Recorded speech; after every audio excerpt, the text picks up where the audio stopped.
the angle be the same Um, with the parallel light source?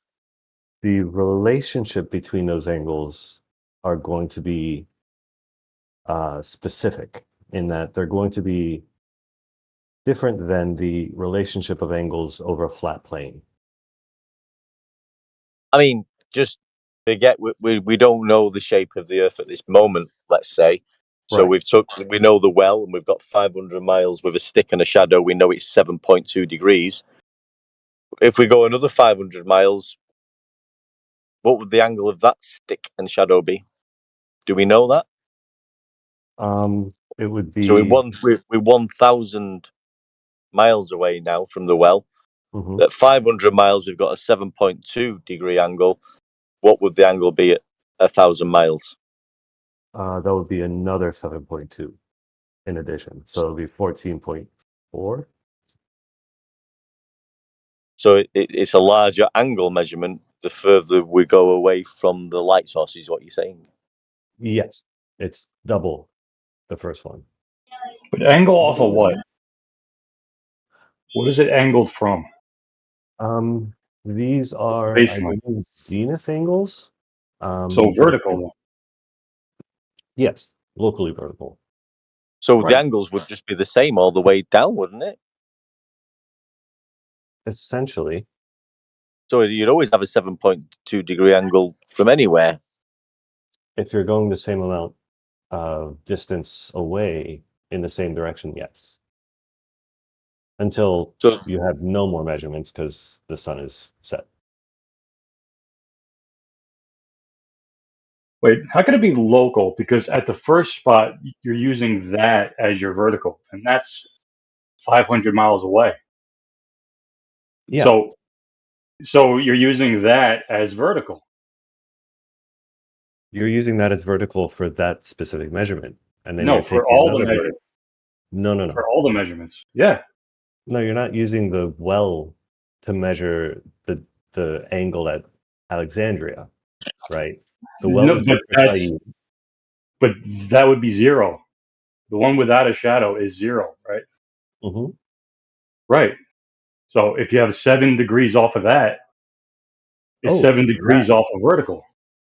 Right. So the 7 Right. degrees is taken as, so the angle that you're measuring is the elevation angle to the sun.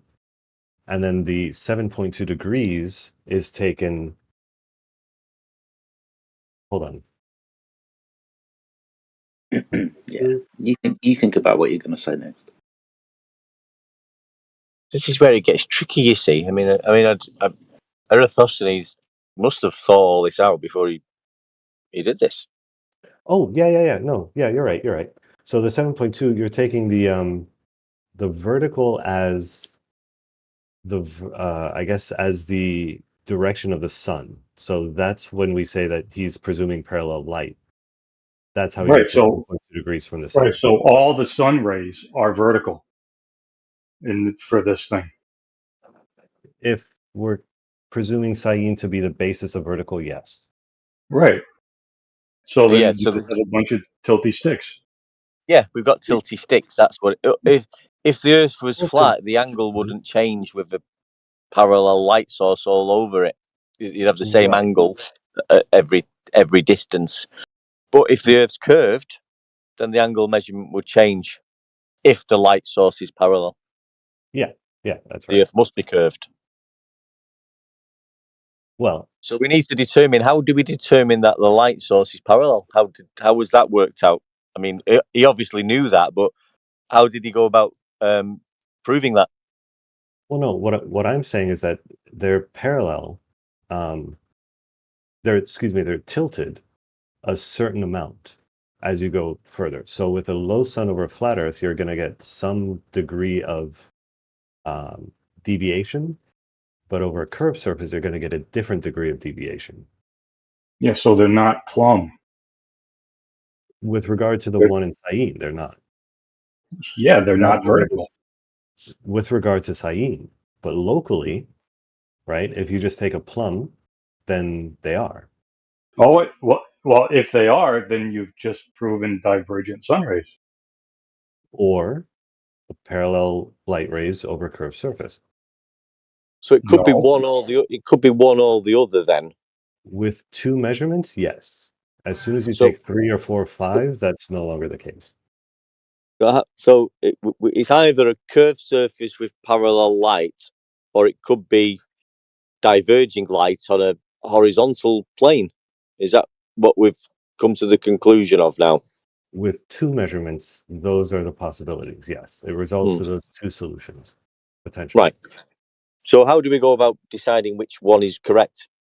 Take more measurements. Okay. Yeah, but then you're just arbitrarily picking which spot is the Yes. 0. Well, Yeah. no, for mathematical, you can pick any spot as 0, but it would make sense to use the one in Sine because it's vertical. Well, okay. Well, if that's vertical, then you just have a bunch of tilty sticks, not With vertical regard sticks. with regard to Sine. But if they're tilted with regard to Sine, and then you go to that location and look at them and they're vertical to you, that means that the surface is tilty instead of No, the that means that the sun rays are diverging. that ceases to be true when you take more and more measurements. When you go to more No, and more but locations. those are the only 2 options. Well, it must mean that the sun over the well, there was no, at that point, we'll say the GP of the well, there was no actual curve at that point. Yeah, Not necessarily. perfectly horizontal. No, you would still expect that if it was curved, but it was directly above. But Oh, I mean, man. if it was curved, you'd have to have an angle at every possibility point. There You wouldn't could be do a that. there wouldn't be a straight line on that curve over the well only. Well, it would depend on Not to give an angle. Yeah, it would depend on how refined your tools are. So you get 2 things side by side that to you are parallel. If you have fine enough tools, you Like might the stick. resolve that minor difference. So under the well, we haven't got an angle. We have a straight, you could say it's a 90-degree angle or no angle, depending on So we've got a 90-degree angle under the well. to the surface.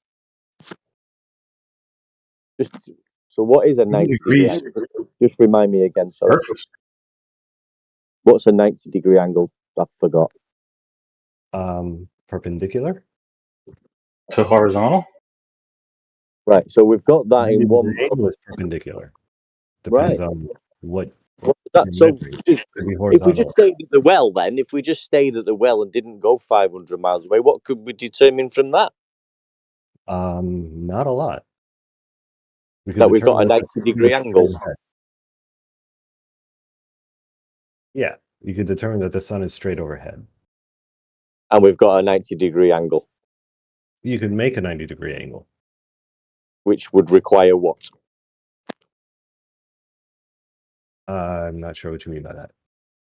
Well, what is a 90-degree angle consist of? 2 perpendicular lines. Right. So we've got no evidence of a curve at that point, have we? Just looking at Sine, no. No. Not at all. So if we didn't travel anyhow, if we didn't go 500 miles away, we'd come to the conclusion that the Earth's possibly flat. Sure.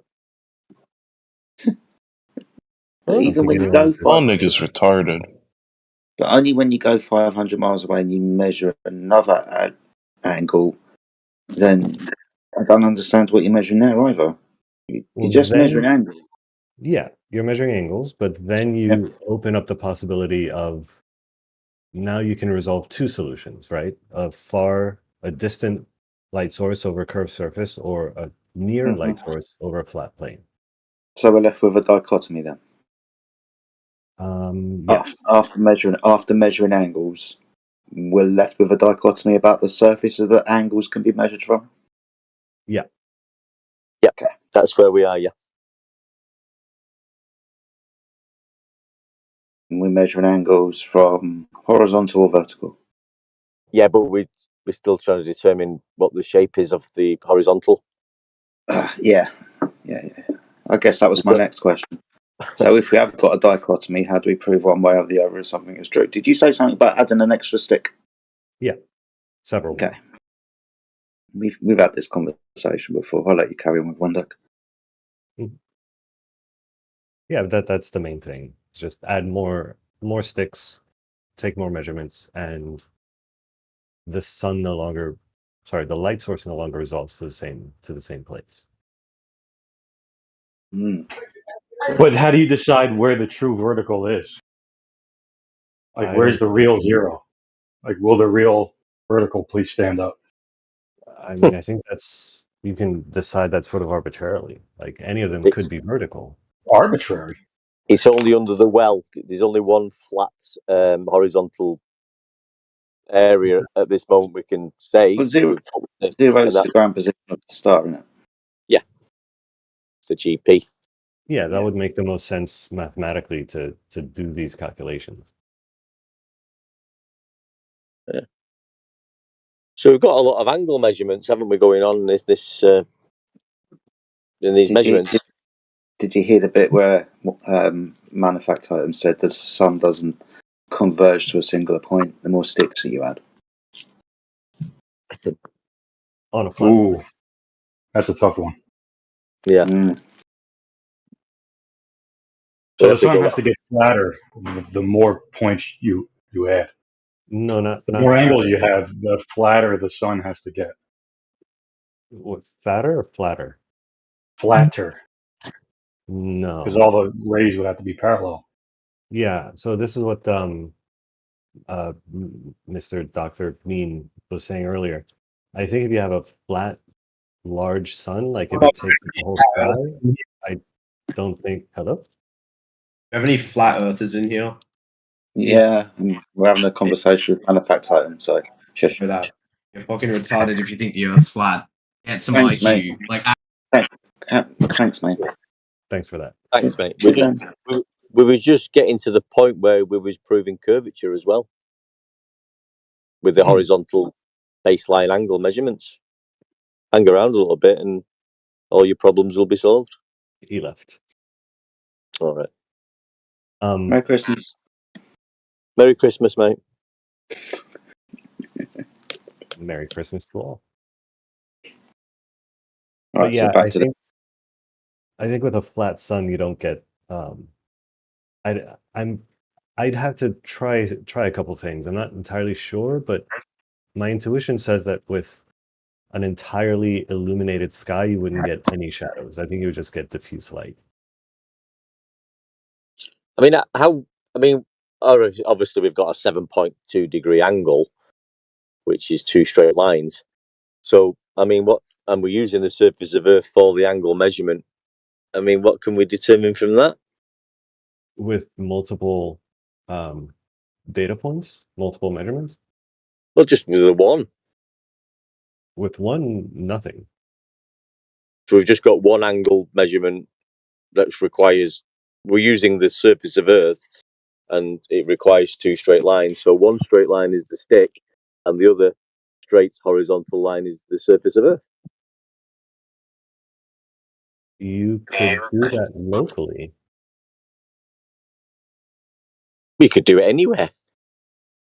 Yeah, but they won't be the same horizontal line. It'd still be an angle measurement though. Sure. Which requires the two straight lines, and you are using the surface of Earth.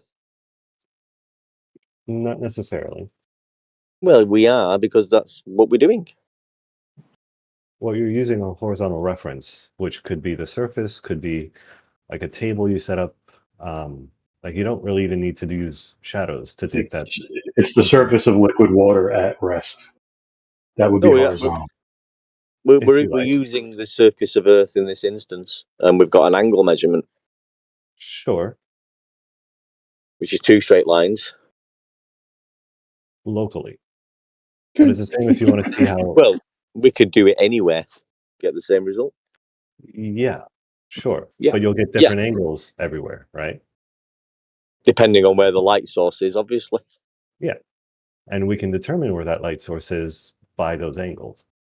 So the light source is position in reference to your angle measurement will determine the angle.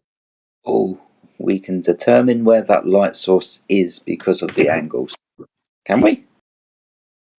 So the example I sometimes see, you've seen that image with the cylinders on the table, right? Well, let's stick. We're talking about the Earth measurement. Let's not table measurements. Let's stick with the Earth. Sure, but this is a good illustration of what it is that how we're doing this operation, right? It's an isometric to the other case. So if you have like a bunch of objects and you have a light and you shine the light on it. Oh shit, hold on. Sorry, I got someone at my door. 2 seconds.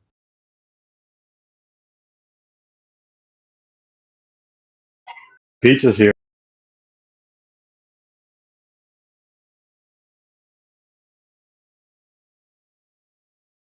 A bit of globe, please.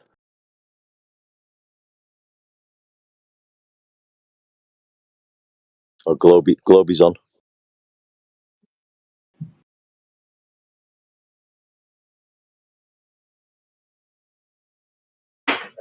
I love the locally thing. Like everything is local, but it's like everywhere you go, yeah, this will happen. Everywhere anybody goes, local to them, this will happen. Well, the angle measurement from the surface of the Earth will be an angle measurement. Yeah, because up down is local to you. Right. Everywhere you go, everywhere everybody goes, up down is local. Like, what does that even mean?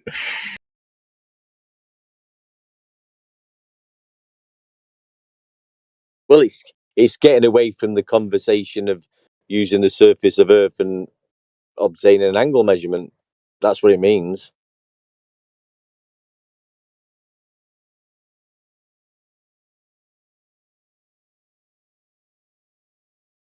I mean, how else would you measure a curve? You can't. Well, you wouldn't. What you? If I was measuring a basketball, I wouldn't measure its angle. No, you would just wrap a string around it. Yeah, I'd want to know. I'd want to know the curvature of that object, not what the angle is off the flat baseline. I mean, if I was measuring the angle of something, in the sky to a horizontal baseline, I could get the angle. But if I was measuring something spherical, I wouldn't want to go to an angle measuring device because I wouldn't be able to acquire the angle in the first instance. I'd have to get a curved measuring device, which is, I don't know what you'd call that. Any ideas, anybody?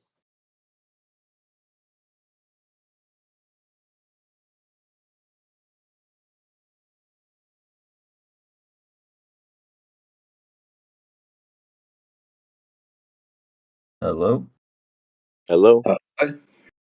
I say up? next time we go to the moon, we just get a really big string. Sounds like a good idea. Next time. What? Call India, have them do it now. For the next time. I mean, there's mirrors on the moon. These mirrors on the moon, we could fire a laser to the mirror and get the return beam and find out the angle of that return beam, which, well, obviously is that. But there we go again, talking about angles, which require a flat bloody baseline. If we do that, we can get the distance and the diameter of the moon. Which is what we need, because if we didn't know that distance to the moon or the size of it, life wouldn't be the same on Earth, would it? Hell no. You wouldn't be talking on your phone right now. No. That's where all the GPS signals come from.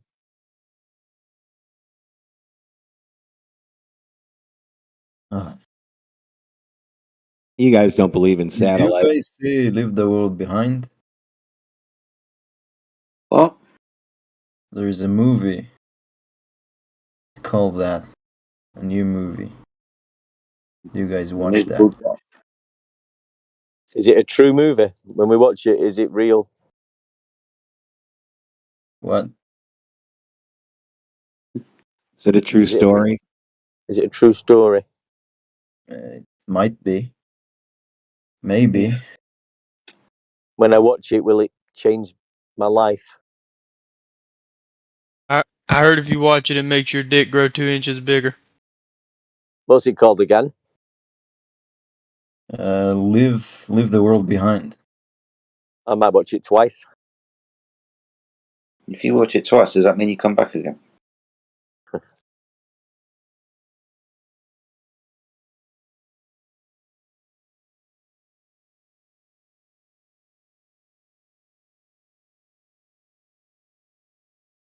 So, I mean, I don't know if we took the Eratosthenes method into a court of law today, where would we stand? Proof of nothing. Would he get thrown out of court? Do you think, of evidence that we live on a sphere, pointing Yeah, out? Yeah. it's not proof either way.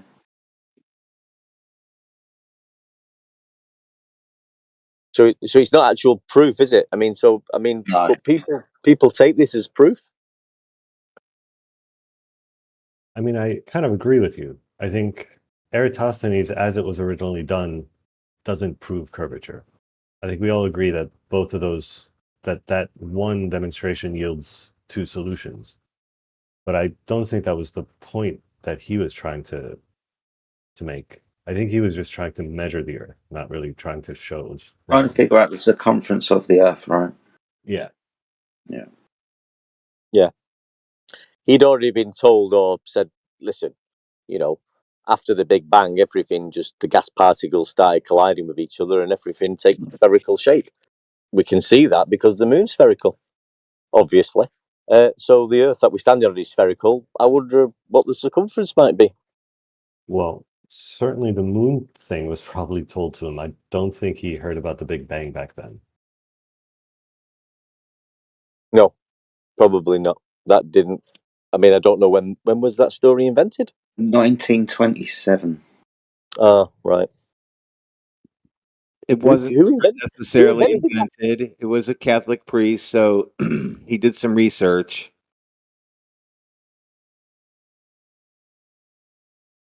On what? I mean, if there was no evidence before 1927, what did he research? But we learned how to fly. We're Ah, talking right. about the Big Bang?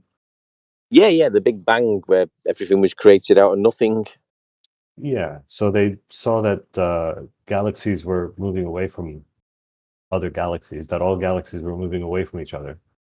And they ran the clock backwards, so to speak, and determined that at some point everything was very, very close together, potentially in the same place, and came to the conclusion that it was probably like all Right. gravitationally. Yeah. Yeah, kind of. The mathematics predicted the expansion, and then they observed the expansion later with redshift and blueshift.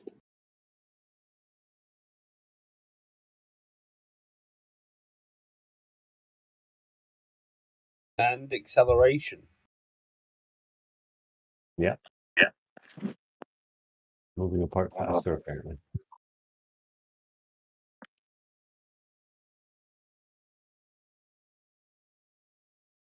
So that's it. Universe is ever expanding.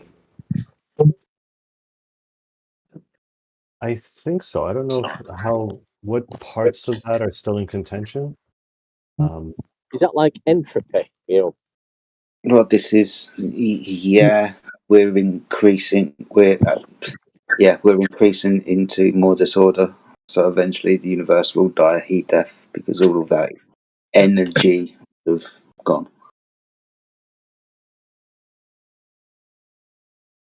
At least we know all this. Then we're prepared for it, aren't we?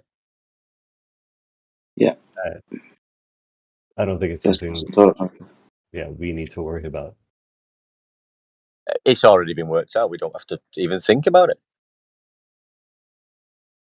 just need to build a Dyson sphere around a black hole.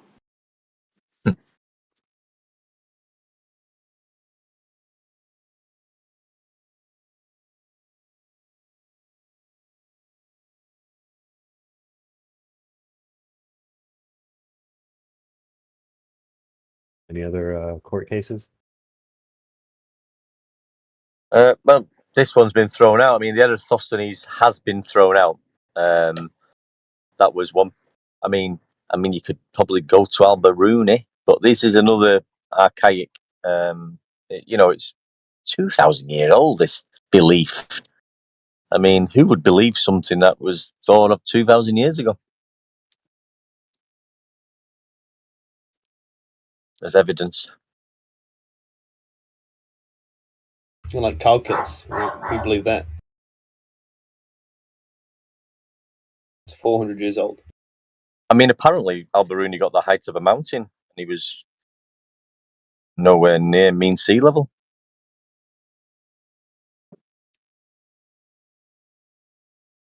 So I don't know how he got that height when Honestly, don't everything's know much about when all Alberuni. elevation profiles are measured from mean sea level. Alberuni was about like the distance to the horizon, right? Something like that. Drop dip of the horizon from altitude. That's why he climbed the mountain. So when observing the horizon, it appeared to dip from his level. I see.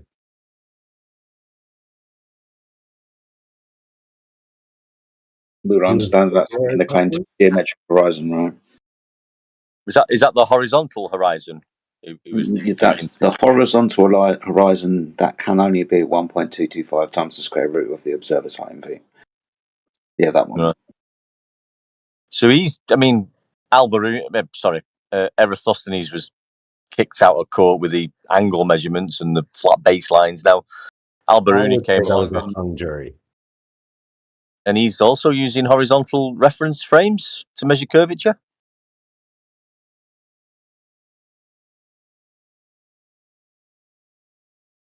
I'm starting to think that curvature is measured using horizontal and level reference frames, but that seems a little bit strange. Well, you would have to, right?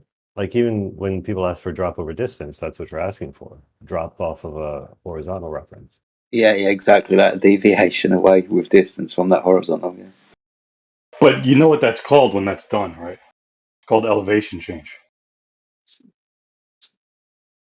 So how do you measure the curvature you're talking about? How is that done? Well, elevation change. Is that elevation change? Which is acquired from the mean, which is acquired from the mean sea level. Yeah, that. Like elevation change would be elevation above sea level for any given spot. Yep. I don't know if you would get that from one reference. I think you would have to do that locally each time, wouldn't you? Yep. Yeah, so it's not one horizontal reference. It's several local horizontal references. It depends how big the area you want to measure is. Yeah. Sure. I'd have to think about that.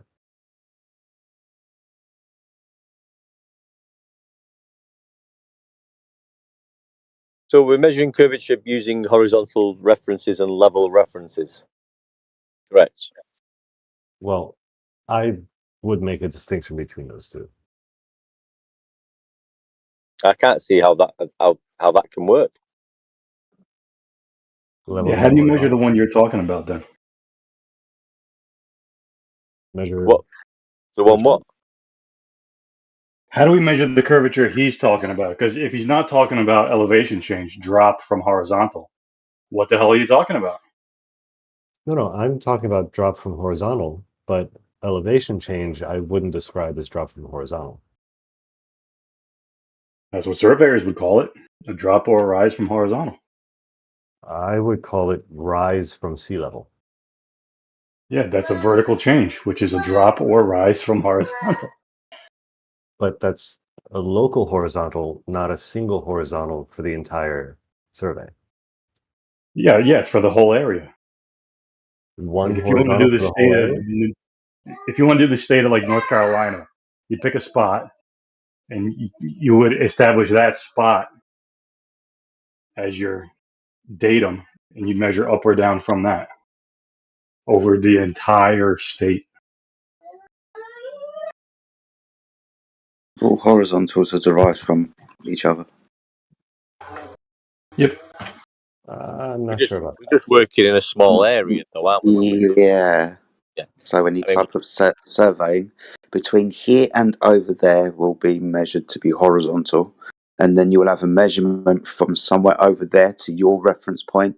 That will be measured horizontal, and then you'll get multiple measurements from multiple locations referencing each other, and you will build up a horizontal plane.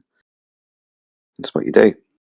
So you can build up a horizontal plane, or you can establish a horizontal plane, but my understanding of, say, reciprocal zenith angles is that you measure the angle to another height, and that won't give you a horizontal. Like, you can arbitrarily determine Sure that it to will. be horizontal for the other measurements you're doing, but You realize horizontal would be, nobody does like when surveyors do that reciprocal thing, that's to measure horizontal distances between points.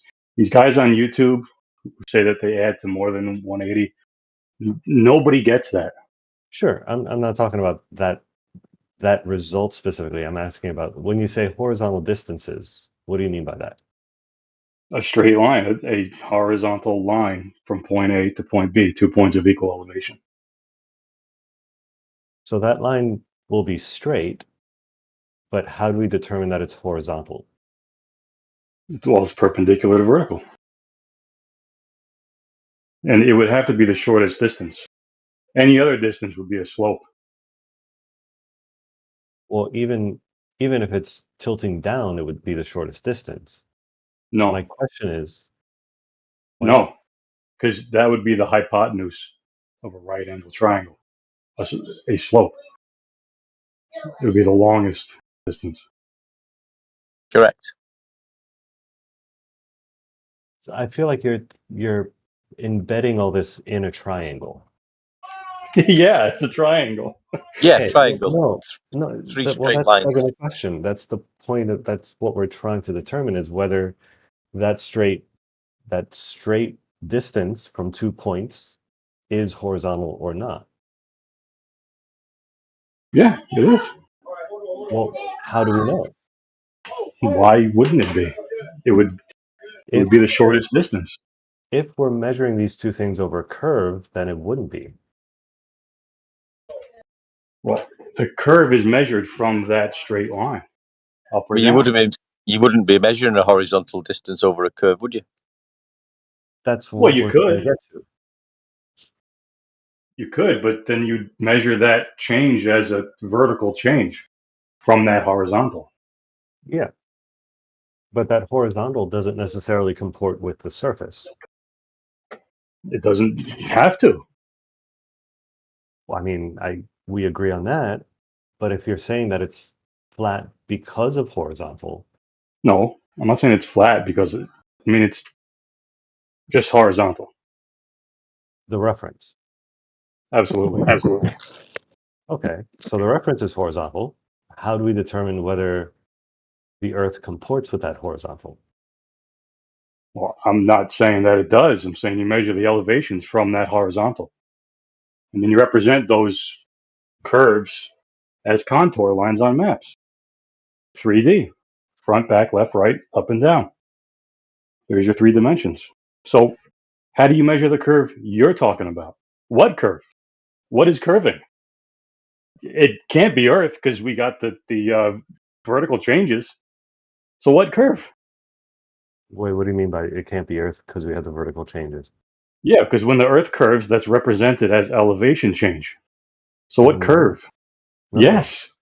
no. If you So look at any elevation. map, Mhm. hold up. If you look at any scale map, the distances are measured horizontally, and then the topography, the vertical changes, is represented with contour lines, like slices through the Earth. I The bumps and all that. There's your Yeah, 3 dimensions. I wouldn't say that it's measured horizontally. I would say it's measured linearly. Yeah, Right, but that's a not line. horizontal It would be a straight line. on a map. so that you Any can get a linear distance, but that map is a yeah, projection of a globe. And on a globe, no, you wouldn't have horizontal, you could say linear. It can't be a no. projection of a globe. He's just explained how it's all horizontal and linear and straight. We really haven't. That's exactly what's in contention right now. Yeah, when you talk about projections, what they're projecting on maps is latitude and longitude lines that come from the sky. The Earth is already measured and represented with that scale. The latitude and longitude lines could be doing anything based on how they want to project it, but they have nothing to do with the actual Earth measurements because they come from the sky. Nothing to do?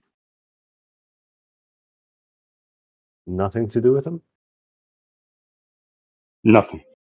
I wholly disagree. Well, latitude is derived from an angle to Polaris, right? Sure. And longitude comes from what? I What Where did time it is presume it's where relative did you to. get?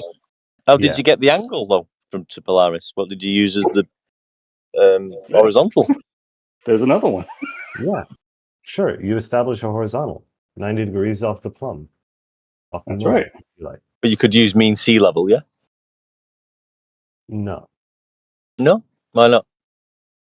Mean sea level for an angle. Mean sea level would just give you a height.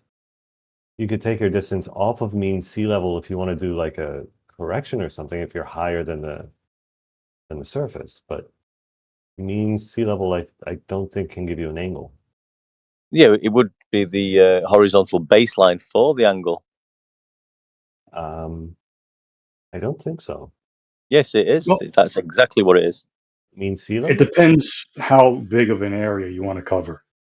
So if you want that point that you choose to cover, I don't know, 10 feet by 10 feet, then that's what it will apply to. If you want to apply it to an entire state or country, even, then you can do that. And that will be the horizontal baseline from which all elevations are measured. Well, okay, so if we're standing in an area that's rough, right? It's got a bunch of change in elevation. It's got mountains, valleys, it's got God damn it, I'll call you later. It has a topography that isn't even enough to take any measurements from. You would have to establish some other horizontal if you want to do any sort of calculations, right?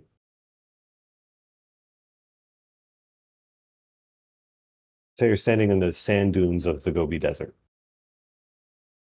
You can't use the ground around you as any kind of reference because it's all undulating and weird. Yeah, well, that's why they use the bubble sextant. You know, when you haven't got the sea level for the horizontal, you'll use mercury or some sort of liquid. Right. But Yeah. when you're using the sea level, that is the horizontal.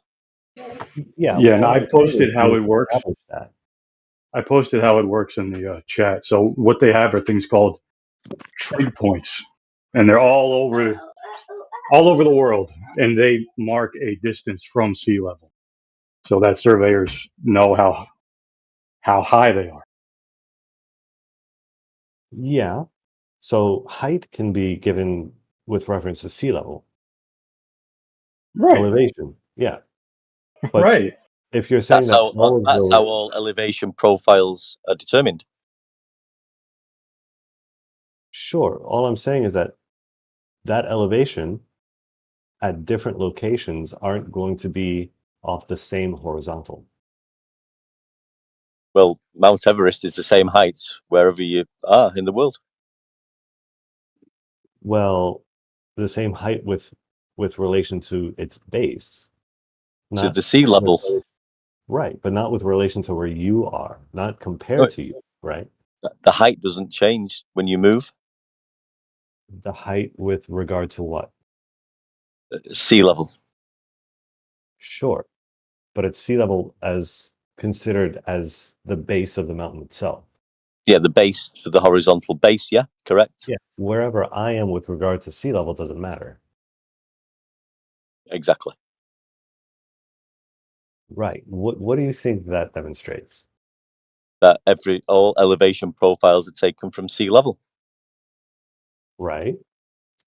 right? And that means what? That the sea level is the horizontal baseline No. for the elevation profile. 0 degrees. Oh, for the elevation profile. The height of the mountain is taken from sea level. Sure.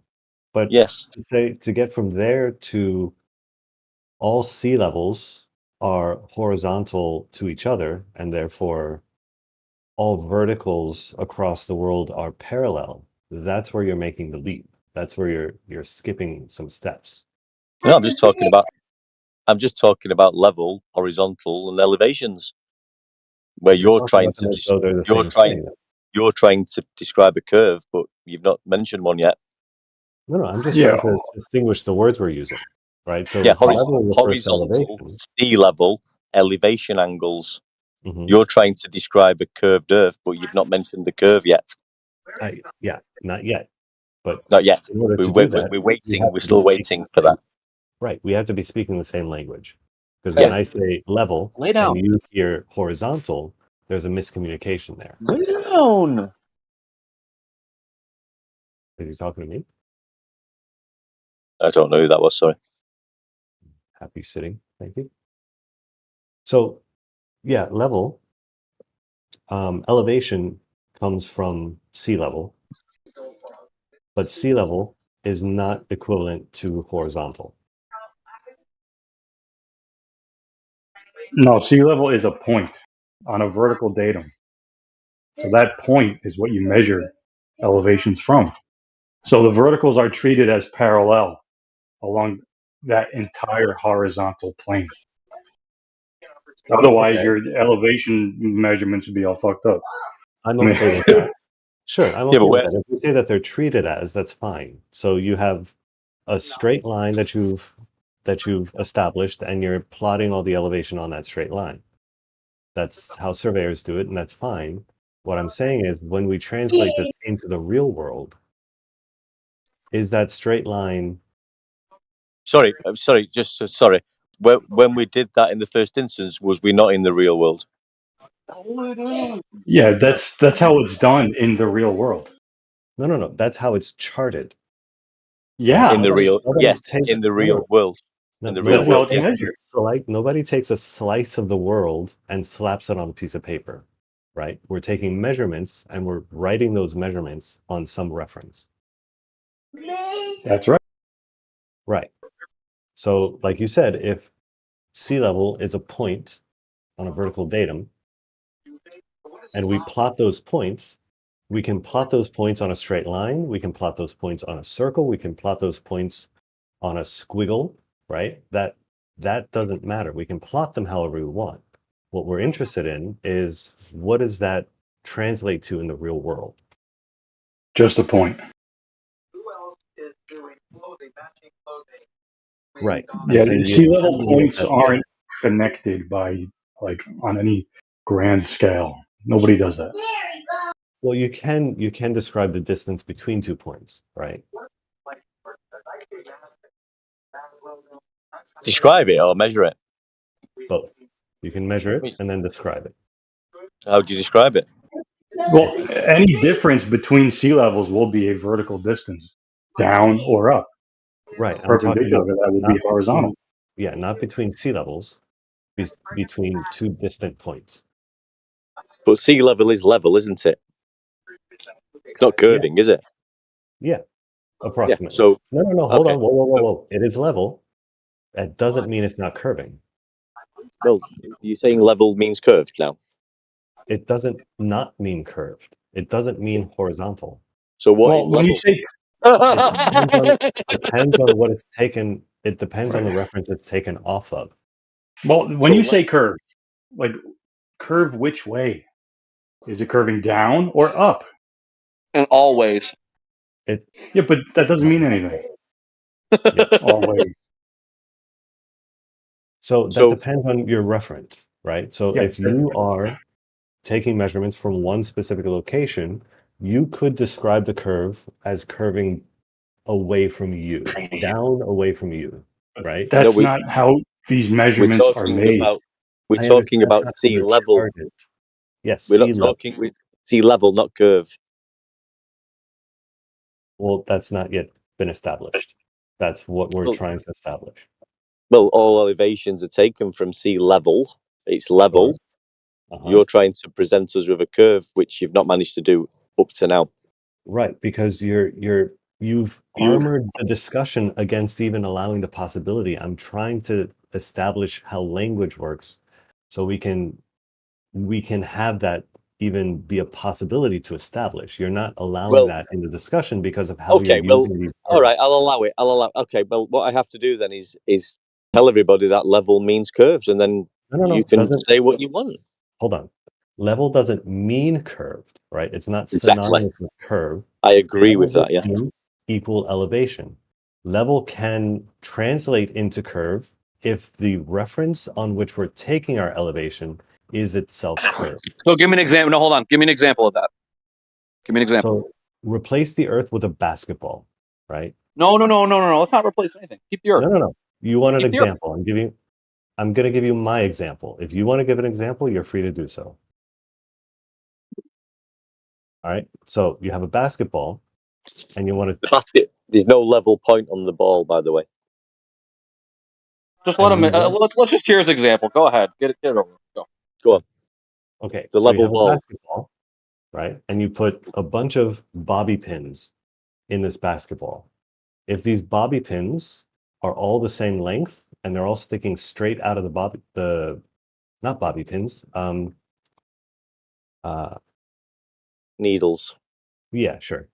If they're all the same height and they're all sticking exactly straight out of the basketball, the tops of those pins, however many there are level to each other with reference to the basketball. Okay. And I appreciate your example. Now, here's what I'm going to ask you. Okay. And I think I already know the answer. I just want to confirm it. Wouldn't you just say that you use a simplistic model in order to represent the Earth? Yes or no? Of course. Okay. All models And why are did you do? And why did you do that? because all models are simplistic. The point of a model is For what reason? Right. Okay. Great. For what reason? to explain or understand something. Because Because if you haven't simplified the system, then what's the point? The whole point is to simplify it so you can focus on one aspect of it, say. And would you also agree it's because there are things that may be somewhat complex within even our own atmosphere to where we have to simplify things Of course. and create it? Okay. So then, in this case, I mean, you've essentially created an argument here, and the model I do follow. I do understand the argument you're making, but you have to understand something. Many times, throughout many scientific disciplines, we actually treat Earth as flat for simplistic calculations. Wouldn't you agree? I Especially agree. governing equations and things like atmospheric science. Wouldn't you agree? So, in Yeah. that case, the reason why we do that, in many cases, we're negating forces such as friction. We're also, in many cases, I can tell you this from the weather perspective, we negate the curvature of the Earth because it makes the calculation of the governing equations much easier. I disagree. So, well, you would be wrong. No. So when you say negate, what do you mean by that? As in, when it comes down to governing equations, like the hypsometric equation, the QG vorticity equation, we actually leave out the curvature of the Earth because Leave we out? are Yeah. isolating for calculating things such as thermodynamic environment. Yeah, I would just make a distinction between negate and leave out. We leave them out. I wouldn't Okay, say we negate. can argue semantics on the term of a word. We both That's know what it means. exactly what we are talking about.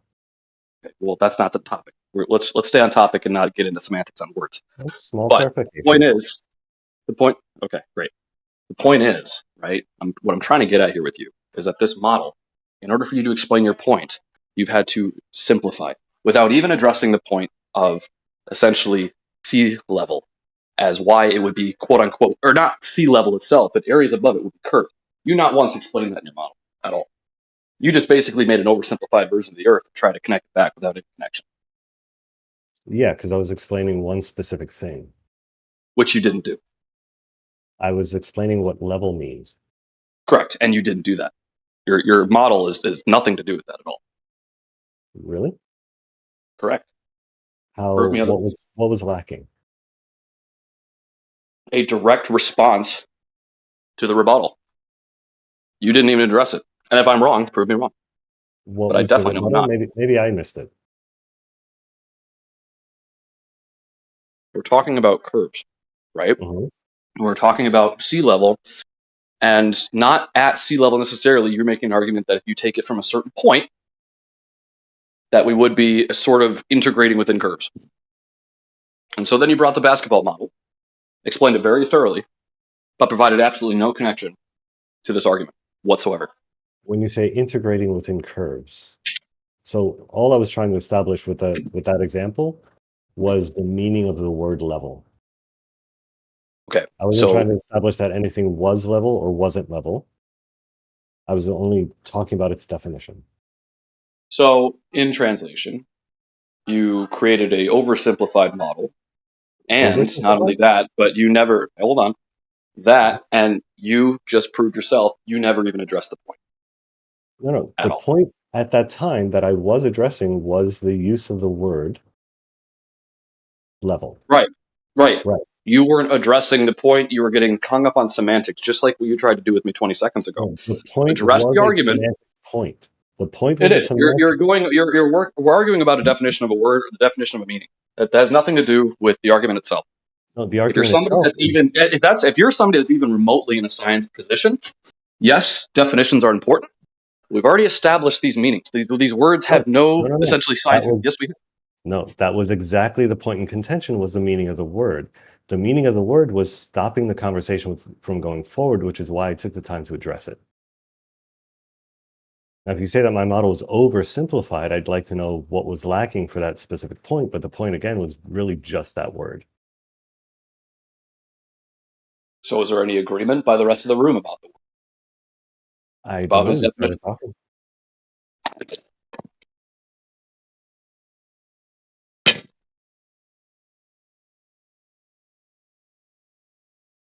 I'd like to know myself if there's something I missed, need to add.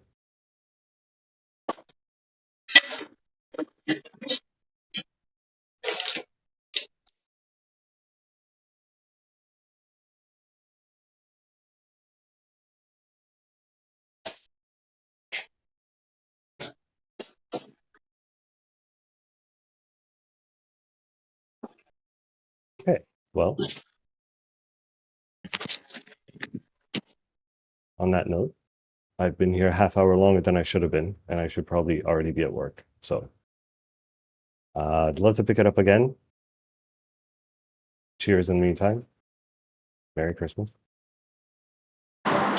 Merry Christmas, mate. Take care. You too.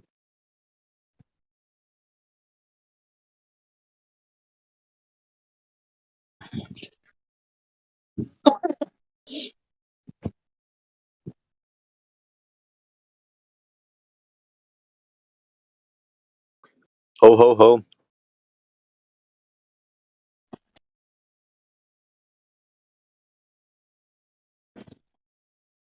Gravity does not pull you to the floor. Space pushes you down. Why are you sitting in your chair today? Does gravity pull you to the floor? No. There is no such thing as gravitational pull. We lied to you. I like being lied to.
a commercial client. I miss you, Jace, but you're never with me anymore. I love you, but you're always gone. Shut the fuck up! Shut the fuck up! I want to pronounce my love to someone. Shut the fuck up! All right, I'm sorry. God damn it! What's up, Brendan? Why are you so mad? God damn it! I'm constipated. That's why. Oh, that's unfortunate. What the fuck? All right. It sounds like he's on the toilet, to be fair. Jesus Christ. Goodness Yeah, he actually me. sounds like he is. Yeah. Jace, No where have you shit. been, man? I miss you. I've been working, busy, you know. No, you're always in here. Stop lying to me. I'm not always in here. I'm not working Yes, now, you obviously. are. No, I've not been in here for a while, It's like except for Crit like took brief you away moments in the from me, morning. man. It's starting to get irritating. Crit took you away from me. Yeah, You really well, did, you know. though. Come on, I stopped Crit. hanging out here for a little bit. I've only come back recently. Well, I need you for a special mission. What's the mission? You need to irritate some people with me. I do it all the time. It's nothing new for me. All right. There's a user named Crit. I want you to make him upset. Oh no, I can't do that. He'll ban me from the room. Okay, we won't do that then. Crit is one of us. It's okay. Have you spoken to Crit before? No, I haven't. You'd enjoy it, I'm sure. But based off of, I have something called Mega Mind Black Reader, and I could read his blackness. And Crit is definitely one of us. He's invited to the cookout. Yeah, Crit is a brother, dude. He's a brother. He's a brother? Brother man, Crit. Yep.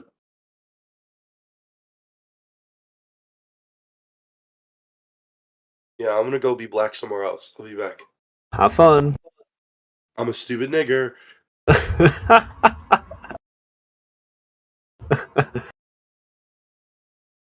That's tough. Jerry. Yeah. Are Euclidean principles valid on a curved surface? Give me an example. Like a sphere. What do you mean on a curved surface? So on a sphere. let's think about parallel lines for a second, right? Uh-huh. So on the area of a circle, so we're talking about the surface of the circle. Sphere, sorry. Uh-huh. Can more than one point be parallel to a point on a spherical surface? Well, the sphere is Euclidean, first of all. And second of all, only, like, if you have a point and another line, only one line could go on that point that's parallel to the other line. On the area of a circle or sphere, like not spheres in general, but the area, right? Area alone. Forget insides and stuff like that. Well, they would be circles, and you can't have a circle parallel to a circle. On the area of a sphere is a circle. Well, you said circle.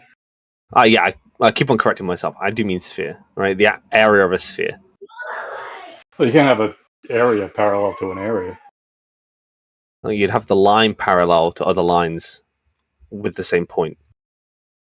Yeah, you could have the plane that the area exists on parallel to another plane. What are you getting at here? What is your? What are you trying to work out, mate? Well, I've been reading some proofs of elliptic geometry, and I was reading it while you were talking because your voice does things to me, and I got turned on, and I had to read some Euclidean, non-Euclidean geometry. And so, as I was reading it, I came to an understanding based on I'm no mathematician, but I came to an understanding that what parallel means on the area of a sphere, area alone, that is, like nothing else about the sphere other than that property, is not the same thing as what you would say parallel or line means, right? I mean, how would you define a line? How would you define parallel? And how could that exist on an area of a sphere? A line is length without breadth. Yeah, and what's parallel? I think that's what definition 15, maybe book 1, maybe. Yeah, go check it out. But I mean, parallel, I would say, is two or more lines that never meet, that exist on the same plane. And antipodal lines are Antipodal lines. You could have antipodal points. I don't know about lines. antipodal points. Sorry, that lines are connecting. Well, they would be connected with a diameter, right? The diameter. So, Through the sphere. but let's imagine that we only have the area of a sphere to work with here, right? So you don't have a diameter? What are you trying to work out, mate? What are you trying to work out? Yeah. What are you trying to prove here? Just trying to see, like, what do you want to know? The basic idea is that for the area of a sphere to be Euclidean, then Jerry would have to be able to, apply Euclidean geometry to the area and only the area of the sphere. And if you can't, then it wouldn't be valid for the area of a sphere, right? Great. So, what's a sphere got to do with the shape of the Earth? Well, an area of a sphere. What does that have to do with a sphere? What's the sphere got to do with the shape of the Earth? What? Think about the question. What does a sphere have to do with the shape of the Earth? Exactly. Talking about shapes. What shape's the Earth? Shape of the Earth. Possible shape shapes of the Earth, maybe. I don't know. Spheres. What shape is the Earth? Spheroidal. How do you know that? I didn't say I know it. I think it. I think it's spheroidal. You don't know it then? Well, you don't know it's flat. That's I didn't make a fucking claim, mate. Yeah, so I don't know it's spheroidal. You don't know it's flat. I think it's spheroidal. You think it's flat. Look, this is where we are now. Now, who's right? I didn't say anything about flat, mate. You think? Oh, you think it's horizontal? I didn't say anything. Well, it's definitely measured with 3 dimensions, horizontal and vertical. You can only do that if I don't have prior context of what you believe in, Mr. Deck. Yeah, you believe it's spherical, you said. Spheroidal, yeah. Yeah, right, that's great. You carry on believing that. And you carry on believing in your flatness. It's fine. I've not mentioned flatness, mate. So you don't believe it's flat? I've not said anything about anything. Yeah, well, look, you're not going to be able to play this game with me, sir. I know that you believe in the flat Earth. It's your belief system. It's your God. It's your Bible, right? It's fine. The Earth's measured flat, mate. Oh, so now you believe it. Ah, I see. What a quick turnaround that was. It's a measurement. It's observably horizontal. You got any proof of that? Go and look at the horizon. Sorry, looking at a horizon. And that's meant to be proof of what? That you're looking at something horizontal. How do you know that? It's self-evident. Self-evident. So you have no proof. Well, it's self-evident. What does that mean? You don't need that. That is the proof. So, well, how would you measure self-evident? Measure it. I'm observing something, not measuring something. Well, some observations aren't what they appear to be, so I need to. I didn't mention measurements. You asked me for proof. I said, go and look at the horizontal horizon. It's an observation.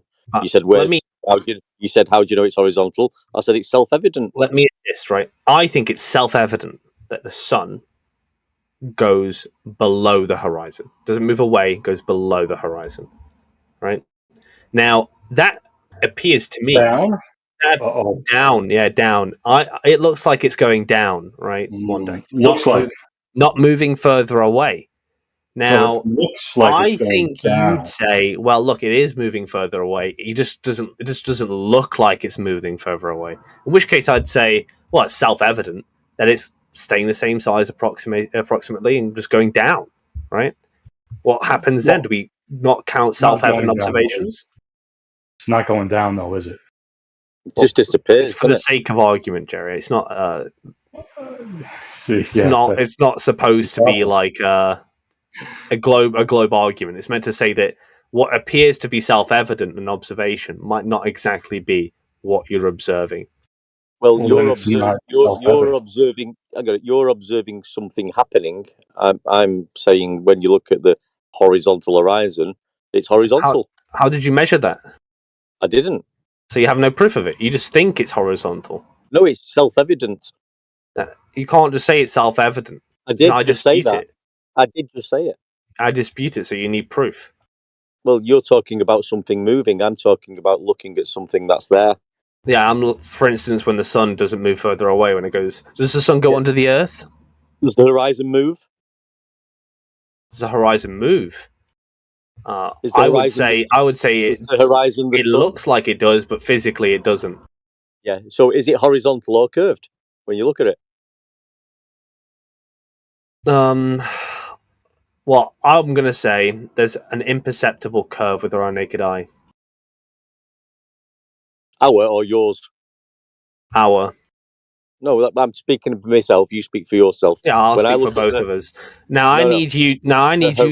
Now horizon you've made an is affirmative horizontal. one deck. No, You said no, it's self-evident. It's horizontal. you said you've made a claim. You said, look, it's horizontal, 100% self-evident. Yeah. Now I'm saying, actually, I think there is a slight curve that you can't make out with your imperfect eyesight, and Okay. that you'll need to measure it to know No. it's horizontal. I don't need to measure And it because now I'm you not need to looking at the curve. prove that it's horizontal. No, the horizontal is self-evident to me. You're seeing something different as a curve. How do you measure it? No, it's you're the affirmative one, deck. I'm not claiming a curved horizon. But you're claiming horizontal. Yes, it's self-evident. I'm saying it might not be. So you need to prove your claim. No, you're saying it's curved. You prove it and measure it. That's not how it works. You have the burden, Yes, one it's deck. your claim. No, it's your claim. You have the burden, one deck. No. You made the affirmative. No. I'll just go over it really slowly for you one more time. The horizon is horizontal. It's self-evident. That's my claim. Your claim. You're claiming that's not the claim. You're saying when you look at the horizon, it's curved. I'm asking you to prove that now. Prove it. If you say the horizon's 100% horizontal, and you know this, that's a bold statement. It's if you said self-evident. it looks like it's horizontal, Yes, but you don't it's know self-evident. if it actually is, that's It's a different self-evident. claim. You're It's saying you self-evident. know. That's It's an self-evident. affirmative. It's You now self-evident. and like, just to be clear, when extraordinary claims are put down on the table, I could say our eyes aren't perfect enough to make out true horizontal, which is probably true. Like when you look at a frame on a wall and you try to make it horizontal, but you can't quite get it, right? Because your eyes aren't that perfect. You have the claim, one deck. Demonstrate it. Don't run away from something you think you know. Self-evident. You think you know this, one deck. Prove it. Yes. It's self-evident. Prove it. It's not. You're not proving. So you don't have proof. So you think you believe it's flat. You believe it's horizontal. You know what's fine. Self-evident is? You can believe whatever you want, one deck. That's fine. I'm not here to ruin your beliefs. Do you know what self-evidence is? Believe whatever you want. Believe I in respect ghosts. that. Believe in I ghosts. respect that. That's one of the most fucking. I don't even know how to put that in words, man. That's Fucking one of the obvious. most respectable things that I've ever heard. Thank you. Uttered on a Discord server. Believe what you want to believe. Who gives a fuck? You believe he's a woman if he wants one deck. Do you believe that as well? Well. Yeah, no, isn't that funny? I mean, you think you can believe a man is a woman, and he can believe that the Earth is round. Or you could believe a man is a woman, and you believe that you definitely Earth is know flat. that there's a horizontal horizon. Oh man, Yeah, very interesting. that's some interesting concepts. Well, what's your beef with the word horizontal then? Because it's opposite of vertical. Oh, I wouldn't say it's opposite vertical. I'd say it's perpendicular vertical.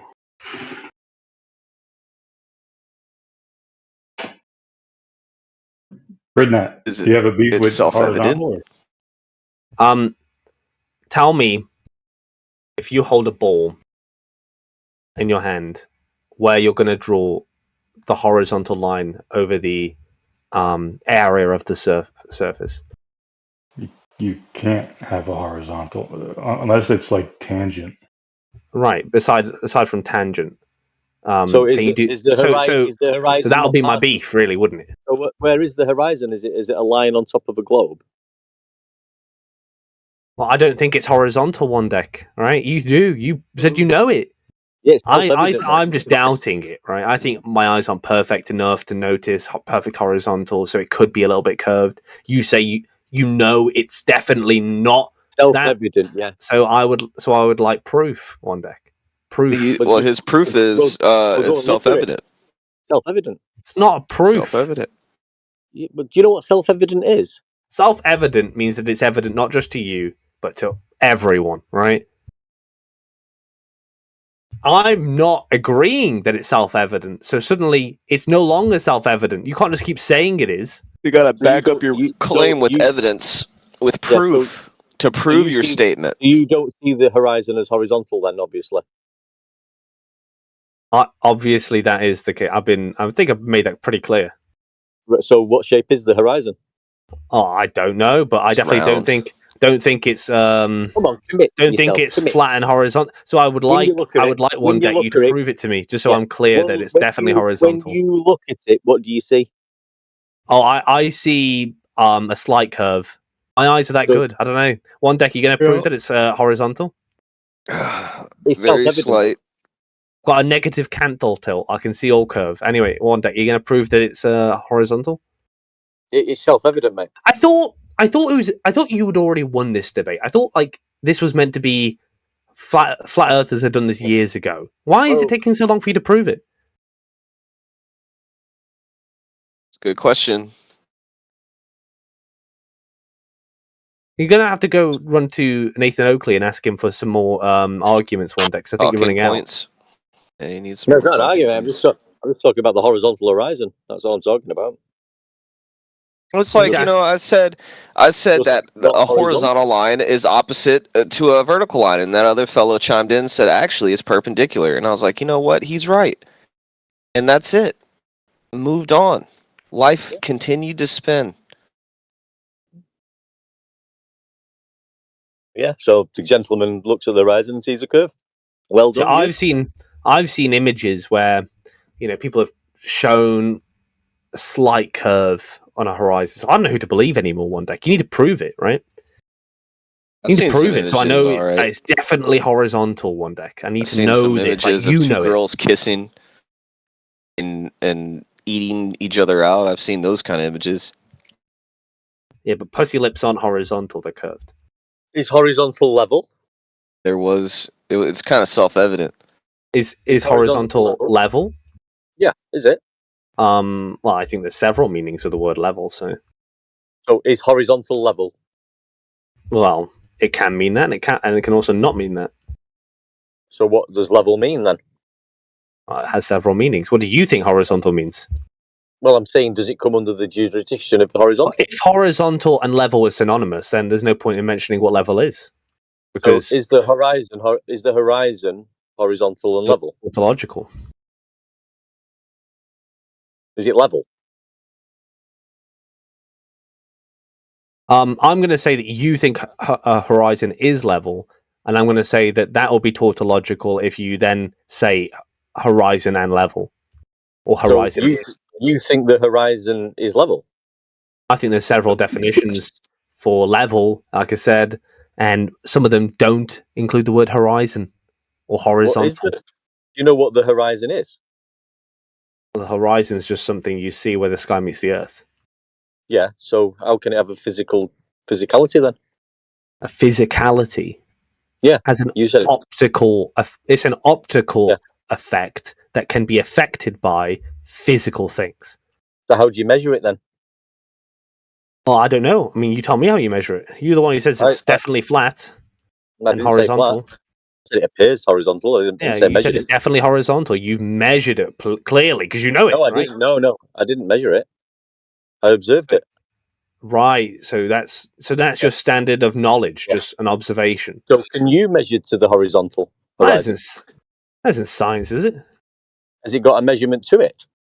I don't know. I've never. I don't know what tools you would use to measure that. But I've seen images of people closing the gap and seeing slight curve. So I don't know if I trust when you say it's horizontal. So now I need proof, one deck. I need proof. You've said it's not physical. I need proof, one deck.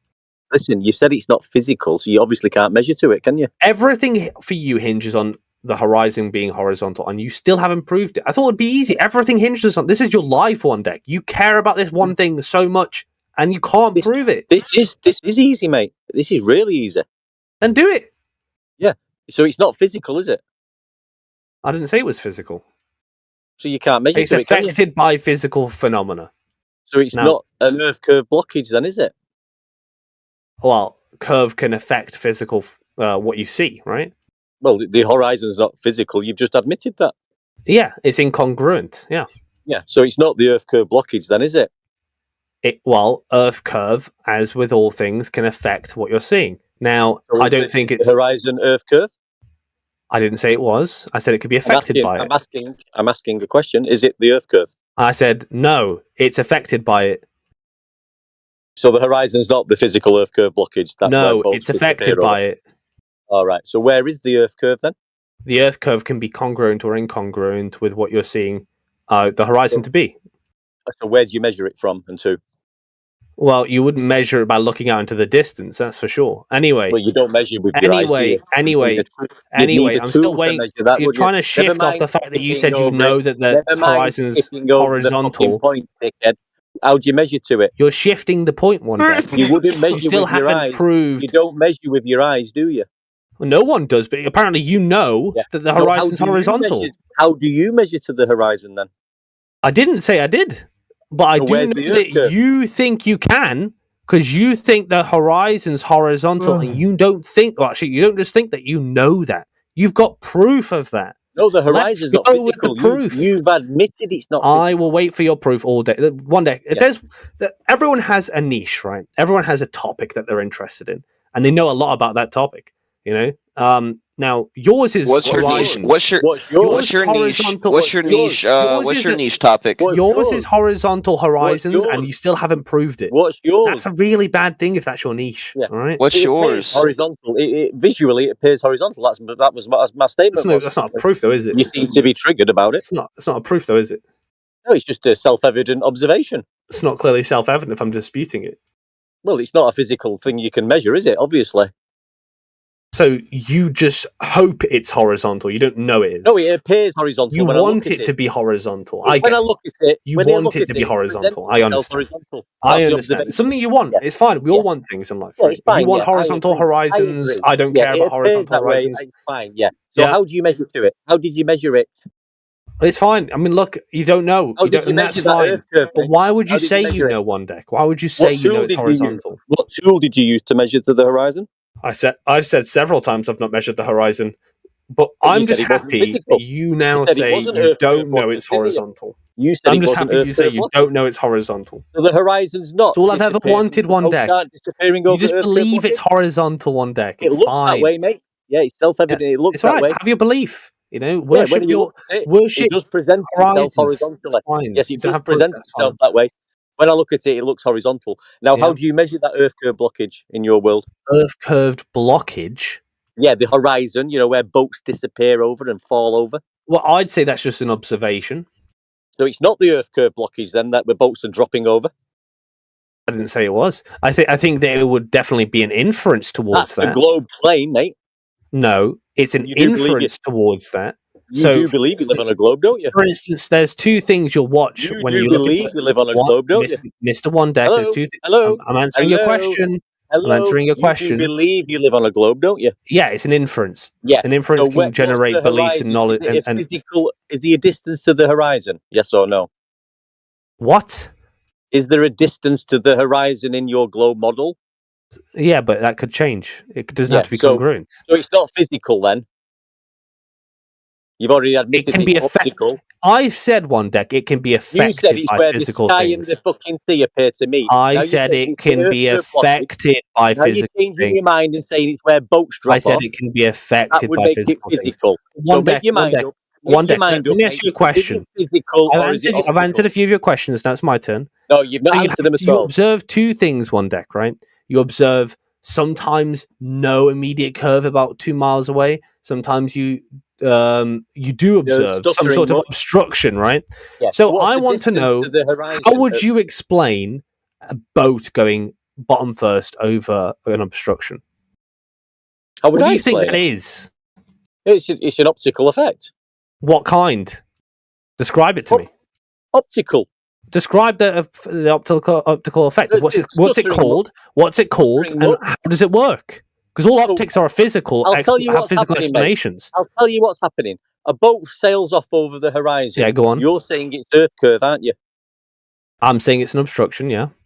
Yeah. So how do you measure that? No, you have to. Yes. You said it's a it's your claim, mate. optical You're claiming the horizon. perspective. 1 minute is physical. You're making the affirmative one, Deck. Listen. Explain to me You're being what the recorded, mate. perspective, Listen, the optical 1 minute is phenomena is physical. called, Excuse and me. how it works. 1 minute you said it was How physical. does it then you work, said it one was deck? optical. I don't know, mate. So why would you say that that's what it is? What is? You said that when boats go over a horizon, it's an optical effect. Now, I asked you for the name of that effect and how that optical effect works, and you don't know. So why would you say that's what it is? Well, you're saying it's a physical obstruction. You need to go back to Nathan Oakley and ask him for some more top tips for arguments, because you're not doing too well right now. You said it was a physical Earth curve blockage, and you can't measure to it. You made the affirmative one, Deck. I'm just responding to what you said. You said it was physical, and then you said it was optical. I didn't say the horizons. I said it could be affected by physical. Right. I'll give you one more chance. Phenomena. Is the horizon physical or optical? I'll give you the same response, and let me explain it to you one Deck. I'll give you a second because I chance. think I need to help your nugget brain here, right? So I think the horizon is always optical. It's just what you see, right? However, it can be affected by physical things, light, obstruction, anything, right? So when you see boats go over horizon, that's still an optical horizon, but it's being affected by a physical thing. And that, in that case, for me, that would be an Earth curve, right? It could be and when you don't see it, it could be affected by something physical, i.e. light, right? So I think it's always optical, and this optical effect is affected by things in the physical world, right? Now you don't know you don't even know why things go over this magical obstruction that appears sometimes, and you don't know why the horizon changes distance. You just hope that the Earth isn't breathing, right?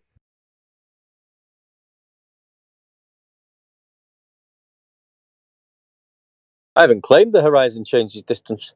Well, you definitely think it does because it looks at different positions at different distances.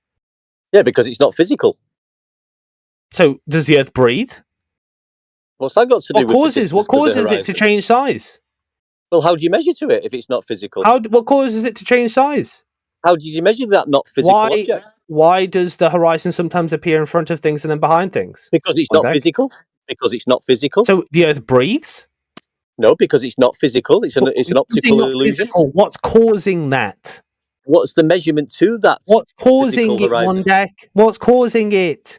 What's causing what?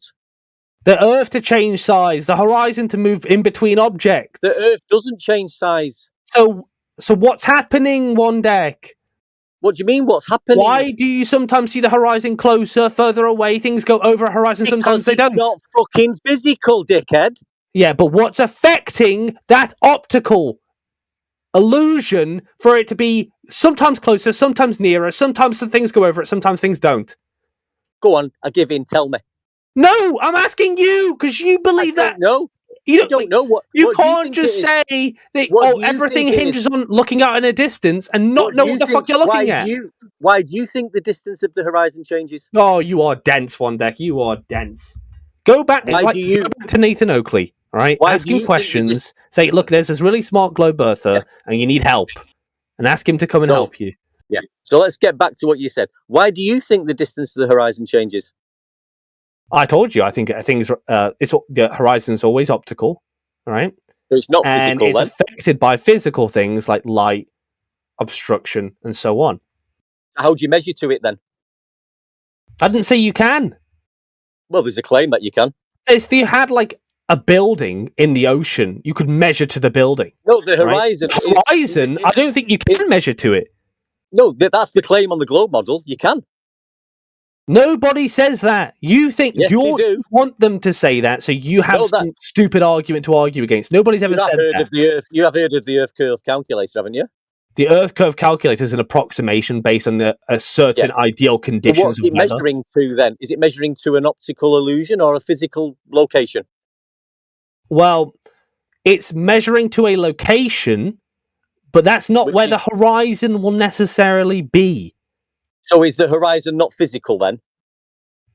I've said it's not. I said it's optical. 20 times. 20 times I've said it's optical. 20 times. Measure to it. You can't measure to it then. You can't. I've said that 20 times as well. So it's not Earth curve then? That doesn't follow. How did you jump to that? You said you can't measure it to it. I think the horizon is most of the time, if not possibly all the time, incongruent with Earth curve. But I think Earth curve can affect the optical effect, right? So I think if you see things go over obstruction, that's curve interfering with the optics of the horizon, right? Yeah, so how do you measure it? How do you measure to it?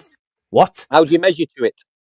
Well, it's optical, right? So you don't measure to it. You can't measure with your eyes, mate. You can't measure with your eyes. You'll need a tool, an instrument. How do you measure it?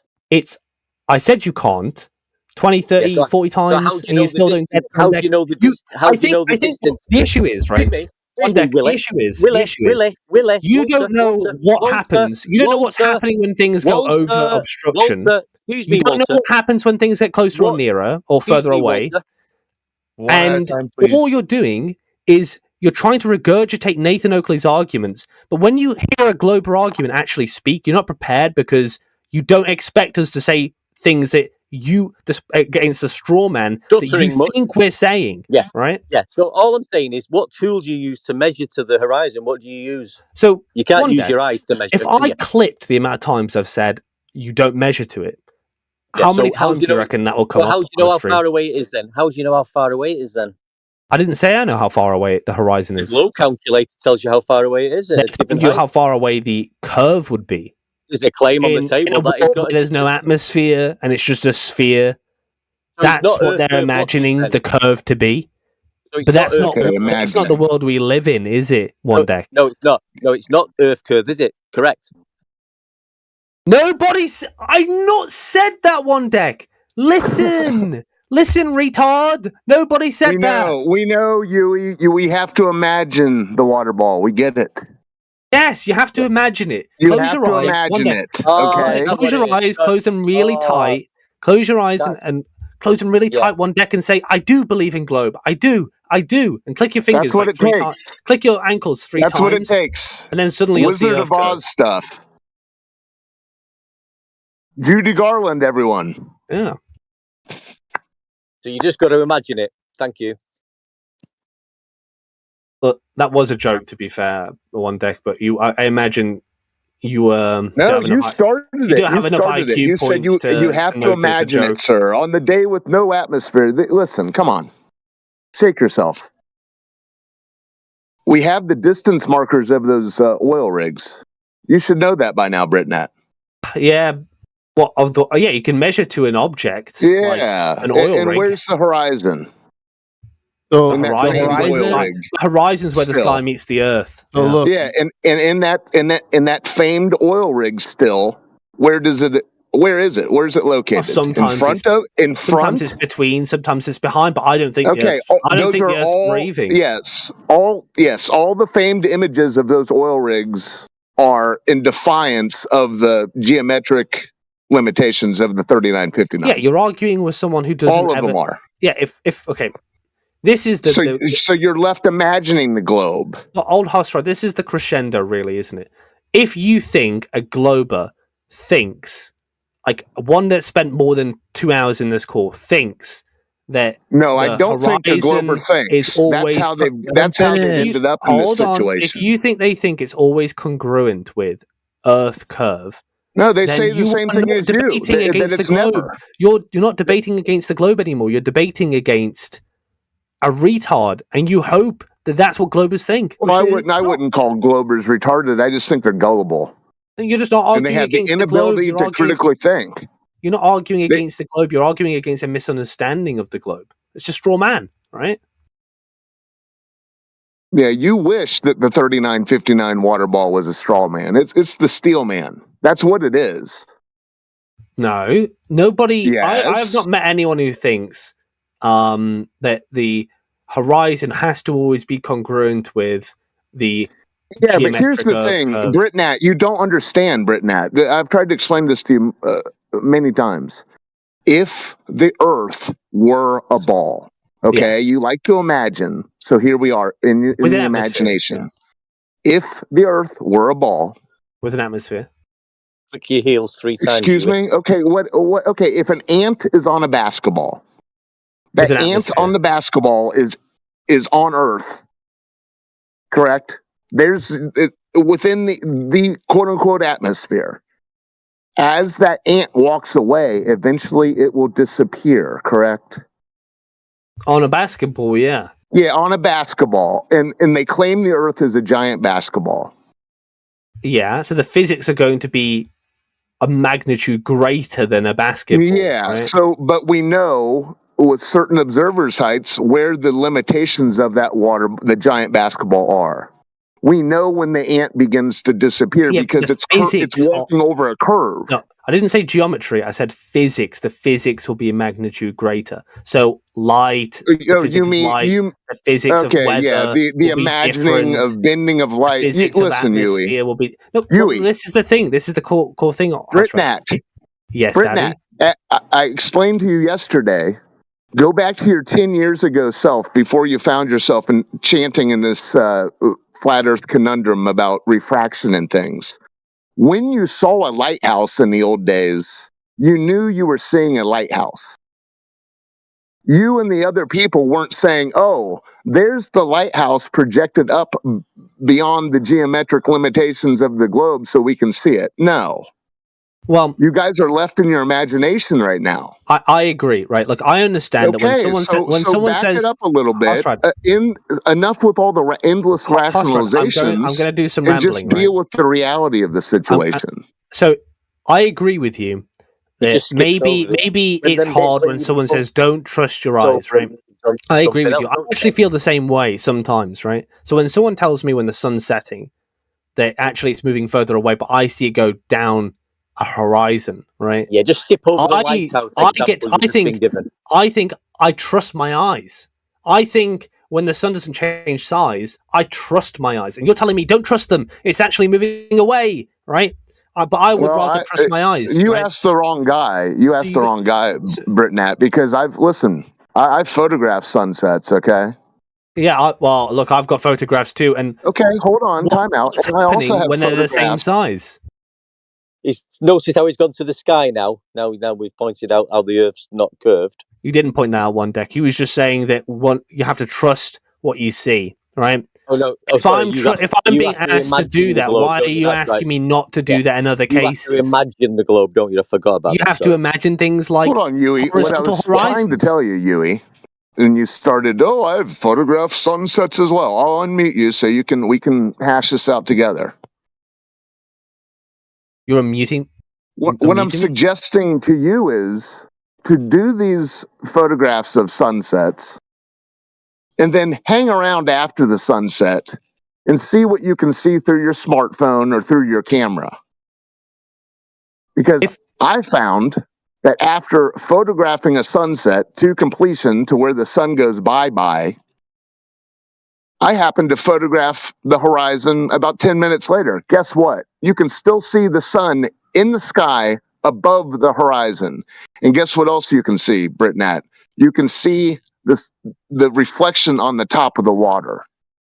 You know, Okay. interestingly enough, I'll explain something a bit similar to your So story. there you go. You can cross out your idea that the sun has gone below a I'll explain your geometric. story, right? So when I look at the sun, and I used to go my uni town, used to sit on this big hill, right, very very big hill, Not a tallest point you story, could possibly sir. get. It's a direct observation. Wait, that hold on. It's, Yeah, and I'll listen, tell it's you, a direct I'll tell you my observation direct that goes against observation. what you just I'll claimed. tell you my direct observation. Fool on the I looked hill. at the sun. It didn't change size. It just went down, down, down. And when it went down, weirdly enough, the clouds had the reflection of the sun underneath it.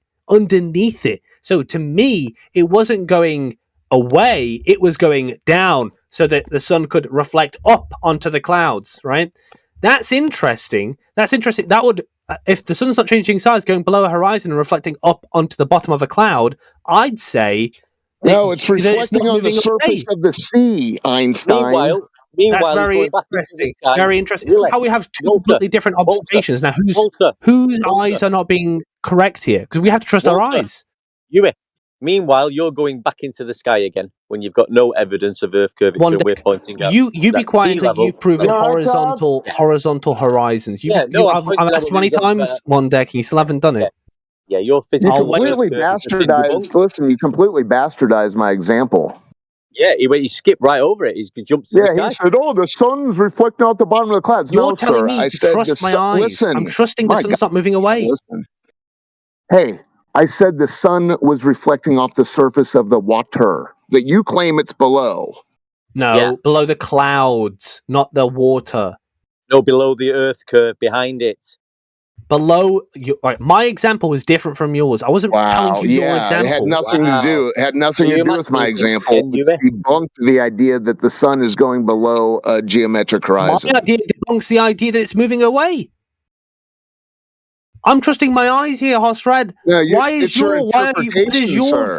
observation count more than mine? It's your wishful thinking. Why does your observation count more than mine? Because I made the observation. You didn't. Observation. So who's right? I made the observation after the sunset. After. Yeah, and I also sat there. When the sun went down below the horizon after the sunset, that you could still see light up on the cloud, the bottom of the cloud. No, sir. I'm saying through the viewfinder of my phone, you can still see. Not yours. This is what I saw, not you. What I saw, and what you're wishfully interpreting. So I can't trust my eyes anymore. You're telling me to trust your eyes, not my own. Well, we're talking about observations that aren't the same. About my observation. You're talking about a sunset. I'm talking about after a sunset. I'm talking about my apples observation. And oranges. My observation. Yeah, your observation is only half of my observation. And you observe a curved horizontal, remember, Willie? Well, look, why didn't the sun change size? What size you'll have to look at my. I've posted it's moving my away. images Why is to it you not before, changing and you won't size? look It should at be them. changing size the entire time it arcs over my head, right, all the way till the sunset. Why is it not doing that? Well, when the globe's moving away from it, why is it changing size? No, we're talking about on the flat Earth. Why is it not changing size as it arcs over my head and moving away from me? Why doesn't it show when the globe spins? Well, there's a reason for that, but it's going to be. But that's because of the size of the sun, how far away it is. You think the sun's local, right? Which is fine. But then if it's local, then it should change size as it goes over my head and arcs over. Nobody said it's local. Nobody's given. So it's not local. How far away is it? I don't know. So why is it going down? Why is it going down? Why is it not changing size? I don't know. You tell us. Well, it's your world. This is your world. No, you're talking about it. We're living on the flat Earth, the horizontal You tell us all Earth. about it. Willie, you tell us all about it. What's happening? You're making up this. Look, this is the point, right? When you say I don't know, what happens really is that I've won, right? And the globe wins. Again. Okay, well, tell us all about it then. It's fine. I've won. You don't know. You can't explain why when you say this is what's supposed to be happening, it doesn't happen. I don't know what the sun is. Thank you. I'll be here all week. I don't know anything about the sun, mate. I'll be here all week. You tell us all about. This is how we got into this situation. People taking a wishful interpretation and saying, "Well, this is it. Makes sense to me." Forget about everything else. Forget about the nature of water. The nature of water is what it is, but I'm convinced that the sun is going behind it on a curve. I mean, come on. Come on, Willie. Willie? Yeah, you, Willie. Was like William? Yeah, as in little Dick. Oh, one deck. It's all right. You still haven't proven your horizontal horizon, but Tell us about the sun, Willie. Still haven't proven your horizontal horizon. Yui, time out. If you're standing at the beach and saying curve from left to right, you're describing the curve of a tiny Earth. We've gone over this before. He does see the horizontal curve. He's admitted that in his imagination. Well, look, I think I've. Well, what? I think I'll ask the audience. Mez, Manufactotum, did I win this debate? Because I think they might agree with me. Well, I think you made a claim. You provided evidence for your claim. One deck spurged out and provided no evidence. I or agree, irrational explanations of anything. So I will do have to agree. give this one to Yui. Thank you. Well done. I didn't see that one coming. Let's I'm open not the going to lie. champagne. I thought I might have lost, but here I am winning.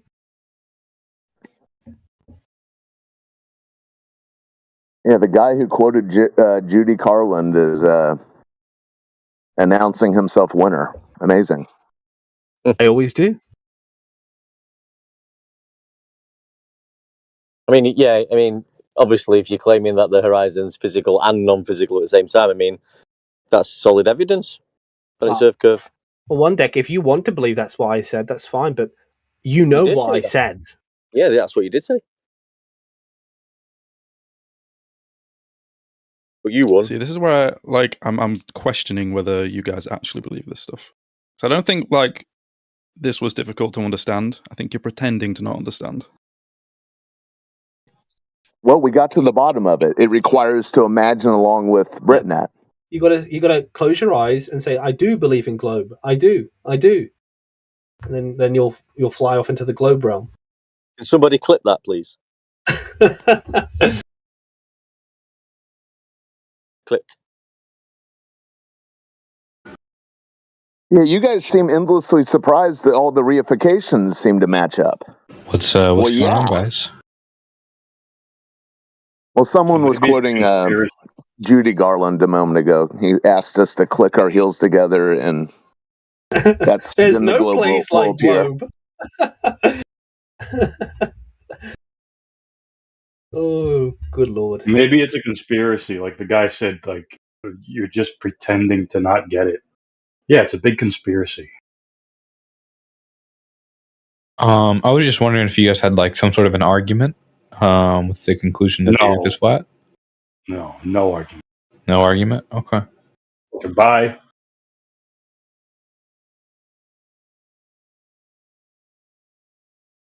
So, room full of flat earthers and nobody has an argument that the Earth is flat? One deck does. Ask one deck about horizons and horizontalness. Yeah, does anybody want to provide an argument with the conclusion that the Earth is flat? Hey, Goosenhagen, all you have to do is look to the nature of water. Okay, don't overcomplicate what you already know about that. And then apply it to the claims of the 3959 water ball, which they say is a rock ball flying through space covered at the surface with 70% plus water. Well, those two things are incongruent. So there's your evidence that the water ball can only be found on television, textbooks, Matt Damon, Sandra Bullock films, those types of things. I mean, if your eyes aren't curvizontal, you can look at the horizon and it's self-evident that it's horizontal. And we use the mean sea level for elevation profiles. That's a level baseline that you'll be requiring, which we use the sea level in celestial navigation for the baseline for the elevation angle. It's measured flat and observed flat. The Earth is flat. Now, if you can present any evidence of a globe, go for it. Well, that's going to be shifting the burden of proof. Seems like the original claim in all of this is the 3959 water the case ball. That the claim is that the Earth is flat. The argument seemed to be that it's self-evidently true. No, it's measured that way. And that was the Shows how- first thing that you said. Yeah, yeah. So, So you have to observe. what do you mean by it's self-evidently Yeah. true? But when you're trying to determine the shape of something, what's the first thing you need to do? I mean, Look at it it. seems like you're saying Yes. observe it. Yeah. Yes. That's exactly what I'm Flat saying. Son. earthers are actually Not real. actually clear to me how that's an argument. It's just the start of the process of determining and measuring a shape. Well, do you have an argument? I'm just talking to you, mate. What do you I mean? know. I don't want to argue. What's an Well, argument? yeah, I understand you're just talking to me. Did you not just hear what I But the explained to you initial about water? request was whether or not Yeah, it's you could provide an argument, right? the first observation is So horizontal. I don't know if you know what an argument is, but it's going to be a Right, set of okay, premises yeah. and a He's conclusion. talking to you, dude. First You just kind of observation is No, I horizontal. know they just like interrupted mate. me, so yeah. Well, Well, you're just barreling through what he's saying, dude. yeah, because he interrupted me, right? You've asked for proof. I'll give you the observation. I've explained how it's measured from sea level, all elevation profiles, and now I've asked you to dispute that, but by giving me some globe proof. Do you think that was an argument? No, I think it was a fact, Okay, proving to so you that the Earth is measured and okay, observed so flat. you didn't provide an argument. Could Yes, you I provide an provided the argument? evidence. That's my evidence. Sorry, I asked for an argument. Do you have an argument? I don't want an argument, no. Yeah, fuck off, dude. To be fair, I thought you did pretty well. I was smiling the whole time. Yeah, he did an excellent job of ignoring water. He didn't like finding out how simple it was. And he wanted an argument, but yet had no proof of a globe. Well done. Yeah, Gunenheiger, did you go check out water? It's as simple as that.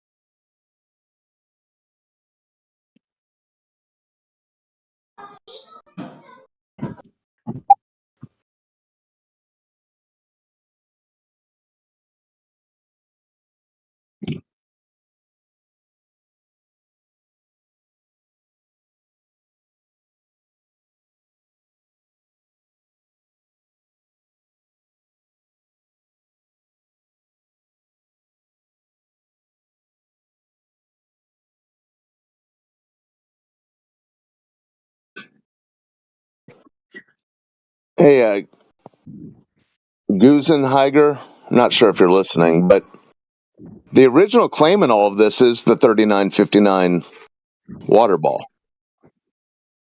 That is the original claim.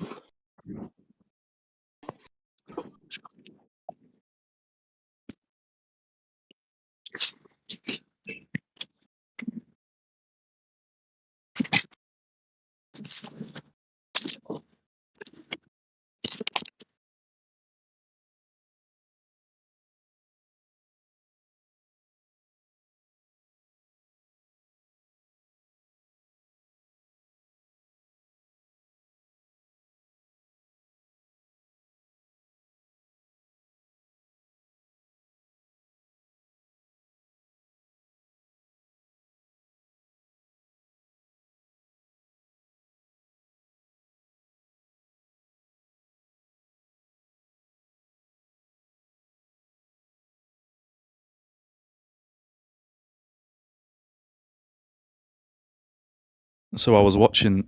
Oh, you muted Yui. Oh, never mind then. See, stop the cut said in chat. Why argue about objective reality? Referring to flat Earth. Well, even if it were the case that it was ontologically true, it's not clear to me how we'd have epistemic access to that. And even if we had epistemic access to that, it's not clear to me how we could solve the problem of underdetermination when drawing these conclusions.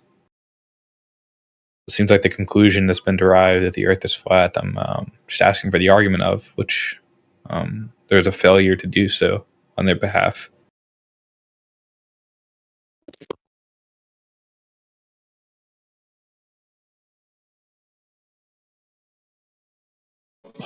Who said that? Who said what? There's a lot of things said. Oh, that was you? Yeah. Did you not hear what I said about water? You Did talked you not right hear through what I that. just said? Yeah, I did. Yeah, so what I just... Oh, wait, can you repeat back to me what I just said? And you ended with, and they failed to provide an argument. Well, did you not hear when you asked originally for an argument? Did you hear my response then? I did, and what I said addressed that. You dressed it? Addressed. What But I did tracked you the address? conversation this time, okay? So, yeah. So when I said What did you address? Did you address the nature of water? So I addressed epistemic access to ontological truths, and I addressed the problem of Okay, did you address the nature of water? Yes, both will be applicable to your observations, right? So it's going to be applied to what you're saying. So do you have an argument that defeats what I've said? I had you muted. Oh, you don't? You just said you listened to me, though. Water. That's a contradiction, though, because you just said you listened to me. Before I did, I just muted you now. Stroke right now? He's not trying. Yeah, that was before I was listening earlier. Then you started repeating what you said earlier, and I muted you.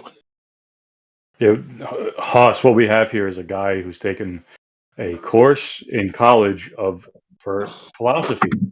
Now he's coming in here with his jargon and with his epistemic this and his ontological that, and he's not going to listen to anything you say. Everything's going to be in the form of syllogism or argument, so he can go back to his class and say, "Hey, I argued with some flat earthers on the internet." That's what we have here. That's what's crazy. All the guys I knew that used to study philosophy, they spent a lot of time throwing a frisbee around. But these guys, they're lost in the sauce.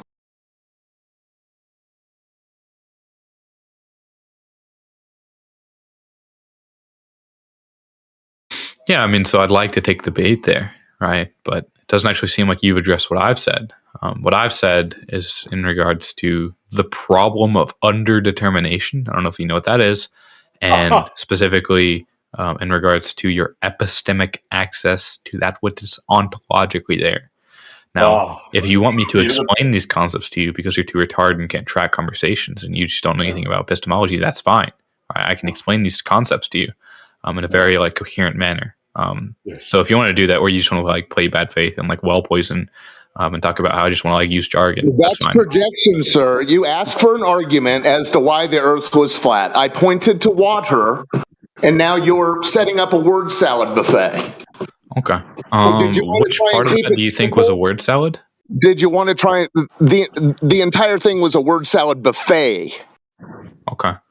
So would you like to try to epistemic access? Do you know what that is? Yeah, it's something Gregory talks about all the time. So the first part about the nature of water. Do you think that was an informative answer? Yeah. I don't know. Something Gregory talks about? I don't know who Gregory is, and I don't know why he talks about it or what he's referring to. I'm asking for the concept right now for you to just tell me what somebody says. Okay. Well, you asked for evidence of the Earth being flat, right? That's what you pranced in here asking for. I pointed to water. What? That's not what I asked for. Yeah, you wanted an argument as to why the Earth was flat. Yeah, argument is different from evidence. Do you understand that? You wanted an argument as to why you can use evidence within the argument. The Earth that's fine. is flat, right? Yeah, I pointed to water. You evidence, so are you just going to retract that claim? You didn't seem to like the simplicity of that. You're going to retract the claim. That's fine. Do you understand the simplicity of it now? Hello? Do you think you're addressing what I said? Do you think you look good here? Excuse me? Do you think you look good right now when you're not addressing what I'm saying? I don't care how I look. I don't know why you're arguing then. Well. Yeah, why are you talking to me? Generally speaking, to prove that you're a retard and you don't have an argument. And, okay, well, go to water. The nature of water. You're confused as to why people think the Earth's flat, right? Do you think that that addresses what I'm saying? Yay or nay? What was the question? Sir. Is bricked. What was your original reason for coming here? Your The original original statement. reason was I was Your speaking the original truth statement on was you whether or were not it is the case asking. that you have an argument. That's Yeah, what I you came were in. asking for evidence that the Nope. Earth was Wrong. Okay. Nope. What do you want? Okay, you wanted an Argument. argument. I pointed to water. Mm-hmm. You think that's an argument? Well, do you know anything about water? Do you think that answers my question? I was hoping to find something that we had in common. Do Do you you think know that anything answers my about water? question? Yeah, I It's do gonna be think the dodge. nature. Yes, I do think the nature of water is a direct argument against the claim of the 3959 water ball. Okay. Do you know what an argument is? Oh, Lord, dude. Bro, why are you being so avoidant? Stop being a pussy. Just have the conversation. Wait, hold on. To be clear, do you think that I'm the one that hasn't answered a question yet? Stop obfuscating. Do you think I'm the one that hasn't answered a question yet? That's Yeah, just like you're a clear ignoring. question. You've ignored everything I've said. You Yes, came in but here. to be You clear, made a when I'm request. asking you a question, right, and you Answer don't the answer me a question question, directly. what you do is you answer the question. Directly. Answer the question directly. Right? Ask him a straight question, and if he doesn't answer, just mute him if he's not going to fucking answer. Probably annoy him. Yeah, thank you, buddy. What's Yeah, the you're argument? welcome. What's the The argument? argument is water is level. Yeah? You understand that? You believe that water bends.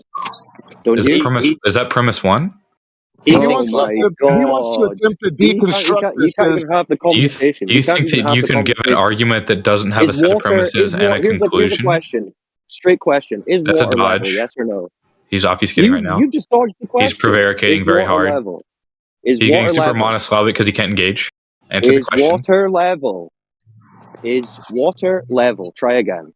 How in the Again, world that's is it not that you going to be an sat answer to down my in the question, chair which and is you're what's the forced to argument? be one? Goon. Is water level? Try and give a straight answer for once in your life. So what is the argument? Is water level? That's a question. What is the argument? You're dodging right now. It's not an argument. It's not an argument. It's a question. So you're not giving an argument. So it's going to be a red herring. Is what I'm saying. That's just going to be a red herring. No. So you can't tell us if water is level. Sorry. What's the argument? The argument is water is level. Okay, an argument is a set of premises and a conclusion. Okay, so if that's water premise is level. one, Well, it's not really an argument. Okay, It's well that's that's okay. What's premise one? They're saying you're Okay, so wrong you're because giving me. So I'm water asking is for an level. argument, and you're not giving me an argument. Do you think the this argument good is faith? water's level. Your water's level. Your religion says it's not. There. Okay. What's the argument? That's the argument. Is water lays level? It's not going to curve like your model think requires. that's an argument? That's what they're saying. Do you have anything to say against? Do you think that's an argument, though? Yeah, it's a good argument. Okay, if that's It's an a great argument, what's why you the can't set even of address premises it. and a conclusion that That's why derives you from the can't conclusion? And That's what? why you can't. Oh my god, Bro, this isn't science class, bro. Learn how to conversate. Gusenheiger. The original claim is that we're living on a water ball. I know it's not science class. I'm just asking for an argument. No, you're avoiding it. You've given me is just a claim. I'm asking you for the argument for the claim. Okay, so you don't. Okay, so it's a claim. You don't believe. Sorry, you're dodging. What's the argument? He's trying to tell you, Holy bro. shit. Well, he's not trying to tell me. He's just trying to obfuscate right now. He's prevaricating. He's bloviating. Their argument is in your religion, water is required to conform to the curvature of the earth. But they're saying that when they measure it, they don't find that. They find water lays level and takes the shape in which it's contained. That's what they're saying. They're saying you have water in your cup. Do you think that's an argument? Hold on. They say you have water in your cup. It's level. You have water. Do you think that is an argument? In your pool, it's level. In your do you think that's an argument? Do you think this looks good for you, Gusenheiger? Yeah, you're just like repeating insults back at me that like hurt you. It's fine. This guy can't even. Gusenheiger, take a Is there chill anyone else pill, in the room? dude. Is there anyone else in the room who can actually have a conversation? Because that one's bricked. Goon, that's pathetic. You couldn't even address one statement.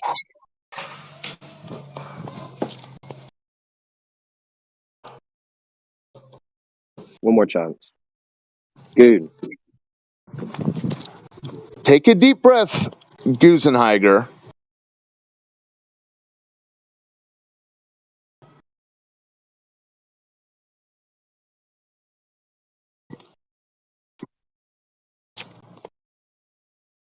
Right, Goon. Are you calm? Can you listen to what's being said and respond?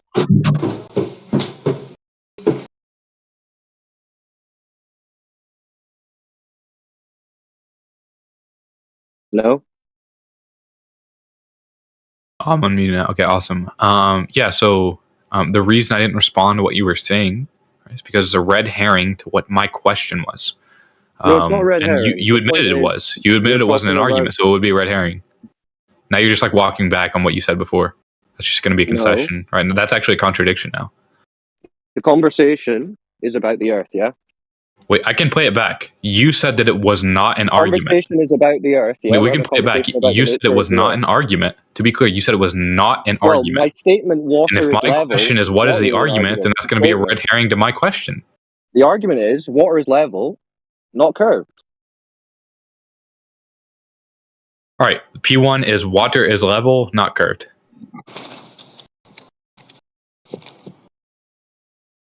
Yep. Therefore, what? What's premise 2? Here, I'll give one to you. Water is level, not curved. That's it. What's premise 2? That's a claim. That's not an argument. Respond to that. Okay. So it's a proposition. So we're just going to ask you what's the argument for the proposition. So you disagree. Water is not level. No, I don't disagree. That's a proposition. I'm asking for the argument. So you agree water is level. Wait, no, I don't agree. You don't agree water is level, so it's not level. No, I'm agnostic to the claim right now. So I'm asking You're for the agnostic argument. to the claim, so you don't know if I'm water is asking level for the or argument for the claim now. So do you have an argument? So you don't know if water is level or curved. Do you have an argument for the claim? Well, you don't know if You're it's dodging water right is now. level or You're curved. obfuscating. That's not reality. You're projecting. You are dodging. You're tap dancing. Someone else can original- unmute anyone. That's a waste of time. If the surface of water is not curved, then the surface of the Earth is not curved.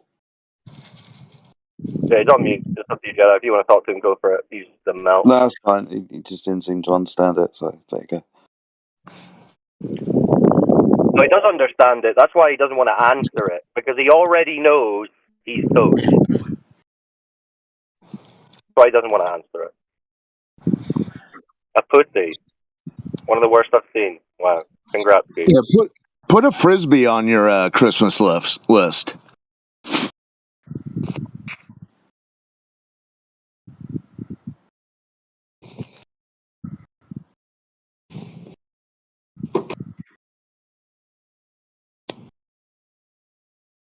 Yeah, I got one for him.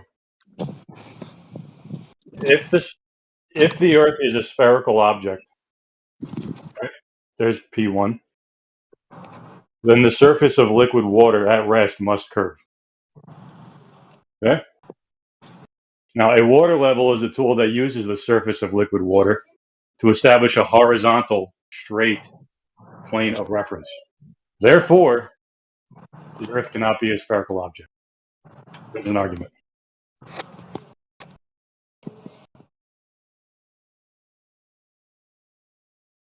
He doesn't like the simplicity of it.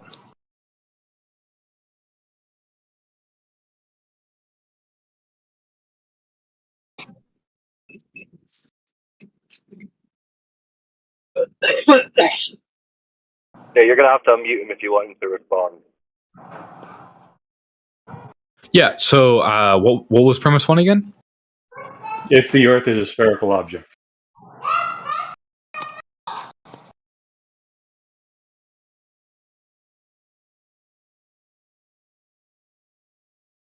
All right, I have it written down. Premise 1 is if the Earth is a spherical object, what? That's it. Okay. Wait. Then premise 1 is if the Earth is a spherical object. Listen to this guy, Goon. What If is the up Earth- with you, dude? If the Earth is a spherical object, we should measure water curving down, contorting to the shape of the Earth. That's your first premise. No. Okay, thank you. No. Now hold on. Let one person play his game at a time. If All the right. Earth is a spherical object, then the surface of liquid water at rest must curve. Okay?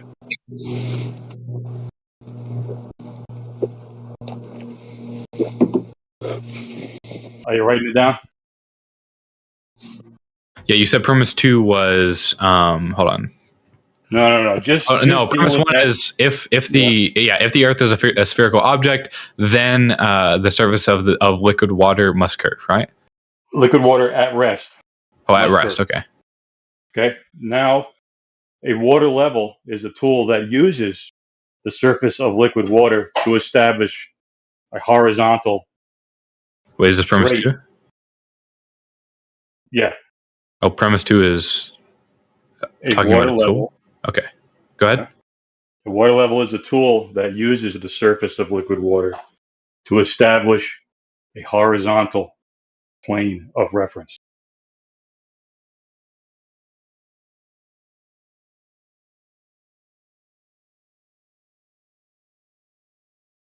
Okay.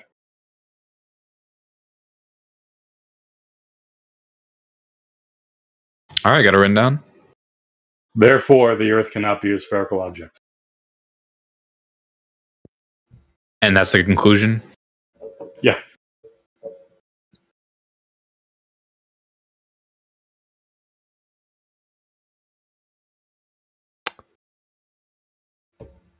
Then how come the titty is round?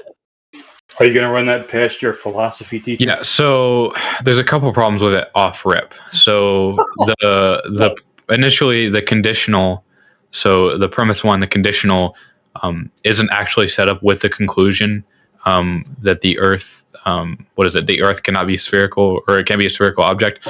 That's not actually addressed in the conditional. First off, so it's not even gonna the conclusion is not gonna follow from the premises, and that's going to be thrown out as an invalid argument, just to kick things off, right? So we're already off to an invalid argument, which can immediately be thrown If out. the Earth is a spherical object, that's first, and then the conclusion is therefore the Earth is not. No, it's not addressed. No, So, the argument's this: if something is a thing, hold on, wait. So are we going to scrap this argument and make another one now? No, it's the same argument. You've made your conclusion. I've written down the argument. Looking at the actual evidence. No, I have the argument right here, and it's not in adherence to a valid inference rule. What about the evidence? And the conclusion doesn't follow from the set of premises. So my question is, are we going to throw this argument out in hopes to find another one, or what is happening I'm right going now? to try and explain it. Oh, wait, hold on. So you're going to change your art? Just to be clear, are you going to alter the argument? Because I have the argument written down right now. I think this argument is valid. Let me explain why. Wait, no, it's not valid. That's just wrong. Can you let me explain why? Wait, do you know what a valid argument is? Let him explain, bro. Do you not want to be challenged on that? Wait, this is just objectively not in adherence to an inference rule, right? So it's just not going to be valid. So can you let me explain why, then tell me when I'm wrong after I've explained why? Yeah, but just to be clear, do you know what an argument being valid means? Seems like a waste of time, bro. Can you let him explain? What does an argument being valid mean? It follows a logical form. Okay, it's adherence to a logical form. So to be clear, let me explain why without asking me. Yeah, go ahead. But this is just obviously not I have it written down here. I can post it in chat. No, that's fine. So if something is a thing, right? If the Earth is a ball, it will display the attributes of that thing. The surface will curve. Basically, what the argument is saying. It's a law of identity argument. If something is a thing, it will display the attributes of that thing. If it doesn't display the attributes of that thing, then it's not that thing. To be clear, this is not the argument. So do you want to change the argument now and write down what you're saying? Because that sounds like it could be a valid... Because you just fill in with the P's and the Q's with what the thing is and what the... this is not a modus tollens. This is not modus tollens. What I have written down here is not a modus tollens, and this is what he said directly. So you gave me a modus tollens. Do you want me to erase this and write down your modus tollens and then address that argument? Bro, you were given the basic argument. No, it wasn't an argument. You need to actually look into it now. No, it wasn't an argument. You're lost right now. So what's wrong with you, dude? Because it's not a valid argument. You're not a truth seeker, are you? So the conclusion doesn't follow from the premises. So my question is, can you give me an argument that's conclusion follows from the premises? No? Nobody? No takers? Really? Okay. Yeah, when you stop over talking people, and when you actually listen, even talking about? And when you actually start testing it, This is just another fine example of the obfuscating globe believer. The argument is so simple. If the Earth is a ball, it will display curvature necessary on a ball. He wants to pretend that that's not valid because he already knows he's crushed. To be clear, that's a different argument. It's a different argument than what's being presented to me right now. So if we want to change the argument, if we want to scrap this argument, no, it's not exactly what he said. No, it's not. No, it's not. I have it written down what he said. You want me to post it in chat? If Earth is a ball, No, you're lost right now. So I can post it in chat if you'd like to hear it. But this is the argument that I have written down. Listen, So everybody heard it. He said if Earth is a ball, then the bodies of water at rest on that ball will display the curvature necessary for that ball. That's what he said. If you weren't being a pedant autist and just trying to avoid the topic, you would have already addressed the argument by now. Right. Instead, you're trying to just throw it out because, I guess you already realize you don't have a rebuttal. But let's try. Okay, The curvature of I the can ball take on must goons. be present in I can take the on water. goons. I can take on goons. Yeah, easy. No, we're in the middle of this. If Goons can't answer this question that was put to him by Jerry, he's done. He's gone. Yeah, Goons wrecked himself. So try again. Sure. So to be clear, what you're giving me right now is a different argument from what the original guy said. What's his name? Jerry. So I'll read out the argument that Jerry gave me. Okay. Jerry gave me the argument that premise 1: if the Earth is a spherical object, then the the surface of liquid water at rest must curve. That's premise 1. So nothing about that is a conditional that would lead to the conclusion. Hold on. Nothing about that is a conditional that leads to the conclusion that the Earth is not flat, or the Earth is flat. No, you missed the whole bit about his water level. Premise 2. Yeah, it's about water level. It doesn't say anything about the Earth being flat. So the conclusion is not following from the premises yet. So if it's addressed in the premises, You seem to just wait to talk and not actually listen. No, Come on, you're lost right now. The reason you're not understanding me is You're because the you're lost. intellectual giant here. I am. Okay, anyways, Wow. Yeah, I It am. tells you all you need to know. He thinks he's an intellectual giant by being unable to answer that very simple argument. Jerry, do you want to rephrase it for him? Can you be our? Well, it's very simple. If the Earth is a spherical object, then the surface of liquid water at rest must curve. Okay? A water level is a tool that uses the surface of liquid water to establish a horizontal plane of reference.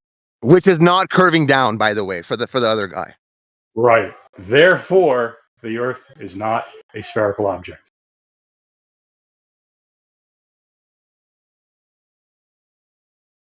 Yeah, so what you've given me again is a conclusion that's not addressed in the premises, so the conclusion doesn't follow from the premises. Now, It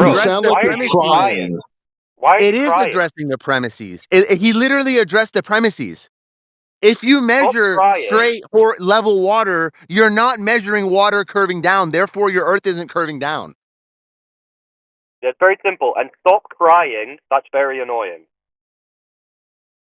I'm laughing because you guys look awful right now. You guys are getting blown the fuck out because you can't even give me a valid argument. You don't know what a valid argument is. This is such a bad look for you guys. You've done irreparable damage again. Holy shit. So welcome to Flat Earth. So again.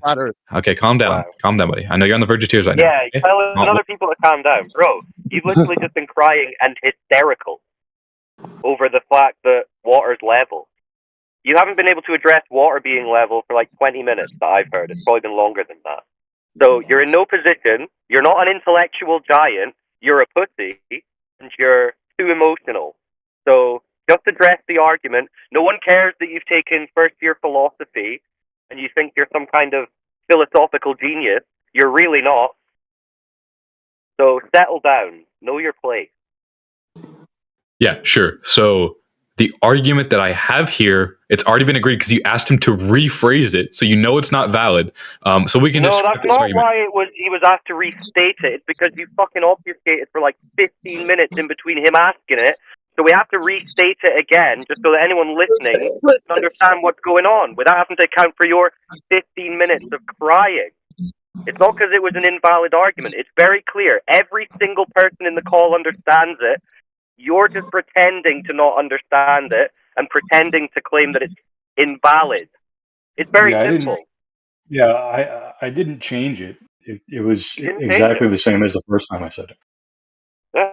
You Either the water's curved or it's not. You fucking spaz. you're avoiding the argument by not actually evaluating the argument. You're not looking at the water being measured and how it being measured in one way proves it's not your way. Singularity. Do you know what argument being valid means? You're not listening, bro. You want to answer the question? I can't spoon feed. You're still to answer Jerry's point. Oh, he's bloviating right now. try Okay, so yeah, so I did address it. I said the argument is not valid. Yeah, you tried to dismiss it out of hand, but everyone knows it is valid. Everyone else understands. Wait, what do you think? What do you think an argument being invalid means? No, answer his point. You're dodging right now. Answer the question. Is the water conforming Just answer the question. You're dodging. Or is it level? Oh wow. Yeah, no, he can't. Basically, what's happening is we've got essentially two cups of water. One of them's frozen, one of them's not frozen, and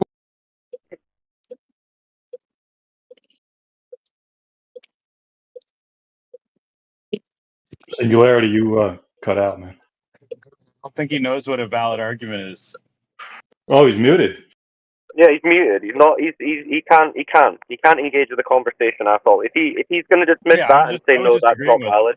We don't tend to agree, but I think I think you muted the wrong guy though. No, I only muted that guy unless someone else muted. is the water cannot be liquid if it's a solid, and we test it and it's ice and it's a solid, and what you're doing is no the argument, bro. The water is fucking solid, and on this one the water is fucking level.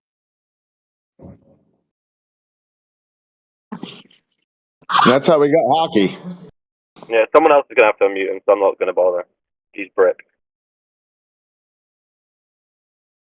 Okay, I don't know if these guys just like have schizophrenia right now. They're just like not addressing what I'm saying. I've said it like 3 times now. But if we want to just like move on to a different argument, that's fine, right? I'm not okay with you like dodging like that and looking that bad. You dismissing it is not a valid rebuttal because everyone else agrees that it's valid except you. So when I asked, to be clear, when I asked you and Singularity what a valid argument means, neither of you knew. So that's just please don't talk about like everybody agreeing on something being valid if you don't know what being valid is. Okay? You're gonna try Yeah. again. Why don't you stop being a pussy and evaluate the actual argument? Calm down. Hey, calm down. The water. Why don't you prove to us the water curving down? How about that? Calm down, buddy. It's gonna be okay. Okay. So you know it's not an argument. Excuse me, mate. You know it's not an argument server. This, yeah. You're in the wrong place.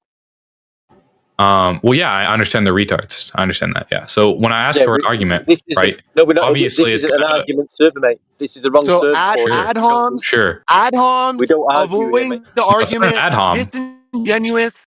Wait, it's not an ad hom. Why? Why are you avoiding the? Is? Yeah, why are you scared? Ad hom is okay. That's fine. He should. Why are you scared? Scared of what? Why are you scared? Scared I'm of what? directly addressing the argument. No, we don't argue here, mate. I'm directly addressing the argument. Now, if you want to give me a valid you're argument, not addressing it. No, you didn't address it. You hand waved it. You hand waved dismissal.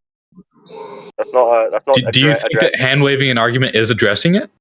We don't argue on here, mate. Okay, then you're lost right now because if I just I'm lost. Yeah, that's what you've been doing since you walked in here is hand waving. Yeah, but we don't even argue here, mate. So you're in the wrong place, by the way. Yeah, he's gone. If this isn't a place for arguing, what's it a place for? A place for having reasonable, honest discussion. Discuss the nature of it. If you can't do that, then go.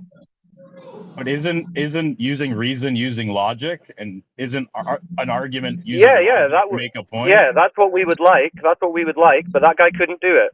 Why don't you try? I thought this wasn't an argument server. Bro, don't start.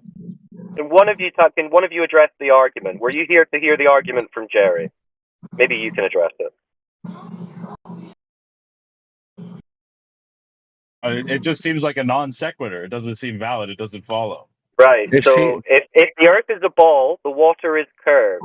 The water is not curved, therefore the Earth isn't a ball. Could you address that? That's pretty much it. Modus tollens. Yeah, Rich, you understand that a ball must have curved water? I'm just really confused. Is this an argument server or not? Because that's an argument. Wow, another one who cannot have the conversation. Yeah, for you, Rev, apparently it's a coping server. The last guy wept, now you're coping. So I guess it's what you make of it. Rich, do you agree? Water on a sphere must curve. Very simple. Yes, no? Water on a sphere must curve. Rich Evans? He has no argument. It is what it is. If No, he had I'm an argument, agnostic he'd to the say it. shape of the Earth. If you want to try and convince me it's flat, go ahead. Well, I'm asking you a question. Water on a ball must curve, yeah?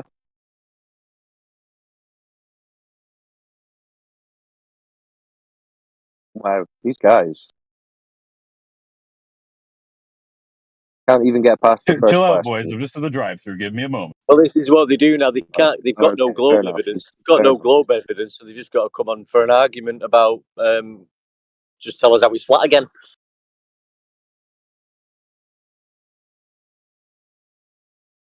Brick. They're all brick. I think he's getting a Big Mac. He said he's in the drive-through, right? Yeah, that's fine.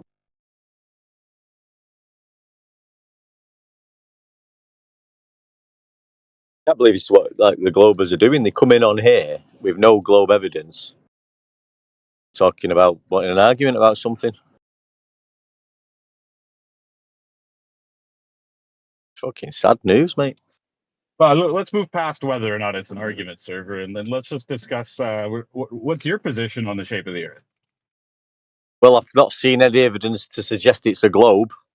So, I haven't from seen whatever, any evidence to suggest it's a pyramid. There's a lot of things that we don't have evidence for. yeah. Yeah. So, what do you think the shape is? Yeah, water ball is one of them. I think it's probably well. When I talk about the ocean, I'd say that was pretty level. Oh, okay, but the ocean being level doesn't indicate a shape of the Earth. Yeah, It flat's sure not a does. If shape, it's Reverend. 70% water, it sure does. Oh, sorry. Did someone say they think it's flat? I said flat isn't a shape, Reverend. Oh, okay. Is planar a shape? No, it's also a description. Well, Okay, so What the all Earth right. is what the Earth is in its entirety, Reverend, unknown. Oh, okay. Well, let me know if you find out. Oh, I'm not omniscient. This isn't the omniscient server, sir.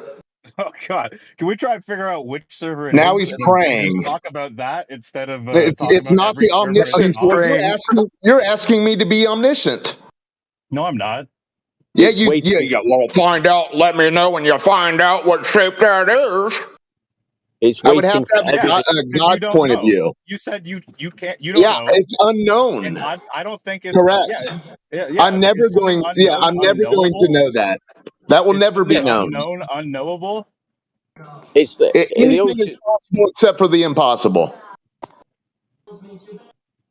Yeah, it's Well, I measured mean, yeah. level. If you guys work out some kind of Well, model here's to the thing, correlate some Rev. observations on a flat model, then You're stuck defending a water ball. That's what we're examining. no, I'm not. Whether or not, yeah, I clearly yeah, stated that I'm agnostic yeah, on the position of the shape of the Earth. yeah, It's and that's a measured level, lie. man. So No, it's not. you're telling. Hold on, he's telling us that he wasn't indoctrinated by the water ball myth. Lie. How do you know what I know? That seems like a lie. Yeah, because every classroom has a globe in it. Every movie screen has a globe on it. Every TV has a globe on it. Every textbook has a globe in it. So what are you, illiterate and lived in the woods under a rock? Just because it's what I'm taught in school doesn't mean I have to believe it, right, sir? Well, yeah, but you claiming to be agnostic about it. So you're a flat earther? No, God, no. So you believe in the globe? No, I'm agnostic on the position of the shape of the Earth. Okay, well, go check out the nature of water. So what makes you think it's not a ball then? Why don't you believe the ball? Why would I believe the ball? Because it looks flat to me. Okay, well, there you go. You're not a glober then. You're pretty much in the same spot that we are. Yeah, welcome to Like, you haven't reality. really I don't informed believe yourself. that the entire world is flat Okay, because I'm agnostic so on that position. but If if you you're want to make agnostic, a case for if why the you're world is agnostic, entirely flat, go right on ahead. No, I'm ready to be convinced. listen, we're not having to make that claim. If you don't believe in the globe, that's fine. That's fine by us. I mean, good. You're aware it's not a globe. Good for you. He's getting there. I mean, at least he's honest. It does look No, flat. I'm not saying It's it's not a not a globe. globe. I'm It not sounds like saying he's it's trying to not a pull his head globe. from the sand. I'm not saying it's not a globe. I'm saying I'm agnostic on the Well, you're position saying of you're the shape of the Earth. agnostic, which means someone presented the globe to you, and you said, "I don't believe that." Why are I we said bothered? What? If, maybe. I said yeah, but why? maybe that's the case. Yeah, but why are we bothered? What you think anyway? Why are So you you talking to me experience then? it flat, and Just you You don't say believe like it's you a did like you what and globe. you. run away from me just like you did him. I Welcome to don't run Flat away Earth. from it. Yeah, welcome to Flat Earth, mate. That's what Yeah, we're saying. It's not a you're globe. We're not spiraling. claiming exactly what it is. Wait, whoa. Why is saying that I'm agnostic on the shape of the Earth so as to say that I'm in the flat Earth group? That doesn't make You any said it. sense. You said it presents itself flat. That's what you just said. Yeah, it You're the one looks who said flat, it's but flat. things aren't always as they appear. Exactly. Thank you. So So although it looks why do you flat, look it may both not ways? be. Hey, Reverend, do you look both ways when you cross the street? Yeah, But things aren't Yeah, always but how they appear. right. Sounds like Reverend, a redundant, pointless act. Then. but you've No, already said you've got, no. but you It's the fact that if it's I look flat. and I don't You see a car and it's really dark out, it may just be that there's a car without right, but its you don't. headlights on. Do you have evidence that it's anything else other than what you observe? What? Any evidence that it's anything other than what you observe and experience, i.e., flat, No, like you because said? my evidence would be my No. Okay. observation. Okay. So what you're left with is you don't know, but all you observe is it's flat and motionless. So that's your only logical basis at the moment. So In welcome. terms of what I observe about the Earth, sure. Yeah. And then I look Yeah. up at the stars and I observe that. And I look out and I And see then planets and what I does observe that. and then And I and look then out what and does I see that the mean? sun and I Yeah. observe Leaps So of that. logic. you see all of those. So you see all of those above a flat Earth. Yeah. I know it doesn't seem to work, or else I would be a flat earther. Oh, here we go. It doesn't seem to work. What doesn't If I work could about your put all observable of the reality? if I could put all of the observations that I have and So are you just onto a flat confused earth whenever you look model, up? and then I would believe in flat earth because it works. You don't But need it to believe doesn't. it. You already experience it. Now you're just saying your observable No, but reality because doesn't things work. aren't always as they seem, You, just no, because that's a I different thing. experience That's it a doesn't different mean I'm thing. to believe exactly as I experience. You're saying your observable reality doesn't work because you observe a flat Earth and then you look up and you get confused. Is that what happens? No, I'm saying that Well, that's what it as sounds far as like. I can see, the Earth is flat and very Yep, bumpy, and there's very yep, big yep, dips and yep, yep, crevices, and there's yep, tons yep. of We things. agree. And then when I Yep, look up and I yep. try and And the consolidate the ground is views that still I have flat. of cosmogony with the You idea of a observe the sun model and of the a flat Earth, stars. it doesn't work. What do you mean the idea? No, you have an observation of the flat Earth, and then you have stars, sun, and moon above it. What doesn't work about that? I'm confused. The trajectory of the stars and The different celestial trajectory objects. of the stars. What Yes, does that mean? correct. What does that mean? What does that mean? I mean, Google it if you don't know what trajectory means, man. I'm not your Well, how dictionary. does it not work above a flat Earth that you observe? Explain it. Because of the stars as they're being observed can be Yeah, we observe the identified stars. and That's local. fine. Dude, if you're just going to talk over it, I'm just going to leave. Get upset. Just try and explain why it doesn't make sense that you No, observe I stars above a was flat Earth. until you started over talking me. So He if So said you it don't doesn't tell me, work. I'm sorry, Rich Evans, stars, I will not we see overtalk you, stars. and I'm going I to see leave. stars. I see stars above a flat Earth. It works fine. What's the problem? Works for Okay, me. please explain to me how two people, one facing one direction on the flat Earth model and one facing the other, would be saying the same Model? No, stars. there is no model. So now we're getting somewhere. Now we're actually getting to you trying to make an argument for the globe. Fine. Someone else pick up. Yeah, oh, now you're going to tap out, bitch. I need to go to the, oh wow. Yeah, bro. You really bowled us over with that logic. The Earth Yeah, looks flat. as soon I as the look at the guy makes a stars, good and point the towards flat. the It globe no Earth, we longer better makes sense. mute You haven't him. made a point. You haven't made a Someone else point. tap out. No, I'm just giving someone else the opportunity to go in because I'm about to jump into the shops. But yeah, I mean, it's very easy. It's not difficult to understand why you would see some stars above a certain part of Earth, and then you move to a different part of Earth and you see different stars. No, but it's the What's the problem same with that? stars. We see the Whereabouts? same stars From where? in the Which southern ones? hemisphere. At which points?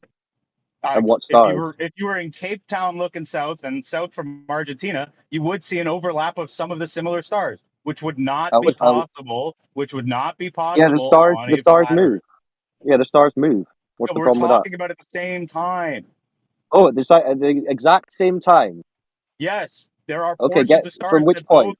both people in Cape Town and in Argentina can both see, which does Okay, not work on your model. could you link the observation in the chat? I'm driving right now. I cannot look it up on my phone. Okay. Well, until you get that, then that's just a baseless claim. Even if I provide you a paper that shows it, you're going to arbitrarily say it's Oh, you can conspiratorial say and that. wrong. Well, let's save that. Let's save that for where you actually have provided the evidence for your claim. Yeah. What can you provide us at the moment that's actually you've got evidence for? What would you accept? Well, what have you got? Well, I'm asking you, what would you accept? Empirical, verifiable, repeatable evidence. Something we can all observe. Something we can all go and test. The fact that you can go to Cape Town and call your friend in Argentina and look Well, this is a south. claim at the moment because you haven't provided the So evidence I'm for not that. going to fly you and your friend to Cape Town in Argentina in order for Right. you to do this. So is that the only So I thing don't that know you've what you got want. then? Well, you haven't done that either. So that's the only thing that you've got. This thing you've never done. What's the You hypothesis? realize how ridiculous of a position this is, right? You guys are literally sitting Yeah, we in your own realize how fucking ridiculous your house. position You're is. in your house with a fucking blindfold on, and you're saying, "Show me how the Earth is round," but I'm I'm not going to outside. take off my fucking No, blindfold. you can't You show guys us are the Earth being round. ridiculous. You already agreed Absolutely that it looks flat. asinine. Your cope You is already noted, agreed it looks Reverend. flat. Reverend, you said it looked flat. It does look flat. What's the stars Does got to do with it? everything appear as it seems? Is Yeah. everything as it is, as it looks? Yeah. How, whoa, that's crazy. Have you never heard of Gettier cases? No. Oh, well, something to look into then. Yeah, explain it. No, I'm He's not going to driving. teach you. Oh, he's driving. He can't explain When it. I look at the horizon, do you it drive appears with your as though eyes boats open go or over it closed? and disappear bottom Exactly up. as it seems is ridiculous. That doesn't make sense on a flat Earth. Oh Lord! Now another person who's not enrolled in Drawing 101. I guarantee you, the good Reverend is driving down the road with his eyes wide open. I tell you what makes sense about water on a globe flying through the vacuum of space. Incredulity doesn't get you anywhere, bud. What makes sense about that? Just because it doesn't make sense to you is not my problem. Exactly. So It appears like boats go behind curvature. Claiming the reality doesn't make Hmm. sense is actual nonsense. Water laying stationary is also not their problem either. Why don't you try addressing that one with some evidence? Well, you want me to bring you around water? There's nothing wrong with a globe that's got water on it flying through the vacuum of space. What's wrong with that? Please explain how it works. What do you mean how it works? How does it work on your model? I don't know what you mean by how it works. Well, you must have a model. I do. Well, how does it work? It does. Tell You know what when do you mean by how does it work? Explain you the know when model. you put When you you, have you know when you a hole punch, Explain the and you model. ask, how Talk us does through the the hole model. punch work? Because Talk it us has through a the model. function, you could show how it works because it has a function. When the This Earth guy. exists in a vacuum of space, and then you ask, how does it work then? I How does it? don't know how to hang on. respond to that. How does the sunset work on a globe? Explain that.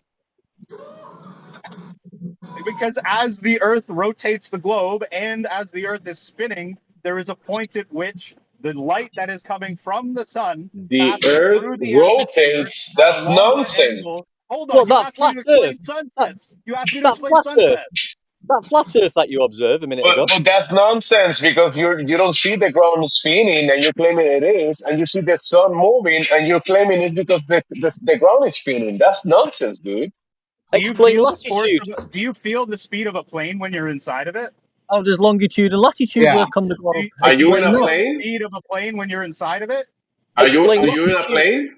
Go. Explain Hey, latitude. Yeah, mate. stand on the outside of the plane, and now make. Hey, stand on the outside. Listen, you gotta be on the outside of the plane. and being Remember, on a you gotta spinning be on Earth top of the is that plane. it's an initial reference frame. You have all of the energy that the Earth has when it's spinning, so it doesn't feel as though it's you are spinning. The airplane is a sealed container. The airplane is a sealed container. The Earth, you're in the outside of it. Remember, it's different. Remember on the Do you globe? feel the speed when you're in a car?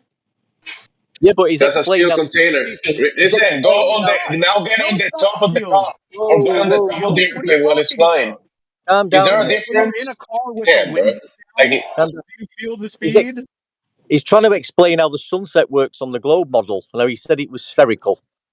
And the Earth is spherical and it spins away, even though he's observed it being flat. So how do we know it's spherical and spinning away?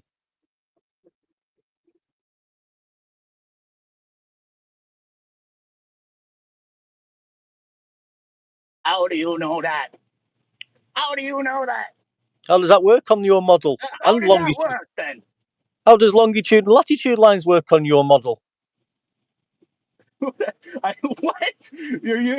You don't understand how longitude and latitude work on a These spherical people are Earth? pathetically retarded, DJ How One does Deck. it work Just on a slap the globe? shit out of this dumb cunt. How does it work on a You're globe? asking me Hey, how that's mean. latitude and longitude work on a globe Earth? Yeah. Can you Because we explain it draw to us? lines at Yeah. equidistance along the Earth in order to measure it. How do you measure it? What? How do you In measure order it? to measure an exact How did you measure it? position on the You put globe, lines you along the Earth measure in the order to measure distance it. between the latitude and longitude. Yeah, So how you did you have measure it? decimal places How based did you on measure that it? in order to pinpoint Exactly. How did place you measure it? on What Earth. tool did you use to measure them lines? Nonsensical bullshit. What tool do we use to? So I don't know if you know this, but In it's your not as model? though someone actually chiseled lines down all of the continental No, United we're asking States in what order tool to we make use to latitude measure and them. longitude line. How do you measure them? How do you know where they are? Utilizing GPS systems. Okay.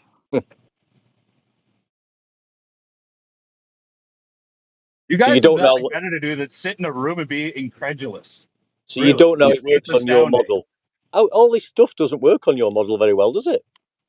How does it work on the flat Earth Please model? explain how it doesn't work on my How model. does what work on the flat Earth? What? Anything. Yeah, How does anything work? How did the longitude and latitude lines work on the flat Earth? Well, we get them from elevation angles to Polaris. How and did you then measure them? with a sextant? Well, actually, I think it was with Why is there quadrant. two celestial poles? How does that work? Two celestial poles. Why doesn't the There is- sun change in size? Why do Let we him always finish. see the same side of the moon? Oh my god. So I'm doing the job of like five different people here. So. retardation. I got you, man. I get you. You must have a list there, just reading the list out that he's prepared for earlier. Yeah, who said there is another side of it, of the moon? Yeah, how does that work on the globe model? I'm asking you. No, you asked about the other side. I said, who's to say there is another side of it? I said, why do we always see the same side? Yeah, and I'm saying, who's to say there's another side, a different side? Well, it looks like there is. Oh, so if ifs and nuts like a were ball. candy and nuts, I get it. You guys are lost in your imagination. Hold on. I'm looking at it. It's so embedded in the psyche. It appears like a ball. It's Like there's insane. another side to it. It looks like How a is that ball, not the so that same means as it you is a saying ball. It looks like it's flat. This guy needs to get closer to his microphone. You sound like you're sitting in the back seat of someone's car, mate. What? The Earth looks flat, so it's flat. But the moon looks like a ball, so it's a ball. Moon looks like a light in the sky. It The looks like a moon is ball to more. Examine it Swivels a a little bit. more. It's very bizarre. The moon is Swivels a bit. bizarre. Has like a curved shadow on it. It looks like a ball. How does that work? Well, it's your imagination. I want an answer. Well, it reflects light like it You would said be it looks concave, like a not a ball. ball. So you're an Yeah, it idiot. reflects light like a ball. No, it reflects light like a concave, not a ball. You're a moron. Why is You it don't know what a swivel? ball or concave is.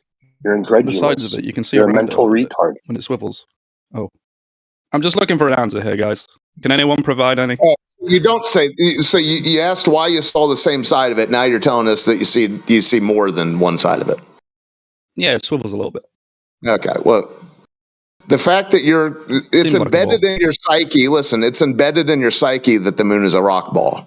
You can't really you're unable to really go beyond the conversation with that embedded in your it looks brain. like a rock ball. Like I said, I get it, and you think that's gospel.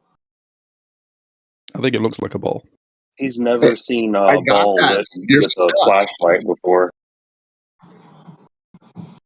Yeah, I've seen a ball lit with a flashlight. It kind of looks like the moon does. Glows like the moon, does it? Shake yourself. Yeah.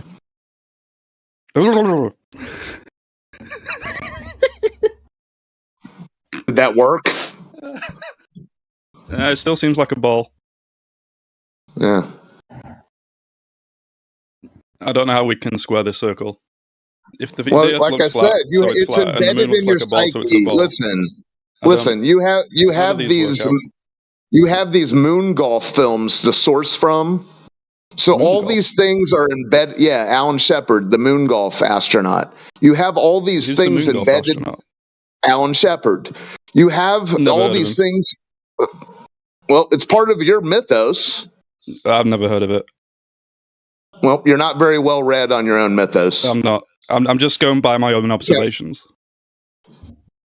What appears to be the Observations way of it is what? to me.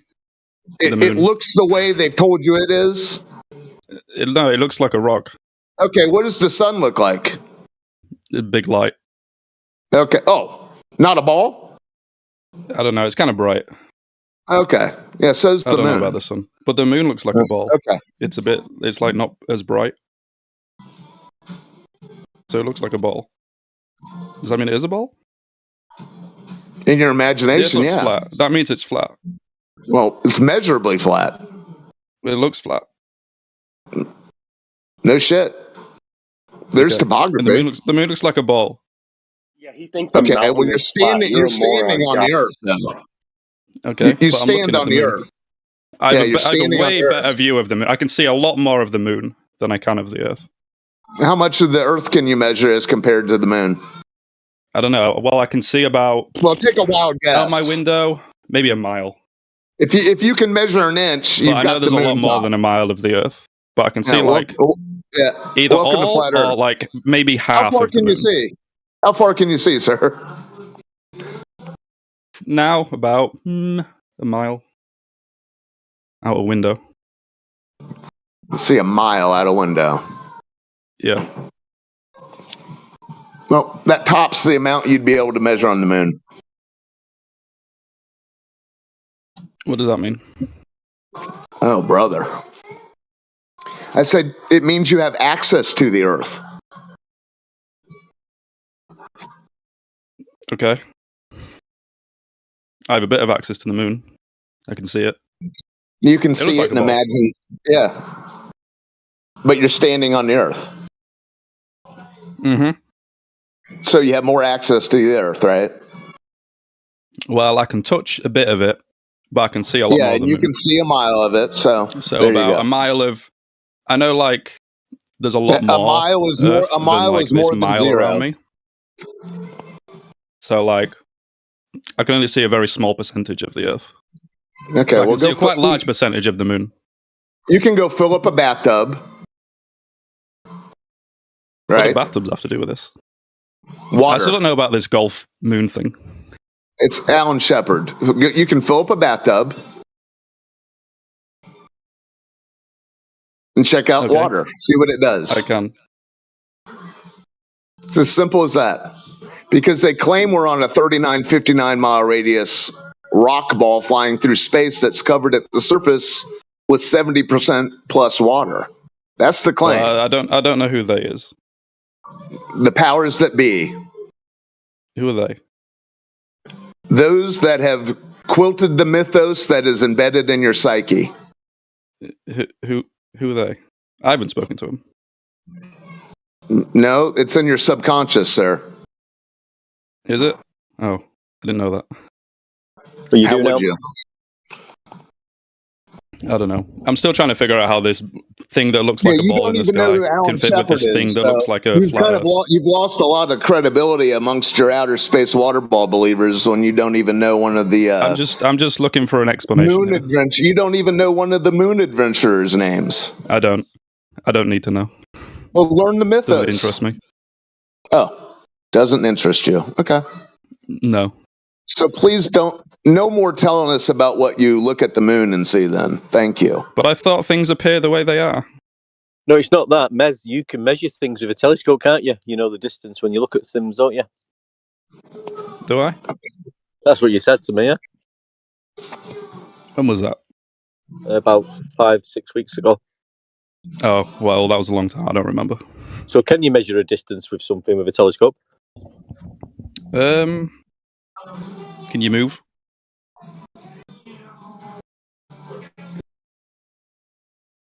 You don't. Do you know how big the thing you're looking at is? I'm asking you. Well, I'm asking what are the parameters of this question?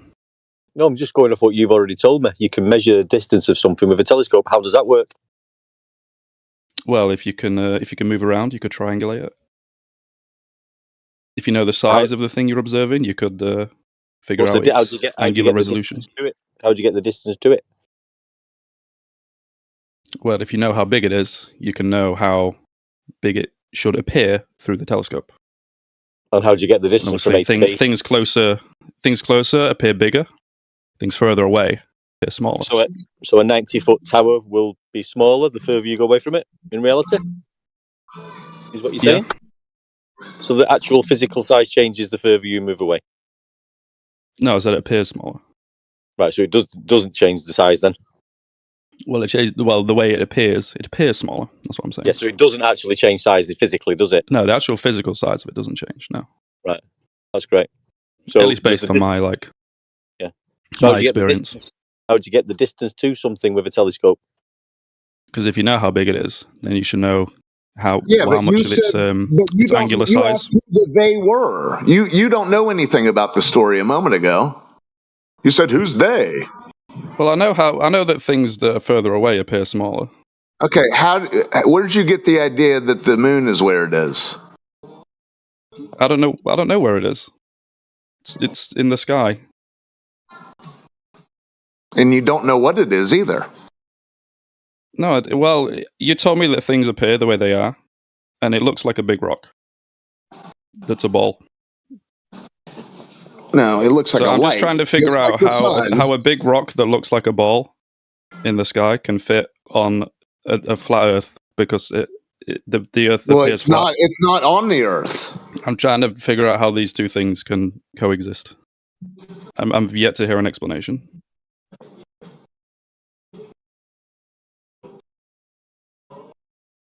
Hello? No, I mean, even if I give you that it's a rock ball that they drive dune buggies and play golf on the surface I don't know about golf and dune buggies. Okay. Just I'll give you that they've made one small step for man, one giant leap for mankind. What does that have to do with the price of rice of what Earth is?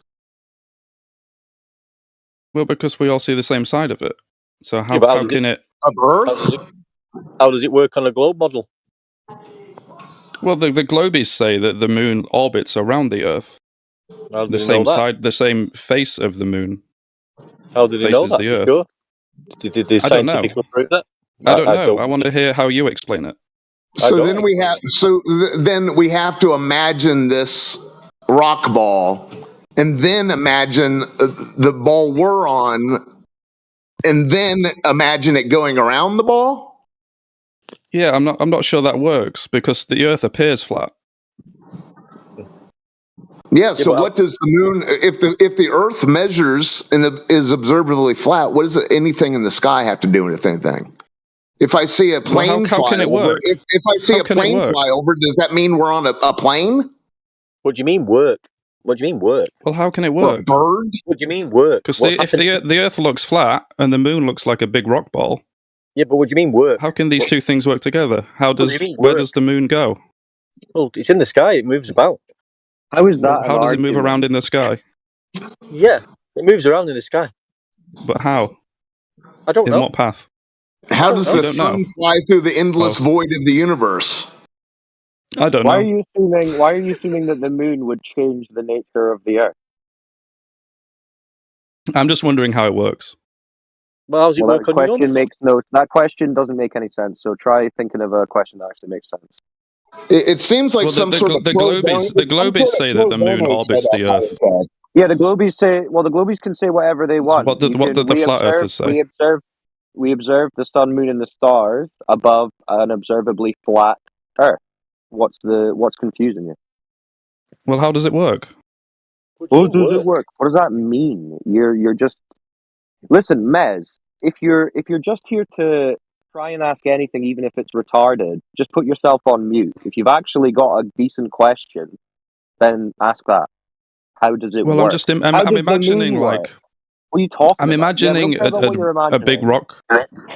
Okay, we don't care Because what when the you're globies say that there's like the Earth is a ball, you imagining something has no bearing on reality, Mez. Well, that's true, but like I'm imagining how the like globies if the Earth is a ball and the moon is a ball and the moon orbits around the globe. Earth, no. You only have the Earth. That makes sense to me in my head. Well, but if I'm imagining that the Earth is flat, I can't imagine how the moon would orbit in moving any path around the flat Earth doesn't make any sense. to where we all see the same side of it. It doesn't make any sense. Well, you're not imagining the Earth as a ball because all you got is an observably flat Earth. You might see a moon. Yeah, but I've got an observably round moon. Okay, so you've got a round moon above a flat Earth. Now what? Well, how can it work? The Earth must the moon's be a sphere, round because the moon. See, this is where you're. If the moon's a sphere what you think and the Earth is flat, that's what you're assuming. Why do we see the same side of it? What are you talking about, Mez? The moon looks like a sphere. Looks like, or is? Well, you said things look the way they are. You can assume if the Earth is flat because it looks flat, then the moon has to be a sphere because it looks like a sphere. Right. Right. Even if we give you that, that doesn't change the Earth. So we've got a flat Earth. We've got a round moon and a flat Earth. Right. There you go, Mez. So you're flat. So why in America and England do we see the same side of the moon on the same night? Well, I guess it's not a spinning ball. If we're like 3,000 miles away from each other. Well, I guess it's not a spinning ball. Your assumption was incorrect then. Sorry. What was your question again? So if the moon's a sphere and the Earth is flat, why can me in England and someone in America see the same side of the moon on the same night? Because when you say on the same night, you know that it's not the same time, right? We will be experiencing nighttime, for example, and they won't, or we'll be experiencing daytime and the other way around, right? So we don't observe this exactly the same time. It's like America's only 6 hours apart. You can see the moon at the same time. Really? What angle in the sky? Where's it going to be? I don't know. It'll be pretty shallow.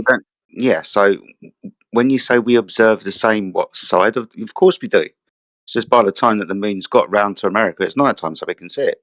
So it's like the same question, like why can we see the sun in the UK and America? Well, by the time the sun's moved around, we look up and see the fucking sun. There it is. All right. Well, what about all across Europe? What do you mean all across Europe? Why do we see the sun? Multiple different countries that are hours apart can see the same moon at the same time. At the same time. Even people north and south can see the same side of the moon at the same time. Yeah, of course. Yeah, if they're local to it. So how does that work? If they're local to it, yeah. Because if it's a sphere and I'm directly under it, I'll see one side of it. But if I'm really far north and I look at the moon, I should see like a bit of the other side of it. If I'm really far south, I'll see the other side of it. Yeah, we do see a slightly different orientation. Because we are oriented. Yes, we do. No, we don't. You're telling Porky's Jedi. No. Mez, you're the one that brought up. No. You're the one you brought that up earlier, Mez. This is the oscillating around the edges. He's making a Can you show me a photo? North or south of the equator. Because every photo I've seen of the moon is the same. Every single photograph you've seen of the moon is the same because it's the same moon. Yeah. Yeah, well, it's the same side of it. So, of course, it's always the same side of the moon, right? So why do we always see the same side if it's a ball and the Earth's flat? You just see what we see, mate. Because why in your model do we see this? Why in your model? Well, I don't have a model, but the globies say that the moon orbits the Earth, and the same face of the moon faces the Earth. It's got nothing to do with the curvature of the Earth. It's got to do with distance. So, right, so how far away is the moon? Don't know. Wait a minute. You don't know? Yeah. Wait a minute. How would I? Wes, are you saying you don't believe in the globe anymore then? I'm agnostic about it. Wow. That only took 6 months. Well done. Yeah. I've been here for 6 months. You've been here the whole time. I'm just trying to figure out, like, how does it work? Well, you figured out you don't believe in the globe anymore. That's good. And yes, now welcome to our world. We don't know how the moon, what the moon is, what the sun is, what the stars are, and you don't either. What, like we've been telling you for 6 months. You guys are slow learners. I don't know. You're asking us why we see the same side of the moon when your assumption would be that it's a spinning ball, but you're not asking yourself, wait, why would I be seeing the same side if it's a spinning ball? I'd be seeing other sides. And you go, oh no, but it's just spinning at the perfect speed for no reason at all. Sure, why couldn't it spin at the perfect speed? Well, it just means you've got no evidence that it is actually spinning at all. Well, it's just when the globies say that it's a ball orbiting a ball. That like makes sense in my head. The globies say but when flat earthers say it's a ball they don't see, they orbiting only see one flat face of plane, it doesn't seem to work.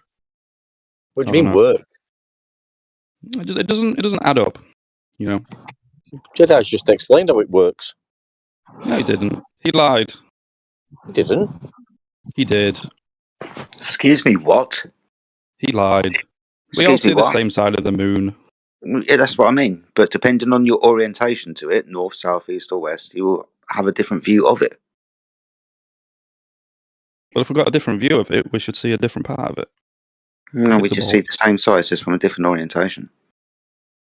And this is why I asked you how far away the moon was within the globe model, because that's the reason why we don't see around the corner of the sphere based on, perspective. Well, it'd have to be pretty far away on the globe. Well, it's pretty fucking far away. If it was like if it was really really close on the globe, then even like people pretty close would see like a different side of it, or it'd feel like really small. We could say anything. I mean, it's like me saying, okay, the globies say the moon is the same, is spinning at the same rate as the Earth, right? So that's why you only see that side of it. So why would two people at different places on the globe see the same moon if it's spinning? It would appear differently. The same side of the moon is facing the Earth. Yeah, but you'd be spinning at a different rate at a different point on the Earth, wouldn't you? Would you? So yeah, you would. You'd be spinning at a different. Explain that one again. Yeah. Well, you just have to absorb what I'm saying. The moon is always facing the Earth, and that's why you only see the same side of it.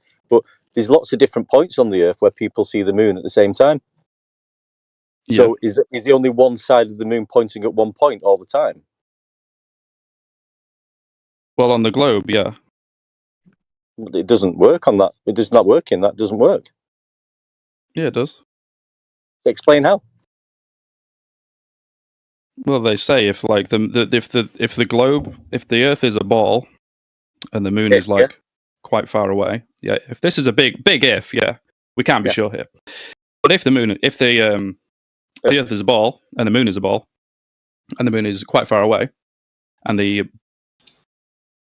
same side of the moon faces the Earth, then wherever you are on the Earth, you'll see the same side of the moon. I'm in the UK, and the Earth is spinning, and the moon's spinning, and I'm seeing the moon, right? Somebody in America or the other side of Europe, right, is also looking at the moon. So is the moon always facing the same point all the time, every point of the Earth? Is it facing the same point? Yeah. What if it's spinning? Oh, right? I get what you're saying. Well, yeah. The same. Well, it's just the same. It's tidally locked. What's at every point on the Earth where you can see it? It doesn't look different. No, not every point. So why doesn't it look different from different places on the globe? When the globe's spinning, and you can see different. You should be able to see a different part of that spinning. Well, because it is very far away. Yeah, how does that work? Well, how do you know the distance to it? I don't. But like, if it's really far away, you'll see the same side of it on a ball. But is it really far away on the flat Earth? I don't know how far away it is. You don't know.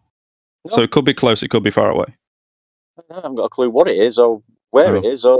Yeah, I don't know. It's a wonderment, Mez. There's nothing wrong. Well, it looks like a big rock. Yes, Can we at least narrow down it to being a big rock ball? There's nothing wrong with not knowing something. Okay. That's the first hurdle you need to get over. You don't have to know everything. No, it doesn't seem like you know much. No, you can insult me as much as you want. It won't bother me. Yeah, Mez, you seem to be saying, hey, if it were this rock and it's spinning, but you forget we only see what we see in reality. We see what we see. Yeah, and like I see a big rock in the sky. It's a ball. the globies have an explanation for this. Spinning part of it. I'm wondering what your explanation for it is. Yeah, but you seem to be expecting that you would see different sides of it on a globe. Yet we don't. No.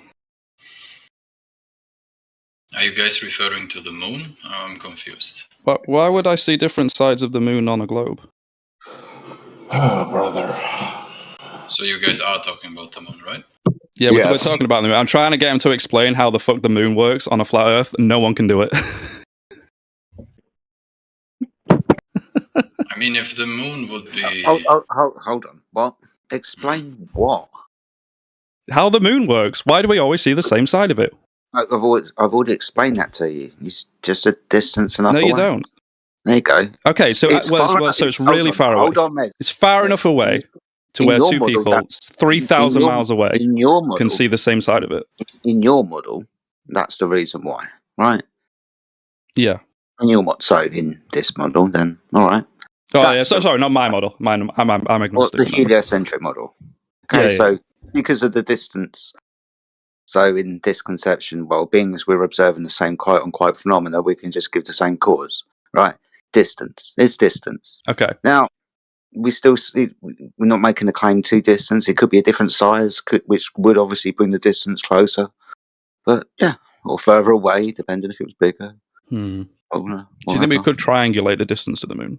Oh, I don't know, mate. Do you? At what time? I have a question to the moon. Can I ask something? May I ask a question? Well, if we pick a time when the moon is like at the highest point in the sky, and then then we will get that. Pick someone at the same latitude line. 45 degrees. Why wouldn't we do it at 45 degrees above the horizon? Well, because the math would be easier. Mm-hmm. May I ask a question? Why is it that so like you guys don't believe in the globe, but I will use lingo from the globe anyway, so you understand what I'm trying to say.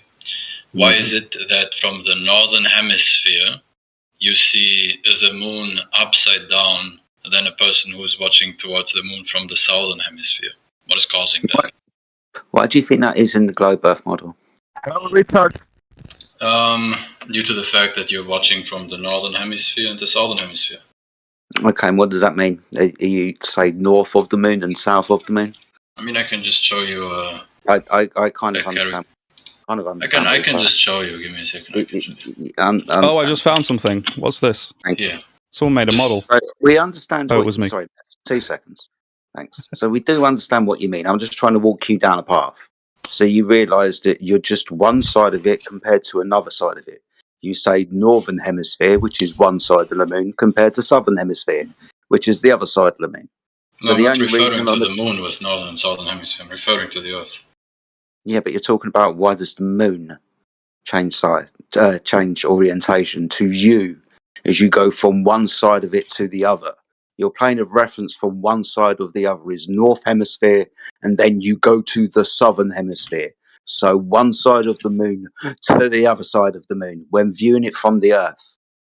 Now, all you've done is gone from one side to the other. You don't need the Earth to be a ball to do that. That is correct. Yes.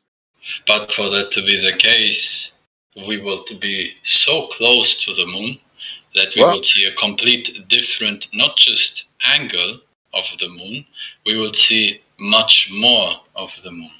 Why would we see much more of the moon? Due to the fact that it will be much closer. If I take, for example, why would it be much closer? Angular. It's just your angular perspective. The closer something is to you, a ball, the closer it is to you. If you do, let's say, a 180 around the ball, you see almost the whole ball.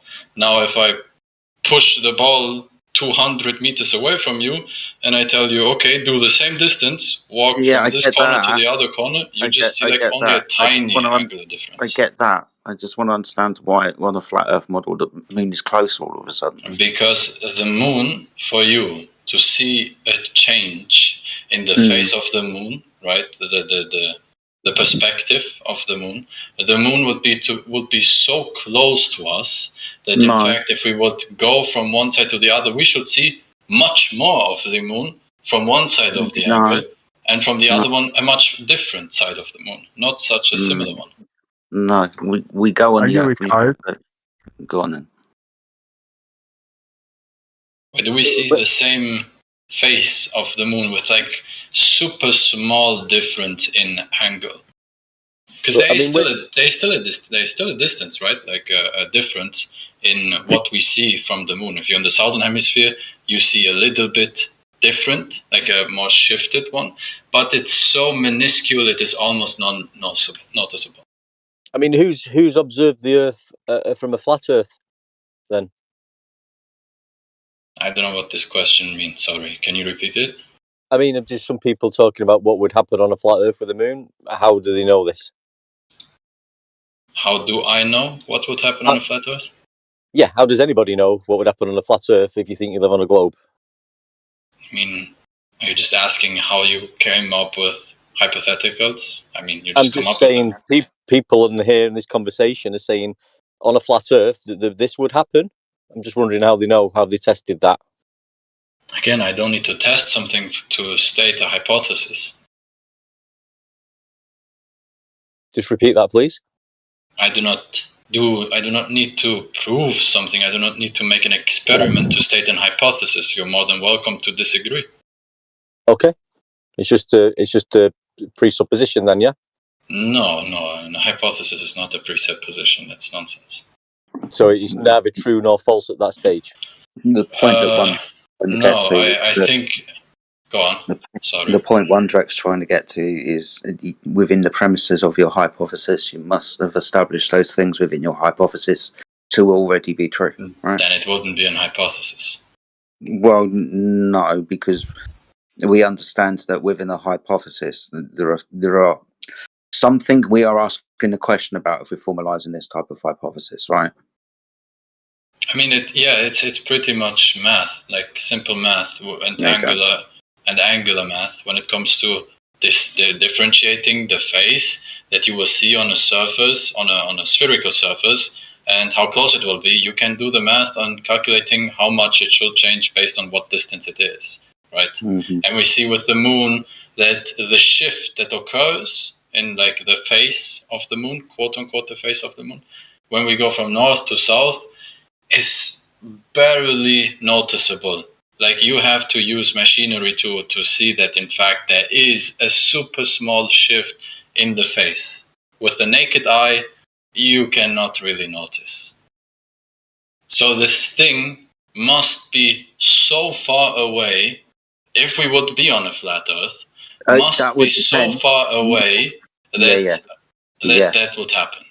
Yeah, for a moon of the size that we are told, for us to observe this, then it must be around the distance that we're told. If the moon was smaller, though, then it would be able to be... No, the size wouldn't change it. No. Actual size, not... Fuck's sake. Okay, fair enough. No, the size wouldn't change anything. Because, like, let's say I take a big-ass ball, or I take a small-ass ball, the angular will remain the same. It is no difference. Yeah. If I brought it closer, the angular size will remain the same, but the actual size will be different, right? Again, I'm not referring to the size of the object. I'm referring to the angle we are looking at it. So it doesn't matter how big the object is. It is irrelevant. Yeah, but you're talking about how it appears when we look at it from two perspectives, either side of the moon. The angle, correct. I'm referring to the angle of the object. I'm not referring to the size of the object. Yeah, and that's fine. And within the globe Earth model, the reason why we don't see much of a change, if at all, like you explained earlier, is because of distance to it. Correct. Right? Okay. Correct. So if it was smaller and sorry. closer, it would just appear the same position and angle in the sky. Incorrect. Right. That's the bit where our contention is then. Okay, fine. Follow that up then for me. If I take a blueberry and put it in front of your nose, okay, and I put you in one side of the room, in one corner of the room, and I hold it in the middle of the room, right? You're super close to it. And I tell you, go to the other side of the room, and I put on one side of the blueberry, I mark it red, and the other side I mark it, let's say, I don't know, purple. You're currently facing the red side. If I tell you go to the other side of the room, you will barely see any red part anymore.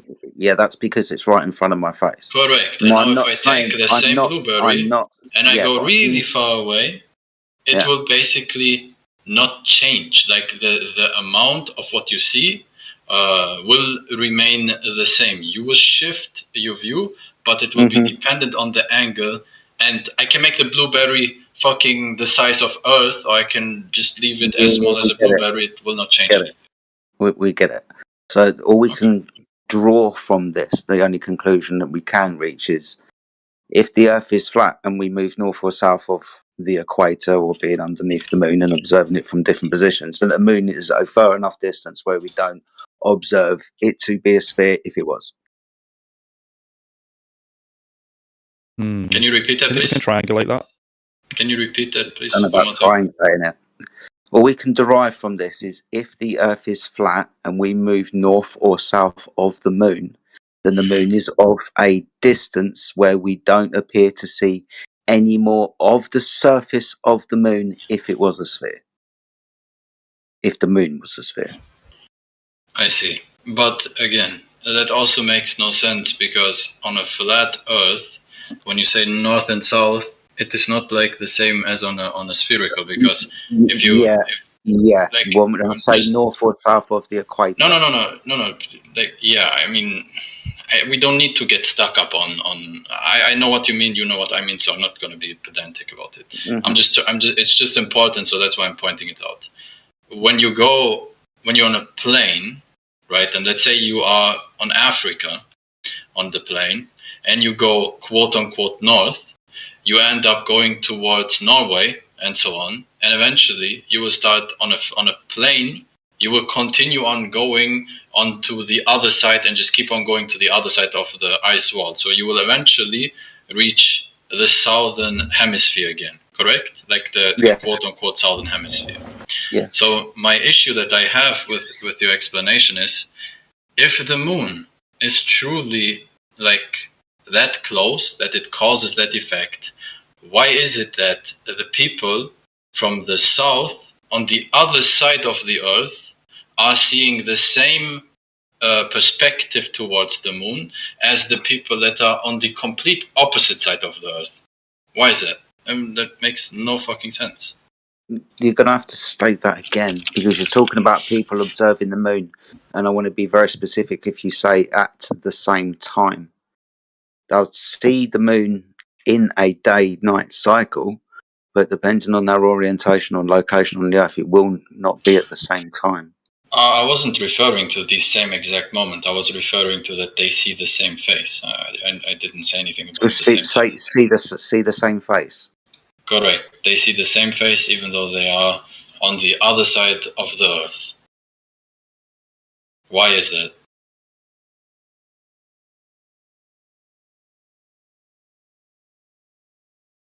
I was going to explain this earlier, but you told me I was wrong for doing so I'm not going to do it again, even though I think I was right.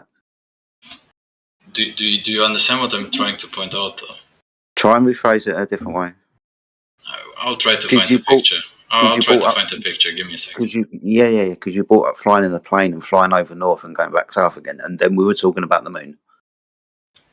Correct. Give me a second. A picture might help. Inside it, it's like the classic flat Earth, right? Like some kind of model. Yeah. So you have on one side Southern America, right? Yeah. And you have completely on the other side you have Australia. Yeah. So why is it that the people from Southern America, let's say for example Argentina, see the same face of the moon, like the same, I'm not talking about the angle of the moon, I'm referring to the perspective of the moon. Why do they see the same perspective of the moon as the people in Australia, but the people in between, such as for example Northern America or Northern Europe, actually see it the other way around? What is causing that? Because of the, we have to understand where the ground position of the moon is, right, on the Earth. We're calling this the equator at the moment. So let's say the moon is circling around the equator, right? Oh, okay. So people inside that circle, as opposed to people outside that circle. South America and Australia and South Africa outside of that circle. Europe, North America, and most of Asia are inside that circle. Okay. So we're just getting to orientation again, right? So why is it that the moon is not visible at all times if it is circling around the equator? Because it's at a size and distance where it's not able to be observed fully for the entirety of the Earth.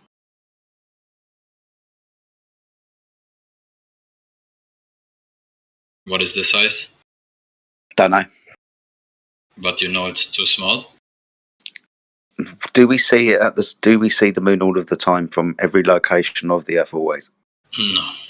No, of course we don't. So by this observation, it doesn't take away from the Earth being flat or not, because that's a measurement of the surface of the Earth. Correct. But you see it set. How can it set on a flat Earth?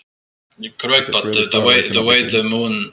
Correct, but the way the moon comes into existence is due to the slowly rising in the horizon, and you on top of it see the moon not at different shapes. If the moon would be so close to you, you would see it. You would see it first, and when it would come over you, you should see completely different faces, because it first sets in the horizon, right? Or like what you call this, like out of nowhere. I don't even know how you would explain it in yours, but I know that you don't believe in the horizon, so it just appears through whatever reason. Okay.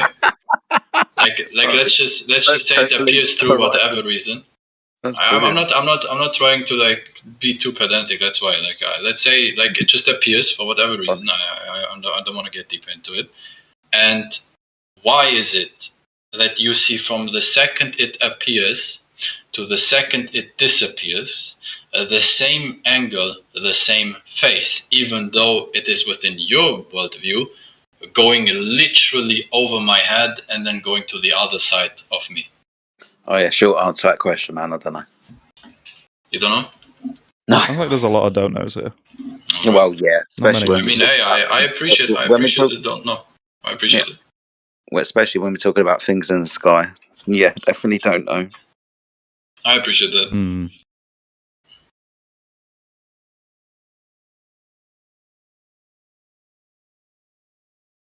If you say don't know, then I'll not give you a hard time. It's alright. No, the Globies have a lot of answers. I get a lot of don't know about the flat earthers. A lot of stories. I don't know. They seem to add up. Well, yeah. They all need Earth curvature. Are you coping, Les? No. Yeah. No. Can I ask a similar question? Is that okay? I don't want to hijack the whole room, so if somebody else wants to speak, you can go ahead. No, ask a question, dude. It's a similar one, right? That's why I would attach it to what we just spoke about.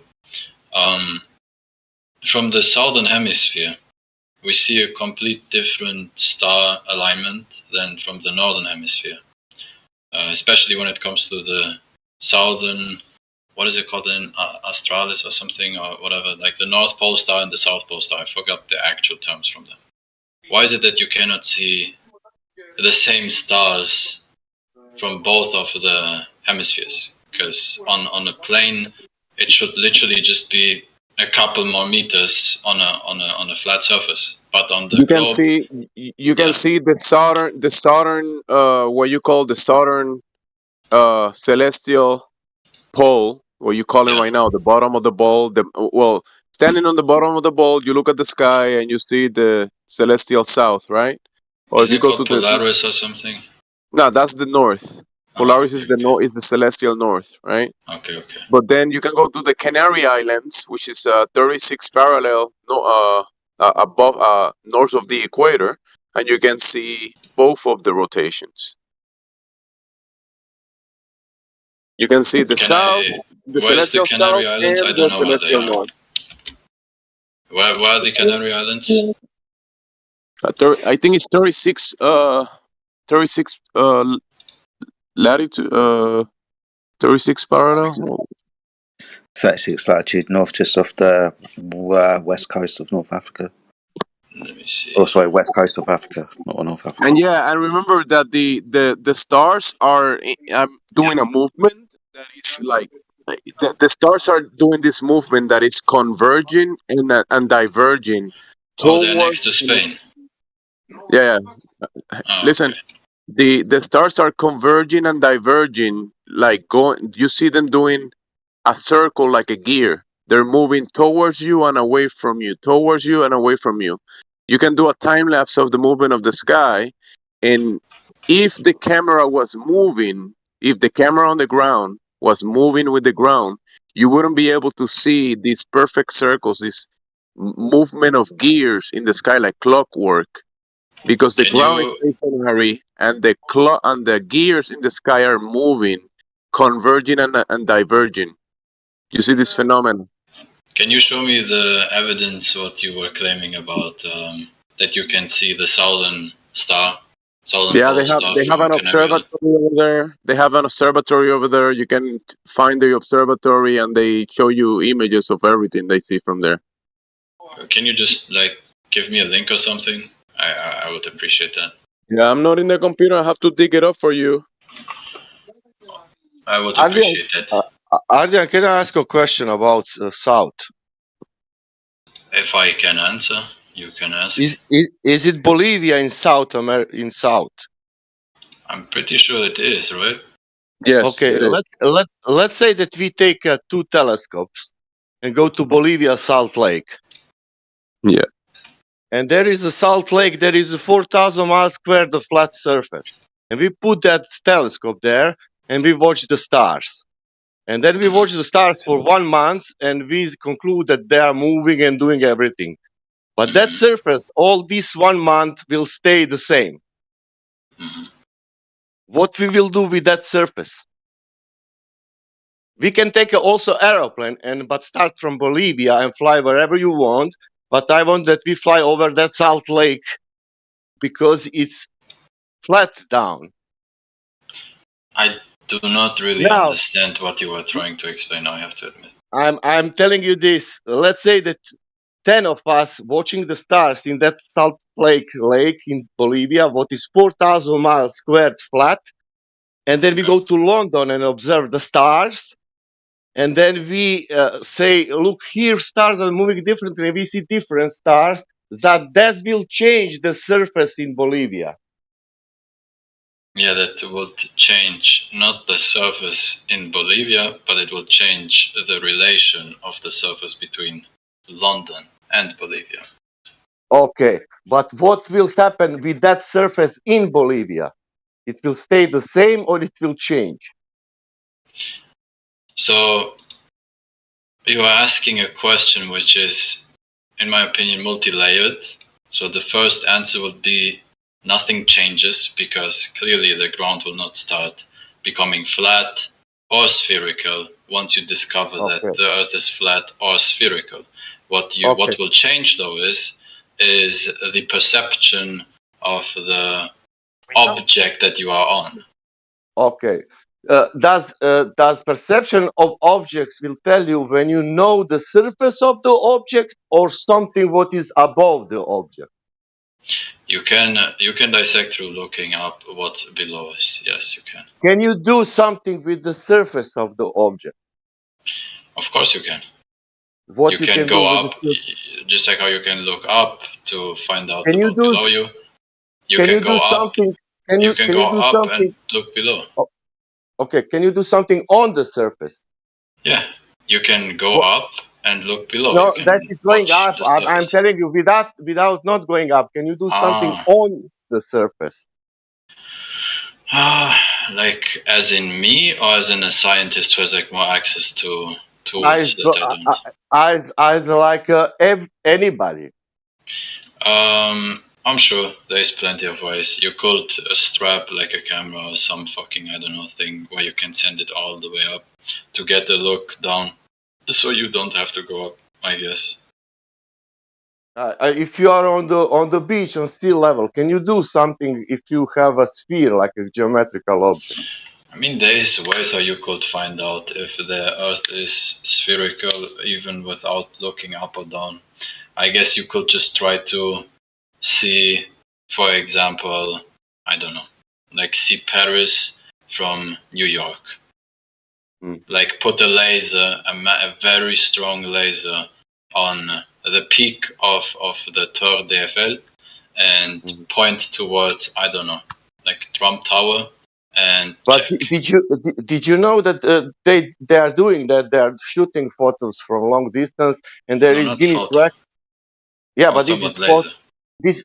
this is photos records, and they're shooting. They're getting Guinness record. It's I think 270 miles, something like that, and we cannot do more. They have found pictures from the Tour d'Eiffel to America. No, I'm telling you that the Guinness record in this moment is 270 miles. The distance between New York and Paris, or what you said, it's more distance. Nobody can do that. Why not? Yeah. Yeah, why not? But because we don't have optics to do that, nobody Well, can do that. that's my I'm telling you point. now. That's Yeah, my but point. that's my point. I was refraining from pictures. Like you can use a Yeah, laser but I'm telling and you, you can use a sensor. I'm telling you, in this moment in human world, in the world, it's Guinness record 270 miles. Well, I'm gonna just say the same thing again. Do you think a laser is stronger than any picture that we can think of? Do you know any lasers who shoot more than 270 miles straight above the sea level? Easily. Above the sea level? Easily. You can Oh, probably make one yourself. Great. That means that if we have some kind of distance of 100 miles, that there will be a line above the sea level. My point again is that if you want to check if the Earth is flat and you believe that due to whatever reasons, like optical reasons, you cannot zoom, you cannot see from Paris to New York due to optical reasons. Again, Okay. if that's your belief, but what if you have a size? Can I just finish? I listen to you. You're speaking ridiculous thing. You want yeah, something. But I would still appreciate if I may finish. I allowed you as well to finish. Yeah, but I wanted to ask you if you know the size of that object. Can you measure it? What object? In this case, Earth. Again, first we have to talk about if the experiment even works. Because I'm asking you some simple question. If we know the size of the Earth, I'm not can gonna we engage measure with it? you anymore if you don't let me speak. Because like you're asking. Okay. No, he's asking you a specific, detailed question of your premise that you're trying to ask him. So he's just trying to clarify. So calm down. Just answer the question, little buddy. Let's just switch to Mez. Let's see what he's got. Mez, are you breathing? Your emotions under control? You okay? All right, I'm calm down. You will be okay hearing ideas that disagree with you. You will survive this. Experts have done studies, and hearing an opposing opinion causes no harm. Čekaj, si napravim na brzinu. Napravim joystick. Imamo vremena. Sasha, hot mic.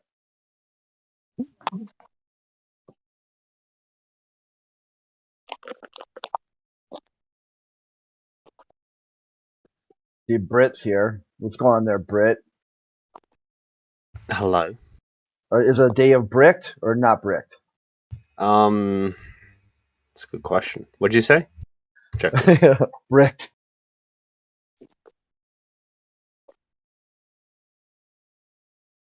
Bricked that.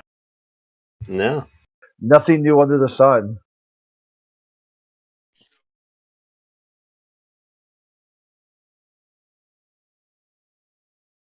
What is omnivore?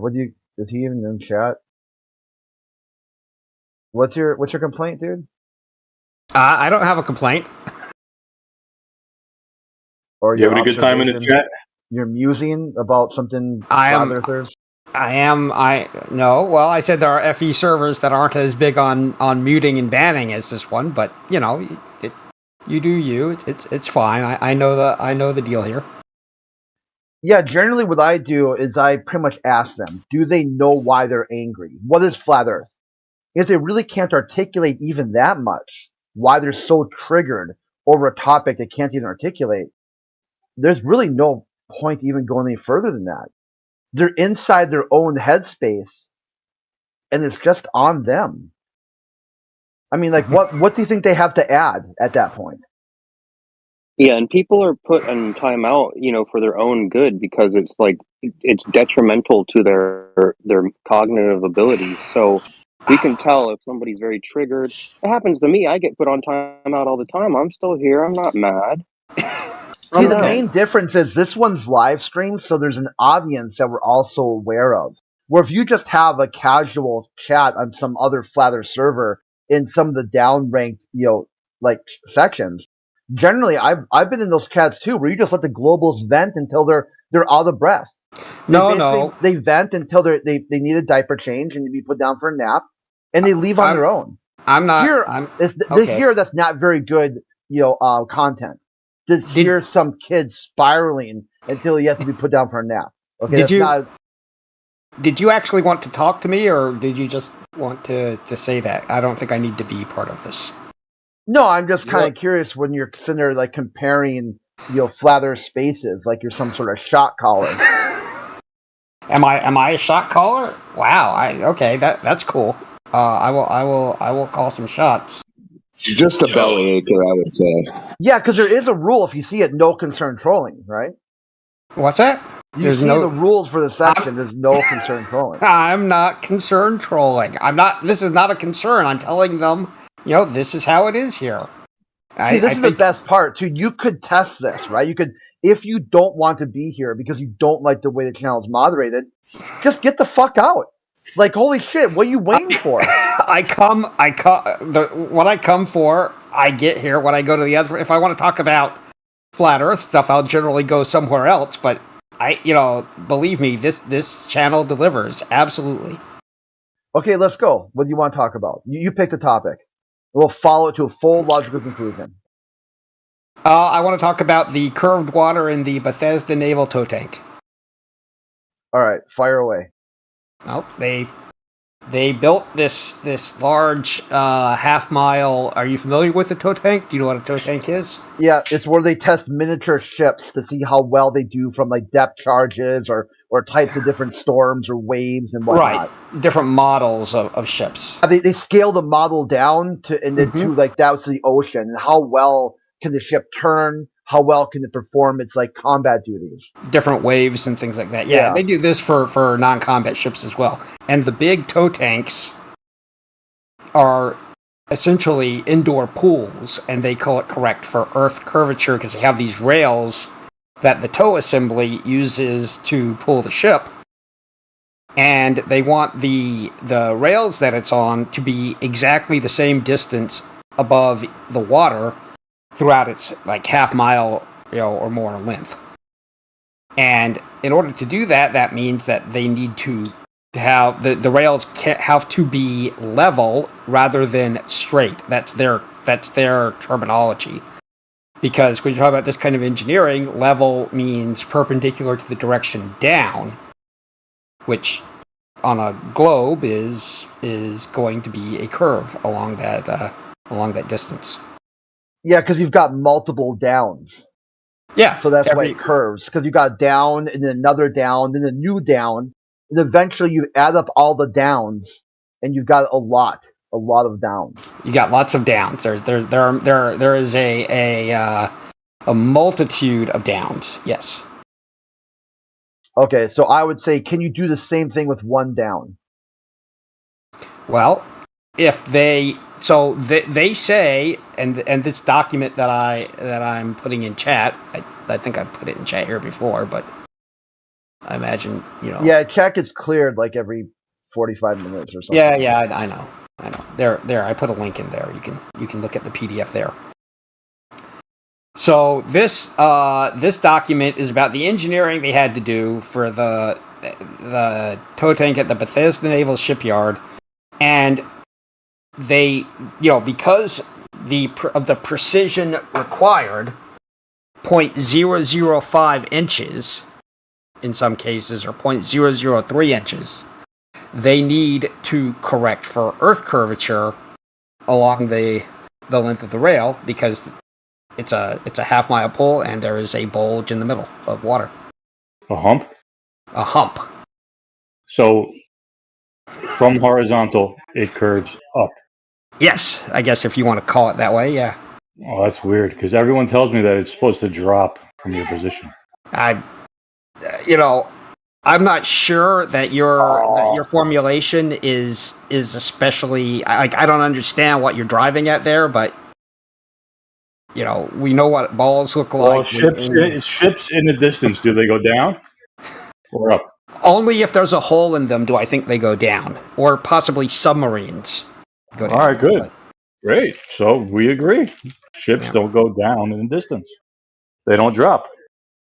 I think they do, but now they do. Discussing refraction is a whole different topic, and I'm not sure that you're ready to have the diffraction discussion. Mez, So, how about Mez or any other goober in here? From your position, which way is the Earth supposed to curve? Down or up? Goober. Down. Okay, so can I say flurf, or is that a slur? Go ahead. I'm not a flurf anyway. So it goes. Down, my man. Down. Okay. All right. No, I just wondered if I'm going to call shots. I might call some shots. I haven't done this before. All right. So one guy says it curves down. You say it goes up. Well, I'm saying that it curves like a ball. Okay. It's going down. Okay, but so if from horizontal, which way does it curve? Where are you drawing the horizontal? If you're drawing it as a tangent line, it'll curve down. Okay, from point A to point B in the tow tank. Well, does the rail curve up or down? The rail curves concentric to the surface of the Earth. Up or down? See, this is a tough question. Apparently it is. Yeah. So I think that I would say that it curves up, but I could make a case for saying it curves down depending on your perception of it. Like the both ends of the tank of the rail will be at the same elevation, and the center of the rail will be at the same elevation as well, but it will be the rail will be curved in a, I guess, upwards fashion. Like if you looked at it, it would look like a really very mildly curved rainbow. But like I said, this question of yours, I don't think it's well posed. I think you're looking for an answer, and you're not getting the answer you want, and you're not really sure what answer or you think you know what answer you want. But, scary question. No, we want that elevation change from point A, your reference along a straight line, to point B at distance, where point B descended from your horizontal. Have you looked at the document that I put in there, FE Jedi? You should look at it. No, mate.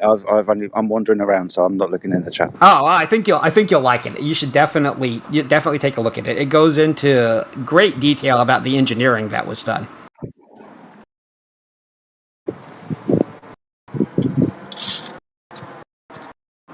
I think you'd find it Okay, rather. but you do understand that we do know what we're asking for.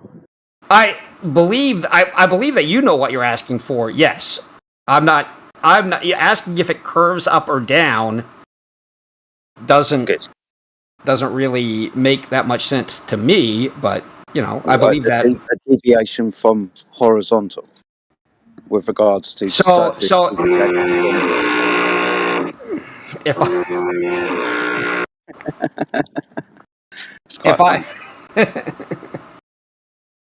if I draw a line of water from one side to the tank or other, it will curve upwards from that horizontal. If I draw a tangent line from the start of the tank, it will curve downward from that tangent line. So yeah, that's what we're looking for. Let's call them two objects: one a ball with a curved surface, and one a ruler with a straight edge. If we place the straight edge on top of the curved surface, then the curved surface will deviate from the straight edge with distance. As a tangent line, but if I put the straight edge from one point of the curve to the other point of the curve, it will lie under the curve. So, yeah, that's why I think Jerry is getting himself tied in a bit of a knot there. But it's not, like I said, I'm okay with that. It just wasn't clear to me which one you're looking for.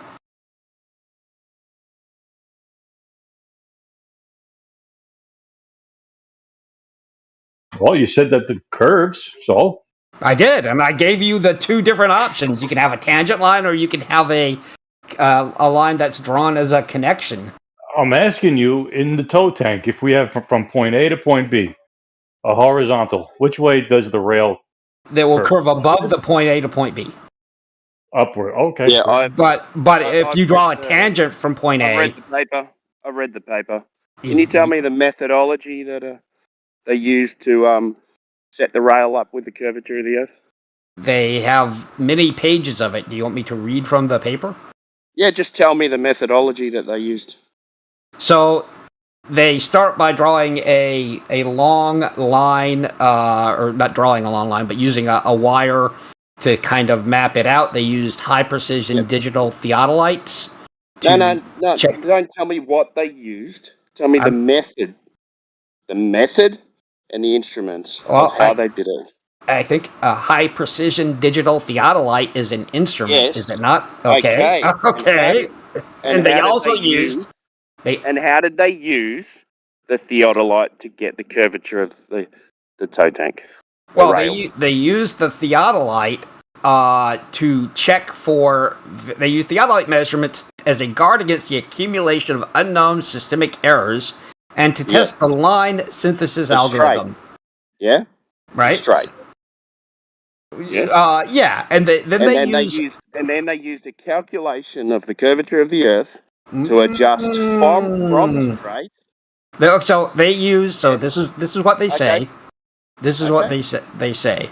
The so the alignment laser was placed with a high precision digital theodolite using the photo plate where they replaced the laser with the theodolite.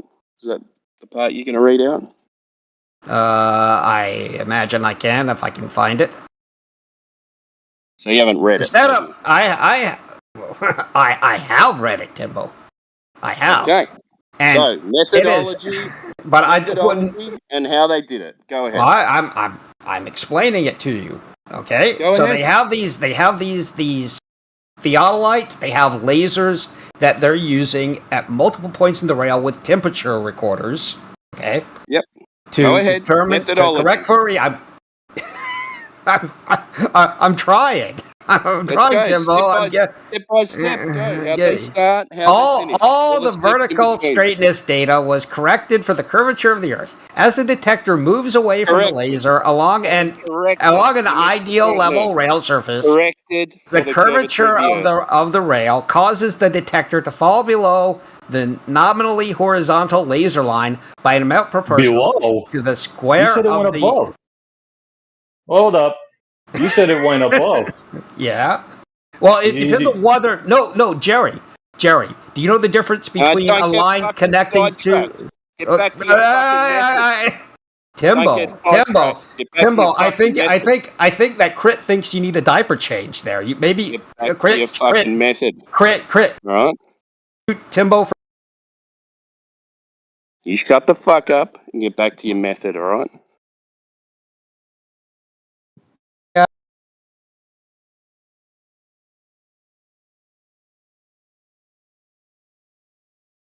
Is he gone or something, or what? Deafened himself. Oh, he pulled a rumpus. Yeah, I took an If you excerpt mute from me, what I'll deafen me, Trick.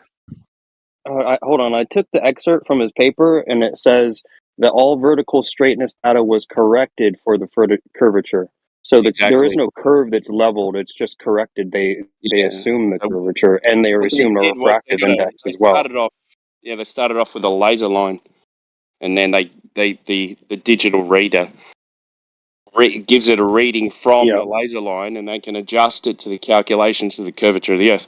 And then they replaced that with a theodolite, so they could get from each connection of the rail to each connection of the rail, because they were 144 feet or something like that. So they had to make sure the connections of the rail were perfectly aligned.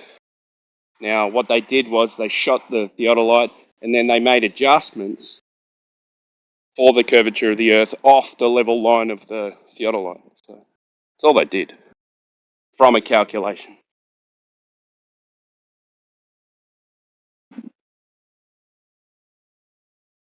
Nothing to it.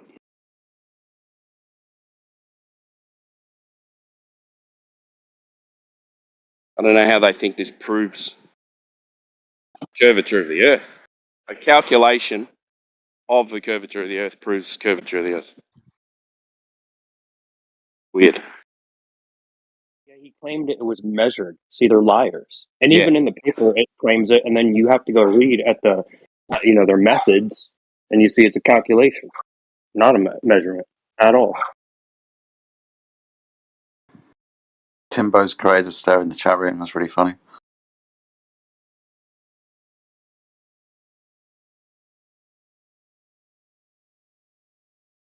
Apparently, we're an echo chamber as well. That's also really funny.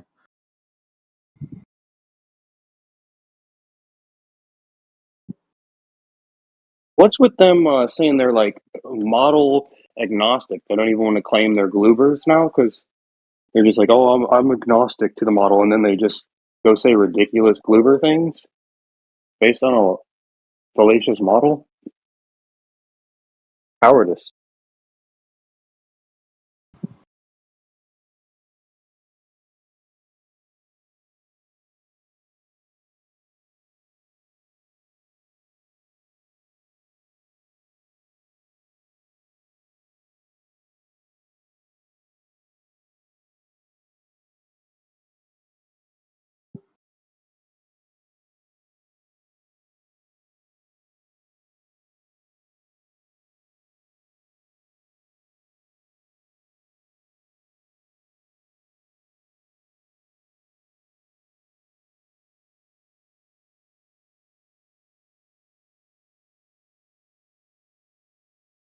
Omnivore, read the excerpt of the methods of the paper that I posted it for you. I tagged you in it. There is no measuring of a deviation in the rails. It's a calculation. Very simple. It says it there. What is that? Tan and black. Black and tan.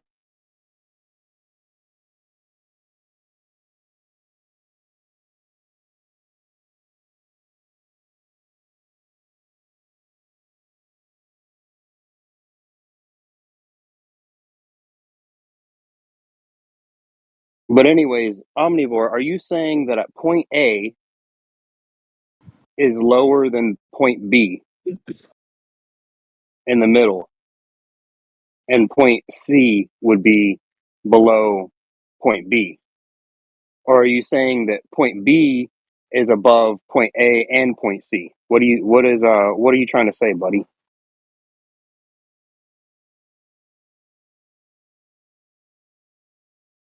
He's still deafened, right? Yeah, he's in the chat. He's a chat skank. The one chance he gets on voice, can't answer a question, deafens, runs back to chat.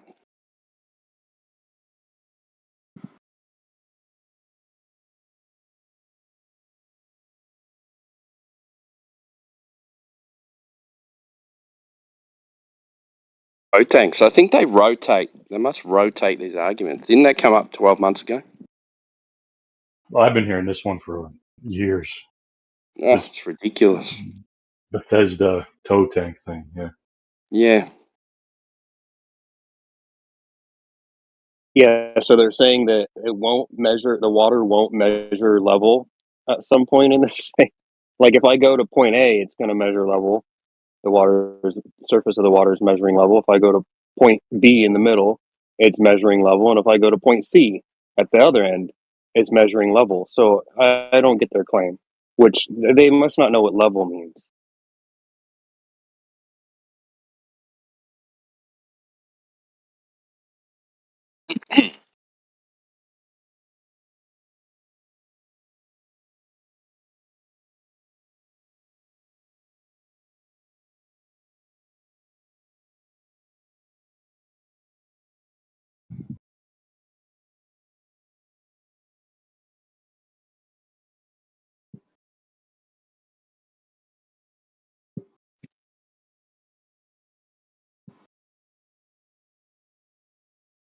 Jen and Nick, what was your problem with my Bob and Alice? You know, the curvature 3 miles ahead of you and 3 miles behind you.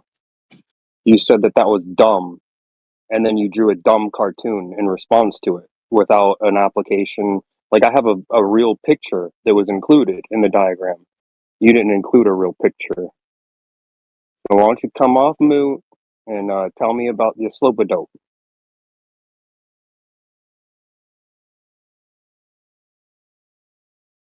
Want Omnivore to come back on.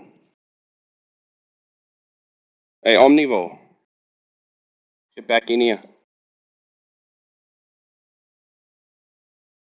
You haven't finished with your methodology.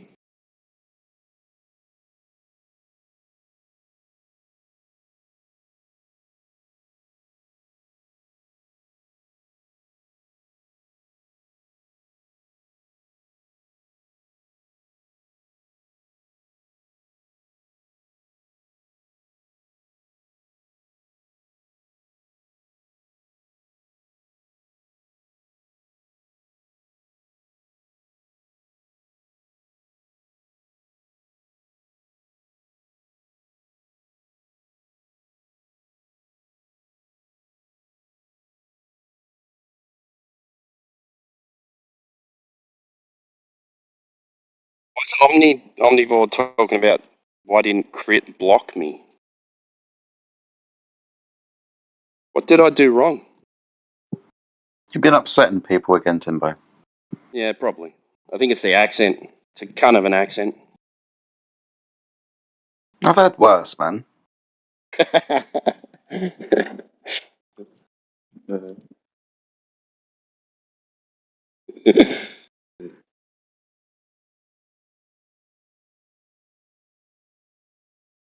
Nah, I reckon it's what you say.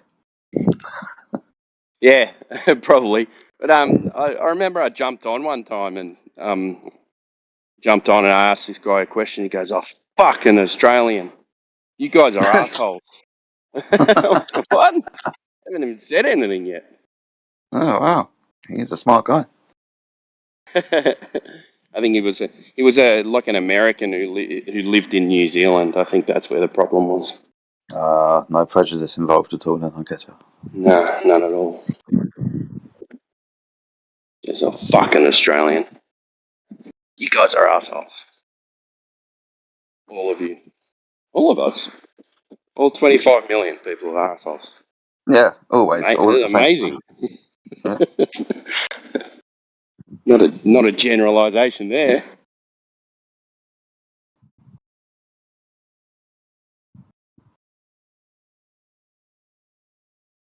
And Sounds like a Omnivore said, no-nonsense place. I like that. I don't know, man. It sounds like that, but it's not. Everyone's pretty complacent here.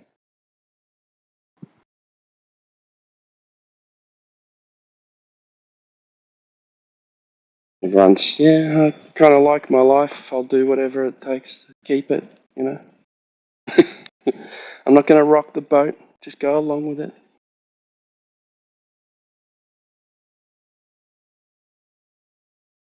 Omnivore had a dig at you too, Jedi. Not as much as a Jedi as I thought you were. Yeah, crazy motherfucker. Live up to his preconception ideas of what a Jedi is. What's he to know? He doesn't know the Jedi ways like me. The fuck? No one knows the Jedi like a Jedi. This is it. He's not up there. He's not up the mountaintop when we're meditating and teaching. He's not there.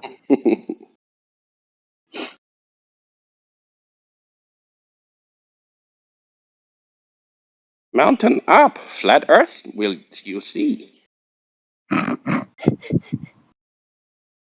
Yeah, dear.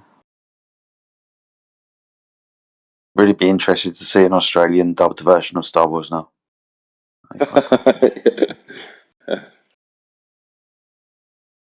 I can't stand dubbed movies and stuff like that. They make these cheesy voices. See, there's a little bit of nostalgia with me with 1970s and early 80s Chinese kung fu movies. Yeah, I know. They were hilarious, man. Things like Monkey and so on, hilarious. Yeah. The best thing I've seen. Remember Police Academy? That guy that does all the voices. Yeah. Remember when he does that? You'll fight me now. Yeah. I remember that as a kid, man. Fucking hell. I was impersonating that shit as a kid. I used to love the Police Academy. Yeah. Tackleberry. Guy that always had the oversized guns. Yeah.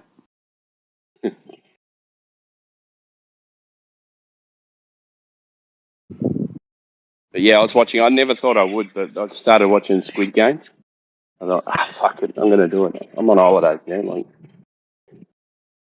just gonna do some relaxing shit.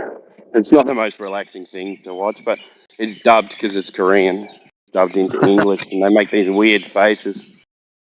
Oh wow. And cheesy voices. Okay. Yeah, I've not seen that. My missus wanted to watch it, so I said, all right, let's watch it. How is the holiday, man? Is it good? Good, man. Great place. Just nice and relaxing. No rules. Jump on a motorbike and fucking ride around everywhere. Go to the supermarket. Got a nice villa with a pool and stuff. So beach is just around the corner. So doing a bit of surfing as well. And You do a bit of surfing. Well, you're Australian, aren't you? Of course you do a bit of surfing. Yeah. You come out surfing, didn't you? Yeah, of course. It came out in a wetsuit, mate.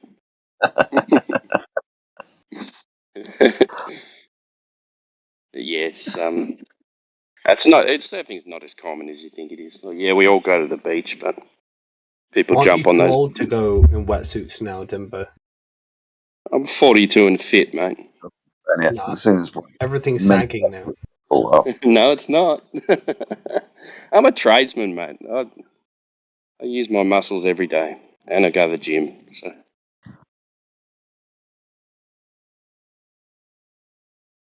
no sagging here, mate. Except for my ball sacks. Britain, that's part of your fan club now, mate. Yeah.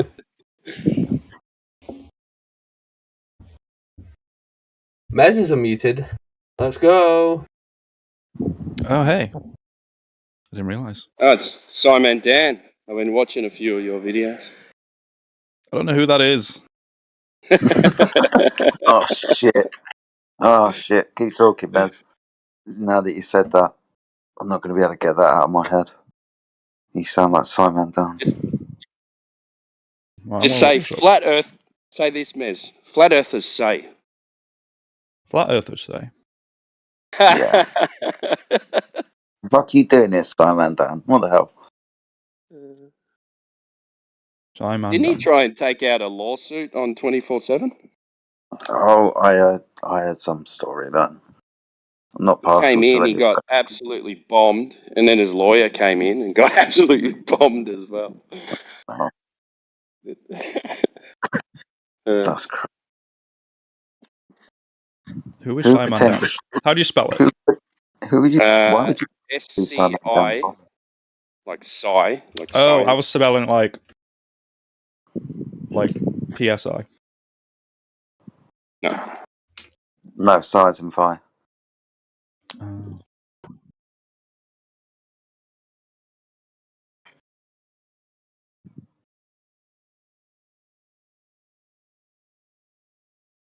When you talk, I always think of his face. It's kind of weird how you put faces to people's voices. But your voice is exactly the same. Maybe you went to the same school. Reckon it's the same person now. Oh, I sound like this guy. Oh, that's upset me. Yeah, he's a bit of a dork. He's got like 6 names of scientists tattooed on him, like Newton, Really? Sagan. Yeah. Surely they're fake tattoos. No, I think they're real. Well, I don't know if he can handle the pain. Seems like a bit of a nonce, as they say, but Most people can't even name 6 The scientists. nonce. He's a bit of a kiddie fiddler. Fucking hell. Wonder if Jimmy Savile had a few. But he's got a new one on his ass. 9 years too old. Yeah, and he put Einstein on his dick, claiming it was so big it was warping space and time. Yeah. That's right.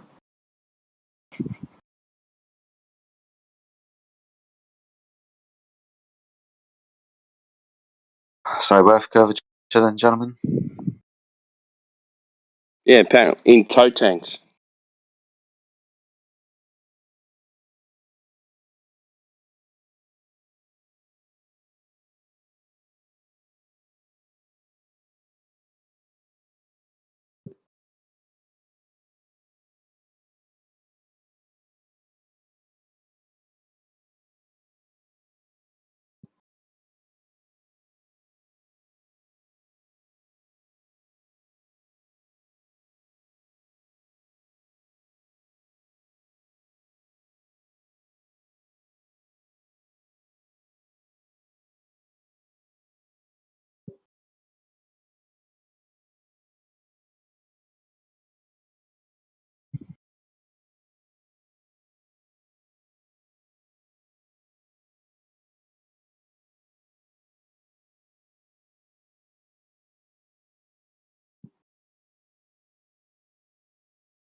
Does someone have Gen Nick muted? Why is he chat skanking?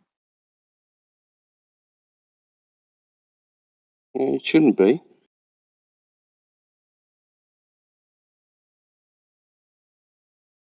No, he's just on general. He's on personal mute.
Hello?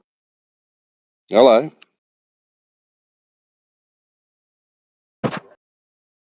Hello. Hi, how is everyone? Good. How are you? I'm doing wonderful, thank you. Thanks for asking. Me too. More polite intro than we get most of the time. Appreciate it. Yeah, I figured this place needs more polite intros sometimes.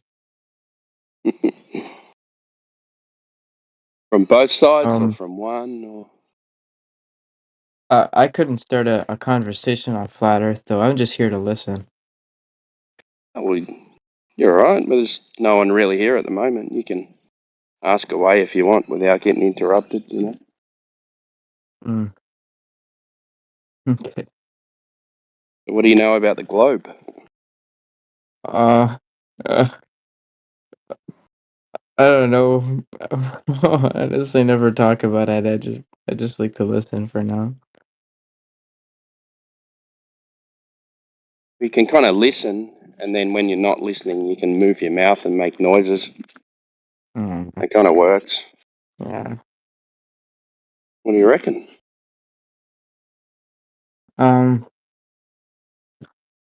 All right.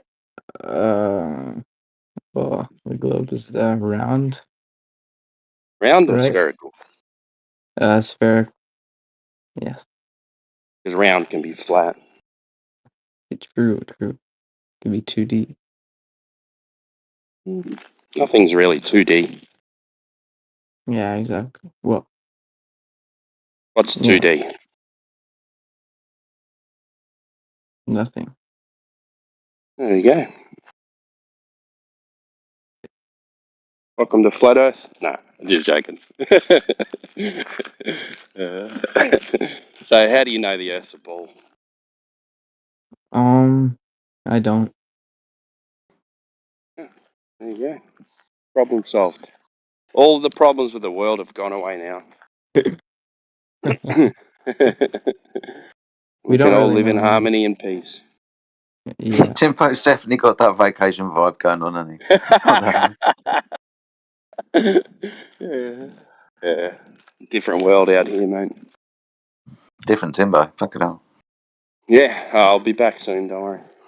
No worries. back to the stresses of Melbourne. I'll change my attitude again.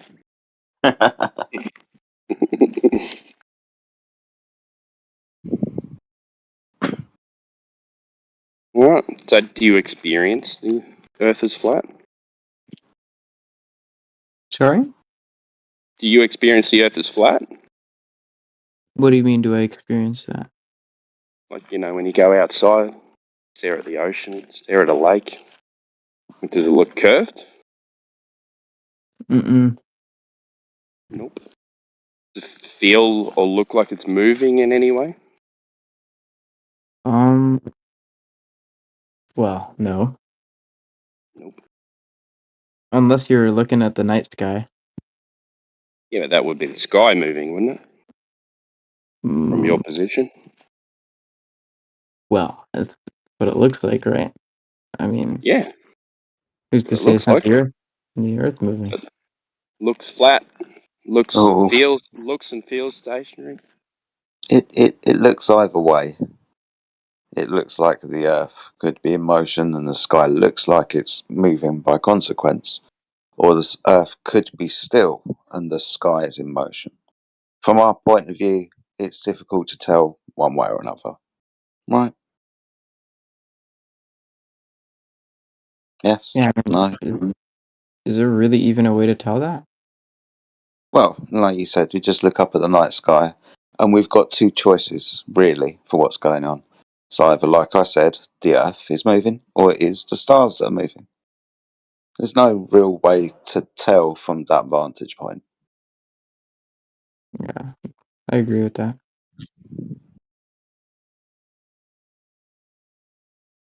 Sorry, Cool. Timbo. No, you're alright, man.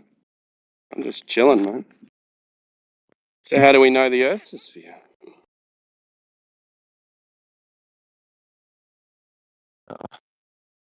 I don't know. Me neither, I mean, man. wouldn't. Well, Yeah, go ahead.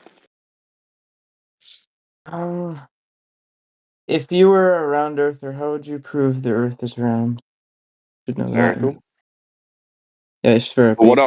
What I would do is I would level up a laser, and I would go a certain distance, and I would see how much that laser raises up in the air, meaning the ground underneath is dropping. Mm-hmm. And then I'd say, look, Earth curvature. Has it been done before? Yep. Wait, actually, like, are there videos you can send me? Yeah, it's been done and measured flat. No drop over distance. I'll do better. I'll give you a PDF. How about that? Thank you. Oh, and then I'll go and get the video that goes with it. All right. So that's how I'd do it, but every time it gets done, it measures flat. No glober has ever done a laser measurement where they've detected the curvature of the Earth. For an Earth the size of the radius of 3959. Pretty amazing. Wait, sorry, repeat that. Nobody's ever done a measurement of what? Earth curvature. Really? Yeah. It's all in calculations. I just put in as so FE core. It says it's an experiment, but it's not an experiment. Just an observation and measurement. But Experiments are science. If nobody's ever done that, does that mean it's even possible? No, we've done it with lasers. We've done it, but no one's ever measured the curvature of the Earth. We've measured it to be flat. No one's measured it to be curved. They've done some sticks and shadows and stuff like that, assuming that light comes in parallel from a... Could you even measure the curvature? How would you do that? I don't know. Well, with a laser. Oh, no. That's what I'm saying. I get it now. Yeah. That would also depend on the circumference, right? Yeah. So if so the equation for the Earth curve is 8 inches per mile squared. So from your position, Earth should curve 8 inches per mile, and then you square the mile. Wait, what do you square the mile? I don't get that. Yeah, because it's got to be a curve instead of a slope. So it'll be 8 inches. So your first mile is 8 inches. 1 times 1. You got 1 mile times 1 mile. Next one is 2 times 2. Yeah. So 8 inches. Yeah. 2 times 2. Yeah. So it gets exponentially. It exponentially drops off because it's curving down from your position. Okay. Now, if you were here, and then it curved down 8 inches, and then you walked a mile, then it would curve down another 8 inches. Yeah. Okay. From your position. Mm-hmm. Actually, that's not correct. Yeah, it is correct. Yeah. Yeah, it was. Yeah. Okay. So, and it would go 16 inches and 2. You said miles or? Yeah. 2 2 miles. miles. If you get to 10 miles, it should be about 66 feet, something like that. A pretty noticeable amount over 10 miles. Mm-hmm. But now, do you live? Yeah. Go ahead. I was gonna say, so your argument is that when it should be noticeable, it's not enough. Yeah, we see way too far than what we should. That's one of the arguments, anyway. It's not the total argument. Can you recreate this like in a 3D simulation? Has Well, you that can been do it in done? reality. Why do we need to do it 3D, in a 3D simulation? Oh, all okay. 3D, all 3D simulations with regards to computer games are based on this 3D horizontal vertical three-dimensional world. There's no curvature of the surface. So if you want a representation of that, just go play a computer game. Sorry, I missed the last part. If I want a representation of that, what? Just go and play a computer game. First-person shooter, maybe. But couldn't you like create a sphere in one of those 3D model engine things? Yeah, that's what they did with the globe. I can do that. And What then can you you do, zoom in Maz? to human size, right? If that's Why don't you I just actually made go one out recently. into reality? Let's have a look. Let's have a look. This is something I made earlier. It's something I prepared earlier. I had a lot of fun making this. What have you been up to, Naz? I don't know. Well, I tried to make a model of the flat Earth, and then I tried to make a model of the globe Earth, and I put like How the do you sun make a on it. model of? How do you make a model of something you can't see? I tried to. Well, I just like recreated what they say the Earth is. And when I do it on a globe, it seems to match what we see What in do they reality. say the When I do Earth it on a is, though? flat Earth, it doesn't quite work. What do they say the Earth is, though? They say it's a globe, like a sphere. No, but you said you said you made a flat Earth model based on what they say the Earth is. Well, what you What's guys that? say. What is that, though? The call it. Don't know what this projection's called. Well, it's not ours. That's a globe. No, there's two. It's two, Crit. Yeah, the Gleason or the as AE. Those are both globes, dude.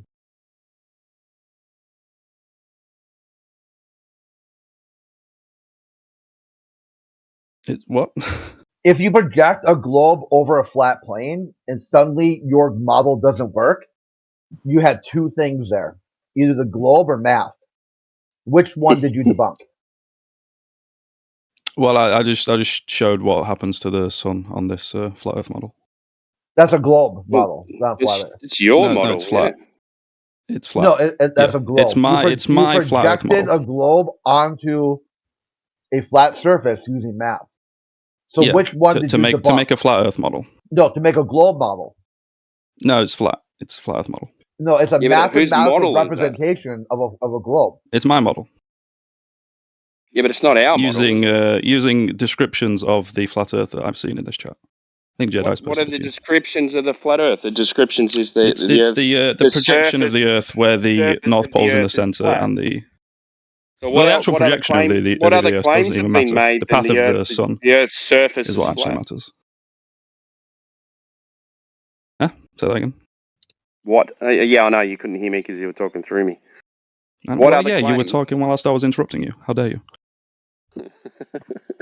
What other claims have been made other than the Earth's surface is flat? Well, For you to the make a path of the model sun. out of it. Yeah, how do you know the path of the sun? You'd have to have Well, a I think it was map for that, Jedi wouldn't that you? actually posted it. But you'd have to have a map for that, wouldn't you? Yeah, I'm using a map that has been posted in this chat. Yeah, it's not multiple something that you can't. It's not something that you can't find on 24/7 Flat Earth. But even with the conception that you've posted, and this is where this kind of falls apart, is making a claim to the location of the sun. I can move the sun if you want. Well, with the sun, the definite article, it's still putting it in a absolute location, right? No flat So Earth it's not would in an claim absolute that. location. Does it violate Euclidean geometry? It's just an unknown, right? It's unknown whether we see the sun in its actual location.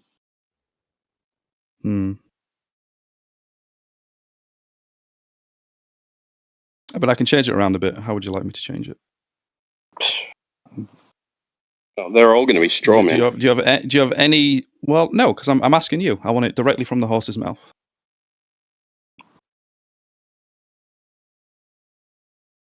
You got a map we can use?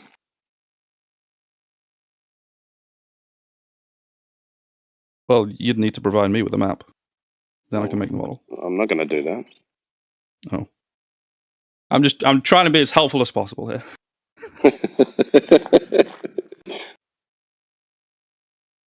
See if I can find you. I really don't want to straw man you. Yeah, I know. Good Lord, that would be awful. So you asked about the sun, which is interesting. So I'll see if I can find it for you. Again, it's on the 24/7 server. Hopefully, it's going to be underneath sun.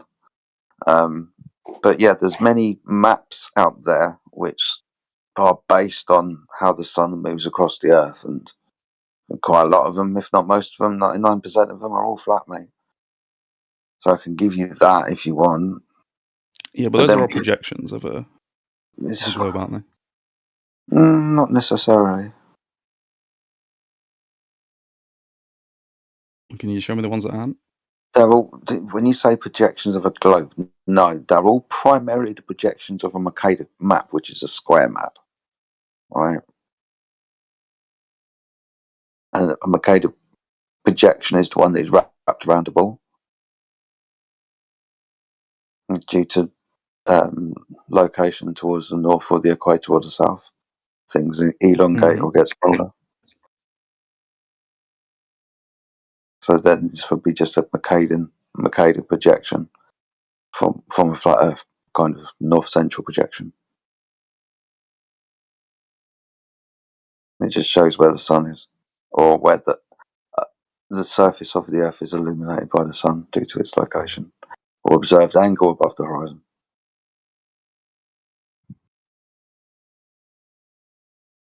But you can map that out, right?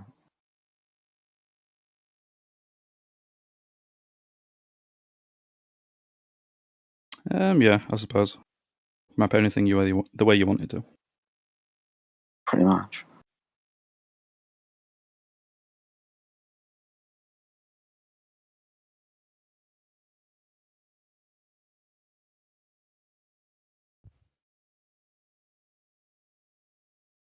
Good morning, good afternoon, good evening, whatever it may be. Good afternoon, Jedi.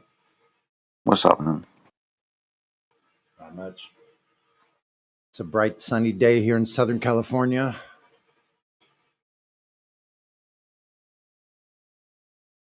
What's up, Sonny?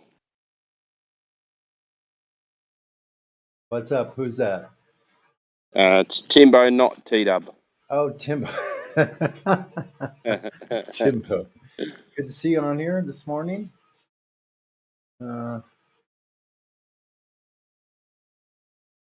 It's like Sunday afternoon for you, though, isn't it? Got no idea what day it is, man. I'm on holiday in Bali.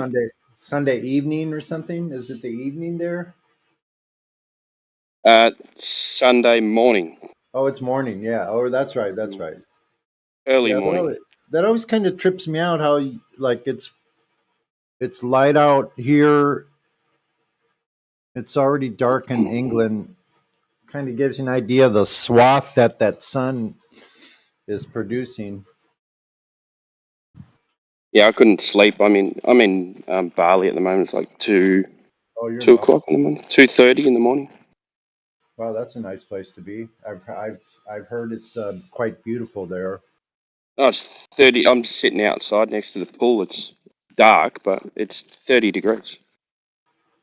Yeah, that's like 85 degrees, 90 degrees. Yeah, but it's like 100% humidity. It's sometimes a bit uncomfortable when the sun comes out, but not 100% humidity. I'm exaggerating there, but like it's no more exaggeration than 8 inches per mile squared. So I think we'll live with that.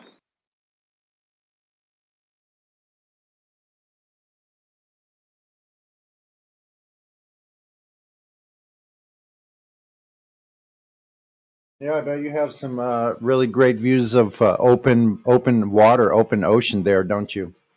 Yeah, I'm planning. We're on the west coast, so there's a heap of beach clubs. I'm going to set up my camera and try and get a sunset. It seems to cloud over in the afternoon when the sun's going down, but hopefully we can get one. Nice. Really good spots on that west coast. But I think you mentioned there is no 8 inches per mile square drop anywhere that you ever seen. Nope. And if you're in Australia, well, I guess most people live close to the coast in Australia, but I suppose you could still live close to the coast but not be at the coast. Like, I don't know. I think it's 90%. About 80% of people live within 2 hours of the coast. Right. So most of those people actually don't have sight of the coast. Only a very few segment of people wake up in the morning can look out over the ocean. Oh yeah, all the rich people. Yep.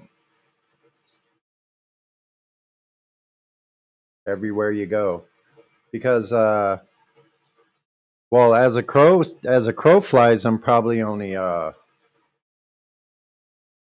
maybe 3 or 4 miles, but from the open ocean, but closer to the harbor. I'm really close to the harbor, less than a mile, but I can't see it. Yeah, I think I'm 3 miles from the bay in Melbourne. So, but I can see the city from my place, but I can't see the water.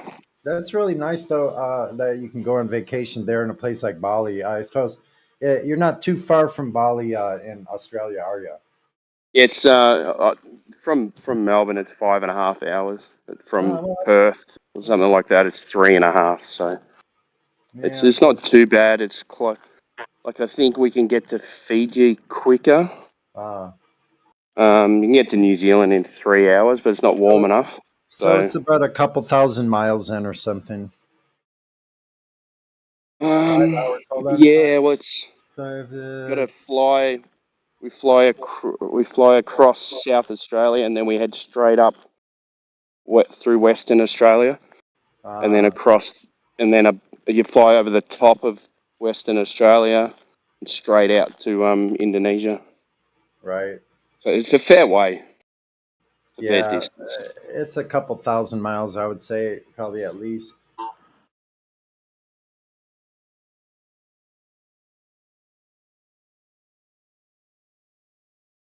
How was the flight? Nice weather on the flight? Yeah, it was. We left early morning, so it was nice and clear. We went over the desert and stuff. So beautiful. I was just staring out the window the whole time. I've been on a flight before, coming back into San Diego from the East Coast, and got to see the whole entire desert, all the undulations, all the places where you could tell was huge amounts of water had flowed at some time. That I really dig that about the desert, seeing that from the air. Yeah. It's so amazing when you see it from the air, especially deserts. You see all the different, especially in Australia, you see all these different colours. You got red sand, you got white sand, and then you got these bluey green pools and stuff like that of water and salt lakes and stuff like that. It's pretty awesome. There's no one around though. There's a lot of that. A lot of Australia is really yet undiscovered because it's so primitive still, right? Well, you can't go there. There's no way in and no way out. So you can take these roads to all these places and visit, all these places that are on the roads. But there might be like 2 or 3 roads that go through a certain place. The size of a place that might be the size of a state. Exactly. So half of that state no one's even been in. That's just wild. More than half, because you can't get there, and there's. It'd be like having the state of California, where like half of it nobody's ever stepped foot on. Which California is a lot of land. And I'm sure, of course, it's probably all been flown over. But I actually heard somewhere that out of the U.S. that only literally like 5 to 10% of it has actually had somebody there, because it's just not So you got to think possible. about all those national parks. Yeah, like how much of that has actually been explored? You know, And because some they're of them, so huge. Yeah, that people walk on the walking trails, but they don't go anywhere else. I know. Yeah. Yeah, you get lost in there easily, especially like the huge ones like Zion National Park and freaking Yellowstone National Park, the Redwood National Park Forest, all those places. Yeah. Even the smaller sections are huge if you're thinking that the only way to travel on it is by foot and you don't have designated roads, only probably footpaths at best, or not even that. Yeah, we got the same. Even down south in Australia, we got like heaps of like eucalyptus forests, just as Right. far as the eye can see. Yeah, even in the smaller state of Victoria, like That's you get amazing. lost in there. Every tree is exactly the same. You don't Yes. know where the fuck you are, Yeah, that could be deadly, man. and there's no All you water. gotta do is follow the stars. Yeah, yeah. Because the stars will guide you. Don't you guys know this by now? Yeah, that's how we know the Earth is a ball. What if you have to hike like 10 miles to get to a place where you can even see the stars because you're so deep in the forest? You Climb could a be Yeah. in big tree. Just trouble. climb a tree, bro. Never climb a tree before? Easy. Easy job. Just wash your way down. Don't fall. I mean, literally, that's what it took for people to survive. They got to places where it was so vast that they either had to make a choice to either try to make it out of it, or to just stand fast and make a home or a base right there, or else you'll die. Yeah. Try and find some water. You were talking about national parks. Isn't like a common? I mean, probably it's something else, but a lot of people disappear in the parks. Yeah, Maybe they getting do. lost, eaten by bears, I that kind would of I stuff. would say probably getting lost is the most common thing. Yeah, I You think get they're so getting lost. disorientated, you know. I think they're making up stories about it to scare people.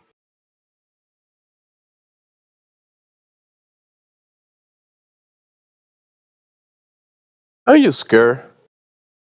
Go to a park. You might disappear. Be scared. Aliens, alien abductions.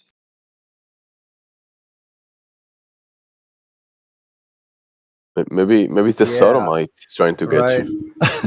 Alien sodomites. How many of you are afraid of aliens, being abducted by aliens? Any raise of hands?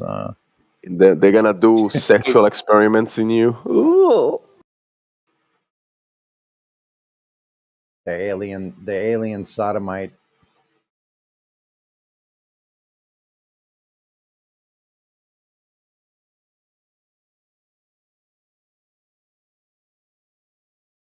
They did things to me no one has ever done.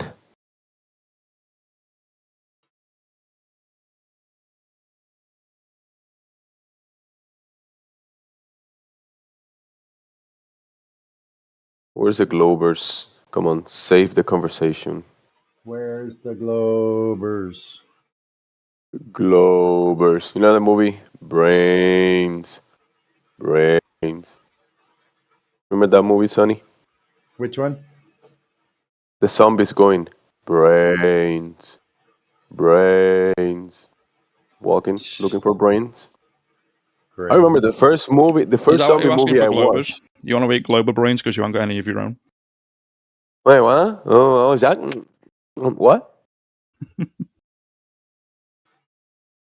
you repeat that?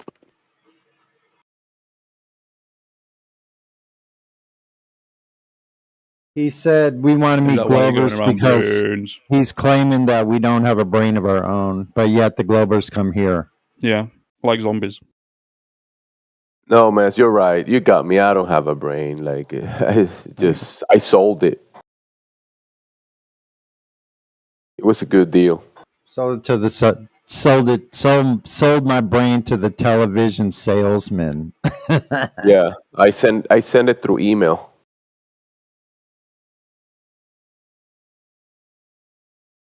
They gave me an offer I couldn't refuse, so I did it. You got me.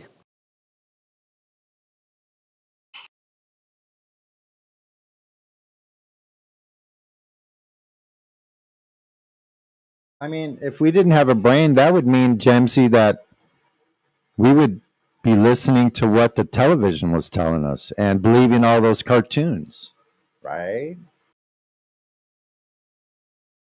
Who needs a brain?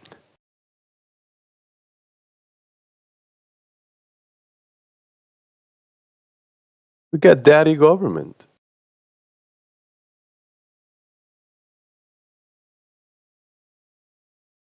Right, miss? Nobody needs brains. Yeah. Silly. Just get your 73 vaccinations. Come on. It's about 125 by now, so you're kind of behind. Oh god, I'm behind. Yeah, because you're from a different generation, so the new generations they need to be up to date. You can't get what you didn't get at 1 year old or newborn, right? You're not a newborn, so you can't get it while you're a newborn. So yeah, that time has passed. We're early for the party.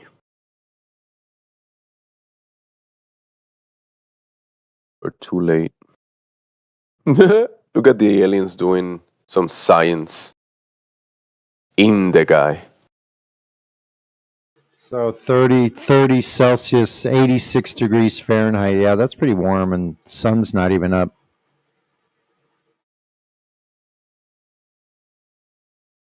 40 degrees around these parts.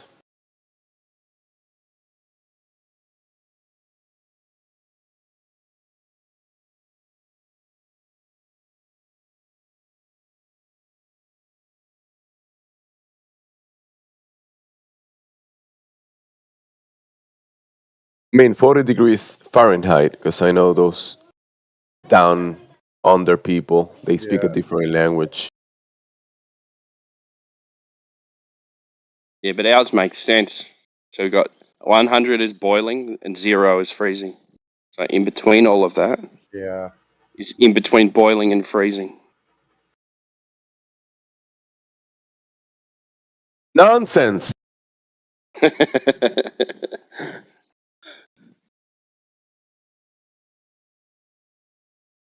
I mean, imagine you being upside down on a water ball that is spinning. Yeah, I know. When you believe that. Well, there's hot air balloons in the sky as well. And they're just sitting there.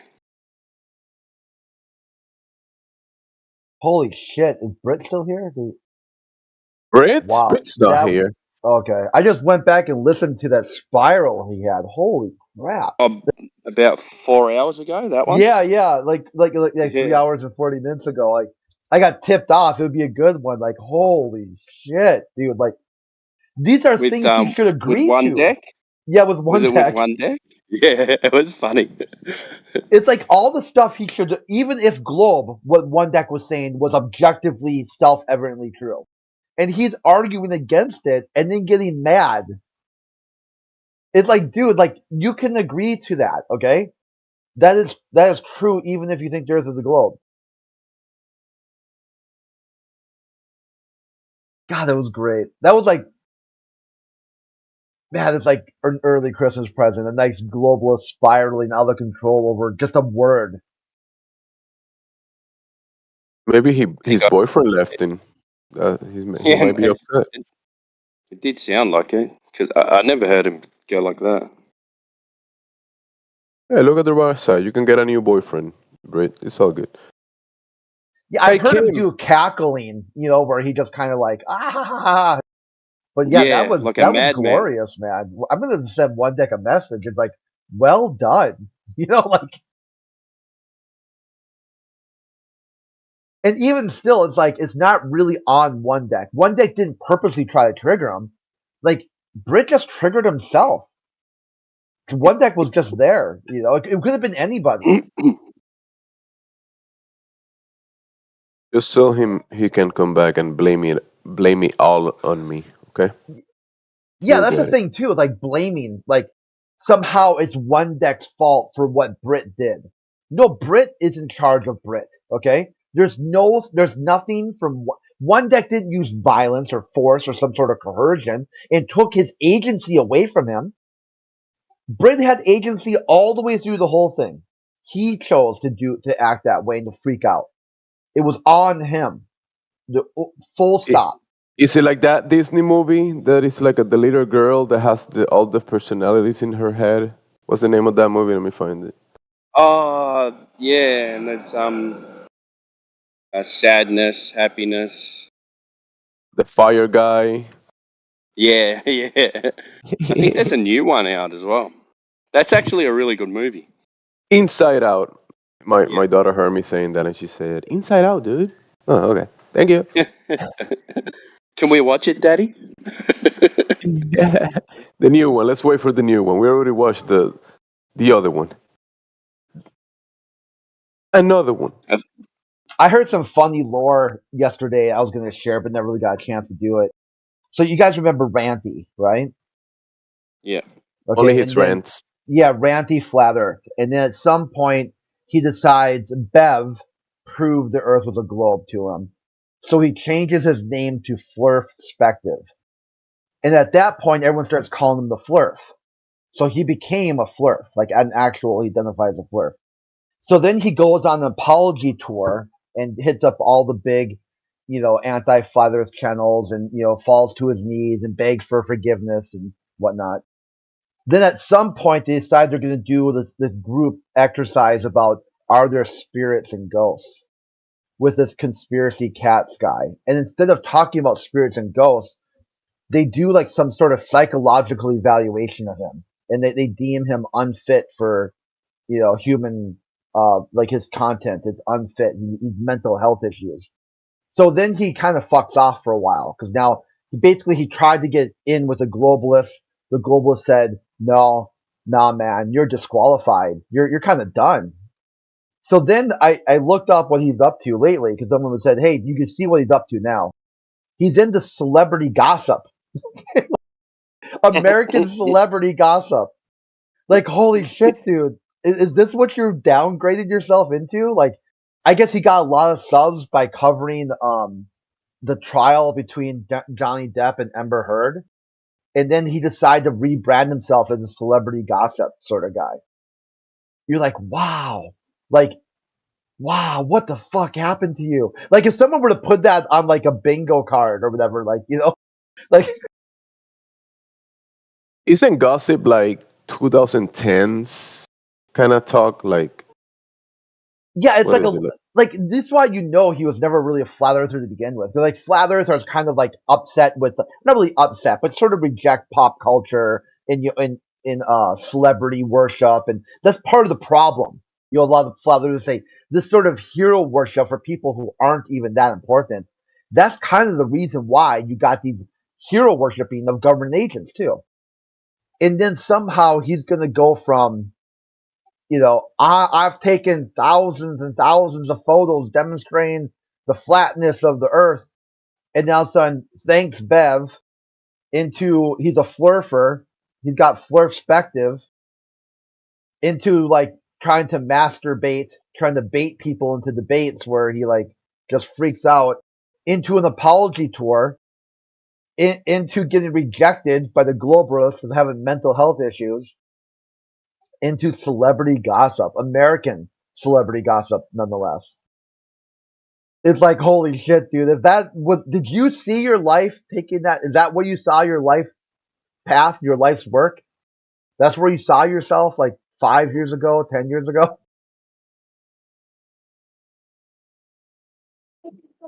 I mean, it was trending. Yeah, I it mean, was. gossip. Yeah, the gossip Gossip. channels. People love talking about that stuff. That's From what a lot some of people people. say. A lot they Some say, people, "Oh, not every people, but some people. yeah." A lot of like the normie sort of people. They don't give a shit about any of this stuff. They don't give a shit about what the surface of the Earth is. They just care what time the Kardashians are on. How Yeah. much eggnog can they drink? They Google, can cats eat pancakes? What's the best eggnog recipe? What time are the Kardashians on? I mean, just like Google shows what the regular searches are. They release it's public information. What's being Googled and top Google searches.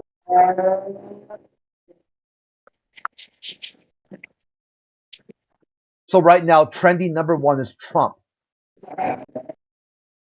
Trump not being eligible to run for president anymore. Yeah, something I don't know. The next one, Ja Lamorte, must be another celebrity. Number 3 is who won The Voice, like a singing competition, 2023. Then you got number 4, the Philadelphia Eagles and NFL. I guess are they winning or something? Maybe.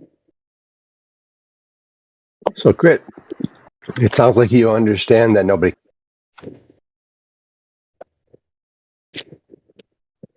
What else they got going on?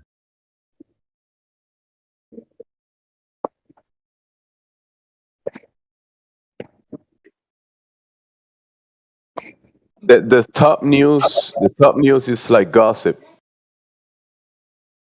Yeah, so it's Festivus, that joke from the that show with Kramer and stuff. Shit, I'm drawing a blank. The Jerry Springer show. So now people are Googling Festivus, Liverpool versus Art. Oh, this is worldwide. Let's go like America. America. Bro, are those real people in the Jerry Springer show? Like, is that like real? No, a Jerry Seinfeld. I don't know why I said Jerry Springer. But still, those people that go to those shows is either they're acting or they're possessed by demons or something. Worms. Or parasites. It might be Yeah. worms. Brain worm.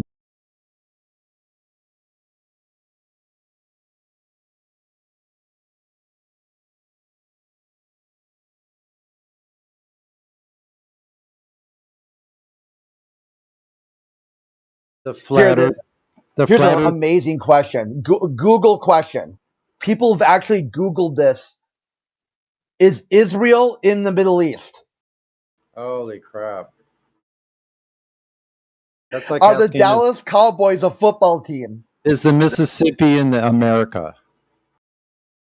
This is fucking hilarious. And this is what I'm saying. This is the type of people who think they can prove the globe. They don't even know where fuck Israel's at. Like, wow. And they come in here and they tell you, well, the Earth's not flat. I've seen it on TV. Check not too far from there. You're gonna find how many states does America has. Get it? Here, is a boot considered a shoe? Like, people have actually Googled this enough times that it shows up in Google searches. Like, are boots shoes? Like someone said, I got a question here. Like he's sitting around like the Christmas table, all the family together. I got a new pair of shoes. And so them boots. How many states does America has? They should have a separate section, Hillbilly Wikipedia. 50 states. America has 50 states, bro. Google is stupid. Google for hillbillies.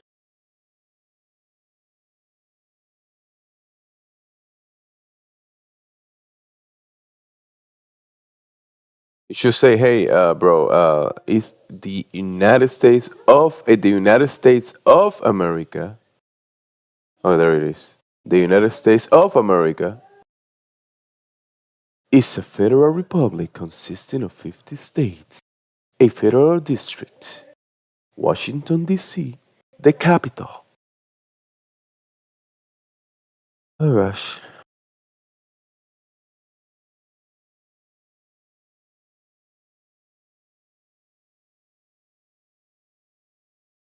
Okay. Solar system. Solar. Can you check solar system? People check that, right? Solar system. That might be one of the common searches.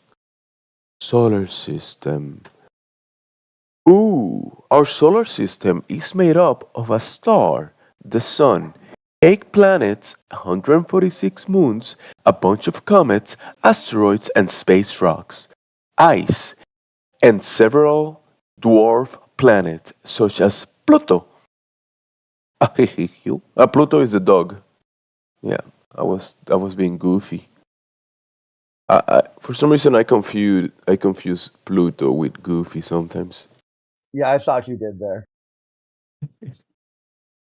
The 8 planets are Mercury, Venus, Earth, Mars, Jupiter, Saturn, Uranus, and Neptune. Mercury is closest to the Sun. By NASA.gov. NASAScience.gov. It doesn't ice in a vacuum sublimate into gas. Sure does. I would think so. How do they have ice in space? So look at this context from NASAScience.gov and then the images that they provide. The NASA solar system. So you have a lore, which is the language that I read, the text, and then you get the images that go with it, right? And it's basically it's a cartoon story. It's like when you go to the fictional section of the library and you grab the, I don't know, Harry Potter or whatever storybooks of cartoons. That's exactly what this is.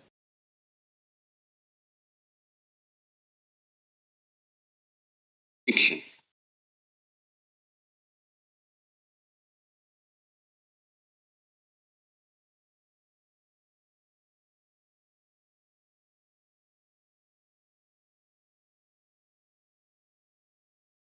Fiction.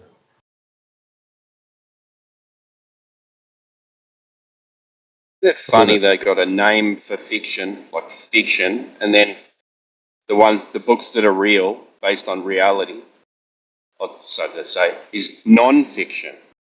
Why don't they just have a name for reality and then a name for non-reality? Yeah. It's like another label, non-fiction. Non-fiction is reality? But it has Why is it a fiction non? next to it.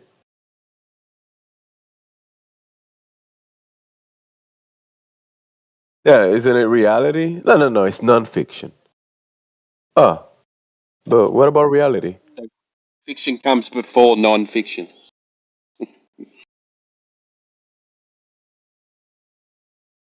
I remember drawing similar stuff, not this good, but have you ever drawn one of these, Timbo? Sonny, What are you they? drew one of these? Look, I drew some of those.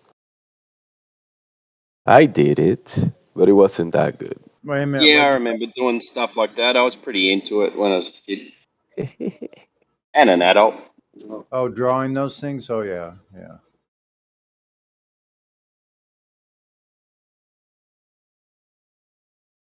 Those fantasy places that they show.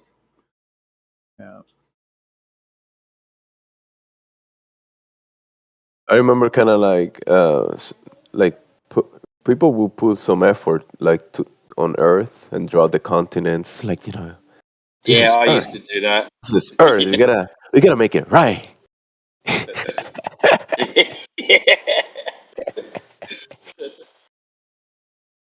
Yeah, it's gotta look good. those lines that go around the straight lines, right? The horizontal lines that go around. Look, because those are horizontal lines in the globe, right? Look at those lines. What's that around the Earth in that picture? Is that, did they put some clouds around it or something? Right. Like some gas pressure outside.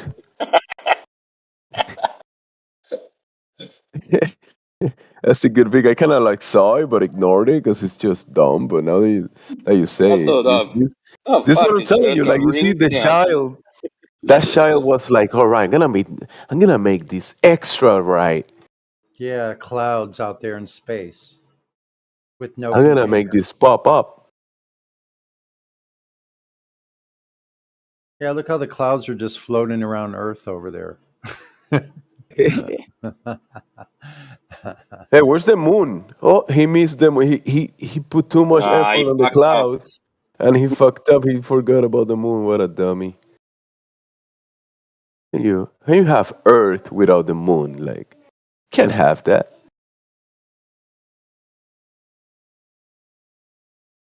And look at the asteroid coming into the system.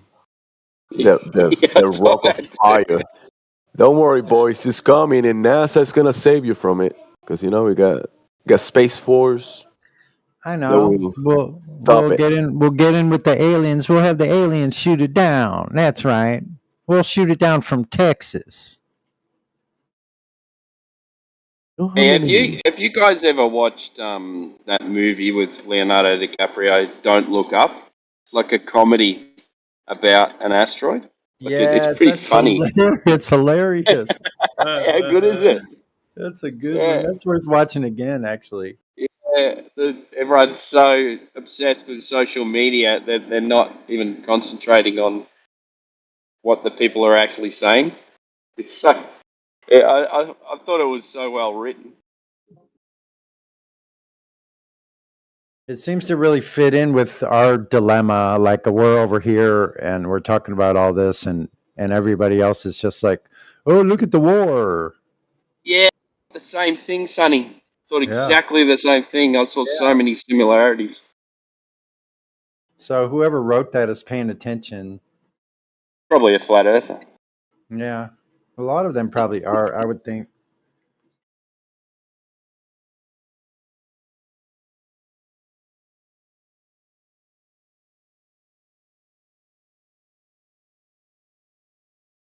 The Ascensionist. How you doing, Ascensionist? Are you gonna ascend to space one day, Ascensionist? Ascensionist. He's ignoring me because of my accent. Talk to him, Timbo. He probably is gonna like your accent. Go ahead. Probably not. You guys are probably not gonna like my accent. Ooh, mute yourself. Mute yourself. Just kidding. Just kidding. What's up, man? Happy holidays, y'all. Hey, happy holidays. And the sky is up, and above that, heaven. Mm-hmm. Gonna go straight to it. Happy holidays, man. Happy holidays. Yeah, man. I'm just, in tune with the whole flat Earth, and I am ascending to that type of genre. That's for me. Flat Earth? What's Yeah. that? Where you see no curvature. No curvature, huh? Well, they'll Yeah, have to change I the mean, tag from globalist to something else then. oh, he has a globalist tag in the server. Oh yeah, Yeah, globalist. but I could Oh see wow. I could see that would be a remnant, so that could always happen no matter what. You got him. Yeah. Yeah, I don't know how Creationist to have that. also, that was a conflict. Being a globalist and a creationist at the same time, that would be a conflict in my opinion. Oh, I see. Yeah, I see. Okay. On the politics. Damn. Yeah, those are labels. You're not a label, bro.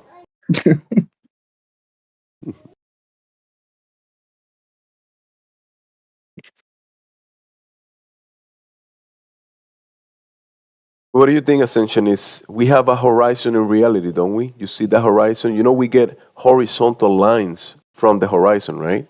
And you know what's the slope of a horizontal line, ascension is? 0. The slope, the curve of a horizontal line, it's 0. So if we have a horizontal line in reality, a horizon, we get the horizontal lines from the horizon. We have a horizon which is not curving. How can it be a globe, a curving ball? Just I don't know. This is just the obvious to me. Like I like you guys know how to conversate with these individuals. There are globers. They will defend this project. But as for me, I'm just not as skilled as you guys. You guys know how to break it down and really hit them where it hurts, like right below the belt. And it's just Cut they him off can't. from the knees. Yeah, and it's just they can't even grasp. They'll run to anything. They'll like cherry pick anything just to prove it. It's like something there, you know, like a tiny speck. They'll just try to use that to make it seem like it ain't what it is. Look at this guy in the chat. He says nobody cares about you all, right? Like he knows everybody in here. He knows nobody in here has a family. Nobody here has loved ones or friends, right? He knows everything. He knows it's a globe. Wow, He he's knows spiraling. he knows everything, and he knows that nobody gives a flying fuck about you all, right? He's the expert in life. And He knows he's better. and yet he's thinking about us. And he's here hanging out with us. Kick him off the boat. You do. Let's see. You do.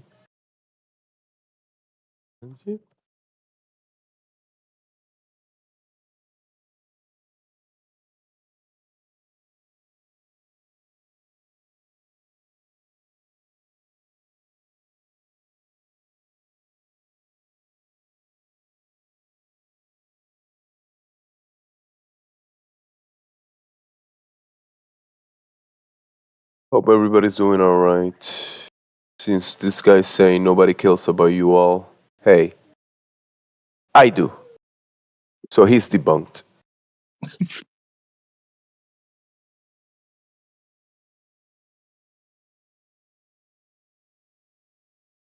That's just a claim without evidence. He doesn't have evidence, he's just saying it. Do you have any evidence I for figured he that hasn't claim? responded yet, so That claim of yours.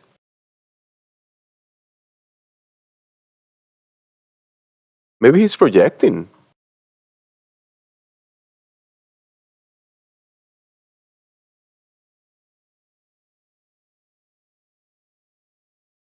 Yeah, Scott, we're glad to have you here, and we do care about you. So, take care, buddy.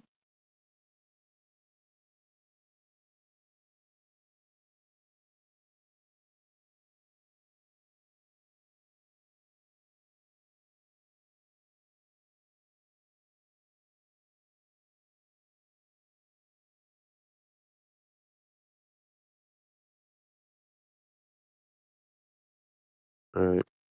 That's it.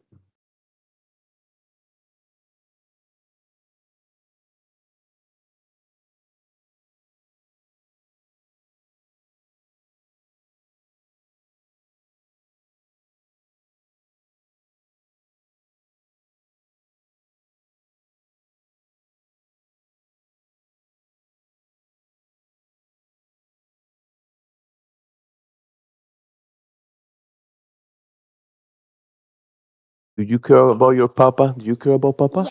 Yes. What about your family? You love the family? Yeah, you do a lot. Oh, give me a hug. Can I have a hug, please? Oh, love you too. God, you're debunked.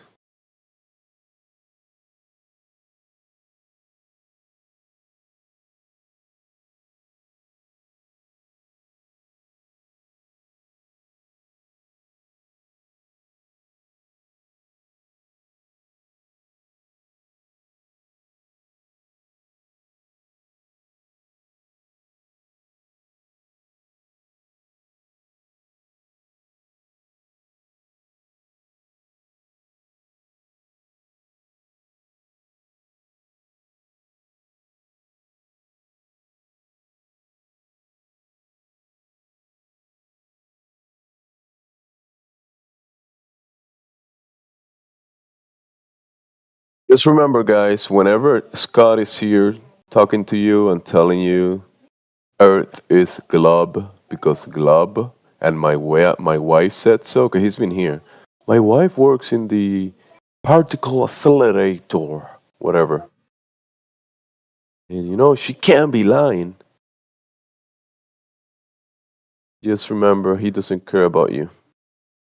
So, coming out of someone that doesn't care, so just ignore him.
All quiet. No globe proof. That's how you know it's noisy, because it's quiet. Isn't that globe logic? Globe logic. You call it logic, non-logic, or I don't know. It doesn't make too much logic to me. Nonsense, James. Nonsense. Yeah, I like that one.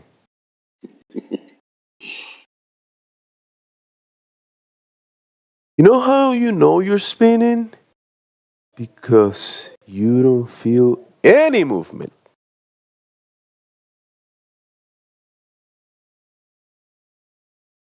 You know how you know the sky is stationary? Because the ground is spinning and you see the sky moving. Oh, yeah. That makes a lot of nonsense.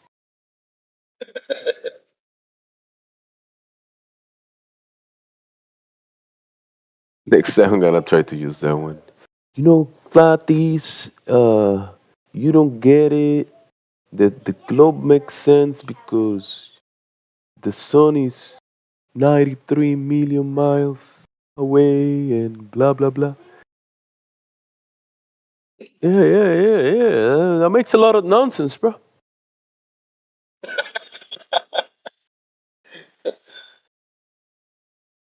You know what? I'm convinced. You got me.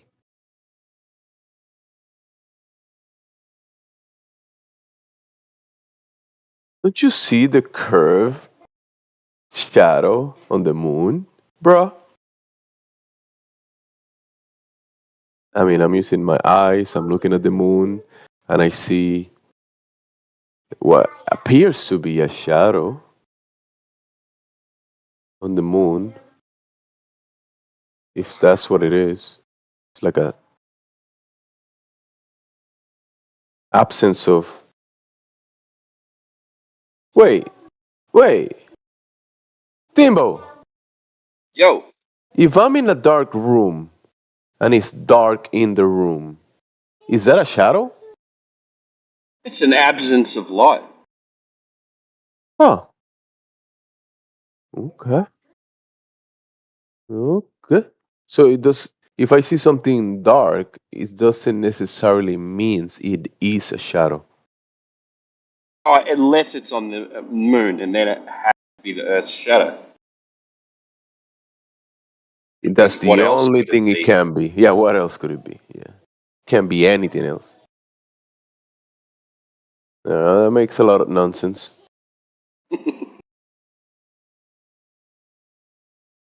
The only way you can get a curved line is from a curved object. Huh? Yeah, I can't believe they still go with that one. You can only get a curved line from a curved object. Curved shadow from a curved object.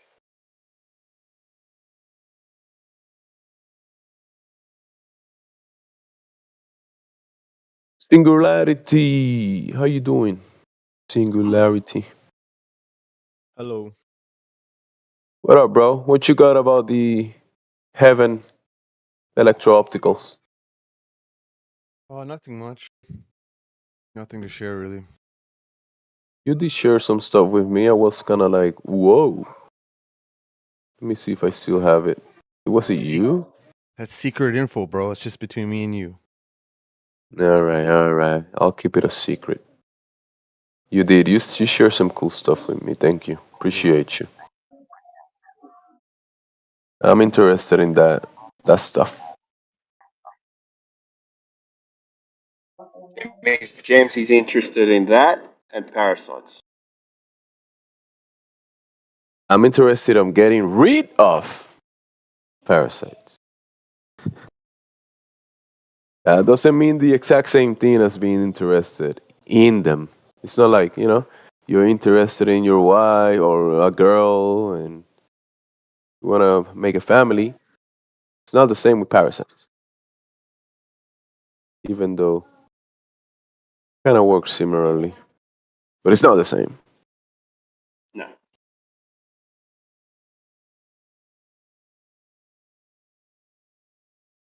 Woot, I got a server invite. Yeah. It is an interesting topic, though, parasites.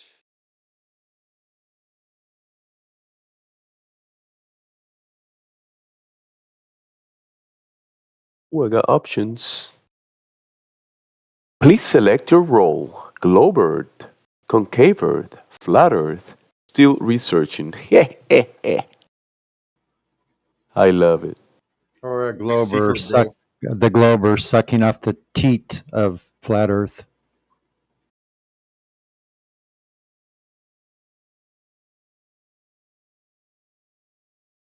Like Scott Mackay. Good job, Scott. Well, Boy.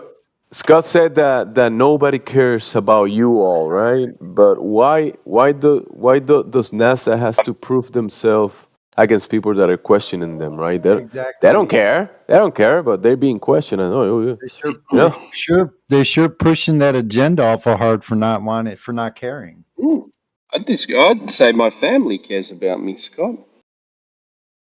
Oh, Scott, you've been debunked again. My daughter told me she cares about me, so he's debunked.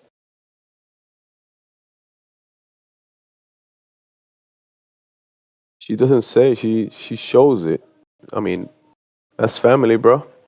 Family cares about each other. I don't know why Scott is saying stuff like that. Yeah, Scott's got family. Surely he knows that people care about him.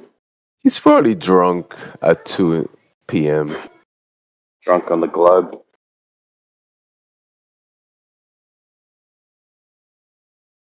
I don't know. You don't want to be telling that to people, Obviously, you can say whatever you want, but telling to someone, nobody cares about you, like, don't be that mean. Earth isn't flat. You're all dumbasses. Hey, get in the same room as your mic. That's the way it works. You and your mic must be in the same room, bro. How does it feel being an Earth? Huh? How does it feel knowing the Earth is round? I think you need a new mic, sir. If you live in, if you like have, if you have some, if maybe you have like maybe $10, you can go to any department store and buy like a wired mic. Is that better? That better? That you sound good now. Yeah, that's better. The Earth is round. Oh, when you say round, do you mean like a pixel, like a frisbee, like a round table? Is that what you mean? A coin? Yeah, a coin. So it's round. So it's round and flat at the same time. I can prove the Earth is round. Like a frisbee, like a frisbee. My balls are round, so the Earth is round. What? So they're flat and round, your balls? Flat and round. That's awful weird. Have you sought help for that condition? Like two coins Flat hanging balls? I don't think you can help. Bro, listen, let me tell you, I've seen mines and they definitely not round. They're ball shape. I mean, testicle shapes. Yeah, so, kind of like pear shape. They're definitely not round.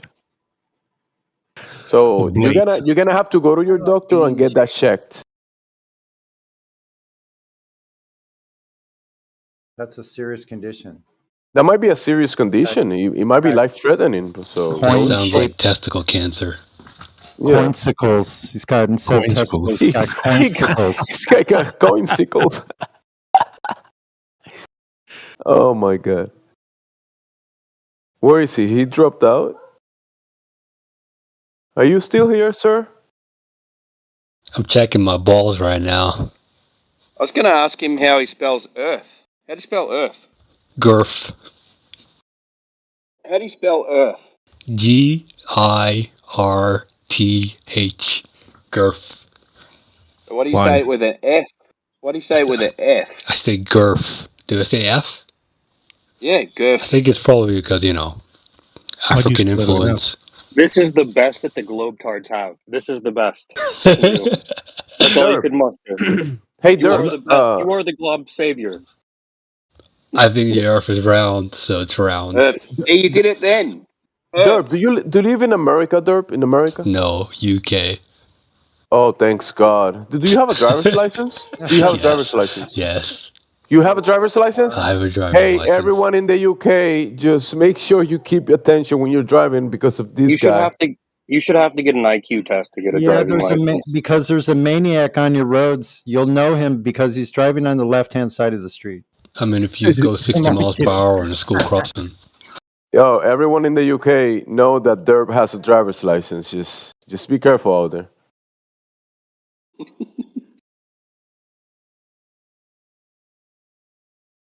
Derb, are you allowed out of the four walls padded room?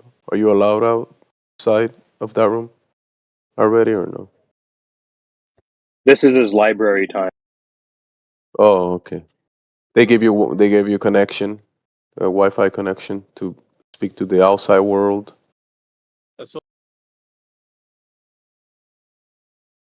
You know, Derp, we care about you, Derp. I mean, me. I don't know about we. Scott probably I doesn't, mean, but it could be we, you and me, right, Derp? We, you and me. or me and you. Me and you. Nah, he might say me and you because he says Earth. Or you and me Earth. 3. Or me 3. Derp, why are you ignoring me? Is it my accent?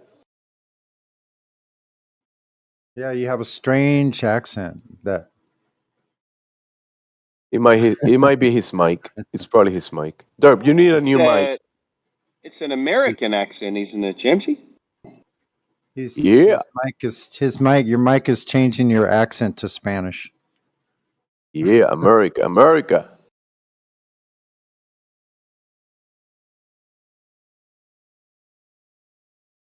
They ask me all this shit all the time. Are you from America? I'm like, yeah.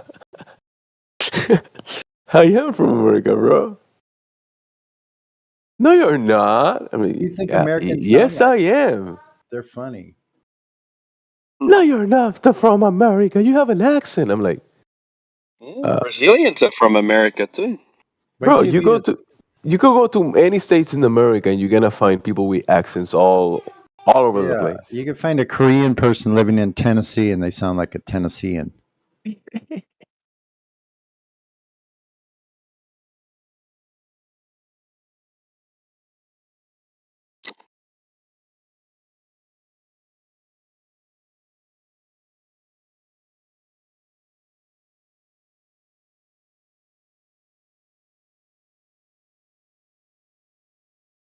Arigato, Mr. Roboto. Y'all.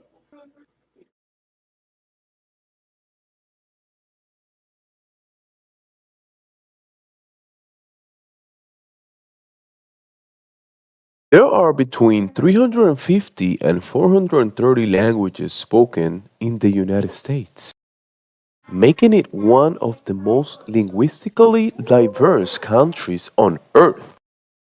According to the nonprofit service Translators Without Borders, it figure is And- consistent with the US Census Bureau's estimate of more than 350 languages. So yeah, bro, in America there are over 350 languages. Don't you know that? 350 languages spoken. That's one language per million. And you know what they admitted? They admit, yeah, really it is. That's true. And they admitted that it's all happening on Earth, such as on top of Earth. Yeah, on Earth. Exactly. They're flat earthers. There you go.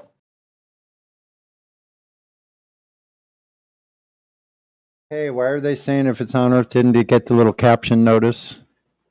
The educational disclaimer of supposedly scientifically proven or disproven. Why don't we get down to that business?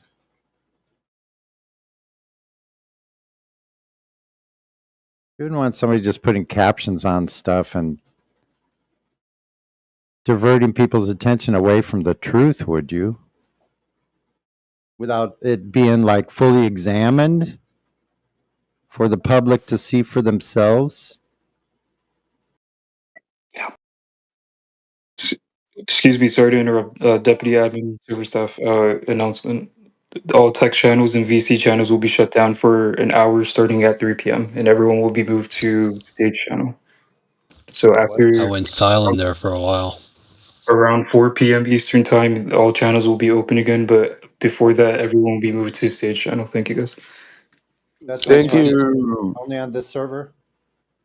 Yes, only on this. No, it's only for our server. Yeah, we have a Okay, town cool. hall at 3 p.m. Doing a little maintenance. What the hell's a Thanks for town them. hall? So town hall, Doobie just going to be talking to all the users. If you have any questions, any concerns, like you'll just take it up with him. Like if you want to challenge, That's like great. someone being a pedophile, a ban, You mean the whole mod team? stuff like that. Yeah, Well, yeah, yeah. common etiquette. We can handle that. We can Louis. divert some of the Louis. attention over to 24/7 as well. So there's other options. But yeah, thanks for that notice. No problem. Let me know if you have any questions. Thanks, Yeah, mate. they're opening the doors of the town hall. Why is there so many pedos in this chat? Like in In the this server. chat? Hello. Server. I'm here. What do you mean, hello, I'm here? Do you feel home, Derp? I don't feel homely anymore, Lester. Are you a sodomite? Isn't that against No. Isn't that against TOS accusing people of being kitty fiddlers? Are you? I hope not. I got four of my own, mate. That might be TOS. Are you allowed near children, Derp? Are you allowed? Yeah. I wasn't beating your children, no. They're fucking annoying, for starters. No, they're not. Yes, they are. No, they're not. No, they're not. They're funny. unpredictable You are little annoying, shits, Derp. man. Derp, listen, you said that children are annoying. That means when you say children, that's more than one.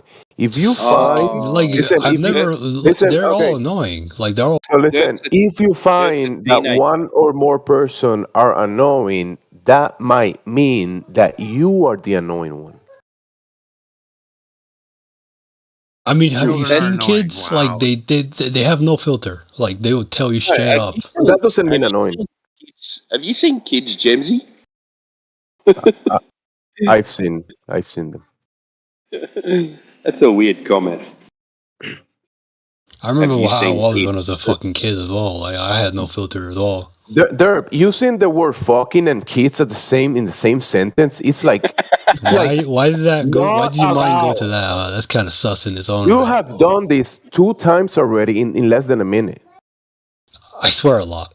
I But imagine you're it's probably my using the wrong Scottish. words in the like at the same time. I grew up in Glasgow, that's why. I swear a lot. You were talking about pedos, and you're talking like a pedo. Did you grow up in Glasgow? Yeah. Oh, well, I spent a fair bit of time on the west coast in Prestwick there. Did you just say West Coast? Like, you couldn't think of a single place in Glasgow? I'm not talking about Glasgow. I'm talking about the west coast of Scotland. Oh, yeah. I was weirded out there. I was like, what the fuck? Yeah, you're thinking about I'm thinking about the good old days in the Glasgow. last topic. Sight Hill. But Rush. you sound like you're a teenager, Derp, because you find kids annoying. So how long did you spend in I'm not an Glasgow? adult, man.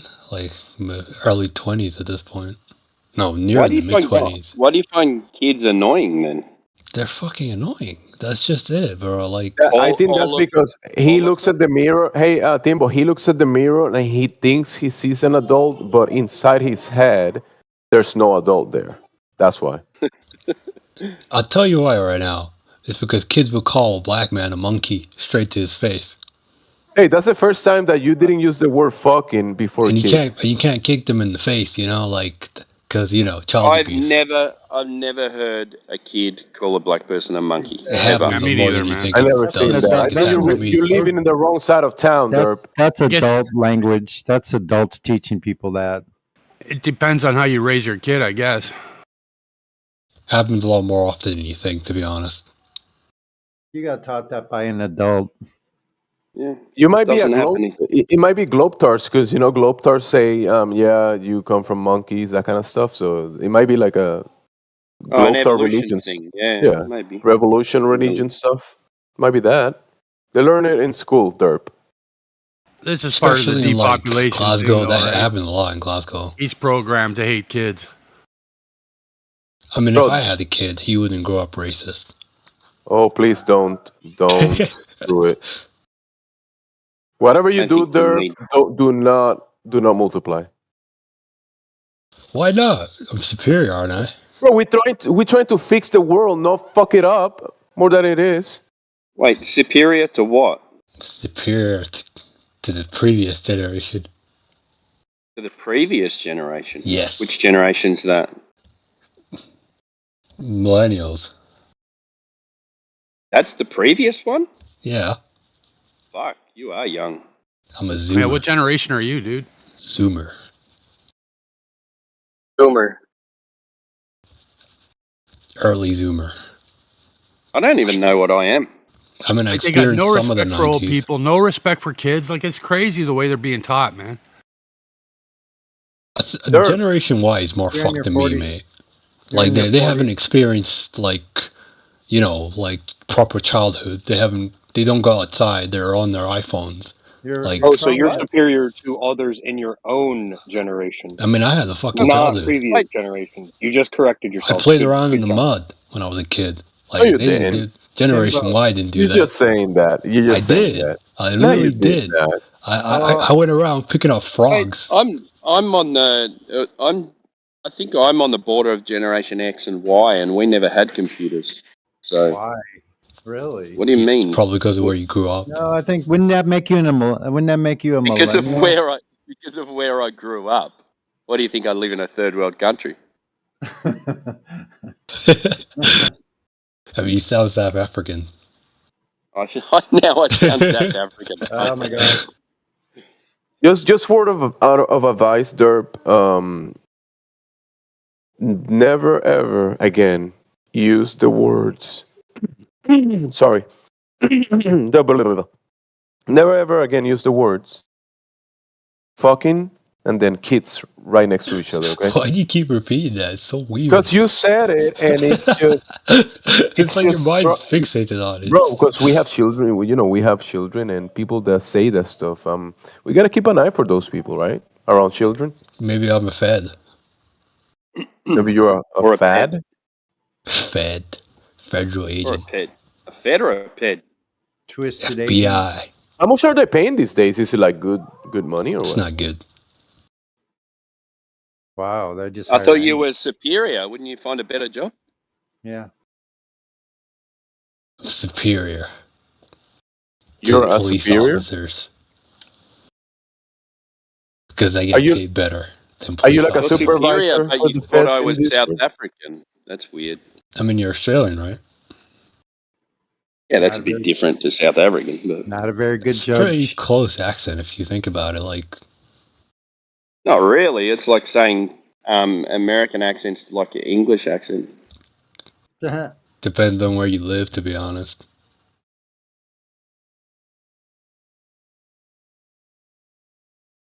Profound.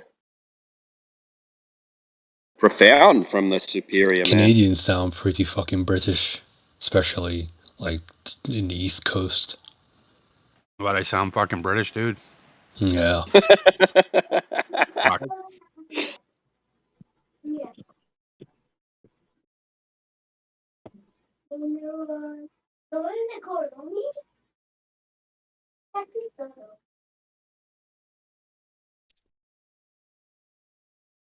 There, I saw T-Dub and Timbo here at the same time. Oh, yeah, but we're not talking. Did you notice that? We're not I talking at did the same notice time. that. I noticed that. Two accounts. The way I tell you two apart, one's angrier than the other. And would that be me? Or quicker to anger, not angry all There the was time. that. There was Quicker that to anger. up. There was that upper how the voice goes up. There was that up one. Oh, the upper inflection? Yeah, the up an octave. The upper inflection. What do you mean by that? What do you mean? When everything's phrased as a question? Yeah, exactly.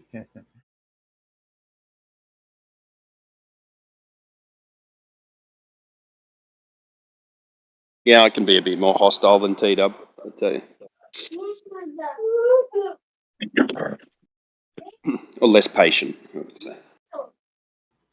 Well, dishonesty is what gets us riled up, I think, the fastest. That's my book. Like, I mean, I have really great conversations with people that are just being simply honest. I don't care what they think or what they believe the earth is. I mean, of course I care, but I can still have a good conversation with someone who's just freaking honest. I think the Earth is penis shaped. Well, that's your choice, I guess. If you're wanting to make stuff up and that's what you went to, then Well, that's an adverse reaction to having those images in your mind for way too long and watching too much imagery of that. So now you're speaking it. You're making I it don't know, real. man. It kind of looks like a dick to me. He's at that age, man. He can't leave that thing alone. yeah, why are you so penile centric?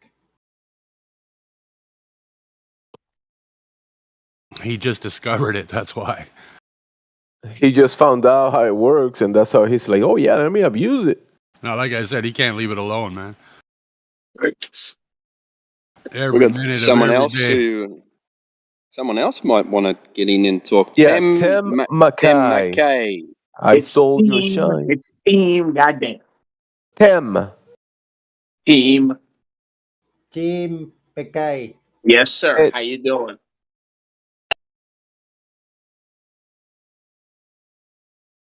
What's up, man? Heaven I is up. prepare for Heaven. my military job at the Waffle House, and then I'm gonna make sure I have fun.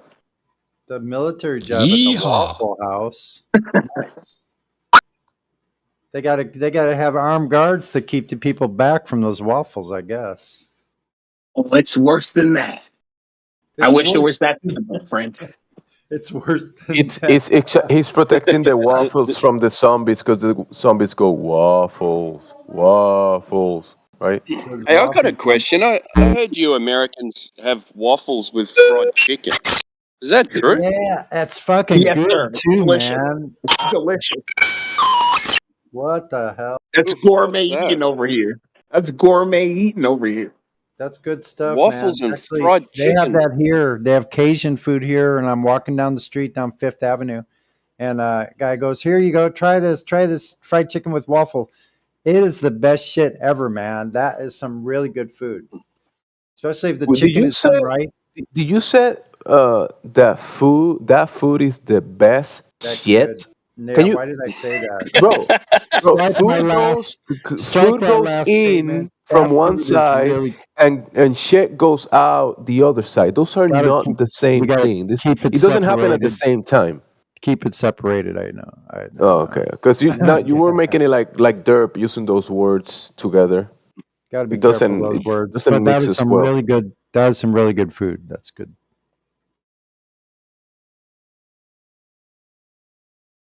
We'd have a fucking warning on that over here. A warning. No shit, we would, man. It'd be, they'd go, warning, this food is high in cholesterol and can... And you know what? And you smother the waffles with some real butter and pour syrup over the whole thing. Oh, you pour syrup over the chicken. Yes, and the waffle. Wow. You eat it all together. I do that with bacon too. Actually, I'll Oh, put the yeah, whole bacon. I'll put the bacon and eggs on top of a waffle, sunny side up Yeah, eggs but and bacon on the waffle. everybody knows that waffles are round and And pancakes. flat. Yes, sir. They are. They are indeed round. Yes, sir. They have Yeah. Waffle. undulations, but they're generally flat. They are well flat. You know, they could be fluffy. Okay, they could be fluffy. And you play chess on top of a waffle. You probably could. On top of a pancake? Maybe. If you All had right. someone artistically draw the proper depiction of the chessboard. So that means the pancake is flat. Yeah. It's a You'd have to have chessboard. A you'd have chessboard to is have flat, the right? game pieces. What would you make the game pieces out of? What do we have around the kitchen table here? Let's see. Salt and pepper shakers would be king and queen. There you go. And then you could just use pennies for pawns, dimes and pennies, nickels, dimes, and quarters. Anyways, anyone got questions about the topic in the server? I mean, in the VC. We got Contrarian. We got Joe, Ordinary Joe. What's the other? The waffle guy. Tem or Team. Tem. It's Team. Yes, sir. Got any questions for Sonny or Timbo about the voice topic?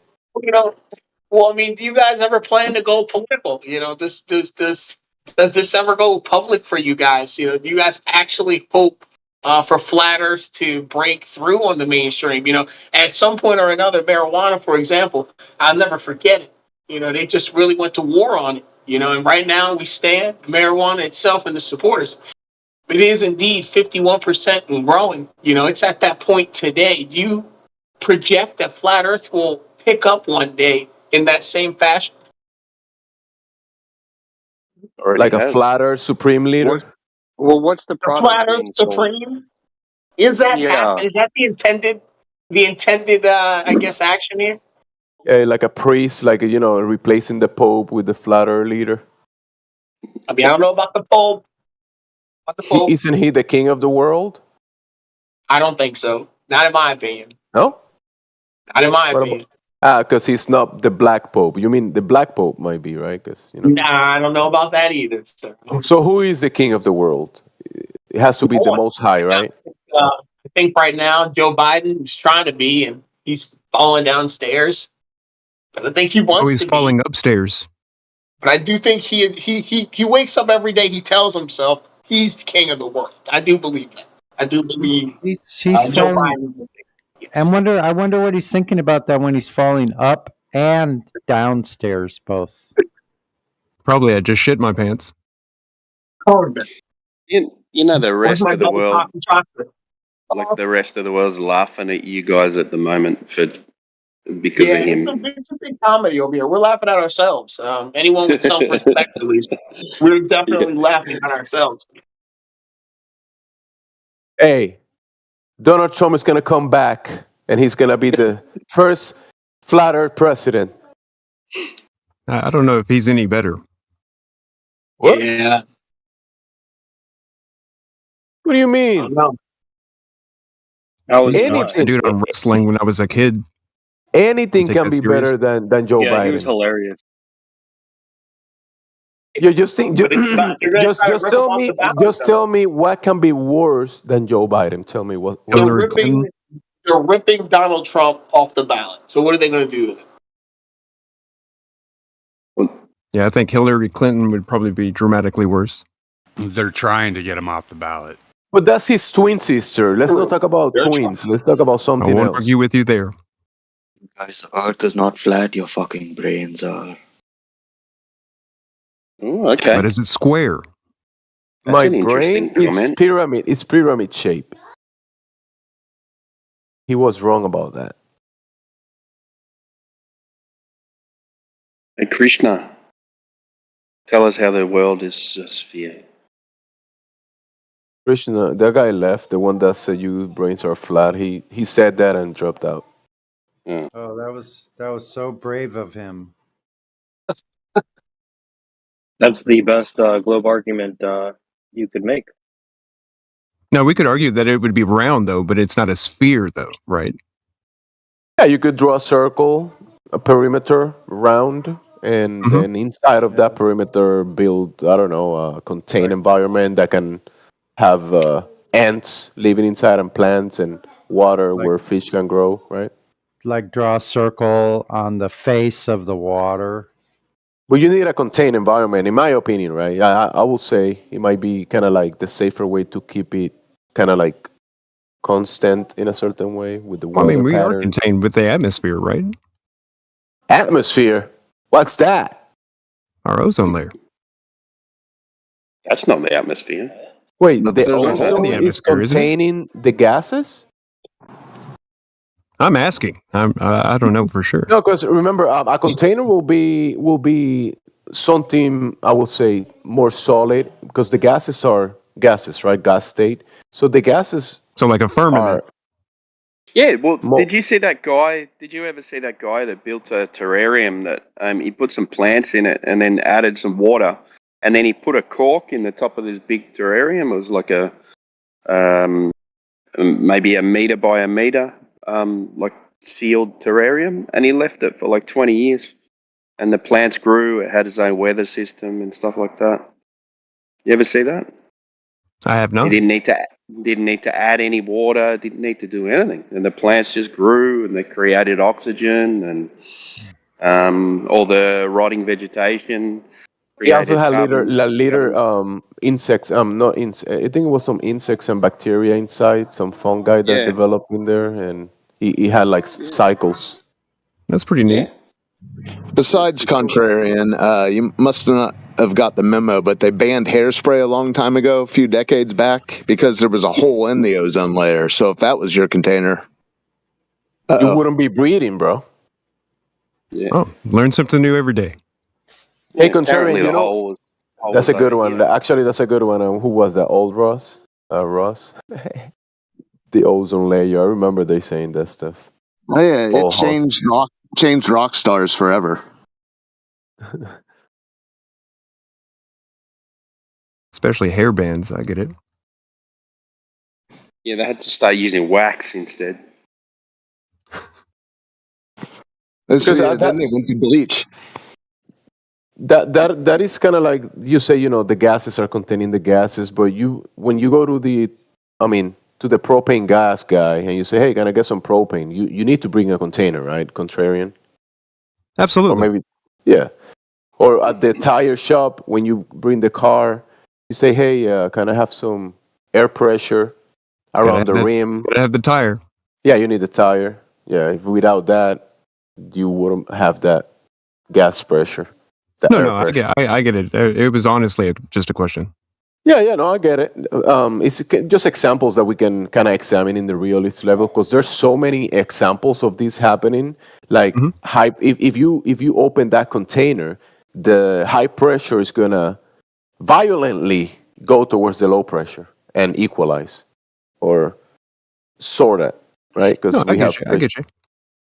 So in this system that we're in this reality or this creation that we are, we have we have our lungs, and we with our muscles we expand the volume of the lungs, and with that volume, when it expands, the air pressure around us rushes towards the lungs and fills the available volume, right? Right. Yeah. So the antecedent to have that gas pressure around us in the first place is containment. Because the gas pressure is the force that the gases exert on the walls of its container. So there's something there. Without the walls of the container, the pressure wouldn't be. It will equalize with the available volume. When the globe claims, "Oh yeah, rockets go outside of the Earth, right? They go away from the Earth." So that there will be the pressure that you and I are experiencing right now. That pressure will go to the available medium, which is they call the vacuum of space, which is there is that huge available medium there where the gas pressure will rush towards. Now, what do you think they would like? They would benefit, and why they're not trying to like let the general population know about this, or as far as like what they're living on or in. There might be a speculation, right? And there might be many reasons, but they have people carrying the water bucket for free and paying. The guy carrying the water bucket is paying to carry it and bring it to another guy, and giving him the water. You see the problem there? He's getting scammed. Yeah. But he doesn't know it. He thinks he's, I'm doing a service for the planet. Do you ever think that there will be a time that the cat will be out of the bag? It is out of the bag because the truth is in plain sight. It's everywhere you look. It's just that there is such a thing as, I will say, programming that we all fall under. I mean, I say all because, but I don't know everybody, so I don't know if everybody's actually Well, if you falling under walked the into a programming. classroom when you were little and seen a square globe, I mean, you wouldn't question that one either. So I know, I get what you're saying. Yeah, so we do have the programming. You're young. You're being told certain things. When you go to the classroom and they show you the spinning globe at the corner, and the teacher said, the teacher is not lying to you. She's a good teacher. You brought her apples, and she's pretty. She said she was very good with all the children. You're enjoying yourself. And one day she said, "Little contrarian, you see that globe on the corner on the table? Yes, teacher. Yes, contrarian. That's where you live. And now open your book, and we're gonna read about it, right?" And you grab the globe and play with it and spin it in your hand, the furniture globe, and well, yeah, this is where I live, right? And you started saying those things to your head, and then she said, open the book. You move to page 33, and or 32, whatever, and you found the depiction of the globe and the solar system, and they depict how the core of the earth, and you see all these depictions of these cartoons, and it's being reinforced that this is where you're standing on these cartoons through your life, and then you watch TV, NASA, movies, and it's being reinforced. But where's the actual real is evidence for that? It's nowhere to be found. There's no. We have in reality we have a horizon, like the horizon, and we get horizontal lines from the horizon. So a horizontal line, the slope of a horizontal line, the curve or the slope of it, it's zero. It's not curving. It has zero slope. The horizontal lines. And then we have a horizon in reality. That horizon is not curving. How can it be a curving ball? It's not curving in reality. And we use horizontal lines in reality to establish what? Foundations. We use the horizontal lines for line of sight, communications, military weaponry. When you build a structure, you establish a horizontal with horizontal lines. Water level, you make sure it's level and horizontal. So whenever you're done with the structure at the end of the month, when you hang the TV on the wall, you're watching the TV horizontally placed, right? It's horizontal. Yeah.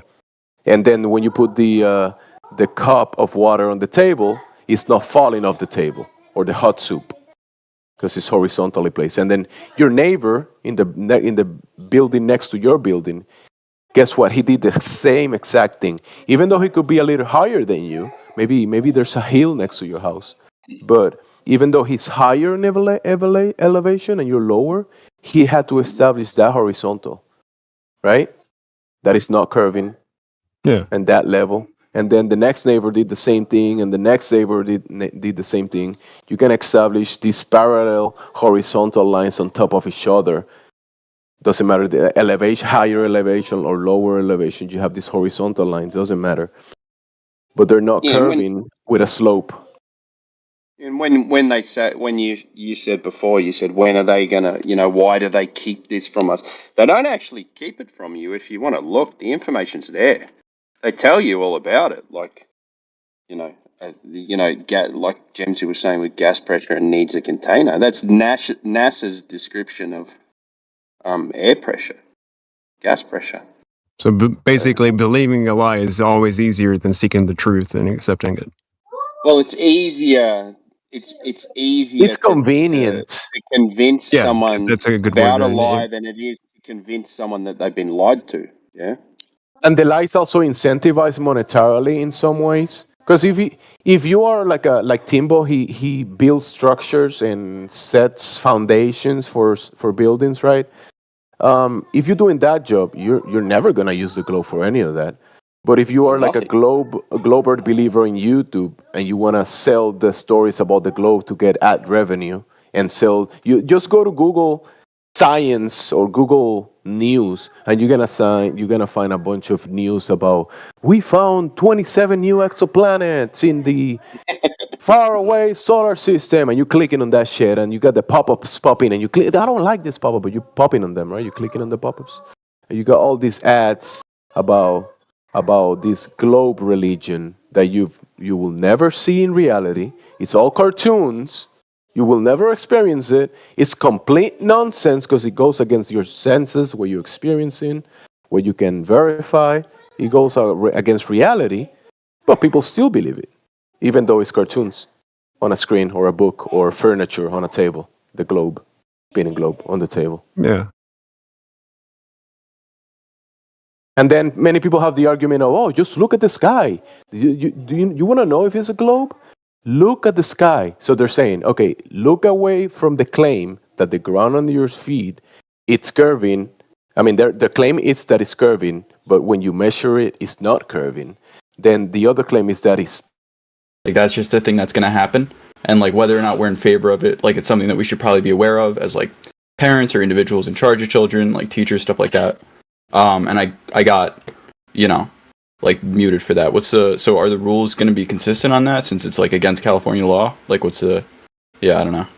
Well, I don't think what you said is actually like a rule violation. I think it's just true, right? So the issue with like this topic specifically is obviously people are very sensitive about the topic, right? They're like hyper they're going to be like hyper cautious of people who are making any statements about it at all ever, because they're on the lookout for pedophiles, justifiably. So sometimes, mods are people too. Sometimes they're going to detain you or mute you over something you shouldn't be muted or detained for. If that happens, the best thing to do is, just make a mod mail. If they're defending it there and you think that they're wrong, you can go up the line, go to admins, you can DM me or one of the other founders directly.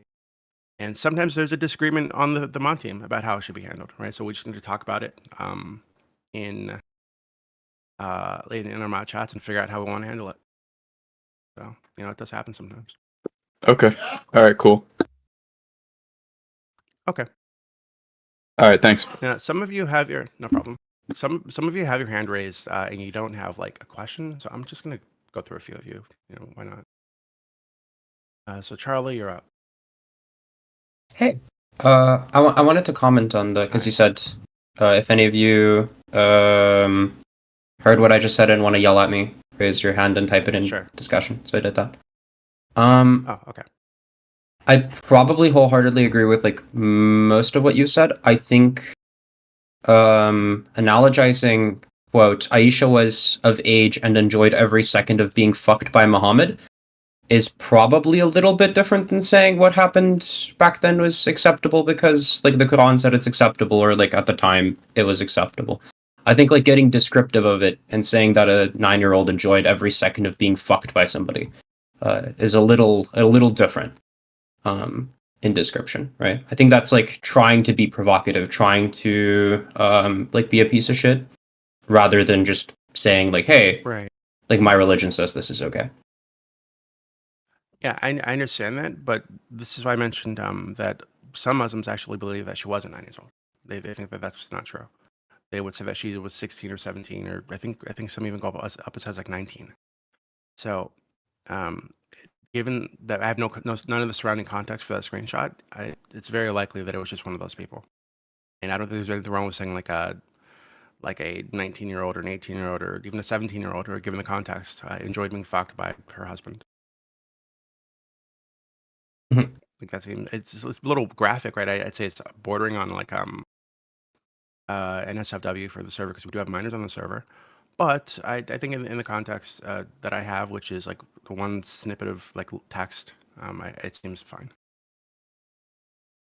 I mean, that's reasonable. I think like because it is like a screenshot, right? And like no matter what happens like from that point forward, you would probably like afterwards, if you thought it was problematic, like look into like whether or not it was posted anyways, right? So I don't think it would be like that much of a hassle to just pass off like that person's ID or whatever to like look into the context, right? Right. Yeah. All right. Thank you for taking the time. Okay. I'm gonna go through a couple more people who have their hands up. If you've had your hands up for like a while and you actually just want to like roll or something, like I'd appreciate it if you like lowered it or dropped your hand. Just because I want to make sure that I'm getting to people who actually have like concerns or questions. But I'm gonna go through a few more and then go back to the text question.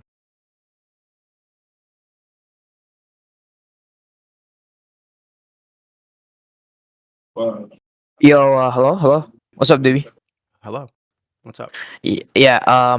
So recently, you banned my friend Gio, and the reason behind it, it's kind of like all copium. Like I don't really know the reason behind it. Can we get the reason? And then is there really a case to be made to get him back in the server or not?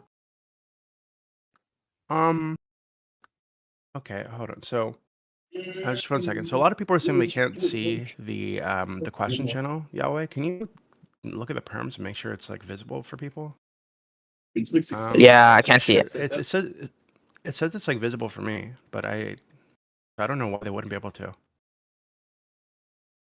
Like it says the add everyone thing. Oh, I see. I'm retarded. I'm an idiot. Okay. Now you should be able to see it. That should work now. Agnostic, I think you messaged me. If you can see it now, please just DM me. Let me know so that I know that fixed it. And Sayo. So the reason I banned Geo, yeah, it's like, where do I start? So Geo, for people who aren't aware, Geo is primarily a voice chat user. Been on the server for a long time. Yeah. I think like I want to say like 6-7 months or something. He was claiming that he was an adult, right? I mean, he's been claiming that he was an adult ever since the very start. Yeah. I don't think it's ever since the start. I remember him saying that he was a minor at some point. A while like I don't think so, last but year or yeah. some shit. I know so. I'm sure. Okay. Because I remember mocking him for being a minor, like I do. I always mock the minors. By the way, you sound less fat. Have you been hitting the gym? The fuck? Yeah, bro. I don't know. My weight has fluctuated like 10 pounds in the last like 2 years. So no, I'm not fat. Fuck you. But no, I'm not like any thinner or fat or anything. All right. So yeah, go ahead. Wait, hold on. So this thing they still can't see the question channel. So something's broken, Mr. Yahweh. Yeah, I still can see it. Here's what I'll do. Okay. Just really quickly. Make sure that this. Wait, can you bring a second person up? Can you bring a second person up? Why? I mean, I think he's with me. RD's with me. RD's with me. 1 second. So I think I can see it. I can see it now. I know people who are muted and who are journeyman and below can't see it unless you want to change that. Can you let the journeyman? No, I can see it now. I want just everybody, even the detained people. I want them to be able to see it at least. Right? It's even if they can't like post. It's like muted and detained. Don't let them post because I don't know what the fuck they put in there. But like everybody else should be able to see it.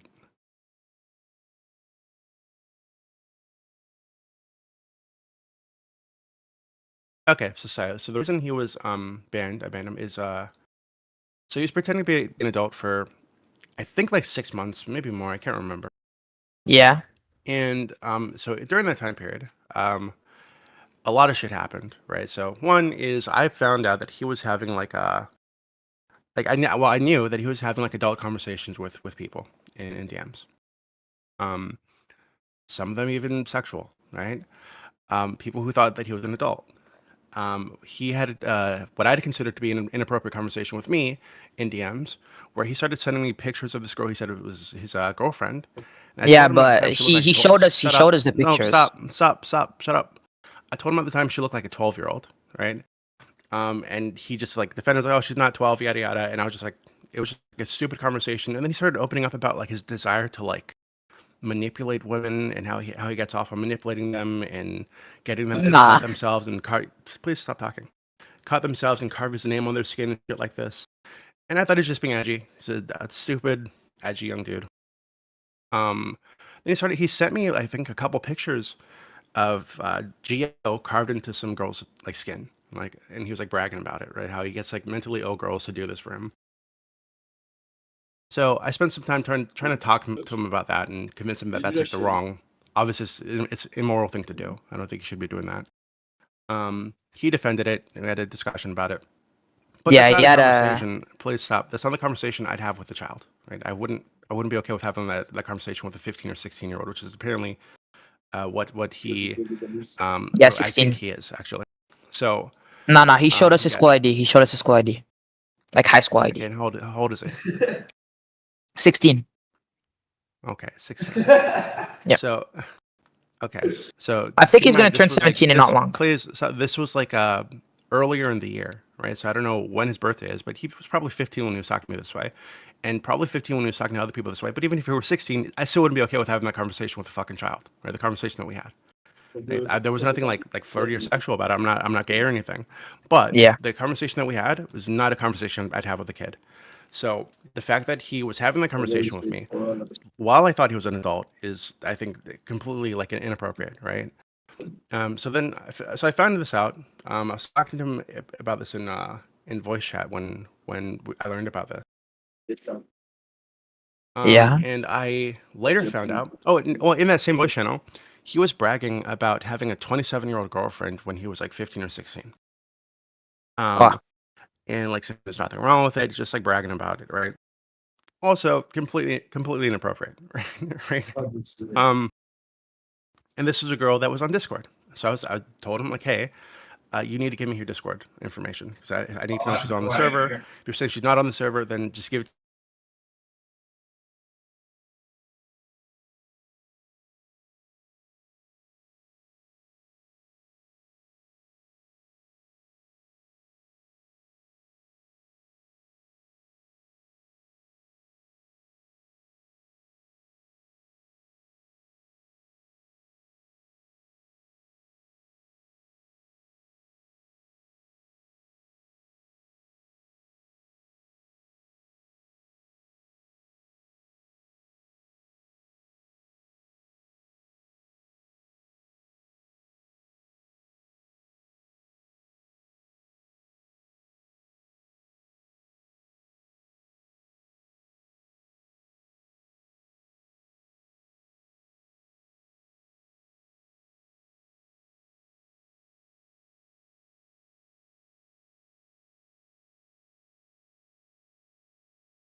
But there's no way that we can prove that. Oh, okay. Like my daughter came back one time and she was like, the school told me that the sun's gonna blow up. Is that true? I was like, no. Like I was like, well, what do you think? She was like, well, that'd be horrible. I was like, yeah, but has it ever happened before? She's like, I don't know. I'm only 9 years old. Yeah. I was like, man, good And you point. say, and you go, and if it does, like, what can you do about it? Right. Yeah, you're not even going to know. So don't worry about it. In That's the either other thing model, I try and teach them, not to worry about things they got no control over. Start them at a young age. I wish someone had taught me that when I was younger. I had to learn that all myself. Don't Same. worry about things that you've got no control over. It would have made my younger life so much easier.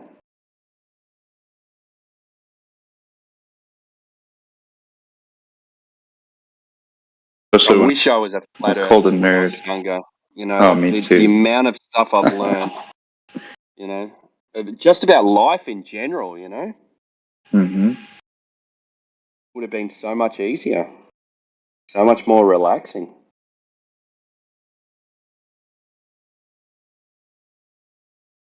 At the same time, I wouldn't change a thing. Yeah, exactly. Yeah. I'm glad I learned it and the way that I did and got out of it.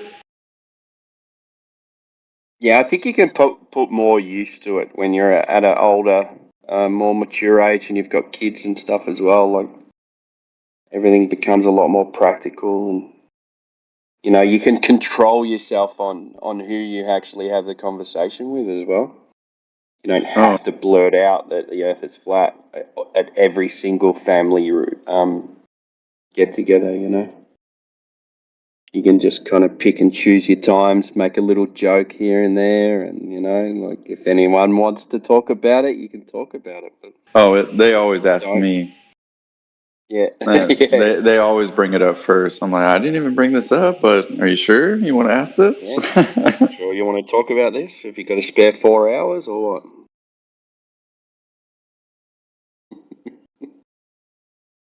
It's gone as simple as like, no, just tell me why you think it's flat. I'm like, because water is level. And they're like, what do you mean water is level? Yeah, water is level. That's it. Well, how much of the Earth do they tell you and me that the surface is water? Like 70, 75%. Okay. So how is 75% of something that is flat curved? And they get mad every single time. Yeah.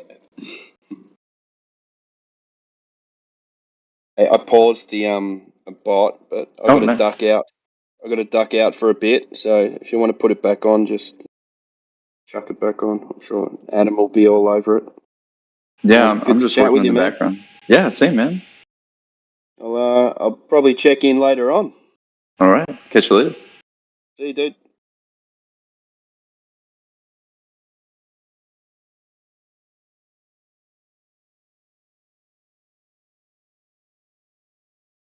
Panel, maybe.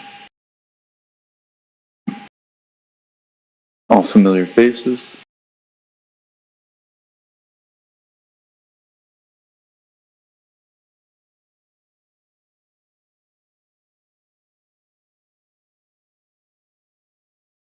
But yeah, let the good times roll.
So we still have people that think the Earth is a spinning ball and literally nothing.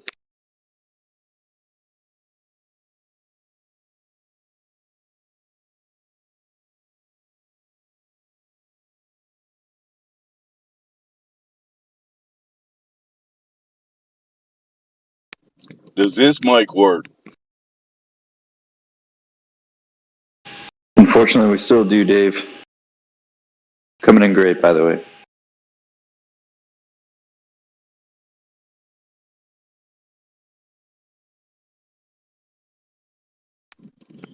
I saw Flat Lloyd light up. Can you not jump out and jump back in? Can you hear me now?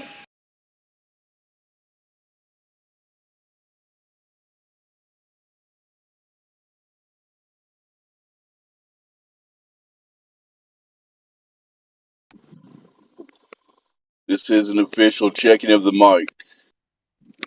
Good. Can you hear me?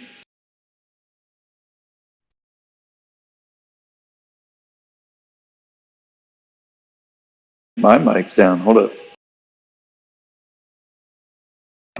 Okay, it's working now. I had something wrong in my Discord. My bad.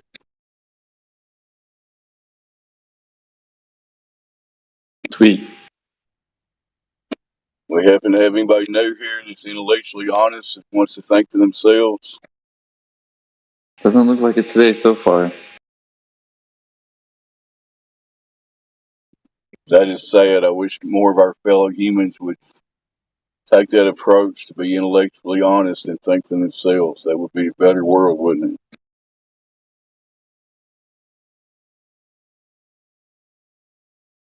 Distracted by consumerism right now, I suppose.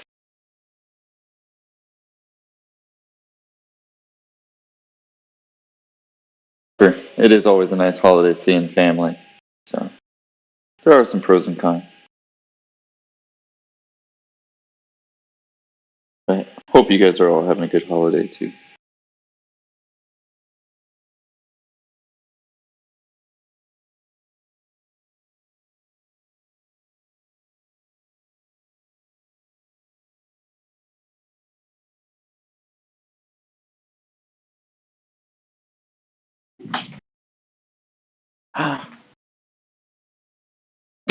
Every day above ground is kind of like a holiday.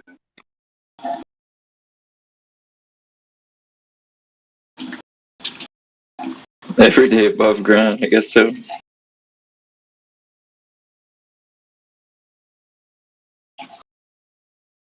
long as you're breathing, it's a blessing.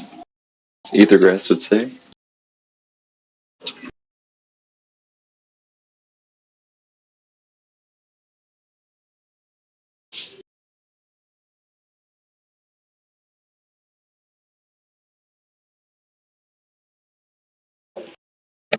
Is it scientifically possible to be breathing without some form of containment for our gas pressure system?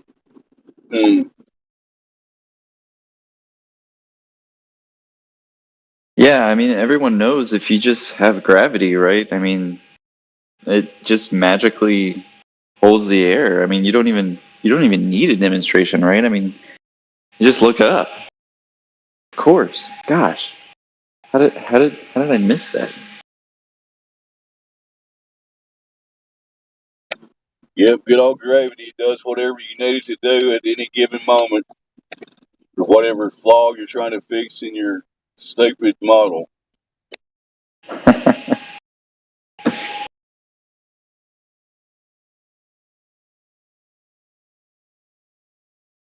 And even with all their theories and gravity shit, they're still 96% incorrect, supposedly. And they'll tell you that.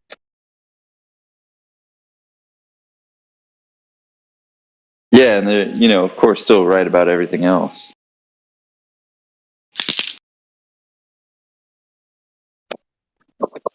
We know all the layers of Jupiter down to the molten core, what the fuck, but we're 96% stupid on the rest of the universe, so that makes sense.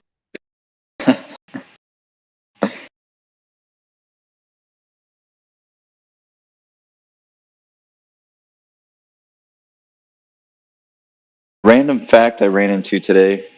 We we actually didn't invent wheels on luggage before we put a man to the moon, supposedly, quote unquote. Right? Supposedly we put a man on the moon before we put wheels on luggage. That's just crazy to me. I'll call bullshit on that, man. They had left wheels back in the 20s and 30s, I bet. Why would you not have wheels on luggage as soon as you invent luggage? I know, right? You gotta make the servants work for it.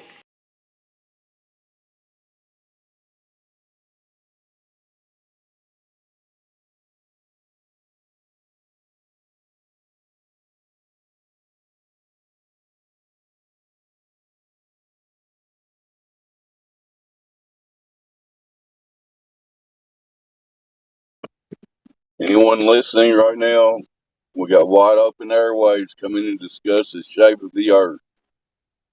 Flat Lloyd and the other distinguished panel members will be glad to discuss with you and be glad to tell you that I have no idea what you're talking about if that's what you're asking. I'll quit Absolutely. rambling.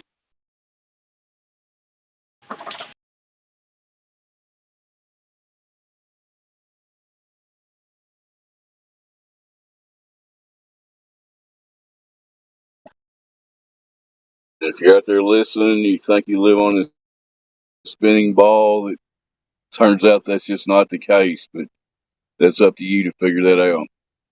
We can help share information with you.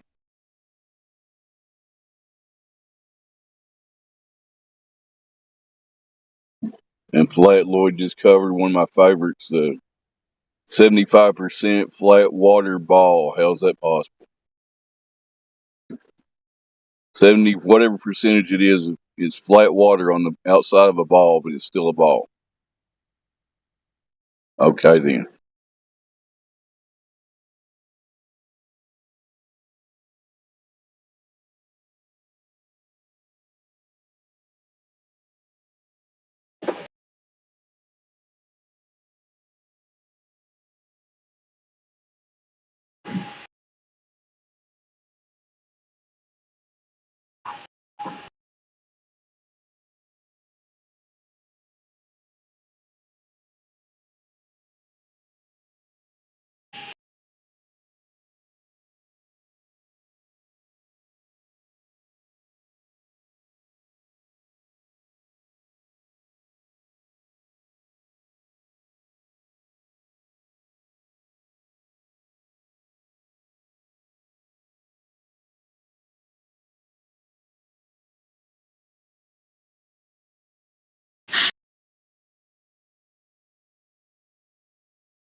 We see a You're flat not motion. understanding.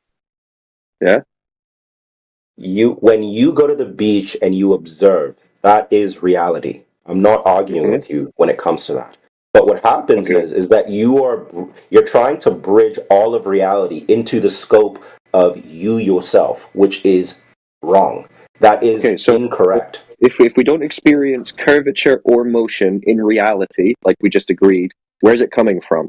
But okay, now let me explain. Let me explain to you why that's wrong. What you're saying is wrong, and even someone else is saying what you're saying is wrong. Hold on. From the sky. You just agreed the beach is reality, and that at the beach we don't experience curvature or motion. Okay, so there's no curvature or motion in our reality. So where is the curvature or motion coming from if From not the reality? sky. I'm trying to get you to understand a concept, I think. And Well, can you just answer my question? Where's the curvature or motion coming from if not the reality that we're experiencing? The curvature and motion is coming from a non-primitive understanding of reality. It's coming from not just you being selfish to understanding the way that the world works around you. It's more so understanding. You just agreed that the curvature or motion is not in your reality. Listen. You have to understand that there is different. Okay, let's take 5 people at the same beach, but let's say that beach extends all the way around the globe. None of them see curvature or motion, though. Hold on. What I'm saying is that how can you differentiate your reality from, let's say, those 5 other realities? And what happens is those the other fact that you're people able have a to different question. Experience? It's not about the experience. It's more so about how did this come to be. So imagination. Gibberish are you talking, man? Like, what the fuck is this? I know it sounds so funny to you guys. I'm sorry, but how do you know? Like, listen, you talk to the 5 other people, go, hey, what did you see? Did you feel we saw emotion? water. What did it look like? Yeah, we saw water and it looked flat. What did you see? We saw water, it looked flat. So if we get 100 people, 1 million people, 9 billion people, and they all say we saw water and it looked flat, then what? No, you're we have a bunch of misunderstanding. perspectives. The point is that you have to what this does is this is philosophy. Now we're getting into like epistemology, right? So what it is what ends up Get into observation of reality. We're talking about reality, bro. No. Hold on. Yes. What Reality. ends up That's what we are happening is that interested you in. understand that there's a discrepancy between your own experience and others' experience. Just because you're seeing something. No, the experience that we all agree on, bro, and you just agreed, in reality, is the same. No curve, no motion. What That's reality? What reality? That's the reality. Remember when you said you go to the beach and it's reality? You said, reality is on the beach. One reality. That's one reality. What other reality have we got at the beach? Okay, for example, do you think that someone is experiencing the same thing that you're experiencing on a plane, for example? Jesus Christ, we're not talking about a plane, dude. Holy crap. Because you guys, it's hard to talk to you guys when you don't understand. Dude, no, because you just won't answer simple questions, dude. I'm trying to get you to by realize talking about something concept. else. But we understand your concepts. They're fucking infantile. Great. How is it infantile to understand? It's really it's because we understand that you don't want to take reality as it is. You want to abstract it into your mind and manipulate it in your head. No, it doesn't. Yes, it does. Why that's does the it? only way, because that's the. For example, do you understand? I can explain to you. Okay, do you realize that you're talking to a microphone right now, and those electrical? I do understand. I know how all that shit works too. Hold on, those electrical magnetic waves are coming and communicating to me in my headphones. That is an abstraction. Are you fucking coming back and forth? Are you all serious? That shit, it's not an abstraction. No, it's not an abstraction. Wow. All that shit. Listen, we've abstracted it. Okay, Mark. It's only abstract in the sense of we could talk about it. So if I say voltage doesn't exist as a physical object. It's an abstraction of a relationship between positive and negative how charge. are you communicating right? to me right now? Okay, so I talk into my microphone. There's a little diaphragm with a magnet inside it. It vibrates, and that vibration sends an electrical signal down to a wire into my computer. The digital signal process. Do you really want me to describe the whole thing? Because I can. Go ahead. The digital signal processor in my sound card. Well, it's not even a sound card because I got a laptop. In the sound chip. probably uses a fast Fourier transform to deconstruct the freaking signal and you're turn it telling into me this digital is information. not abstracted at all. This is literal. No, This is no, not yes, it's abstraction. literally happening. Yes, it's literally So happening. you're This is saying, literally okay, physical in order to objects doing create it. this, you're saying this is not abstraction? There's literally physical objects doing this. Physical objects are doing this. Physical objects are doing this, but electrical magnetic waves are not physical. They're physical under the pretense Caused that by they are being physical received. objects. Do They're you caused by understand? physical objects. Dude, you guys are okay. So electromagnetic waves are not physical objects. That's what you're saying. They're not physical in the sense they're matter, but they're energy. They have an effect on things, right? Okay, so let's use your definition. Let's just across the board say this is energy. What energies do you think are making the Earth flat? Like, how do What the we? hell are you talking Let's just about? wrap, Dude, this is the king of the because red herring, dude. because Yeah, I'm this still is trying to basic figure stuff. out You guys where don't the. I'm understand still trying how to figure anything out. works I'm around still you, trying to figure and out you what make these claims. reality. I'm still trying to figure out what reality you're talking about with curvature and motion, since the reality that we experience has none of Like, that, as you agreed. for example, clicking a mouse, is it physical that the mouse click? Like, how do you Yes, explain it's that a on switch. Yes, it is It's a physical. fucking so how do you switch, explain? dude. Okay, so how do you explain that you're moving this mouse around and then you're looking at it on your screen and then Have you like ever is that built anything in your life, man? dude? He I'm literally sounds an like engineer. Just Yes, I'm sounds asking like literally basic an engineer. questions. he's not an So he's just engineer. asking. Yes, I am. Just asking basic questions about technology. Come on, let's get back to Because you whose guys Yeah. don't reality. understand what you're saying. Whose reality are you I can claiming show you when my you're talking degree, but about okay. curvature and motion? Because you don't have that, Fuck, you get remember? your money back. I am not. Wait. Say again. Curvature in motion. What? What's the question? Remember, we were talking about reality, the beach, Yeah. going to the beach, that's reality. In that reality that we all experience, there's no curvature and motion in reality. So whose reality are you leaning on to claim that there is? Are you saying that in the experience in Just whose that reality reality? are you Hold leaning on. on? Are you saying in that reality? Are you saying that because In we are reality. learning that we are learning that we are spinning on this globe, and Well, no, there's not in reality, relativity, and remember? some other guy told us that it went from Newton to Einstein about relativity, and we're In just his reality, believing there was like no what these motion or people. curve either. Hold on. Is that what you're saying? Like, why should we believe these scientists telling us these things about the world around us No, when? well, is that whose reality you're claiming? Because their Yes, reality, when I they do go to the claim that beach, reality. Yes. they have the same reality as us. No curve, no motion. What reality do you think they have? Are you saying that? Okay, so are you saying that they're not able to differentiate themselves in what I was talking about earlier? They are Whereas not you able are to not the detect sole curvature or principle. motion, no. You are not the sole principle on this earth. If Is that they No, we're what you're go talking to about saying? the beach, if reality. Einstein and Newton go to the beach, are they going to detect motion or see curve or something? Yeah. Are they going to have a different reality? What I'm trying to explain to you You is can't that this answer the is question, beyond. bro. This is You're beyond. This crazy. is He doesn't beyond. like the This is answer. He knows what the answer is. I know. the answer is relative to your experience. You guys are correct, but I'm trying to explain to you how it's Then incorrect whose and how this is a experience? primitive way of thinking. Yeah, so whose Okay, experience are you leaning on? Whose experience am I leading on? I'm leading on people who have studied this. Yes. But their reality, they don't have curve or motion either. So whose reality are they leaning on? They're not leaning on anybody's reality. They're everybody. The Then they don't science have is curve or built up. motion. ding. Science is built up. You have to lean on discovery. So So, whose like reality, hold on. Whose God, reality had curvature and motion in it? whose reality had curvature and motion in it?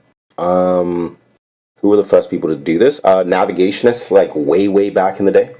No, they didn't. They were the same as you. They experienced a flat, motionless surface.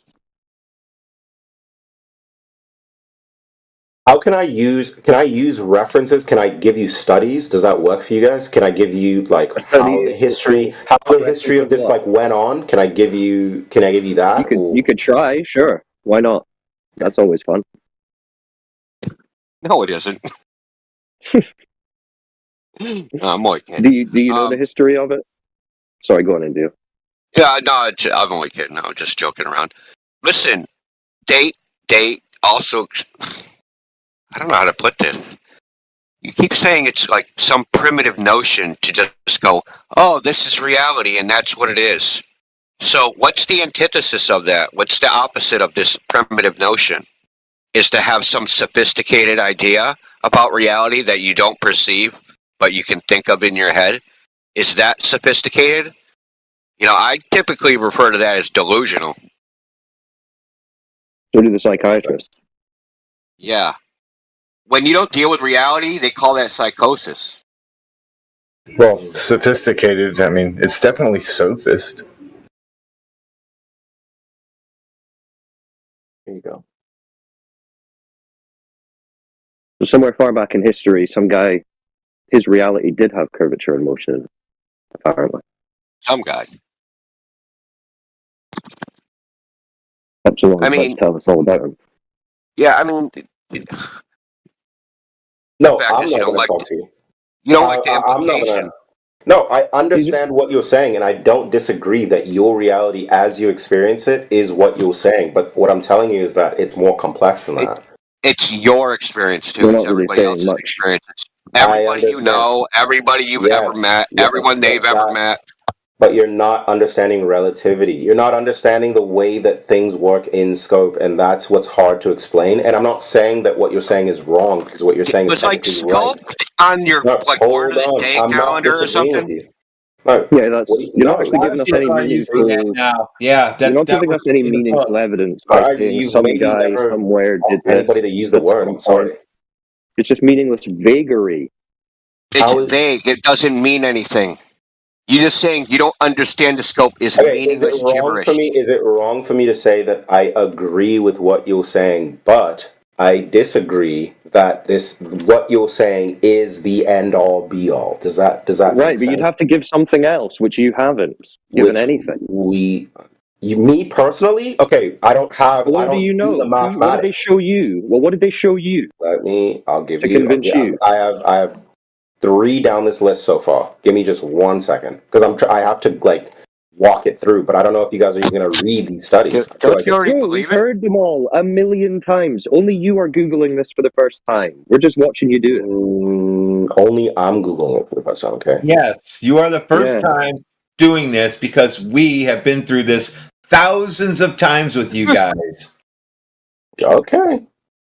And we've watched thousands of you Google what you already believe, which is very weird, to be honest. You know what? In this case, then let's say what exactly are you guys providing for? I guess the future of flat earthers. Like, are you guys? Is it just going to be like this sort of skepticism? Just pointing out that there's no. What are you gonna do in the future? Skepticism. It is skepticism. But what are you going to do? Going outside and taking reality as it presents itself is skepticism. You guys are cynics. Really? No, you guys are what's called cynics. No, it's what's outside. Look, there's a fucking ocean. How is a cynic to say, yes, that's what it is? Oh, I see that because it's there. I don't make up some idea in my head about some magic of why the ball failed and why that's there. I can you think you're a meaningless speck None of that shit is skeptical within the definition, and I it's can also explain not to you why it's cynical. cynical. It is because It's then just being empiricist. That's it. No, it's not empiricist because if you were using It's not empiricist. No. If you were using empiricism, what would end up happening is that you would have a model in order to push on to other flat earthers in order to figure out the ends That of is this the most ridiculous stupidity I've ever heard. So what's the fucking Empiricism point? is the What are you guys antithesis gonna of a do? fucking model, Are you dude. gonna go to the end of the fucking world? Are you gonna go to the ice block? What are you gonna do? Are you like being What do you entrapped? think Who's empirical entrapping you? means? Look, a What do you model think is the empirical means? antithesis of I'm just empiricism. saying, what are you gonna do? Like, what are you doing? I would love We're to gonna keep know. watching the globe spiral, bro. Did you not hear what I just said? A model is the antithesis of empiricism. Empiricism is actually a direct experience. A model is the antithesis of empiricism. Because a model is an abstraction. Well, it has to be. Yes. So when you say it's For not example, empiricism be unless nice you to use a people. model, that is an No, oxymoron. hold Okay, on, we got hold on. Robert Know Simmons how to in the have a chat. conversation. Be nice to people. Use your words, etc., etc. These are all models that are abstract. They're not literal or physical. They have to be modeled. That's why you're able to use the English language, and me and you both understand this language and this structure. Epsilon, what does empirical mean? What the fuck, dude? Empirical is the Another red herring. it's Jesus Christ. what do you mean a red herring? What does red herring even Because it mean? has nothing to do with what the fuck I just said. That's why it's a red herring. Now you're talking about fucking language again. Because you don't understand. Because you're saying that models are the antithesis of Empiricism, yes, they are. They're the empiricism. antithesis of empiricism. Go look up the definition of empiricism. I know. Yeah, it sounds like you need to look up the definition. Also, I'm I still know waiting what how empiricism do we is. get from reality, which we agreed is flat and motionless, to the globe? How do we go from reality to the globe? How do we get there? Help us. Through many models, which you guys Through doubt. many. So I don't know how to. I don't know What how does that mean? Through many models. What does that mean? through many mathematic models. That's how we got to here. So it's just maths. Yep, a bunch of maths. Yeah. Right. So not reality. Just maths. So what are you? What are you? Let's say you guys. What are you gonna do for the future of flat Earth? Like, how does that look? What are you talking about? You guys believe that the Earth is a plane? Reality? Okay, if Bro, the Earth is a reality. plane, isn't that a Reality is model? reality. Reality is reality, regardless of what we do. Okay? The beach is still going to look the same for you, bro.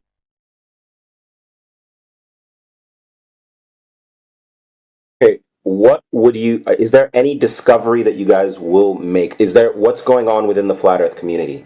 I would like to know. Like, what discoveries are you guys coming to? We stop with What the are you? sociology. It's really fucking boring. No, I'm Stay on the topic. genuinely curious. No, I'm No, genuinely nobody curious. Like, cares what about are you? sociology and human psychology, what our No, motive no, is, no, no. I'm just saying, what are you how guys gonna do? successful Flat Earth is, Well, hold what our on. goal is, what our mission is. Are we going to fucking recruit people? Who gives a fuck? Stick to Yeah, the but goddamn topic. when you recruit people, Epsilon. what are you Epsilon. doing? We've already Who's debunked the recruiting people? worldview That's why you guys have a debate YouTube about the channel. Do you military-industrial guys have like complex. a? No, we want to see. Listen. We have a YouTube channel so that people can see the buffoonery like yours. Yeah, that's why. Okay, Why we record it. what's the plan? What's the plan though? What's the plan? Like, Bro, are we gonna get to the end of the circle or the whatever it is? Like, what do we do? How do We're we giving do this? information. We're giving information. What you do with it is up to you. are you interested, Epsilon? Are you up for the Antarctica I'm expedition? genuinely interested. I'm genuinely interested. Okay, have you got warm clothes? I have warm clothes, yes. Antarctica is really cold, yeah? It Have you is got a cold. boat? Okay. Have I got a boat? Okay. Yeah. I can get one. All right. Okay. Let us know when you've got that, and when you've got approval under the Antarctic Treaty for exploration. That let us know. Yeah. Okay, so you're saying that there's now entities that are saying that you cannot go and travel to these places. Oh no, bro. You can. There's nothing stopping you traveling wherever you want. Go to the airport. Just tell them you want to go to, I don't know, Antarctica on a plane. Yeah, they'll let you go. They'll fire a plane Why straight would up you for you. want to go to Antarctica though? You tell me. You want to explore, don't you? So I don't want to go to Antarctica because I don't think I'd be able to survive over there. But I'm saying why? Like, what are you saying? Is there something beyond? You sound like you're bored. You're looking for something to do. I'm just giving you some suggestions. Okay. So we're debunking heliocentrism and the globe. That's what we're doing. What are you doing? Not debunking heliocentrism. I'm living under the world. You're just doing nothing. I've been living. You're just denying reality for no reason. I'm denying reality for no reason. Yeah, because remember, reality. All right, you guys got it. You guys got it. I'm sorry. I'm not as I guess intellectual as you guys are. Well, Epsilon, think about what you have in front of you, right? On one hand, you have the experience of reality, and on the other hand, you have strangers saying, "We're very smart. That reality you've experienced That's not actually reality. Actual reality is something else that you can't perceive. But trust us, we went to a place where you can perceive it because we got magic penises that fire flies out of the back of. And we fly to this magical vacuum where you drop things and they don't fall. And we've seen this true reality, but you can't see it. The thing This is literally what you're being. This is literally what you're being told. Literally. I can see how you can say that. I agree, but what I would also say to you is that those same people that are telling you things also they don't experience the true reality as well. They like, let's say there's some entity like feeding you stuff or telling you lies or whatever it is. They do not understand the truth neither. They're just it's nobody can in your experience. Well, It's of course, nobody knows all truth, all the truth, right? Yeah. Nobody. That's not even possible. Yeah, exactly. That's like what I'm. Yeah, exactly. Yeah. But we can know parts of it. Yeah, sure. But the thing is that coming into like collectives as well, like saying, like for example, you use the example of standing at the beach and then everybody having the same experience. What ends up happening, like if you all come into a collective and you say that we experience the same thing, so we're making this thing, that becomes something else now, and then that is able to be manipulated in some way, shape, or form as well. So there can never really be truly a like true sense of reality because in every sense it's manipulation or it's some sense of the word. And now reality doesn't even exist, even though you're talking about reality earlier. I'm not saying it doesn't exist. I think it does exist, but people attribute that to things like God, right? No, we're just talking about what you experience in reality. Yeah. What is the ultimate arbiter of what reality is? People or nature? I would say nature. Okay. So in nature, if you throw out, you're the only person on Earth. There's nobody else. Everybody's dead. You're just born. You don't know anything. Unfortunately, your mother died in childbirth, and somehow magically you can crawl. So you crawl and you see the beach, and it looks flat, and you're not like, oh shit, I'm spinning because it's all motionless. Why isn't it that what it is? Why is it something else? I don't think that if you were an individual, you'd be able to come to that conclusion. You would think like what you guys are saying right now. So what should you think? You should think that the Earth when is I look flat. out Yeah, it's there, like a that's flat thing, actually that might not be true. That could just be a delusion. And Yeah. like when I look at the horizon, that could just be I'm just deluded. No. I'm So saying like how if do you you were function in by the world yourself. then? No, if you were by yourself and there was nothing else there, you would think that the Earth is flat. I agree. Yes. But if you had a TV, go ahead. No, but then if you have a TV, anything is possible. Hence the globe. Not very good evidence, though. Well, it's more complex than that. What it would be is that there's someone else somewhere else in the world that is observing the same things that you're observing, and they're trying to figure out why things are moving in this way, and they take that data and they put it together, and then they come to some conclusion, and then they test this conclusion in order to validate like what may or may not be going on, and we call this like scientific phenomena. And then Right, that's but how do we both go from both experiencing no curve or motion to curve and motion? It takes starting from cavemen, like learning what fire is, which was like the Right, greatest. so how do we go from we all experience no curve and no motion to we have curve and motion? What are the in between steps there? What ended up happening was from cavemen, right? We went very far off, and then we learned that the sun was moving in a certain way, and we didn't know why exactly. We didn't know why the sun was moving in this way, and then so we noticed that the sun moves. Okay. Hold on. And then other people tested this same thing and noticed that the sun was moving in also moving in the sky. Yeah. Also moving, but moving differently, right?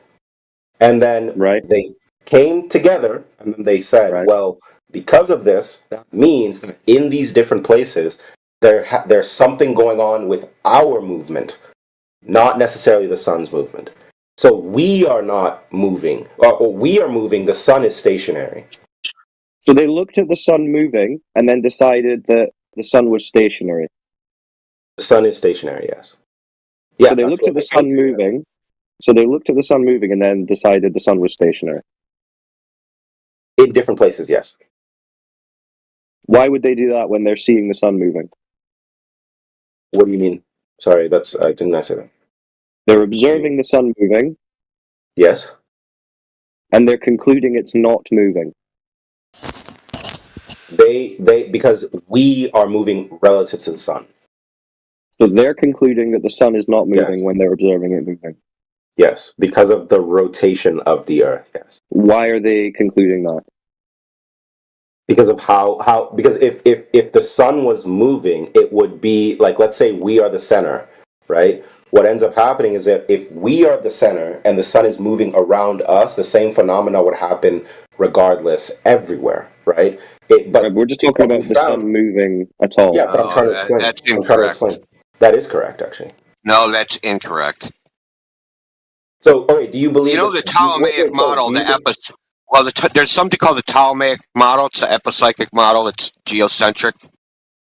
What is this, like the Earth is not moving. The sun, everything in the sky is moving. Well, it's a different geometric model, right? And it works just as well, actually better than Kepler's laws of planetary motion. And then Tycho Brahe had a model where the sun orbited the Earth, but the planets orbited the sun, and that one works. So. Wait, so is that model saying that the sun is moving and we are stationary? Yes, it's called geocentric. You never heard of geocentrism? That's what you said they all experience. Yeah. Yeah, but that's the thing, right? So I understand that's fair, but this was made from a group of people that lived under some circumstance. So it was some culture that did this, meaning that they didn't have perspective from other cultures or there was no relationship in order to gauge if this was true or not. Right, but none of the cultures have a different experience as it relates to a flat motion. I understand that. Yeah, I understand that. I understand that, and you are correct. But the thing is that when you now equate the two, what happens is that there's a difference which causes a problem.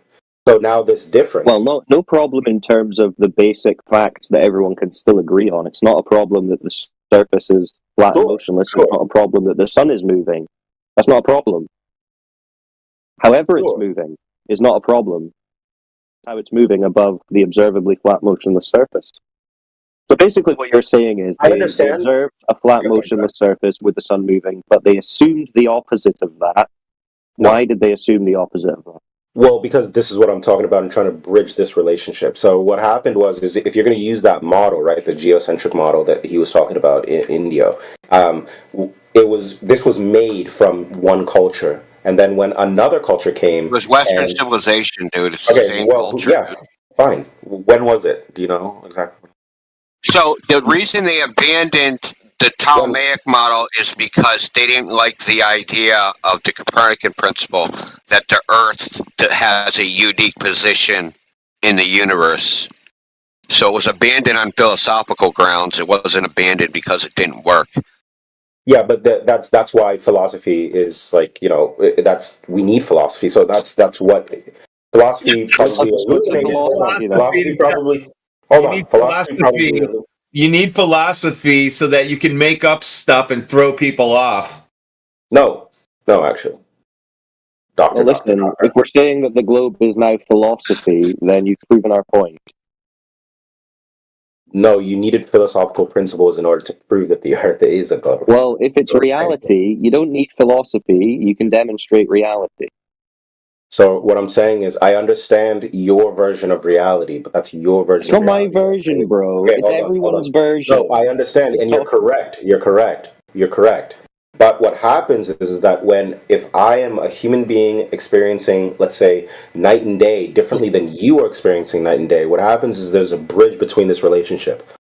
We experience night and day basically the same way. We do, yes, but there's a difference in under how we're experiencing it because now we have a time dilation between the two concepts. No. So There's no why is difference it in that? how we're experiencing it. No, There's a why difference in is? how you're interpreting Okay, the so then why do? observation of the Why sun do I have moving. time? Huh? Okay. I don't know how. I don't know how to explain. I don't know how to explain. The sun moves. If it's right now, I have family on the other side of the world and they're sleeping, right? Why is that the case? Is what I'm saying. Why are they sleeping right now? They're tired. It's No. nighttime. Why? You could Yeah, it's nighttime. call and ask them. But it's daytime. But it's daytime for me. So what does what? that Line mean? up shots of We're not NyQuil? Like, how would we know why they're asleep? Yeah, we're not a disc floating in. We're not a disc in If space the with Earth one is sun flat, why over is us. my wife tired? Okay, so is the sun just in? Is the sun just over me right now? Sun's only obviously illuminating a portion of the Earth as it moves around it. Yeah. And when it's not in that area, it's dark, and your family can sleep. Nice. It's a good system. You But can sleep how is it so if it's still perfectly? sun too. Is it like how is a watch? How is a watch so good at keeping time? How is a watch so good? We set it to be that way. It's mechanical. Well, it depends on the type of watch. You might have a digital one. I don't know, but it's set. What was your question? How is the sun digital sun? Yeah. So the sun. So if the sun is moving, let's say all the countries that we know right now, the sun is moving in a way on this flat plane to illuminate. I guess a part of the Earth, and then it moves, and then it illuminates more and more, and it's going under this. How is it perfectly doing that to where we're not able to realize? Not perfect. It's not perfect. So you have civil, nautical, and astronomical twilight. So it's not perfect. It depends what you mean by perfect. Like, if you're saying it's like perfect 50-50 light and dark, yeah, that's not the case. But it depends what you mean by perfect, I suppose. So, like, okay, are you saying that the sun is illuminating us? Just like how much of the world is? Well, we know it's not illuminating the whole Earth, bro, or we'd all be. Yeah, but that's what I'm saying. So what is it illuminating? That's what I'm asking. So what if it's? I know it's not illuminating the whole Earth. That's why I use the example of my family across the world sleeping right now, and it's dark. So how specifically, like how much zone is it illuminating, and how is it perfectly able to, I guess, just illuminate a small bit? Well, that's just what it is, right? I mean, it's however much it's illuminating is how much it's illuminating, because it's a light above us traveling over us. But wouldn't that cause problems? Wouldn't it be daytime in places where it shouldn't be daytime? Well, obviously, it's only for daytime. example, let's say it's daytime in Australia and it's flat. Is it also daytime in Indonesia or like No, it's only daytime where it's daytime. It's only daytime where it's daytime, and it's nighttime where it's nighttime. Don't try to think, well, shouldn't it be like this and shouldn't it be like that? It is how it is. It's like you've never seen one light before. Sundial works, right? And like shadows at noon. Right, so everybody's noon would be at noon when the sun is at its highest, and it's just a big clock, essentially. With Hold on 2 seconds, turquoise, because Jedi was in the middle. Can you hear Jedi speaking? Sorry, turquoise, man. You finish up, dude. I'm just making sure he doesn't. I was just trying to. Sorry, I was just trying to kind of jump in to finish this because it keeps going. And fair enough. Shadows, right? So shadows would signify where the sun is in relation to the land mass. Okay, so when the sun is at its highest and to the south, that's noon, and when even our time zones are not exactly where they should be. You know, just look at the map of the time zones.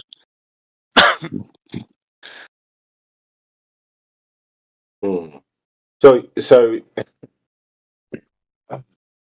yeah, I mean, okay. Fair enough. See, we're not that bad. Just I mean, I just feel like on this on a flat plane, you would have places illuminated that should, like what we're saying right now. You've I mean, got no to be reason to think honest, no that. one's actually like tracked like when it's daylight. Even if you, so they have the U.S. Naval Observatory, right? And they have a calculator, and they give out sunrise, solar noon, and sunset times that are calculated. And if you look at their legal thing, because people often like subpoena their records to ask them, like for legal purposes, when was sunrise on such and such a date? It says no one in the United States government is tracking sunrise or sunset times. They're done by calculation. The point being is that say the sun rose 15 minutes earlier than what was calculated. Who would notice? Who would even know? Is he like you gonna write to the president? Oh, the sun rose fucking 15 minutes too early. Do something. Like no one would even notice, right? We don't know. We don't need to know it to that level of precision. And when they have tried to actually test the predictions versus doing actual observations, there's errors up to 15 minutes, and the precision is something like the average error is something like 4 minutes. So they don't even know when the sun's going to rise within 4 minutes at the 3 places that they tested. These were astronomers testing it, right? And they're testing it. Well, the whole point is like this, like you wouldn't even notice a difference. I get you. You know what would be interesting though? If let's say the sun is closer than we think, and the sun is actually rotating, and we are heliocentric, right? Why can't we have? And let's say we don't have to go to Antarctica. That's what you guys think, right? We are helios. The sun is. No, the sun that's is what you think. No. What are you guys saying? You're talking about geocentrism. Yeah. Oh, geocentric. Sorry, I'm uttering your words. So why don't you have like 2 pilots come on, I guess, opposite sides of the map, and then track the sun moving from one to another, right? So kind of like you're closing in on the sun. Wouldn't that be an interesting thing for flat earthers? What do you think some barriers to performing that feat might be? Anybody can get a pilot's license. You can get a pilot's license. So, it's so easy. Just get a pilot's license. It's done. It's done. There's probably some flat earthers that have a pilot's license. Rest in peace to the guy that like tried to see the how about the airplane? How about the fuel? How about an airplane capable of chasing the sun at 1,000 miles an hour? How about that? What if it goes through restricted airspace? What are you going to do? Oh, do you remember the guy that died like shooting himself up in a rocket, and then his fucking like his parachute, like because he wanted to prove the Earth was flat? I thought that was crazy. No, that's how he died. That's literally. Hold on, dude. The guy was not a flat earther. He tried to. No, he was not a flat earther. He was trying to make a steam-powered rocket, but he used flat earthers to try and raise money. So he went to the Flat Earth Convention to try and raise money because he thought flat earthers were dumb. We're going to give him money to prove the Earth is flat in his rocket. I'm going to take a rocket, I'll fly up, and I'll prove the Earth is flat. And then there was this other guy, his name was Tim Osman. He, I think he gave him $500 or something, but the guy was a freaking shill. So, Tim Osman? Actually, I do know that. I remember now he was a con man. His nickname was Tim Osman, which is, I know it's been... Yeah, like Osama bin Laden. Yeah, so if that doesn't tell you he was a shill, I don't know what does. The point is, the guy's name is, I can't remember, Mad Mike or whatever. He was not a flat earther. That was misreported in the media. And that died, says it all. Yeah, but he did die. He died in a steam-powered rocket because his parachute didn't open, but he was not a flat earther. That's what I'm saying. He died. How do I know that? Because there was interviews of him. He was trying to make a steam-powered rocket. And that was like the goal, to try to like industrialize it and just make more money. Yes. Yes. Okay. To get off the chemical rockets, he thought it like he was trying to prove a concept to prove that he could build a steam powered rocket that had enough thrust to get to a certain altitude. Because obviously you need a pressure vessel, and to make a pressure vessel strong enough to handle that pressure, you need money. So he was trying to make smaller scale so he could get investors to make a better rocket, right?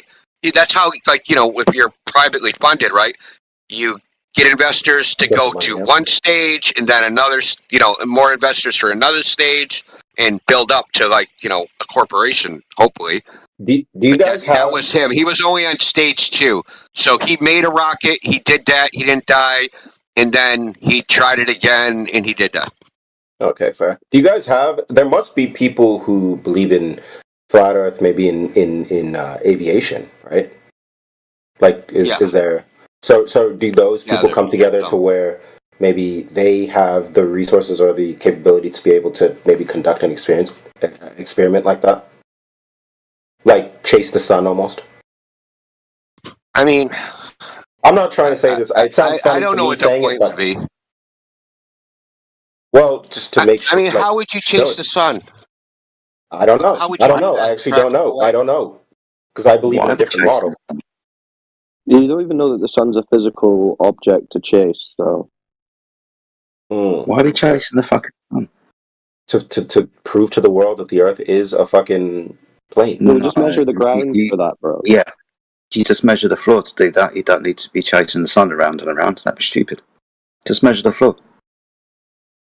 So what? Okay. All right. Well, The odd thing about Clovers is, well, I just want to say the odd thing about Clovers is that's like the last thing they think of is like, oh, just measure the Earth. Who would have thought of that?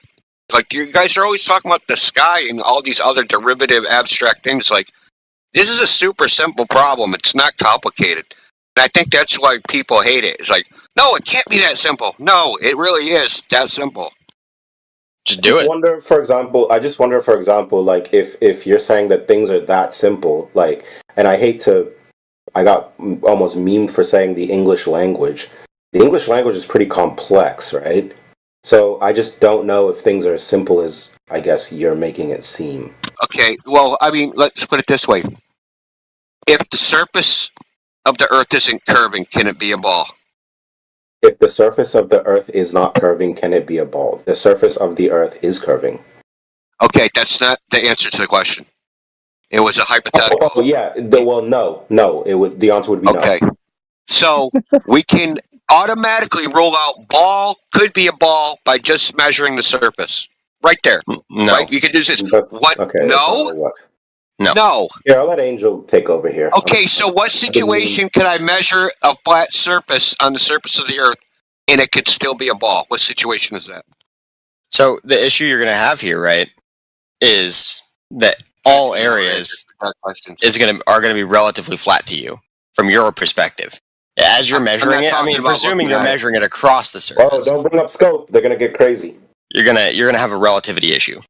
The correct word would be scale. So you're talking about measuring across the surface, not just observing it to be flat, which we all know we do. Yeah, if you measured it across the surface, you'd be going in a giant sphere. What about, is there curvature over 10 miles? Not that can be detected. Like, not as visually. So how much is goal predict? Yeah. So there you could easily measure the question. You could easily measure the curvature over from New York to Britain, for example. Get a laser, get high up, try to project that across. Let's see if we need to do that. 10 miles. Answer the question, Angels. What's up? 10 miles. How much curve in 10 miles? It depends on what you're again. So provide me a little bit more detail here. So in this context, what are you trying to suggest you're measuring this off of? Water. Okay, water? 0. Depends on your height, though. 0. Yeah, depends on your height. Curvature in 10 miles. What's the height dependent value? What's the height dependent value? In 10 miles. Yeah, he's correct. Yep. What's the height dependent value here? On surface level, between point A and point B over the distance of that arc of a known radius, how much would point B have curved from point A? It's as far as I'm understanding, at 0 feet sea level, at that point, you would not be able to see beyond 3 miles or so. Exactly 0 feet. How much point A to point B? How much curvature after over water? It would not be detectable. Again, water is being contained. Give us a value. Sorry, so the globe model predicts that it's not detectable at 10 miles away. Well, again, if you're trying to use water, right? If you're trying to use water as a medium, water Answer the question, fills bro. Why are you avoiding to an equilibrium. Okay, so check and this out. it creates a flat surface. Yeah, the world is at least 70% water on the surface, right? So 70% of a flat surface and then the rest is a globe. No, so that's where we actually get topographical changes, right? So you can't just measure the Earth in a flat paradigm, because at the end of the day there are decreases Reset, bro. Point A to point B, 10 miles. How much drop between point A and point B? Are you on actual terrain? Oh, so let's say a lake, a 10-mile lake. Yeah. So the closest to this would be the FE-core experiment, in which case you experienced 1.7 meters in drop over 10 miles. It was like 7.9, but it's close. It's a close example. Stop bringing up FE core. We're just asking you a very simple question to check your knowledge. How much curvature should there be over 10 miles between point A and point B? Again, it depends on the elevation. Give me an elevation, and we'll go ahead and adjust. Ground level. It's like you're not listening, Angels. At ground level, on the surface of the Earth. As ground level at sea level? Surface level. Yeah, that surface value can have a lot of values assigned to it, Jedi. Okay. So why are you not answering the question? Because I need to know explicitly, are we talking about sea level, or are we talking about ground level? Sea level. Okay, yeah, sea level. So at sea level, if you're measuring from exactly 0 feet in the air, and your target distance is 10 miles away, you're not going to be able to see beyond basically 0. We're not talking about we want a quantification. We want you to quantify it. We want a number in units. You can use meters, feet, millimeters, fucking miles. Just quantify. Well, you know what we're asking for, bro. 1 foot above sea level to make it simple for you. 1 foot above sea level. There you go. Perfect. You're not going to be able to see beyond about a mile.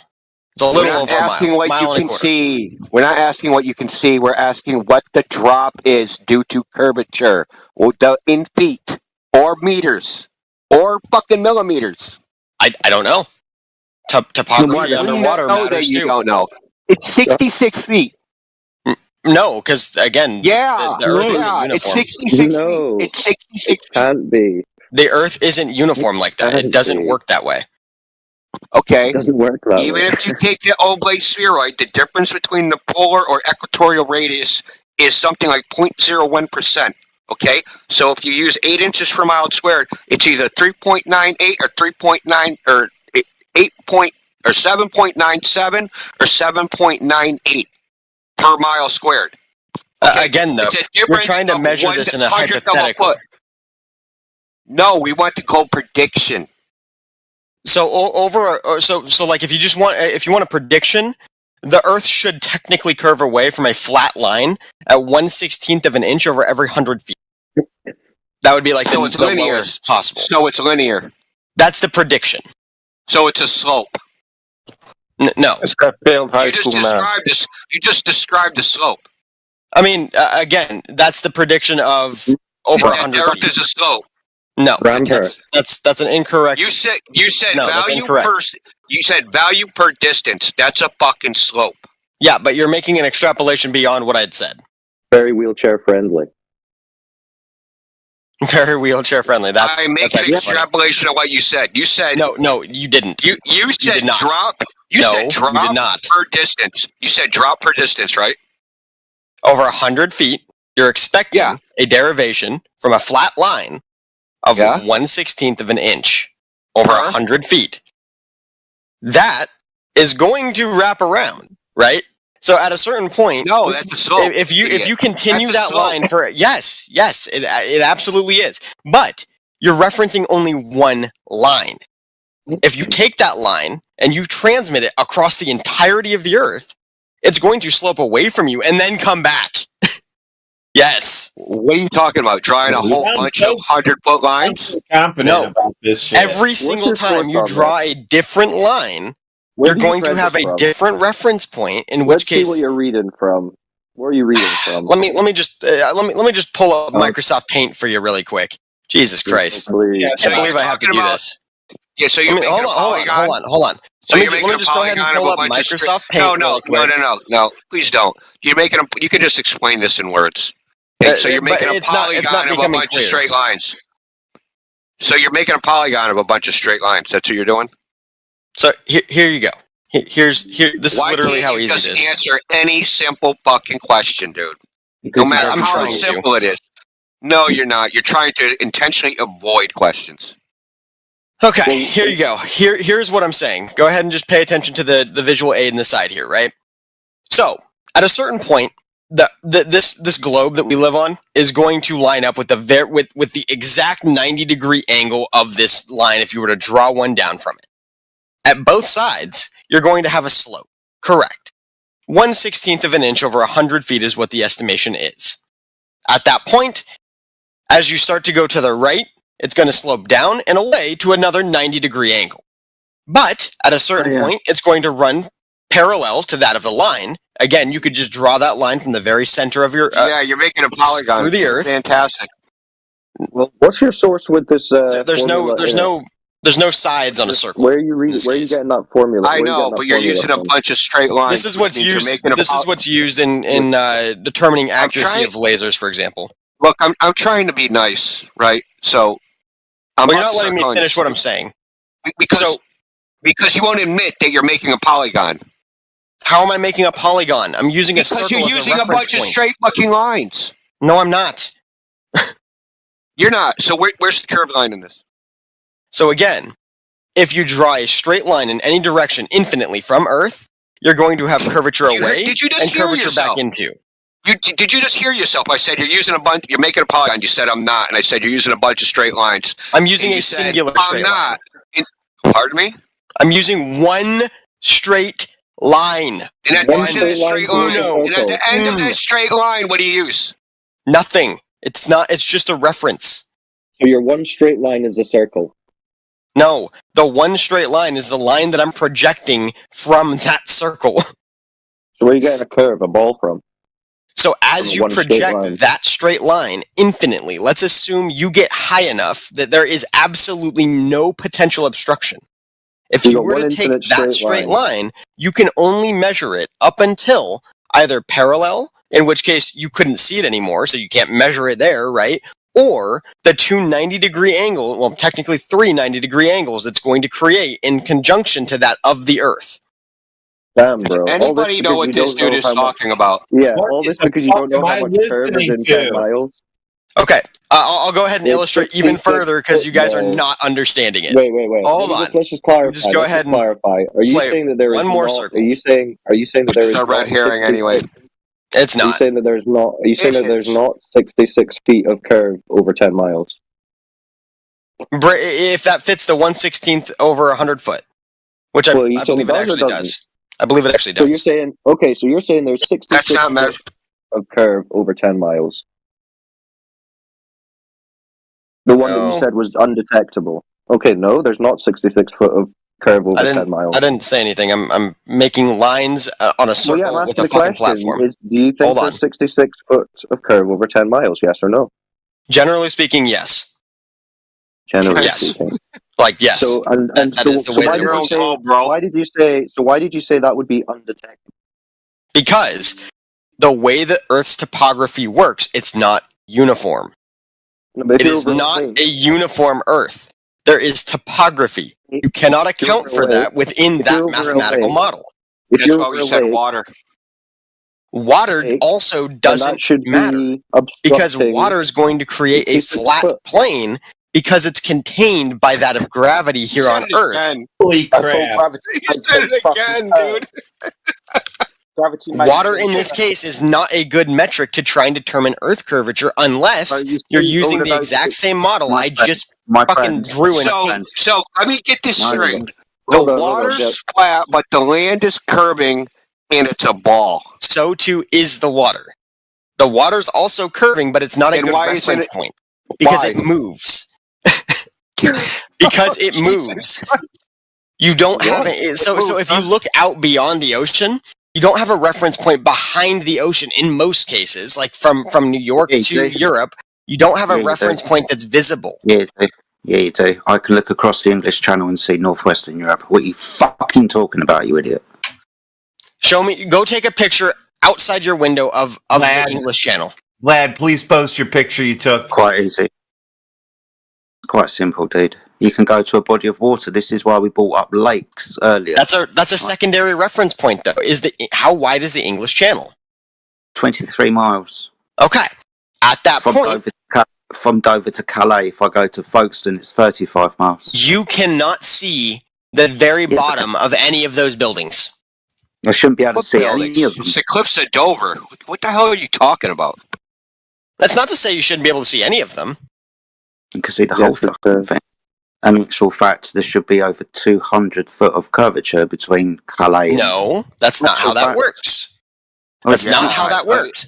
Because you're not taking into consideration relative height, i.e., how high is the water rising up upon the actual decline of the Earth? Excuse me, I will be at 6 foot above sea level. What the fuck are you talking about? He said the decline of the Earth, dude. That's hilarious, man. This dude thinks we live on a fucking slope, man. He's weird as fuck. So, the English Channel is at an altitude of 1,240 meters, 4,070 feet. Son, before you wig out, the picture posted in there is those lights across that lake are 30 miles away, and he's standing on the beach. Mm-hmm. That's totally fine. Mm-hmm. He's still 4,000 feet above sea level. What does that matter? Because it's going to change the relative topography that you're observing. So being above sea level changes topography. I need a citation for that. Yeah, I need a citation. That's what topography is. You're 4,000 feet above what is considered the relative is flat. The bumpiness. No, topography is the bumpiness relative to being smooth. So I need a citation that says yes, and the ocean would be what you would elevation above sea level change the topography, because the people in Chile are going to wonder why that they live on a giant desert fucking plain that's 4,000 feet above sea level. Wait, what? Yeah, wait. Is anybody arguing that? Yeah, you just said changes in elevation change topography. That's nonsense. Well, no, just changes in elevation are representative of topography. The fuck? Yeah, localized changes, but not absolute changes. He's looking across water, okay? That lake is about 500 feet above sea level. That doesn't change that it's a lake. No, it's not. Yeah, that lake is 500 feet above sea level, roughly. The picture that was just posted is 4,000 feet above sea level. How can it be if Lake Erie is 600 or 500 feet above sea level and that's Lake Ontario or something? Wait, hold on. Are we referring to a different photo? You're just all fucked up, aren't you? No, I'm trying to figure out which photo we're referring to here. The one that was just posted with the lights way at 30 miles away, and he's standing there taking the picture. So this goes to like your level of honesty, right? You didn't look at the photo, but you said I thought we were still in reference the photo to the was wrong. English Channel. What we did? So apologies, dude. That's even worse, dude. It's the English Channel. That's even worse because that is a sea level. No, it's not. You fucking potato. The English Channel's not a sea level. What? The English Channel sea level. Sorry, my friend. You probably need a geography lesson. The English Channel. Excuse me. You're calling it a pedo because of that. The That's English so Channel. nonsense. The English Channel at an altitude of 4,070 feet. The English Channel. You do understand what the North Sea is, right? And the English Channel separates the North Sea from the Atlantic between the north coast of France and the south coast of Great Britain. Look up the English Channel's elevation, please. I fucking live there. I live here. What are you talking about? What's the English Channel's elevation? Sea level. Is it? Yes, it's a sea. Yes, moron. It seems to be that there's an altitude of 1,240 meters for the English Channel. Are you an idiot? The River Thames flows into it. Yeah, and rivers must flow down, correct? Yes, and fucking London's about 2 meters above sea level, you plum. No. Yes. Do you know where Holland is? Stupid. Do you know where Holland is? Yes, you're really bad. roughly Oh, speaking. good. So you understand that Holland was reclaimed from the sea, yes? Yeah, sure. Yeah. Receding those seas little, and dikes. so you understand that that's where those little windmills come from. The windmills pumped out the water. They then built dams and dikes to keep the North Sea out. This is the North Sea. The English Channel goes into the North Sea. It separates Britain and France. It's a sea. It's not 150,000 miles up in the fucking air, you idiot. It's sea level. Do you know where mean sea level comes from? Comes from a little bolt on a dike in Holland, separating the North Sea. Yeah, what about Sir Francis Drake? Like, how did he defeat, like, the Spanish fucking Armada?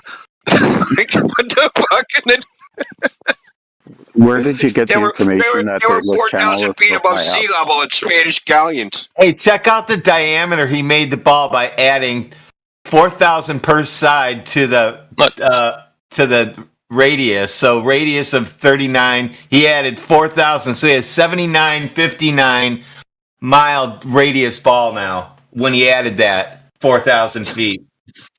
No, that's not correct. Amazing. Absolutely. Let me pull the exact quote for you. Where are you getting the information that it was 4,000 feet above sea level? I'm pulling the direct quote. I'm just gonna find it inside the article. Yeah, the AI was wrong. I don't use AI for stuff like You know this. the islands of Great Britain. They sit in a sea. You know that. I've don't never you? said this before, but you probably should.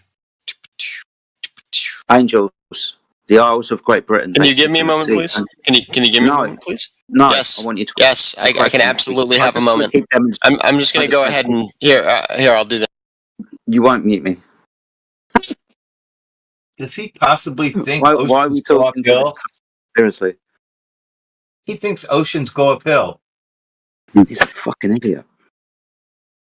Everyone does understand, though, that lakes have a higher elevation, so that would change the calculation. So, right? Yeah, but we're talking about the North Sea. Yeah, no, I just get that. Yeah, no, that's sea level.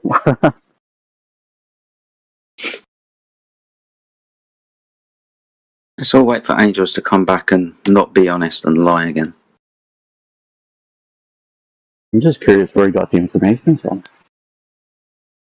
Pulled it out of a fucking Made Kinder it up. Surprise. Yeah, he just made it up and now he's trying to backpedal. Americans are not allowed to have Kinder Surprise. Apparently they choke on the toys. Oh yeah, that is true. I would suggest that Angels never owned a passport either and never gone anywhere else.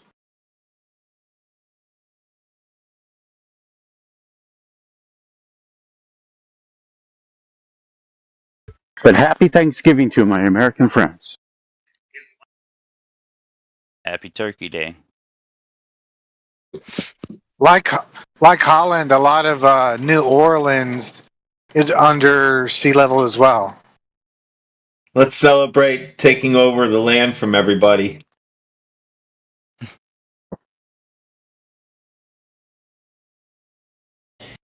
Oh, at least he is muting himself, so we don't need to listen to his cognitive dissonance spiral. He doesn't want to hear any talking from us. He's plugging his ears.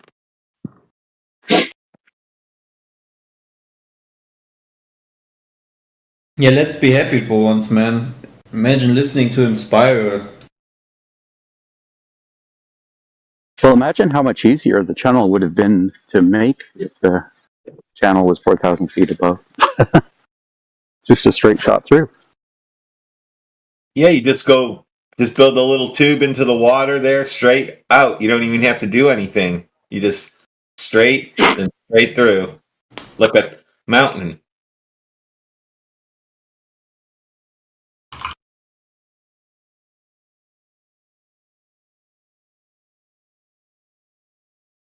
So, did they have like climbing gear on D-Day? Yeah. We had to scale the mountain of the English Channel. Attacking the northern beaches where we just slid down the other side. It was fine. How do you sail uphill? I want. We built it on purpose.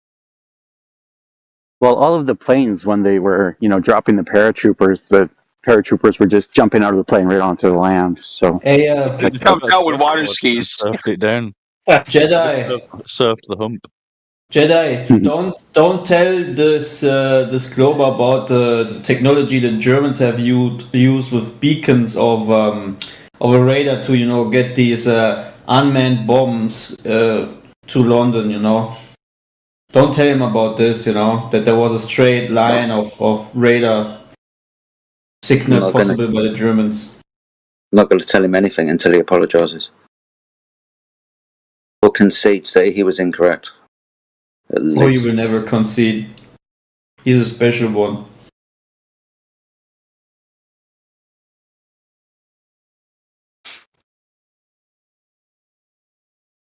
My neighbor might be joining in soon.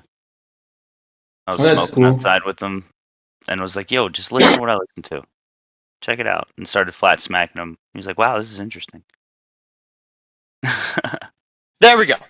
I was able to figure out exactly where it was. I was getting confused. There was a bad reference point inside of an article. Got it. Okay. So back to the question at hand, because that was really, really fucking stupid. So your reference point across the English Channel. Why can you not see if the Earth is flat? The entirety of all of the buildings on the opposite side. Definitely of you. Yes, you were definitely stupid, and yes, you can. No, I know that was entirely a mistake on my part. The information I was reading was incorrect. Yes, it was. Why can you not see the totality of all of the buildings on the opposite side? Please explain. Like the port of Calais, and watch the ferries sail into the port of Calais. You're saying you can't see that? I cannot see the totality of those buildings. What buildings? Have you on the opposite side of the English Channel? Have you ever been to Dover? No, I'm literally looking at your picture right now at the English Channel. I cannot see the totality of those buildings. You've got a real issue. That's not my picture. That's a different argument over a lake. A lake isn't the English Channel. The fuck? No, Jedi is an old And dude. you couldn't He's see not all the way old. to the bottom anyway, dude. Because old if you had a 1 meter, wave 1 kilometer away, it would block 10 meters 10 kilometers away, and 100 meters 100 kilometers away. That's just a 1 meter wave.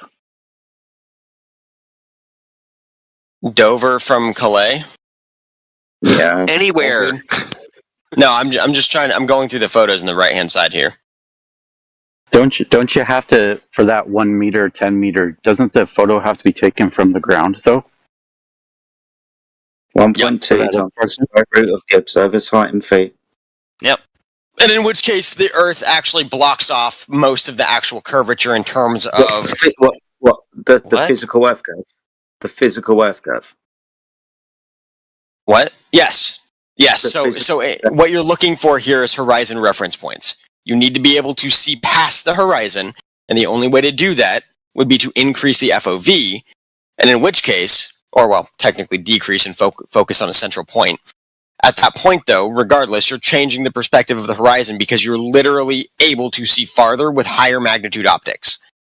Okay, so if I was 3.25, your reference point changes. If I was 3.25 feet off the surface of the Earth, the physical geometric horizon should be 2.21 miles away, correct? Let's take a look-see here. 3.25? Yeah. Feet? Yep.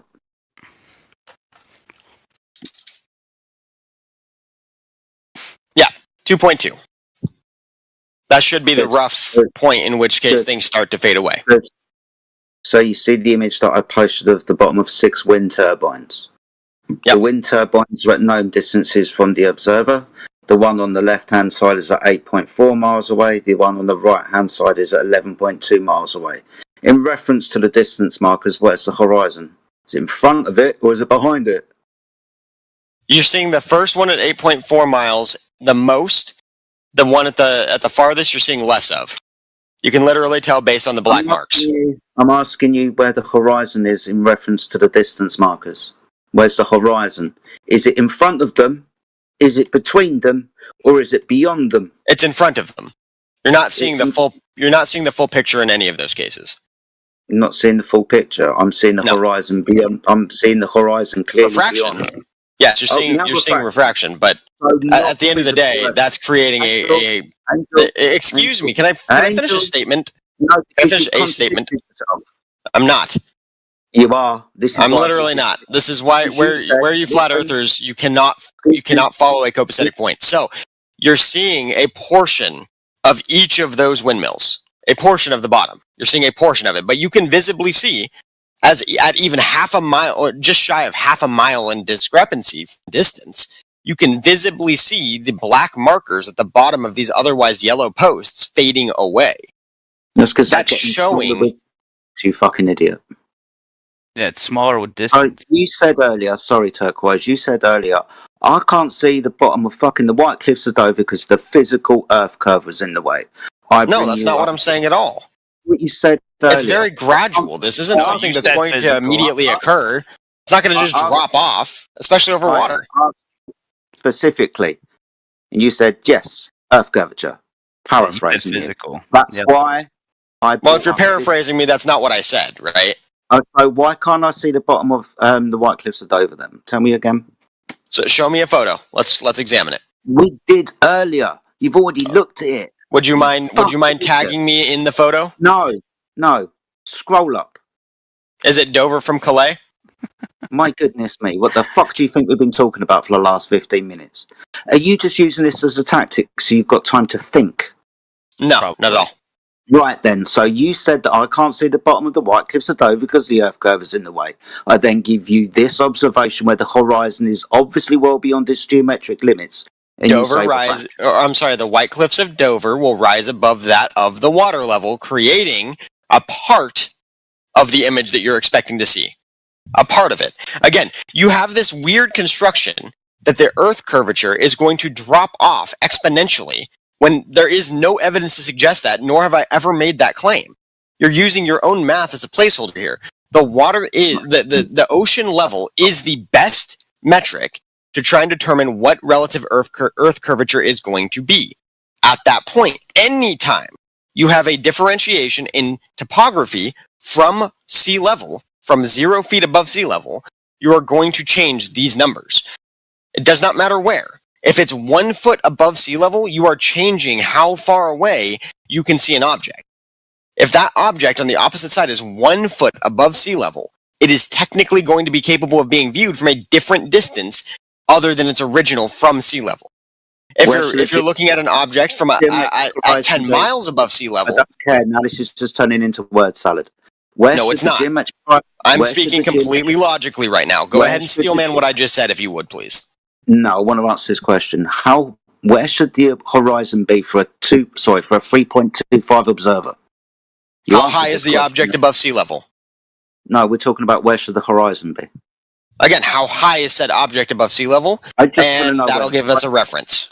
3.25. I just want to know where the horizon is. That's how high. It's observer height. That would be the observer height. How high is the observer?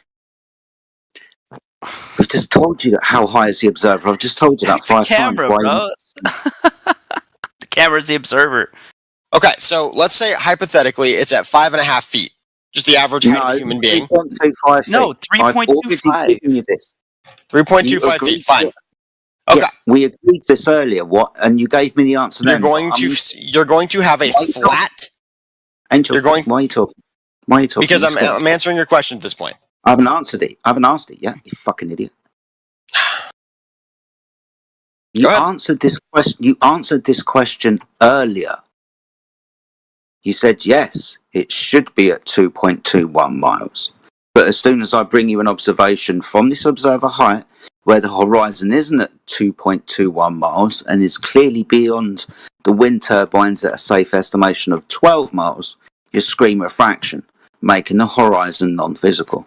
Correct? That's not true. An image can be put together based on the reflections of said object associated to the image that you're seeing in front of you. In this particular case, the horizon will start to drop off items, whether you want to talk about millimeters, centimeters, inches, feet, doesn't really matter, over time as your sight line continues forward.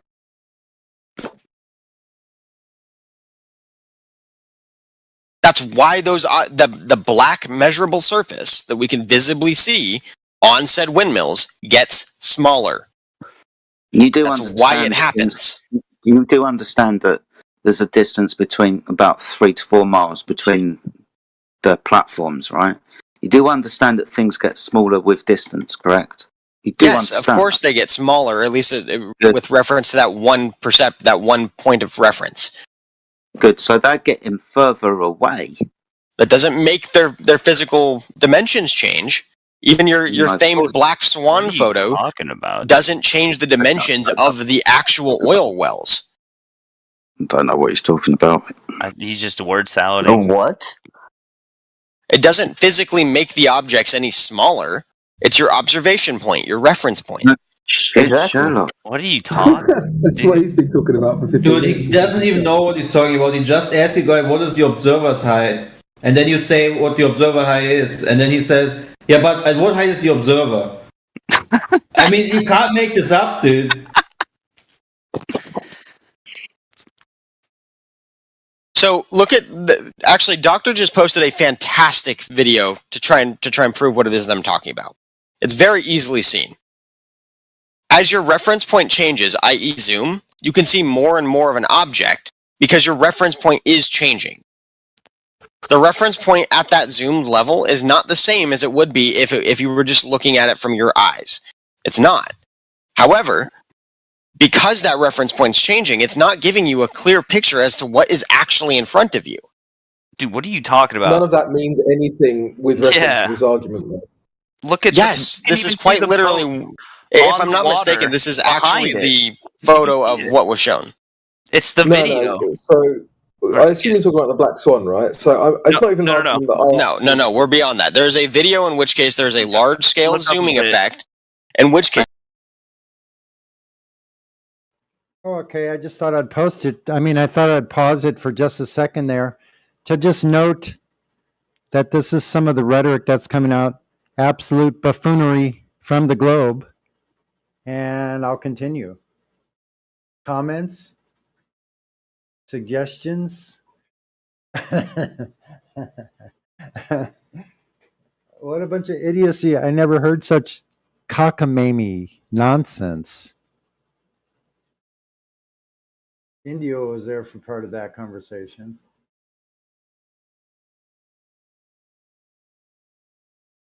All right, I'll continue.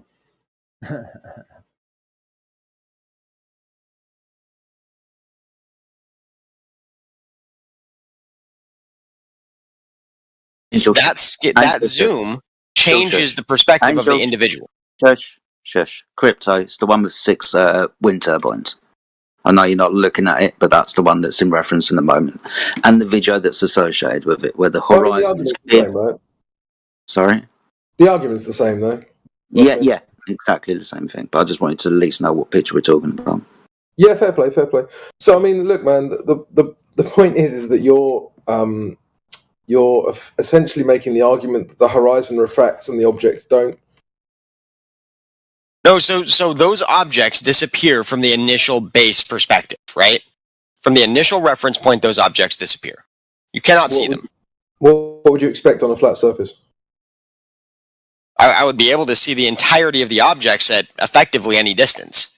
Well, then they would be the same height. Yeah, but why would it be so on a flat Earth?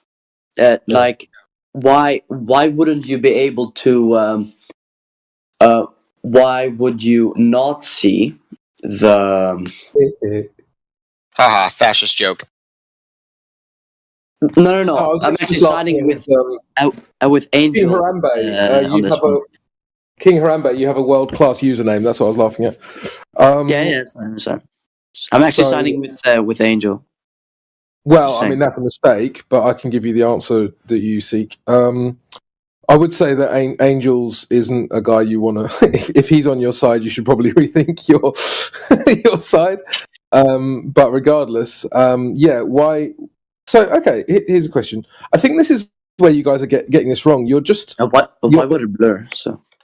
Yeah, well, I'm trying to give you a mindset change, because I think what you're assuming is that on a flat surface you would see forever. And so therefore anything that doesn't conform to that must therefore conform confirm a sphere, right? Is that your line of thinking? No, not intrinsically. I'm asking King Harambe, not you. Oh. Not really. So then why do you think that if something disappears from the bottom up, that is evidence for a sphere, if that's not the reasoning? Well, I don't know. I'm just asking you if you don't know. If what? That's fine. Look, bro, I'm not. That don't take it personally. I just don't think you've thought this through, right? If your line of reasoning is that you must see forever on a flat surface, then it makes sense that if you don't see the whole object, it must be because the Earth's curving. However, you've just told me that's not your line of reasoning. So therefore, I don't understand why you have a problem with this idea that objects can disappear bottom up on a flat surface. I don't know what your line of reasoning is. Okay, so I'm just very interested to know why would the objects be covering down? I don't say again. Like for example, if you go up to what D and posted, like if you go a bit up, it's like on the sea, and then there's a like a large matrix of like steel fences. If you go up a bit. So yeah, but why does it curve downwards? How much past the hour? Sorry. What? So is it 39 past the hour? 40 past the hour? What am I looking at? Wait. Here. Okay. 40, I think. So I'm just curious of what you think. 39 after the doesn't hour. really matter what I think, but I see what you're saying. Like, yeah, so this one here, 41 past, yeah. Red rhetoric. But why would it? Yeah, but why would it go down? What's going down? The fence. I don't even know what you're whatever asking. it is. Bridge? No. This here, hold on. This photo. I'll tag it. Red rhetoric power lines. Yeah, and I posted them. Oh, okay, yeah. So that's been taken by other people, and the quote unquote curvature that you find in this photo doesn't exist. So you can only really assume that in this specific Yeah, but what's the illusion causing it to do it? I didn't finish, bro. I definitely didn't finish. Sorry. So the only explanation that I can give for this, when you compare it to Doctors, which is the same power lines in the same place at the same elevation, is that there's some sort of compression happening either in the lens or some other effect that he's applied to the photograph afterwards, right? So that would be how you explain this, because it's not present when other people have tried to repeat it. Okay. Yeah, but what do you mean compression?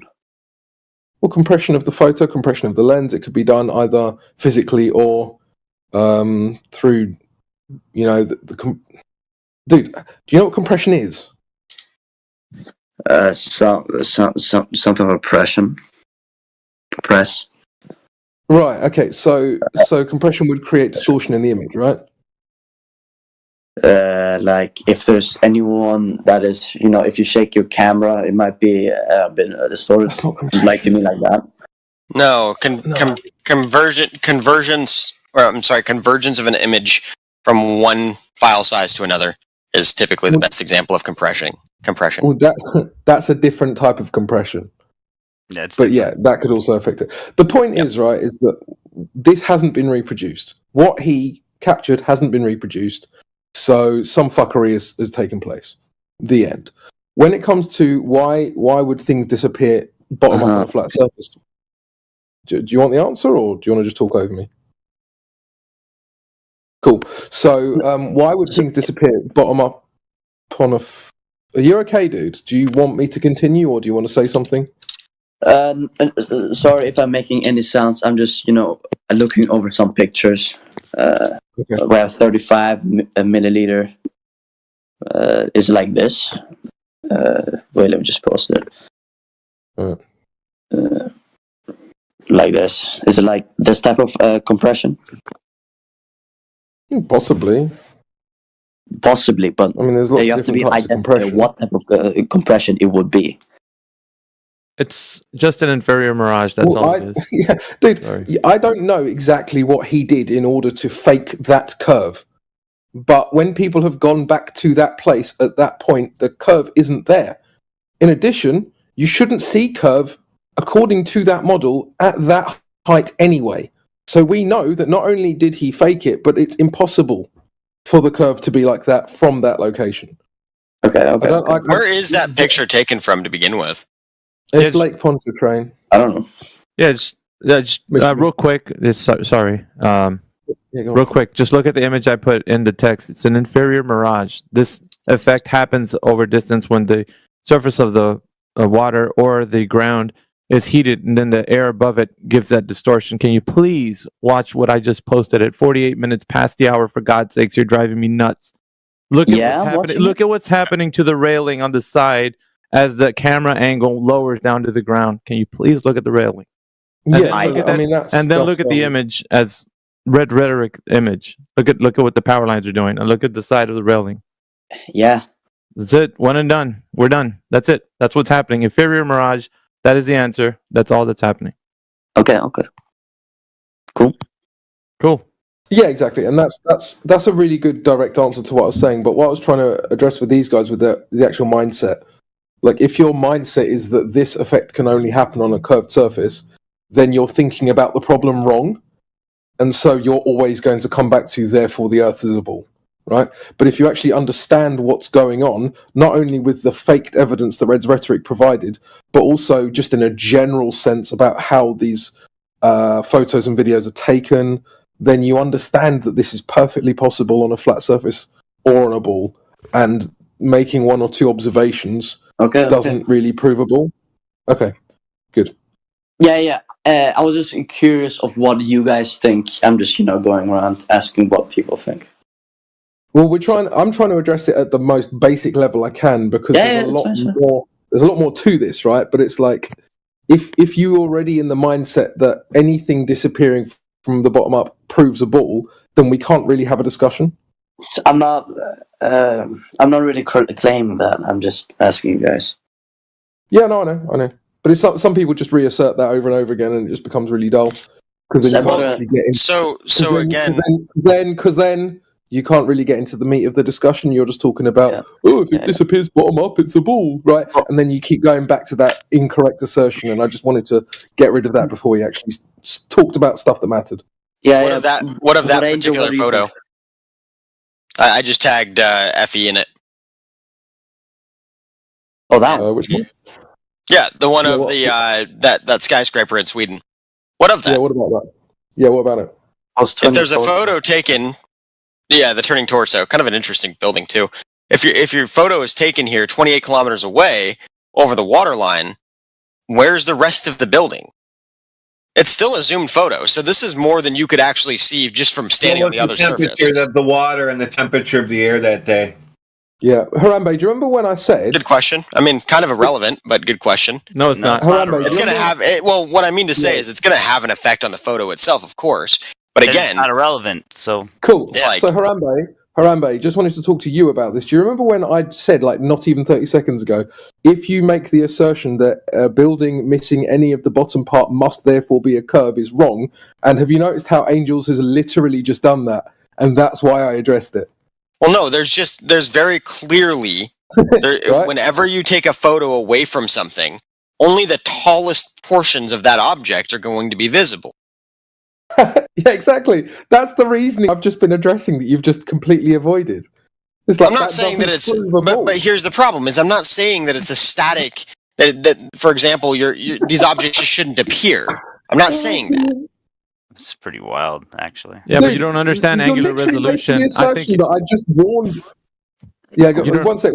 You're literally making the assertion that I just warned against at length, and not realizing it. It's actually very. No, I am realizing it, but the problem is this is how it pans out in reality. No, you're not. Stop saying you're realizing when we can clearly hear that you're not realizing it. This is how it's panning out. Angel, it is angular resolution. These things have been discussed in spades in this chat many times. You're just not a part of it when you're here. And you quickly want to look at something else, another image, and you're not listening. Okay, you're hearing us, but you're not listening to us. So once again, it's angular resolution. So when you lower something to the ground, the bottom of the thing in the far distance will be cut off. That's what happens at a distance, and then so on for it getting farther away from you. This is what's going to happen to anything at a distance. You can actually test for this. My God, like I can't believe you're still putting up images after. Okay, what did I just say? What did I? Okay, well, repeat what I just said. What is causing that bottom up disappearance? What is it? I mean, putting your what is it that's causing the bottom up disappearance? Again, putting what your is it that's causing the bottom up putting your disappearance? perspective closer to the bottom. Fucking hell! I'm gonna ask you once again. What's causing? I just gave you the answer. What is causing the bottom up disappearance? You viewing it. What is causing the bottom up disappearance? I'm trying to tell. What is causing the bottom up disappearance? You better fucking repeat what I just said. I'm literally trying. No, you're not literally. Say it. I want you to fucking say it. What is causing the bottom up disappearance? Alpha, your mom and dad are fucking faggots. Fuck you. Quiet, Borgs. What is causing the bottom up disappearance? I'm trying to. You're not saying it. Just say it. Every time you unmute him, he's like, "I'm trying to tell you. I'm trying to obfuscate, but you won't let me." Just say it. What is causing the bottom up disappearance? Changing the camera. What is causing the bottom up disappearance? Say angular resolution, and if you don't when he unmutes the mic, then you're out too. Angular resolution? Is that what you're trying to get me to say? No, that's what you need to say. That's what the fuck is going on. Putting the camera closer to the bottom. That's what I was saying the entire time. Yeah. You fucking artard. Wow. Yes. Isn't that amazing? I was literally just trying to repeat that to him. No, you did. No, I was trying to. I just didn't say angular resolution beforehand. Right. Well, maybe that's what you should have. I was literally just trying to say that maybe you changing the perspective to the bottom of a particular angle is going to change it. Yes. All right, then. Of course. Then why the fuck are we talking about this if it's already settled? Because it doesn't work out that way all the time. It doesn't work out that way. Let's fucking see, shall we? Why can't we put it to the test, Angel? So the ocean is... No, we're not going to talk about what you want to talk about. Let's put it to the test. Now, there's many different depictions, and you will be shown by every flat Earth person that's in here. Different. I want you to pay attention. All right. Fuck. I don't give a fuck if you leave. When you come back, I'll be here. All you can do is run. I was trying to tell you that. I swear. No, you weren't. I want to be a real boy. No. Miggy missed it. He was trying to tell us the English Channel was 4,000 feet above sea level. No way, dude. Oh, how did we laugh? Yep. Oh, yes. About 5 minutes before you came in, mate. Yep. Brilliant. Yeah, that Angels guy is such a clown. Do they have to bring mountain climbers? Really? We needed mountain climbing gear on D-Day to climb the hill of water across the English Channel. We got Triple D Dan over there chirping in the text chat. Go ahead and use your voice. Go ahead and chime in, DDD Dan. Guys, I have a question. No, we want to listen to DDD Dan. Go ahead, Dan. You're in the text chat acting like you're all hard and whatnot. Why you keep posting that image of that boat? What do you think it is? It's Earth curvature? Go on, tell us post the video so we can see the mirage. Go ahead and tell us the distance to that boat disappearing. What's the distance there? Give us some data. Yikes. In this original video, if you watch it, there's a mirage. Like, you can see that the whole bottom of this boat, in between the water line and the bottom of the boat, it's mirrored. Put your big boy pants on and get on the fucking mic. Or are you just going to sit there? You know what? If you're not going to speak up, dude, you're going to kick rocks out of this channel. We don't need your fucking chirping in the text chat. Yeah, no Fuck chat off, skanking. Fuck out of here. Fuck out of here. Happy Turkey Day to everybody, though. Happy Turkey Day. How does Turkey Day work on a flat Earth? Very carefully. Well, basically, I know how it works on a globe. You have to put the basically you have to put the turkey in. You have to work out where you are. If you're in the northern hemisphere, you have to put the turkey to the right of the oven, so that when the Coriolis effect comes in, it cooks evenly. Oh my god! And if you're in the southern hemisphere, then you have to put it on the left of the oven. Doesn't that mean that everybody has like one of those convection ovens? Because the Coriolis effect just automatically would be circulating the air. Exactly.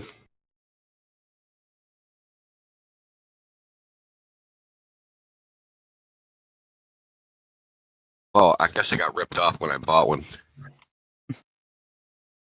I just picture. Did you not get Coriolis insurance with your air fryer? Yeah, exactly. Yeah, the air fryer. It's not even doesn't even need power. That's just a trick so they can charge you more. I think that's one of my favourite, dumb, clever Glober arguments, and you'll see what I mean when I say this. So the Coriolis effect causes the patterns within hurricanes, because they'll say that it's an apparent effect, but then it's an actual effect that's apparent, and so it's like they get themselves caught up in all these knots, and they don't even understand how they even got there. By the way, do you guys have the Discord server for the Flat Earth? Yeah. 24/7 Flat Earth Discord. Yep. Biggest one there is. Can I join it? Yeah. Look at my profile and click on it. It's on my profile. I think as well, just to add to what I just said as well, when it comes to say the apparent versus actual deflection, it would be much better. Sorry, better? Maybe not better. It would be easier, or at least more elegant, to make like a toroidal electric universe kind of explanation for the shape of hurricanes than the Earth is spinning, bro. Right? But they just discount that and they just say the Earth is spinning, bro. It's like, don't know. Wait, who has it on the profile? Doctor. Discord.gg/flat earth. It's a doctor, won't you it's in the game. News? I got a bad case of Doctor, man. It's like we just call him Triple D, man. Triple D. It's Doctor. Triple D. What up? 24/7 Flat Earth. It's in the game. That's pretty good. Oh, that one. Wait. All right, next. Thank you. Next. It's expired. For me, it's expired. The last two people have been just complete and utter just mishmash of word salad. It's pretty horrifying. It's just the appetizer before turkey. That's all. Why can't anyone bring an experiment Delicious to prove a globe Earth? I never seen that yet. You never will, my friend. You're gonna turn into bones before you see that. Well, what's interesting is that some exist, but no one ever brings them up. Yeah, and if you do know the answer, don't let them know it. Just keep it to what? Yeah. Someone else did it. That's why. What do you mean that they exist? Which ones? Why don't you bring them forth? They exist mentally, right? So somebody else did the experiment. They're sure that they know they exist somewhere out there. They're not sure exactly where, but if you Google it for them, you'll find it. Oh, Google Earthers? Yeah, let's put out the. They're not Google Earthers. They're Google for me Earthers. Let's put out the information. See if anybody wants to take a bite. Is anybody out there, or can anybody bring some scientific evidence for the Earth being a globe? The phone lines are open. FE Jedi Indio. We got Bacon as FE. Oh, you just deafened. We're here to answer your calls. We have the therapist Indio. If you want to cry on a shoulder, he's there. Yes, I will tell you it's all your fault. That's called reverse psychology, right? No, but really, it's all your fault. Hi, yes. Is this the Flat Earth Discord? I've been trying to call in. Right this way. We'll have an associate be right with you. Oh, thank you so much. It's been such a busy day. You do that so well. Dude, fucking sales and being at call centers for a majority of the last 3 years. Been there, man. Hello, everybody. Yo. Hey. Shalom. Yeah, it's basically, I call it my boomer speech. You know what I mean? It's just you're trained to talk in boomer. Be like, yes, Mr. Johnson, right away, no problem. Hey, man, I've been there myself. No, you have a great day, Mr. Johnson. You have a great day. That is good. It's in the script. EA, it's in the script. I was gonna say it this way: FE Beasticles. It's in the script. It's in the script. I want DD Dan to come back. Oh, good old weasel. Really? You sure? Yeah, we want to stomp on roaches, Indio. We don't want to let them proliferate. I've never heard him talk, so I think it was funny. He'll visit again in 2 days. He'll visit. They all do. They always come back. And look at the text chat. This is what we do to roaches right there. Pop, pop, pop, pop. I just still can't believe We need mountain climbers. Okay. Talon wants to talk to Indio. Now Talon wants to throw his hat into the ring. I can't believe you guys are still on ships over the horizon when you disavowed a physical horizon 3 years ago. That's not what we did. We know the horizon is physical. We? The What is it, your band of merry men? What the fuck is we? You can see the water. You can see the physical water from you over the, and then the boats over the horizon. Right, Okay, so the horizon is a physical ball edge, after which it starts curving down. That's what you think? That's what it is. Okay, so how do you explain the black swan? I don't. The black swan doesn't prove anything. So why is the horizon that physical ball edge? Did the ball grow? No. It's just a picture that doesn't have good or accurate measurements. It's not a I wonder if Talon feels better when he says doesn't that have the accurate black swan measurements, doesn't so prove we anything. don't know how far the oil rigs are. Correct. Like you can have like the black swan looks different depending on when you're looking at it. Oh, does it? What the fuck? Yeah. So like when you guys, the black swan that you guys use is different from like when I put in. I just posted the thing. Listen, dude, it's the same. No, stop your horse shit, dude. It's the same black swan. The distance to the Listen, Talon. The distance to the predicted geometric horizon is not there, dumbass. So you're not going to get it in either one of. Yeah, it does. We're not looking for that. You need the predicted geometric horizon to be in a specific location. Numbnuts, and you don't see it on both of those. You just said it was geometric horizon has nothing to do with the fucking weasel, dude. The geometric horizon has nothing to do with the Earth curve. Yes, it. What the fuck, dude? Like it doesn't. And what use does that ships to measure the Earth curve. Alan, and what does ships go over? Huh? What does ships go over if the horizon's not Earth curve? What are you talking about? It goes over the horizon. I hate this. Yeah, this is a part I hate about these guys. The horizon. You said the horizon. You said the horizon was physical, the physical edge of a ball, and ships sail over it, over to the other side of a curve, right? Yeah. Now you just posted an image that shows the horizon in different places. Which one is the physical one? Which horizon? Which image? The right picture. The right picture is more accurate. How do you know? Okay, so how did you determine that? I use my eyes. You can see with your eyeballs. You can clearly see the right picture is more clear and less warped. Oh, more clear. Okay. So you can see unless you think, so are those the same oil rigs? That wasn't the question. I didn't ask you which one is more clear. I asked you which. How did you? Yeah, I didn't ask you which one is more clear. I asked you how did you determine which horizon is the physical one? That's what I asked you. What's the one that you're looking at? Is clarity of the image a determining factor? He gets lost real quick, Indio. No, like the physical object. Are you saying? I mean, like what? Like you're asking the bad question. Like, do you understand why the bad question? Oil rig is hiding behind the horizon? Why is the oil rig behind the horizon? You don't know what you're saying, dude. I mean, I'm just asking you. What horizon? The horizon's optical. Horizon. But the horizon's optical. Are you saying it's physical? Optical? Is it optical or physical? I'm just saying, is the water optical? Is the water that you can see in the picture, is that optical or physical? Well, no, water's not optical. Water's physical. Okay. So you can see the water up to a certain point. So that's talking about the horizon. Part of the water. Okay, okay. So in the left image, because it's physical water.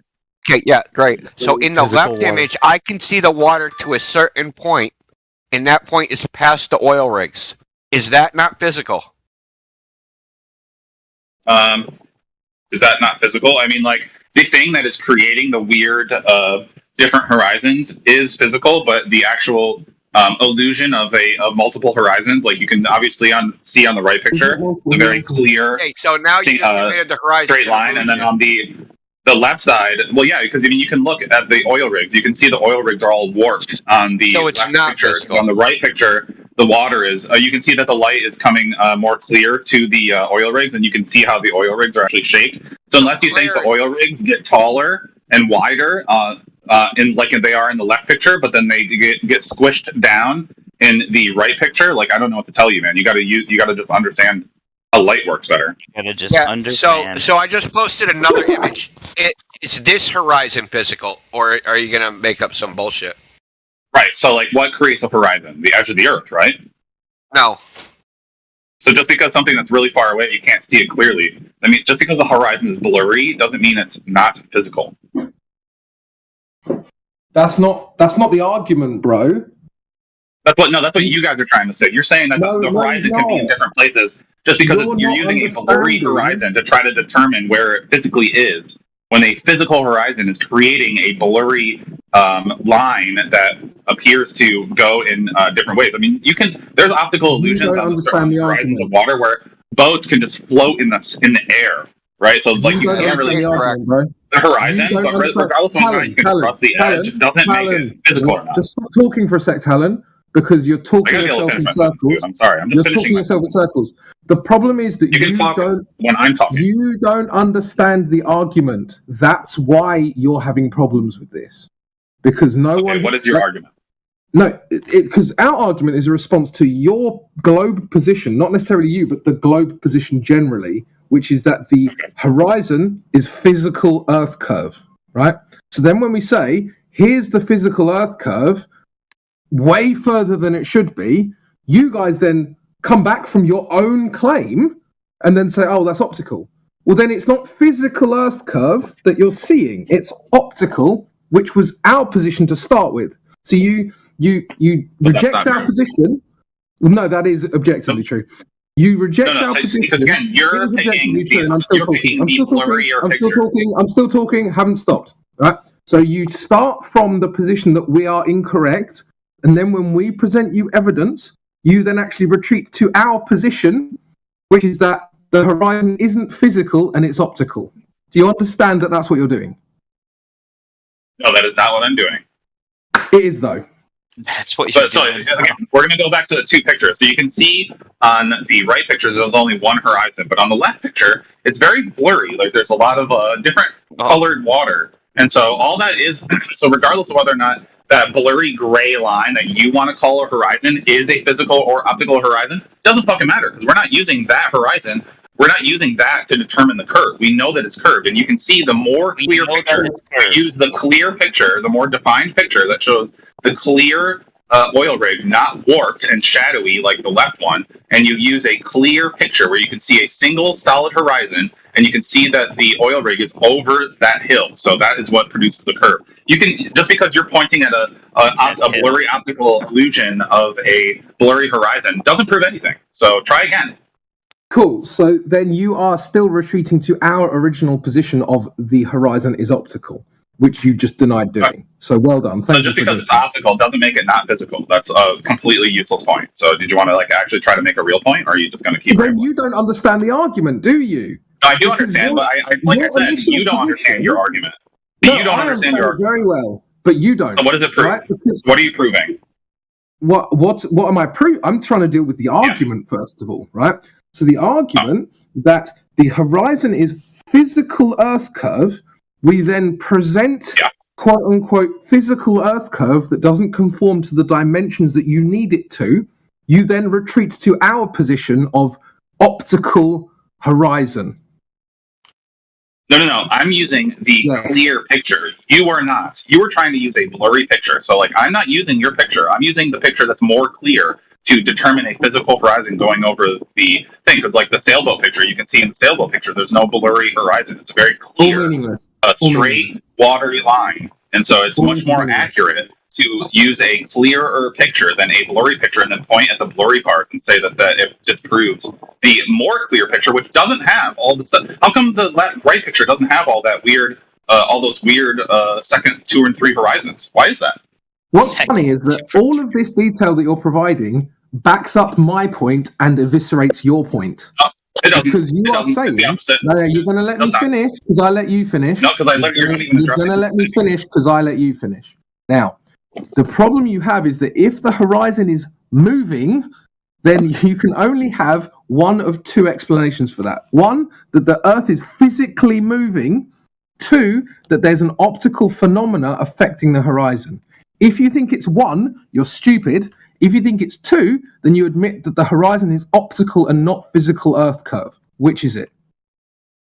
So again, you're addressing. You're using an optical illusion to say that a physical horizon exists. That's your problem. That's your claim. Your claim is that the physical horizon is your optical illusion.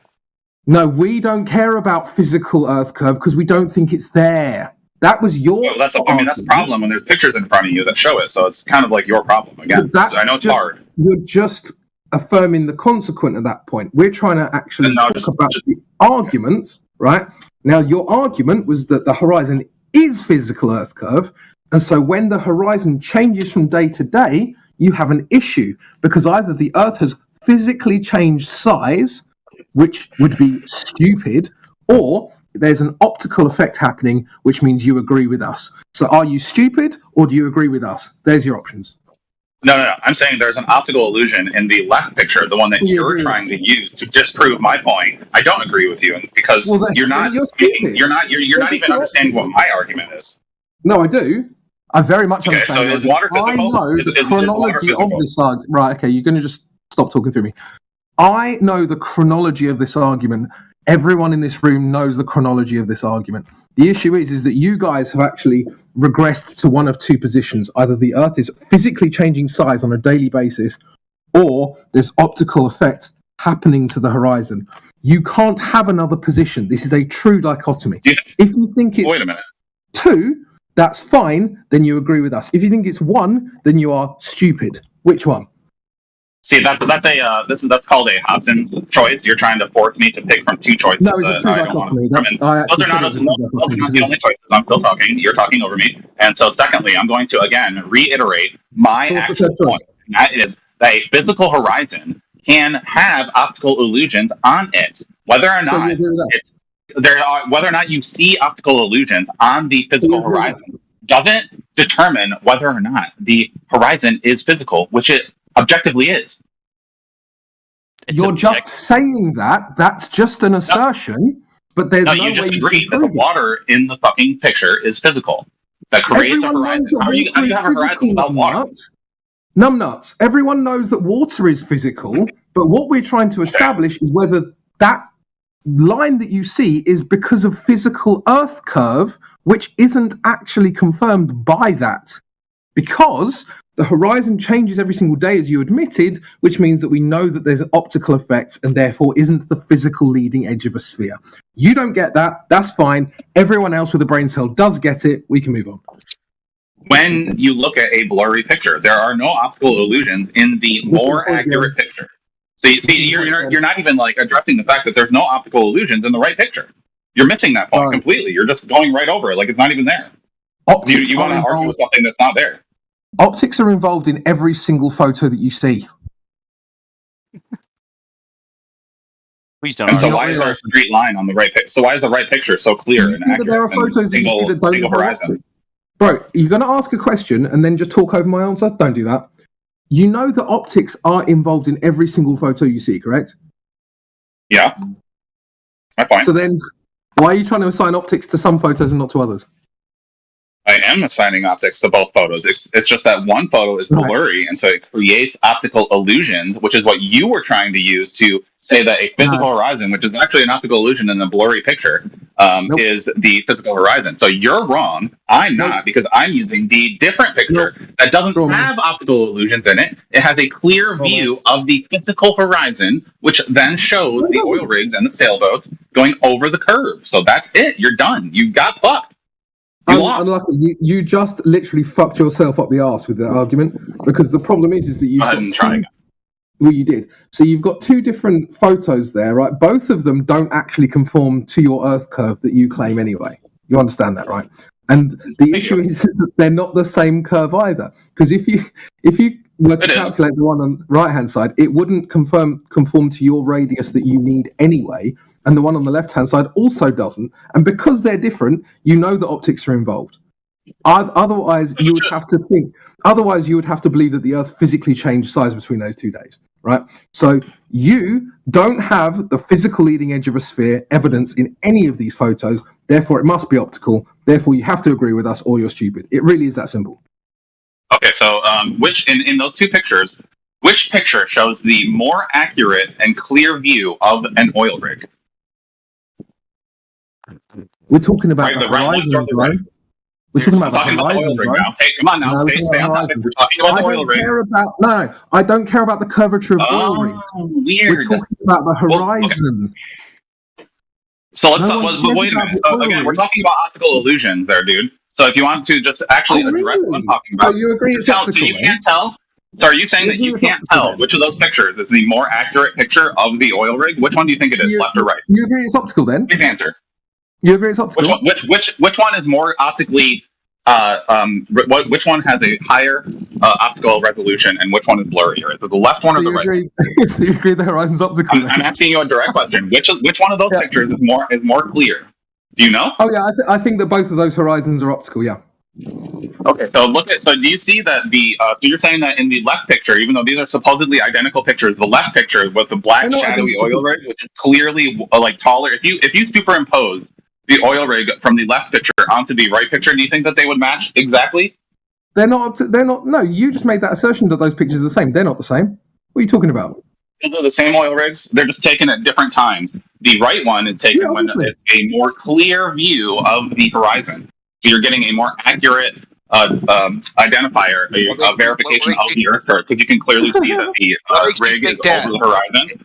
But in the left one, where you've got a ton of optical illusions and it's all blurry, and the oil rigs are all warped, they're not even like the normal shape. You can see you can even see how one of the cranes is actually bent and it's actually crooked. So if you think that all that weird twisty crane, even though on the right picture it's nice and straight, so which crane is more accurate? The one that's got that weird little artifact in it that's clearly showing how blurry the picture is, or the one that's crystal clear and you can see the physical horizon? Oh, the physical horizon. Damn.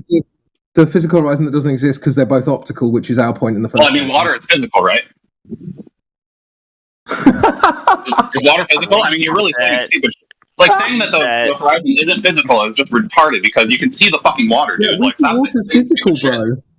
You're just making people dumber, dude. Yeah, dude. I don't think it's possible for me to make you dumber. That would be negative IQ at that point. You have no clue how optical illusion works. You just caught yourself out, mate. So who the fuck are you? Yeah, I'm the one who actually knows what I'm talking about. Yeah, no, you don't. So, if we could, so your basic claim is you can't do this on a flat Earth. You can't have a horizon cut off an object on a flat surface. Is that your claim? That can't happen. I'm saying that does not show a flat surface in any. Okay. Can you get this visual effect on a flat surface? No, you wouldn't see the. You wouldn't see a oil rig Can you or can't you? So no, listen. I've never seen a flat Earth before, so I don't know. On a flat anything. On a flat anything, can I make it look like the horizon on something flat cut something off? No, you wouldn't be able to do that in a gym or a football field. No, you wouldn't be able to do that. No, you need It's actually been done. And not in a gym or on a football field, on water. Been done many times, actually. Show proof. That's a claim. Yeah. Hold on. I'll show it. It's fucking simple, man. Dude, I always bring the receipts, bro. Always. Let's see if you're able to pay them as well. Let's see if you're able to pay them as well. Don't test Indio, bro. You're not prepared. Again, you picked a wrong profession. You don't have to be prepared, actually. It's so easy. This man has receipts. I probably can't pay him. So Don't you're... take food stamps money. He's the Karen. He's the You know what I highly recommend for Globers? Please get at the drawing board, get a piece of paper, and start understanding what perspective does, how it works, how it affects our daily life. I swear, then you will really understand how reality actually is the way it is. Yes, and we're living in the Matrix as well. Thing is, though, he wasn't even understanding the basic argument, which is what really gets me, right? Is that the chronology of this discussion, and I'm actually only saying this for Delmite and a couple of the others who are kind of on the fence, like interested listeners, is that they started off by saying that the horizon is like a physical Earth curve, right? And then we said, well, actually, we think it's optical because you've got all these different effects, blah, blah, blah. And then when we started bringing out photos that show that the horizon, which is optical, isn't conforming to the dimensions of the sphere they claim to be on, they then start retreating to it being optical but physical at the same time, right? So then you've got this kind of unfalsifiable position of it's physical, bro, but anytime it's not conforming, then it's physical and optical at the same time, right? So this is unfalsifiable garbage. So basically, crypto, they've been reduced. The horizon is apparently physical. Apparently, right? Right. He's straw manning me. That's another. That's the same straw man. I don't really give a shit about what you have to say because you don't understand. I guess water is without again, I don't really give a shit about what you have to say. I'm talking about the chronology of the argument. That's a concession, by the way. What I'm going to do is I'm just going to mute you because I actually wanted to hear from Delmite if he was listening, what he thinks about that. If not, then Talon can just carry on, like misunderstanding the argument. That's fine too. Yeah, I want to get. I want to get into this. So, I'll unmute him. So, Talon, before I mute you, I posted 2 videos. So I'm going to tell you what's going on. Okay? So they have an RC boat. It's on a lake. The lake is 1,000 feet long. They put the camera 2 inches above the water. They drive their little RC boat away, and the RC boat disappears, cut off by the horizon, right? Well, here's the problem. The gold model predicts that the horizon is 2,600 feet away. So how do you get cut off by a horizon 2,600 feet away on a lake that's only 1,000 feet long? Please tell us. Inform us. Oh, sorry, I was reading what Bacon was talking to me in the chat. You said the boat is on the lake and that it goes over the curve? No, there is no curve on 1,000-foot lake, dude. It's only 1,000 feet. Right. Well, obviously that's too short. You wouldn't measure a curve. But it happens. The boat gets cut off so that you can't see it anymore. How'd that happen? I see the video. Where's the video? Yeah, I it's posted right here. it. Scroll up. I see it. There's a bunch of these. It's about 20 of these. Well, this one's on my channel. There's like 20 on Sky Bree's channel. They also replicated on so what's the point here? You said that this can't happen on a flat surface, and this is a demonstration of it happening on a flat surface. You can see the boat. What's the point? What are you talking about? Why you only see half the boat? What? Who cares? What is the point of this? Yeah, why do you only see half the boat? What do you mean? I see the boat the whole time. No, why do you only see half the boat? Why is the boat cut off by the horizon? What? Well, because you're against the fucking ground, dude. You can't see. What an idiot. Brilliant. Like, this doesn't prove anything. You guys think this proves stuff? Man, it's so weak. Like, such a weak argument. Yeah, nuh-uh. It's not a refutation, dude. This proves that the visual. Like, we don't use that. Well, if you scale this up, this is like 10 miles away, right? 1,000 feet. Yeah. So like a 50-foot boat, 10 miles away. That's scale. We don't. So one. I know this is really bad for you guys, but we don't use this particular we don't use the geometric horizon to determine the Earth curve. It's just an observation that we're seeing. So regardless of whether or not you guys can recreate. No, that's you doing it, not we. You. Irrelevant. You. Stop saying we. Society as a whole is right. You just say we don't use the geometric horizon to determine the Earth curve. Is that what you just said? What do you use? No, you guys just come up That silence is You guys come up with these weak ass arguments, and then we fucking just dismiss them because they're fucking pathetic, and then you get he's mad. projecting now. He's projecting. Science argument was absolutely correct. Circling the fucking drain, man. Holy That was absolutely correct, though. There was no strong. Shut up, you fucking cheerleader idiot. You have no fucking argument. No, I want him to embarrass himself too. Yeah, man. I've just unmuted him. Hitman Guppy, why is what he's saying fantastic and correct? It has been scientifically proven. Simple. No, hold on. Science, you know, the thing you don't believe in? You know, scientific research done by multiple universities, done by NASA. And if you really don't take... You're going to make a statement and then you're going to shut up so I can respond. You don't just talk through the answer and hope that no one notices. So how do you scientifically prove geometry? By shoving a dildo up your ass because you ain't listening? Brilliant. So I did listen because I heard what your statement was. Yeah, so you can look at the science, look at the data. Bro, just answer the question. I don't want you to filibuster. How do you scientifically prove geometry? Pretty simple. We're gonna do it for level for children. So we send up a rocket to the moon or to... Yeah, that's not scientifically proving geometry. How do you scientifically prove geometry? By shoving a dildo up your ass, of course, because you're an idiot. So you know, because you denied the data. He made a perfectly sensible. There are guys who are listening. It's called math. It's pretty simple. It's basically you have a dildo shoved up your ass. Why are you so emotional? It's maths. Geometry is math. It's pretty simple. How do you scientifically? Why do you have a dildo shoved up your ass? That's the question. Yeah. So the issue is that you've got a bunch of guys listening who are thinking, oh wow, they're thinking, oh, the Earth is definitely a globe. These globers must have really good arguments. And then your argument is shove a dildo up your ass. They're probably listening, going, wow, these globers are absolutely retarded.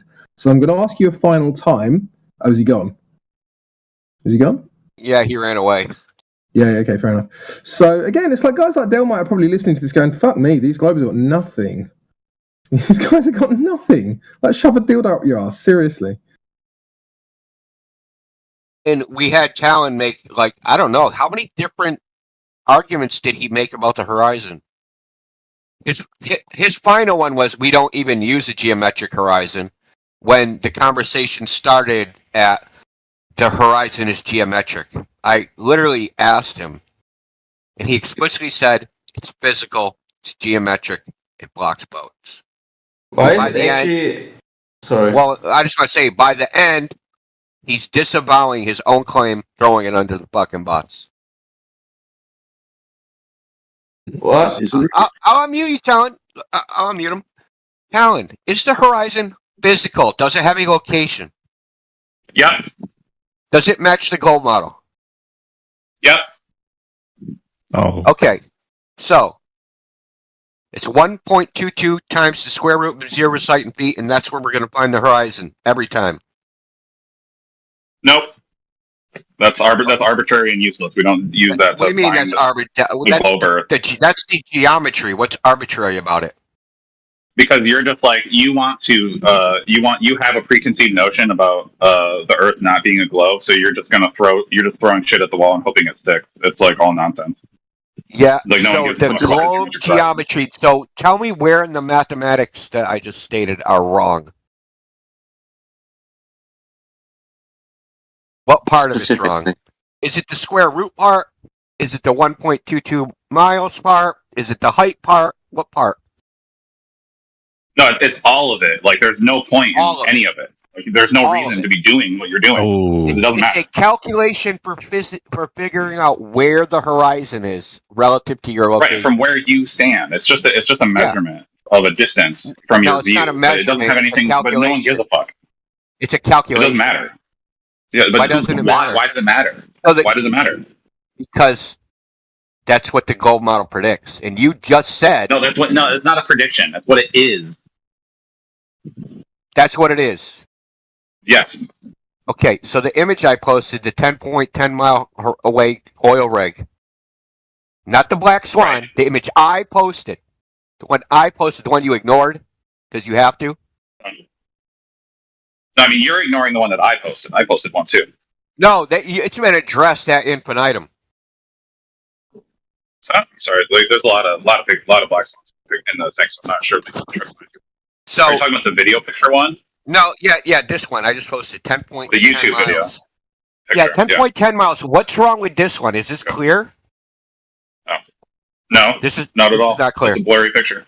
No, it's not clear at all. That's a blurry picture. How come I can Yeah, that's see a blurry nightmare of a picture. Can you look at the water underneath the oil rig? Can you see lights reflecting in the water? See the water. Yeah, can you see lights reflecting in the water? It's dark. It's the sun's not even up, so it's dark. The light is reflected in the water from the oil rig. There's a light on the oil rig and it's reflecting on the surface of the water. You see that? Okay. Yeah. Yeah, you see that, right? Okay. So that surface right there, that's supposed to be on the other side of the horizon physically. How did it reflect? What? Well, there's something called the law of reflection. And it's the angle of incidence equals the angle of reflection. And if that water right there is tilted away because it's on the other side of the Earth curve, there's no way the light can bounce and reach the camera because you don't have an angle to the camera. So how can we see the reflection in this image? I don't know.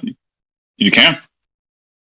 Because it's a blurry ass picture with optical illusions that we would never use. We would never use it to actually observe an accurate rendition of the horizon. So, but the picture, man, speak for yourself. Keep forgetting how useless these fucking pictures are. Just speak for yourself. Now they're useless. You're just pointing at a blurry horizon. Speak for yourself, because you're the idiot. I didn't even talk about the horizon. I talked about the reflection in the water. But the pictures he posted were... One second. Let's ask Talon what an optical illusion is. Talon, what is an optical illusion? Something that appears one way but isn't actually what... Give us the definition. Post the definition. Citation for what you just said. That horseshit you just said. Post it.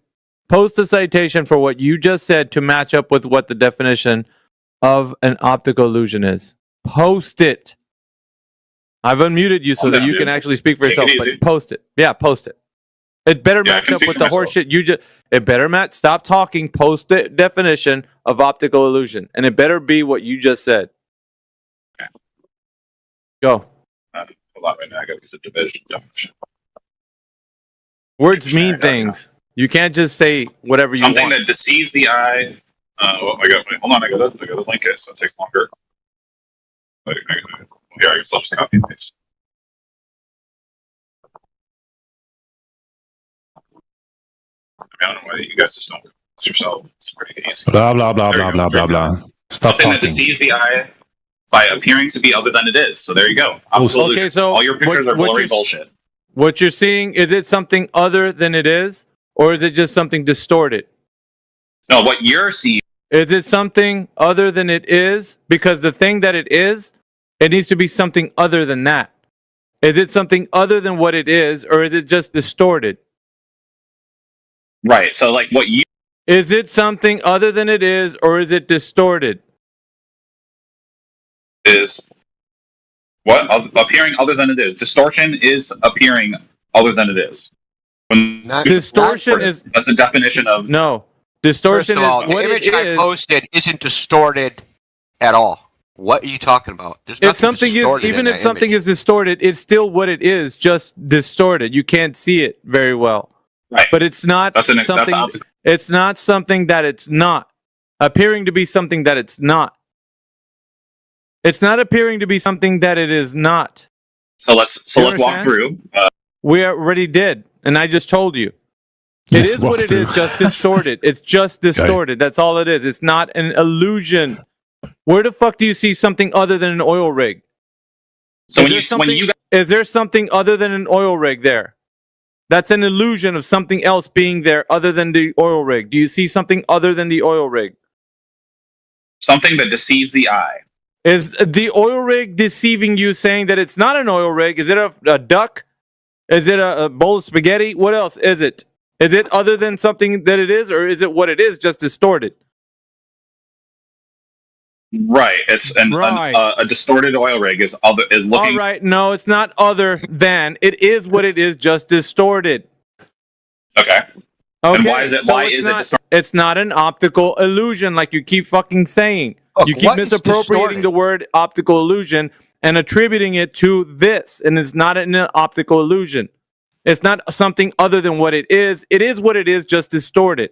And in any case, it wouldn't fit that because it's an optical phenomena. If you're saying that there's a mirroring effect or whatever it is, that phenomena has already been discovered and already understood. So it's not an illusion. It is an optical phenomena, and it has been categorized as a whatever it is. Either it's a superior or an inferior mirage. It has been categorized by being able to say within the definition of a mirage, it's either towering, stooping, lowering, and so it's categorized. So it does have a definition, and it is already understood. So it's not an illusion. It's a phenomena that occurs, and sometimes there's more or less of it. Just depends.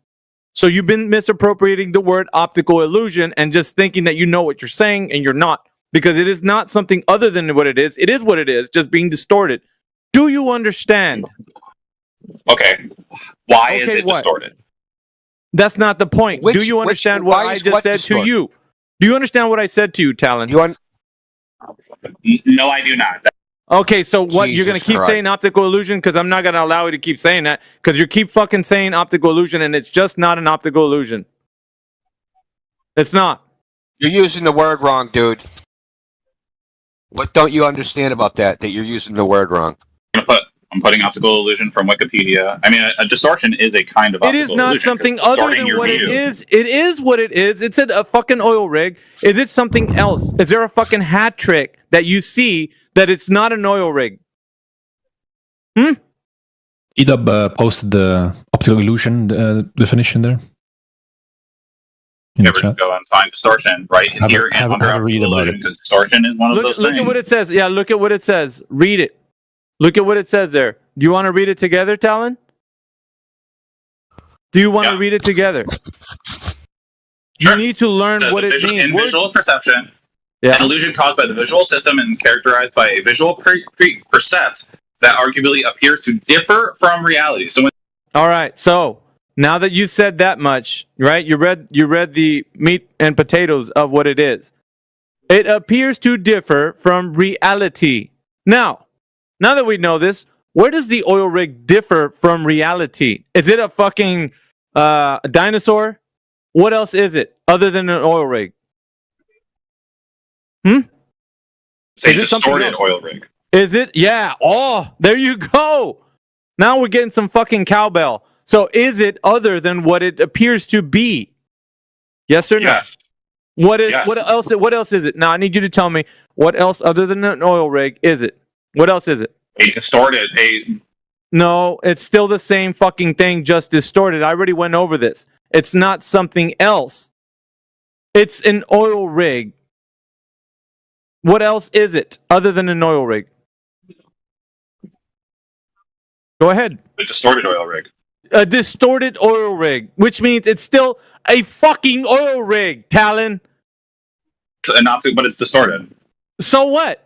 It's not an illusion. It is an oil rig, just distorted. So Quetzalcoatl is a oil rig distorted. Doesn't matter. It's still an oil rig. It's not differing from it. Stop saying it's an optical illusion.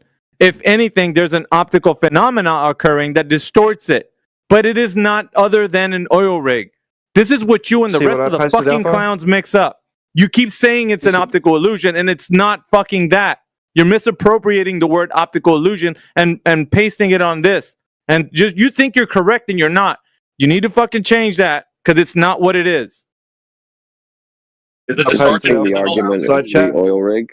The oil rig isn't the argument. It's the horizon. It doesn't matter. You need to change that, because it's not going to be an optical illusion. It doesn't matter, but it does. Yeah, so the thing that disproves you. You keep saying that it's optical illusion, and it's not a fucking illusion. That means that what you're seeing is not what you think it is, right? Right. The distortion. Right. We're letting this dude off the hook, dude. Sorry, man. We're letting him off the hook. He said the horizon was exactly where it's supposed to be. That 1.22 times the square root of Joe's height in feet is not a prediction, that it's just a description of reality. And he said the horizon is always where it's supposed to be. We're letting him off the hook. Yeah, well, he's gonna have to be. He's Where'd he charged go? with many. He's charged with many things, and this is one of them. Yeah. So as soon as he comes back off of that point, he's coming right back to this one. So he's gonna have to clear up no a lot of problem. shit. Like, okay, so again, well, I mean, we're clear. I'm gonna post No, we're this not. image. So I showed you a video, right? I showed you videos of RC boats where there's a horizon. Okay, there's definitely a horizon, right? But the horizon is supposed to be 2,000 feet away, but the lake is 1,000 feet long. Why isn't the horizon where it's supposed to be in that? You said it's always where it's supposed to be, and that the equation was just arbitrary. Then, contrary to arbitrary, you said it's actually a description of reality. You just I mean, you didn't actually do any measurements on those RC boats. We don't need to because we have a limit. But the lake is 1,000 feet long, and if you look at their previous videos, they measure it with ropes. No, you wouldn't. They measure You wouldn't it do that. directly. They don't use Google Maps. They don't use fucking a calculation. They go out and they actually measure the lake to that lake directly. They know that they can't possibly be at the horizon. That the boat should never disappear, according to you guys. That it should never disappear, ever. You're only a foot off the ground. Who cares? The boat should never Because disappear in the that, gold model. that distorts the reality of it. So it's not Earth curve. No, it So is something Earth curve. other It's just than that your Earth video curve. does nothing. So something other than Earth curve can make a boat appear halfway cut off. Oh, he's saying it's Earth curve, but at the same time it's not. Like, why are you double speaking every time? No, that's not what I'm saying. Annoying. No, it's just that you guys are using these dumb fucking videos and acting like they you guys. prove something and they don't do anything. Okay. Stop talking about us. You got anything You're better? trying to bail yourself out by fucking basically gossiping like a fucking chick. Address the issue. Okay? Why is there a horizon on a 1,000-foot lake when the horizon should be 2,600 feet away? Why can you only see half of a boat? Is it Earth curve? No, it's probably not Earth curve in that respect. Okay. Congratulations. So Earth curve is not the only reason that you wouldn't see half of a boat. And it's not physical obstruction. Congratulations, you played yourself. Except I didn't, because the sailboat and all the pictures of the Earth curve still exist. So, They're not pictures of Earth curve. All you do is waste Your your time. misinterpretation of what you're seeing. Bro, this Because guy's you have dumb an as fuck. you have an idea in your head. This can only happen on a ball. It can't happen on a flat surface. Then I show you it happening on a flat surface. You're still like, Congratulations. You did something that no one gives a shit about. No, And you it don't does give a nothing shit for about. That proves nothing. It proves that your claim that visual effect can't happen on a flat surface is wrong. That's what it proves. No, what I'm saying is that you can see the curvature of the Earth with sailboats floating over it. It doesn't fucking matter if you can't see an RC boat on the not lake. Earth curve. That is a flat surface. And it appears to be listen, it appears to be cut off the horizon on a flat surface. Just like in the videos I showed you with the RC boats, appear to be cut off on a flat surface. It's the exact same visual. You can you can cry, you can cope, you can do whatever. But you can't change the fact that the exact same visual effect is achieved on a flat surface. There's nothing you can do about it. Period. You don't need to do anything about it. You can say it's a fucking mirage. You can say it's an optical illusion. You can say whatever. If it isn't Earth curve, then you're fucked. That video only applies to that specific point in space and the lake. It doesn't disprove anything else. It's been done on other lakes. There's more videos on that channel. It's been done on other lakes. So cope harder, dude. It doesn't matter because you're using an art. Now it doesn't matter again. You're using a flawed view because you're using a lake. You're not going to find Earth curve there. It doesn't fucking matter if you can't see the boat. There's some other reason that explains why you can't see the boat, but it's definitely not because there's no Earth curve. You just contradicted yourself in the same sentence. How the fuck did you do that? It's pretty amazing. No, I said there's a different reason why you can't see the RC boat. I don't give a fuck why you can't see the RC boat on a flat lake. But when you see a sailboat going over horizon, that is important because that's the actual fucking Earth curve that you. Then it's Earth curvature. No. Then it's Earth curvature. What a fuck. So either like all the evidence on, because that's the thing though, is that you're not even trying to find a different explanation for why a flat lake would cover up a RT boat. I know why. It's because you guys were so close to the ground, so you think like you can't see very far when you're really close to the fucking ground. But like, welcome to flat Earth. Hey, yeah, it sounds like because the Earth curve. That doesn't prove that the Earth is flat because you're only measuring 1,000 feet, so it doesn't prove anything about the shape of the Earth. That's what you guys don't get. Random shit. That's the point. It's 1,000 feet for a reason, so that you guys can't say it's Earth curve. That's why it's 1,000. Just because. No, see, that's the thing though. Is that you're eliminated Earth curve, so you don't get it right. When you want to test something, sometimes you have to eliminate a variable. So we eliminate the curve variable. This is Earth curve. This is caused by Earth curve. So we eliminate that variable by using a distance which can't possibly be Earth curve and scaling everything down and say, hey, can I mimic this visual effect on a known flat surface? Oh, we can. So the claim that this oil rig, this mountain, this boat, this sun is cut off and it can only be cut off on a curved surface is demonstrably wrong. Right. But you're not comparing the distances accurately. Oh my god. Oh, you need a theodolite to do that? The comparison doesn't matter. It only matters because you're going by. You even said it. You said, like, the calculation don't matter. We're just going by our visual, what it looks like. I'm saying you don't have calculations. You don't even have that. What are you talking about? I can predict where the horizon will be easily. Why does that matter? Oh my god. Reset. Predicting again. This is so fucking you just stupid. Complained about it. Why does it matter? Because you just complained about it. You're a fucking woman. I swear to God, I'm arguing with a woman. What is the point? It's going downhill. Can I jump in real fast? Just a quick question. Like if I FaceTime my buddy in Saudi Arabia and I'm looking outside my window and I see sunlight, he points his camera outside his window and it's dark time. How do you explain that on a flat Earth? Because the sun is small and lights up locally. The air that we listen. So check this out. The air, contrary to what you think, is not actually transparent at distance. It's not transparent. The light doesn't go forever. Just like if you're 400 meters underwater, the light doesn't reach down that far. Yeah. Well, the light doesn't penetrate 4,000 miles of air either. So are you positing that like the moon is closer than 4,000 miles or the stars? Did you hear what I said? They have to go through air, just like what you said. Well, the light of the sun has to go through air, and that air absorbs and attenuates light.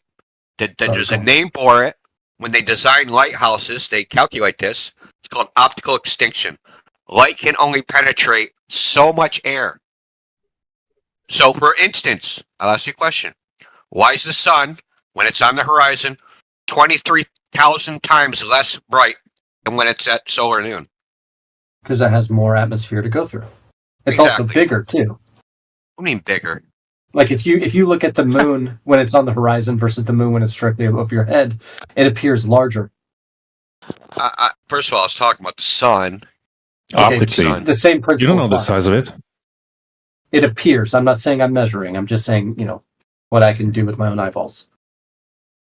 Well, according to them, it appears to be bigger. That's an optical illusion. But if you bend over and look between your legs, which is kind of weird that they tell you to bend over and look between your legs, it seems like a weird fetish. Well, I think we agree that the atmosphere distorts light in some ways. It absorbs light. Completely absorbs it. It also distorts.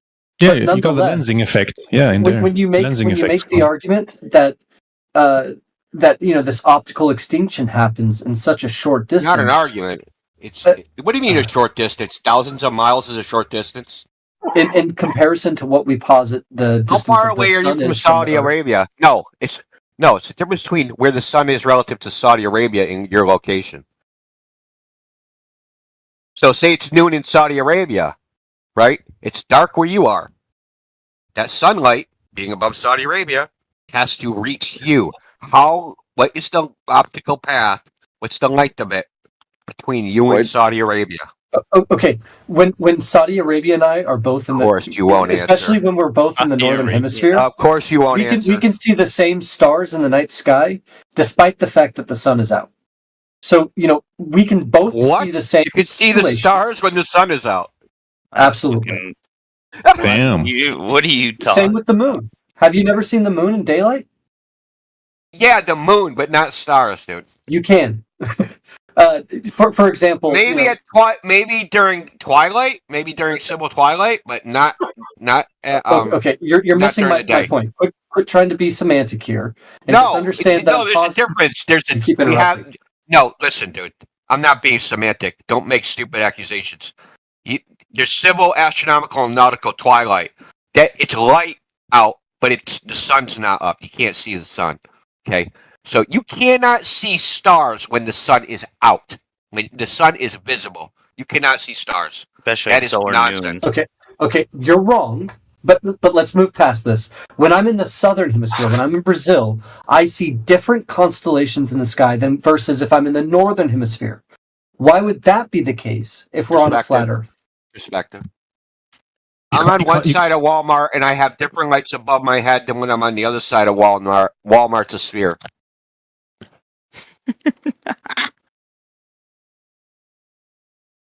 Right? Walmart's I don't a think sphere. that's refuting what I'm saying. My point is I that just used an analogy to show you how ridiculous what you just said is. Well, you said I don't think that's refuting what I said. I did. I said the reason you can't see is perspective, right? And then I used an analogy, a demonstration, right? Something's over your head. If you move out from under it and go somewhere else, something else is over your head. Right? Right? Is that correct? In essence, you're ignoring the fact that if I stay in the northern hemisphere, I still see the same constellations, despite the fact if I'm in USA or if I'm in Saudi Arabia, both being in the northern hemisphere. But by virtue of me going to the southern hemisphere and being in a southern place like Brazil, like for example, if I'm in New Zealand and Brazil, they see the same constellations. Counter to the fact that if I'm in USA versus some other let's say Iceland or whatever. Saudi Arabia is too close to the equator. My point is that we're both in both examples. We're both in different spots of Walmart. We both see different spots of light. Yet the distinction there is northern and southern hemisphere. So I still see the same constellations if I'm in the northern hemisphere, despite whatever side of the flat Earth that we're on. But there's a difference. They're not whether spheres. we're on the They're not southern hemispheres. And we do. Shut the fuck up. You don't know what you're talking about. That's not an argument. Yeah, you're not describing reality correctly. Okay, so people in the south and people in the north do share fucking constellations, you dickhead. They do, but not all. Shut the fuck up then. Oh, what's his argument anyways? I hear him saying things. So let me just rehash if I can say it without being interrupted. Yeah, but I don't want to hear give you an say example of from the Canary Islands. You know where the Canary Islands is? They're at 28 north in the latitude system. They're at 28 north. You can see the entire Southern Cross from there. Why is that? I'm not sure. You're not supposed to. If you fire up Celestia or Stellarium, says you shouldn't. But it's been photographed. So perspective, you know what the vanishing point is? How our vision collapses to a center point when we look? It's how projective geometry works. So the 3D world is projected onto a 2D plane. So it appears that everything converges to a point. That's the way the sky is. Eventually, whatever stars you were underneath at one place, if you go away, right, they will converge, right? The stars will appear to lower towards the horizon, just like an airplane, just like if you're in a long hallway, the walls and the ceiling and the floor closing together to a point. Railroad tracks converge to a point, right? The stars will converge to a point, and they'll be undifferentiatable from the horizon anymore, and you won't see them. Right? Hung But like the Tic Tac, stars do you move. understand what he's saying? I Well, want the to see star- if he understands you, Indio, because I think Yeah. he's not speaking, which means like it's going way over his head, pun intended. What do you think, Hung like Tic Tac? Do you understand what he's saying? I'm right now. I've been, right now what he's saying is just throwing a lot of words at me. Told you, Indio. I told you. I told you. I muted him because I knew Indio. It's too much for him, bro. Like I know what you're saying, but he can't comprehend what you're telling him. It's not registering. So it's a waste of time. It's kind of like a waste of time for him. Like he doesn't know what you mean.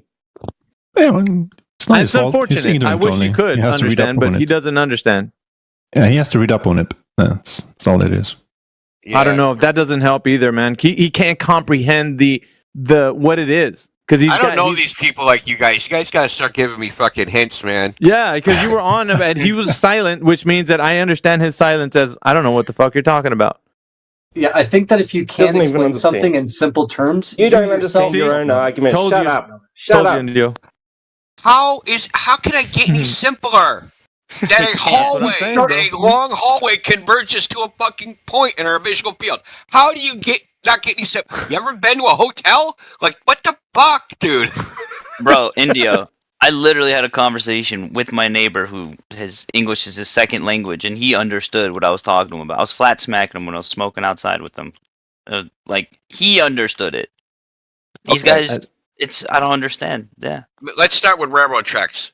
If you're standing in railroad tracks, do they go off into the distance and converge to a point?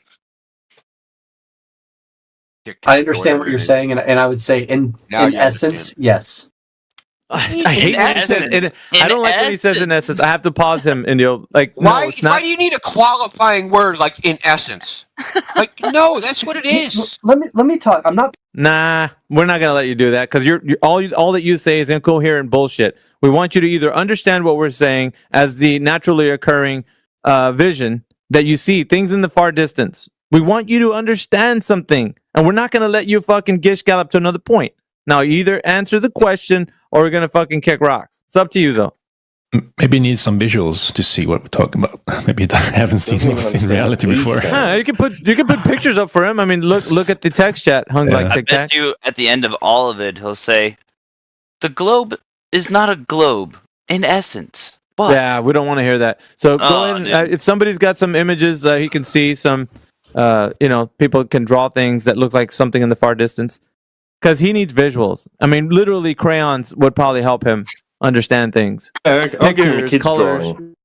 Can I Shapes. ask a question? When I draw a picture of a long we're gonna wait for sidewalk, this guy I for just would a moment. converge them. Those lines would converge, but in reality, they don't. What? So in reality, they don't. As in, what do you mean that they don't? I want to see if you understand what we're talking about. Go. Indio dipped. He's Yeah. done. Flat Earth FAQ by Eric Dubé. Chapter 1. How do you know Earth is not a spinning globe? Flat Earth has long been denigrated, derided, and disparaged as being the most crackpot of all conspiracy theories, marginalized, mocked, and ridiculed for centuries as being an ignorant, ancient, unscientific worldview. But the facts of the matter are far from what you have been told. When thoroughly examined and diligently researched with an open mind, any skeptical, critical thinker will find it is actually the tilting, wobbling, spinning spaceball Earth promoted by NASA and taught in schools that is truly ridiculous and unscientific. The following are 20 ways anyone can prove for themselves that Earth is a level, stationary plane. 1. Common sense. It cannot be overstated or overemphasized. The most important thing to realize, and most obvious way to know you are not spinning on a ball, is your own common sense and lived experience. You have always, and will always, experience yourself as living right side up on a motionless Earth, with the sun, moon, and stars revolving over and around you. This is common sense, and what everyone in the world personally experiences every day of their lives. We are taught to believe otherwise, however, many things completely contrary to our own common sense and experience from a very early age. We are told that people living down under the spinning ball Earth in Australia are actually living upside down relative to those residing in the northern hemisphere, while an invisible force, strong enough to hold people, buildings, and oceans stuck to the underside of a rapidly rotating ball, but weak enough to allow birds, bugs, and planes to take off and fly with ease, keeps Earth's atmosphere spinning in perfect balance and holds everyone firmly to the surface without crushing us. We can clearly see that the horizon is horizontal, but we are told it curves. We can feel that the earth under our feet is motionless, but we are told it moves. We can observe the luminaries revolving around us, but we are told it is us that revolves. It is obvious that stars are stars, but we are told that stars are suns. We can see the sun is bigger than the stars, but we are told stars are bigger than the sun. We can see the sun and moon are the same size, but we are told the sun is 400 times larger. It is obvious that up is up and down is down, but we are told there is no such thing. As stated by flat earth author David Wardlaw Scott, with the modern astronomer there is theoretically neither up nor down, though his experience belies his assertion every time he looks up to the heavens or down to the ground. Such aberration of intellect is really to be pitied. The 3rd century philosopher Lactantius was similarly perturbed about the idea, stating, "A sphere where people on the other side live with their feet above their heads, where rain, snow, and hail fall upwards, where trees and crops grow upside down, and the sky is lower than the ground? The ancient wonder of the hanging gardens of Babylon dwindle into nothing in comparison to the fields, seas, towns, and mountains that pagan philosophers believe to be hanging from the earth without support. Truly, the idea that people are standing, ships are sailing, and planes are flying upside down on certain parts of earth, while others are tilted at 90 degrees and all other impossible angles, is utter absurdity and an affront to common sense. In fact, common sense is the first casualty of globe belief. No child or unindoctrinated man would ever conclude or even conceive, if given to their own devices, based on their own personal observations, that Earth was a spinning ball revolving around the sun. When children are indoctrinated from a very early age to abandon their common sense and lived experience of a geocentric plain Earth in favor of this nonsensical, heliocentric globe model taught in schools, a schism occurs in their psyche. No longer can they trust their own senses and experience, and instead must trust information completely contrary to it, taught by supposed experts and authority figures who insist their version of reality is correct. When children see that every adult around them believes wholeheartedly in the spinning globe, and hear that only our ignorant, unscientific ancestors believed otherwise, they readily abandon the empirical evidence of their senses and adopt the prevailing nonsensical model. As stated by flat earth author E. Eschini, the one thing the fable of the revolving earth has done, it has shown the terrible power of a lie.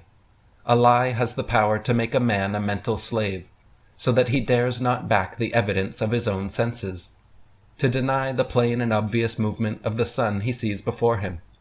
When he feels himself standing on an earth utterly devoid of motion, at the suggestion of someone else, he is prepared to accept that he is spinning furiously round. When he sees a bird flying and gaining over the ground, he is prepared to believe that the ground is really traveling a great number of times faster than the bird. And finally, in order to uphold the imagination of a madman, he is prepared to accuse his maker of forming him a sensiferous lie. 2. Fake photographs. One of the main reasons the average person believes the world is a globe is because of the globular Earth images and video footage provided by NASA and other space agencies. Hundreds of such pictures and thousands of videos featuring a globe Earth are freely available on the internet, yet most people never critically examine them with a skeptical eye. From the earliest photographs to the latest live streams, NASA and the world's other space agencies continue to be exposed for their Hollywood-style trickery. When conscientiously compared, contrasted, and investigated for inconsistencies, it turns out every single image and video showing a globular Earth has been manipulated in some way.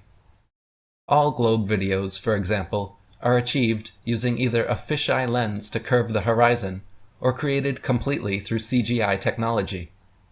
One clear instance of the latter is NASA's 1990 time-lapse video of Earth supposedly filmed by their Galileo Space Telescope from 1.3 million miles away. This video features the Earth globe spinning in space, uncut for 25 hours, and shows the exact same clouds present without ever dissipating, changing shape or location the entire time. In reality, if you watch clouds in the sky for several minutes, three things will inevitably happen. The clouds will all move, some will morph, gradually changing shape, and others will dissipate and disappear completely. In NASA's official footage of the spinning ball Earth, however, the entire world's cloud cover doesn't dissipate, morph, or move for 25 hours, which is, of course, impossible, and proof of fakery. A good example of fisheye lens fakery is the famous 2012 GoPro Red Bull jump, where skydiver Felix Baumgartner was lifted to a record-breaking 128,000 feet in a stratospheric balloon, then jumped back to Earth. 7 GoPro cameras on the outside of the craft, and strapped to Felix himself, recorded the entire ascent and descent. Astute observers will notice that from ground level all the way up to the 24-mile apex, the horizon is significantly curved and remains equally so for the entire ascent. This is because the curve is artificial and being caused by the GoPro camera's standard-issue fisheye lens. Once Felix reaches his peak altitude and the door of his craft opens, an inside camera mounted behind him without a fisheye lens reveals the truth, showing a perfectly flat horizon still at eye level, 128,000 feet high. As for the hundreds of supposed photographs available of the globe, NASA readily admits that these are composite images and not actual photographs. They claim the composites are made by taking strips of data sent from satellites, spliced together in Photoshop, and colorized for the final creation. NASA's senior program analyst and lead data visualizer, Robert Simon, admitted in an interview that they are photoshopped because they have to be. When compared side by side and viewed with a discerning eye, the inconsistencies become obvious. The coloration of the land and oceans and relative size of the continents drastically changes between images, and they often feature far too little land mass for 50% of a globe. Several of NASA's blue marble Earth images have repeat instances of exact cloud patterns clearly copied and pasted into place. Computer enhancements done on Earth images taken during the Apollo missions also show similar photo trickery.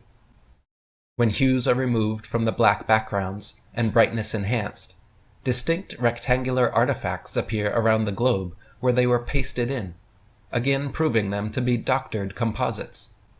Furthermore, when NASA's Earth pictures are compared with those from the Russians, Chinese, and other space agencies, the differences become evident, and the fact that they are all simply Photoshop images becomes obvious. If NASA and the world's space agencies could provide real, legitimate photographs and videos of a globe, they most certainly would. So the fact that they continue producing and pumping out nothing but fisheye fakery and CGI cartoons is strong evidence that Earth is not what they claim.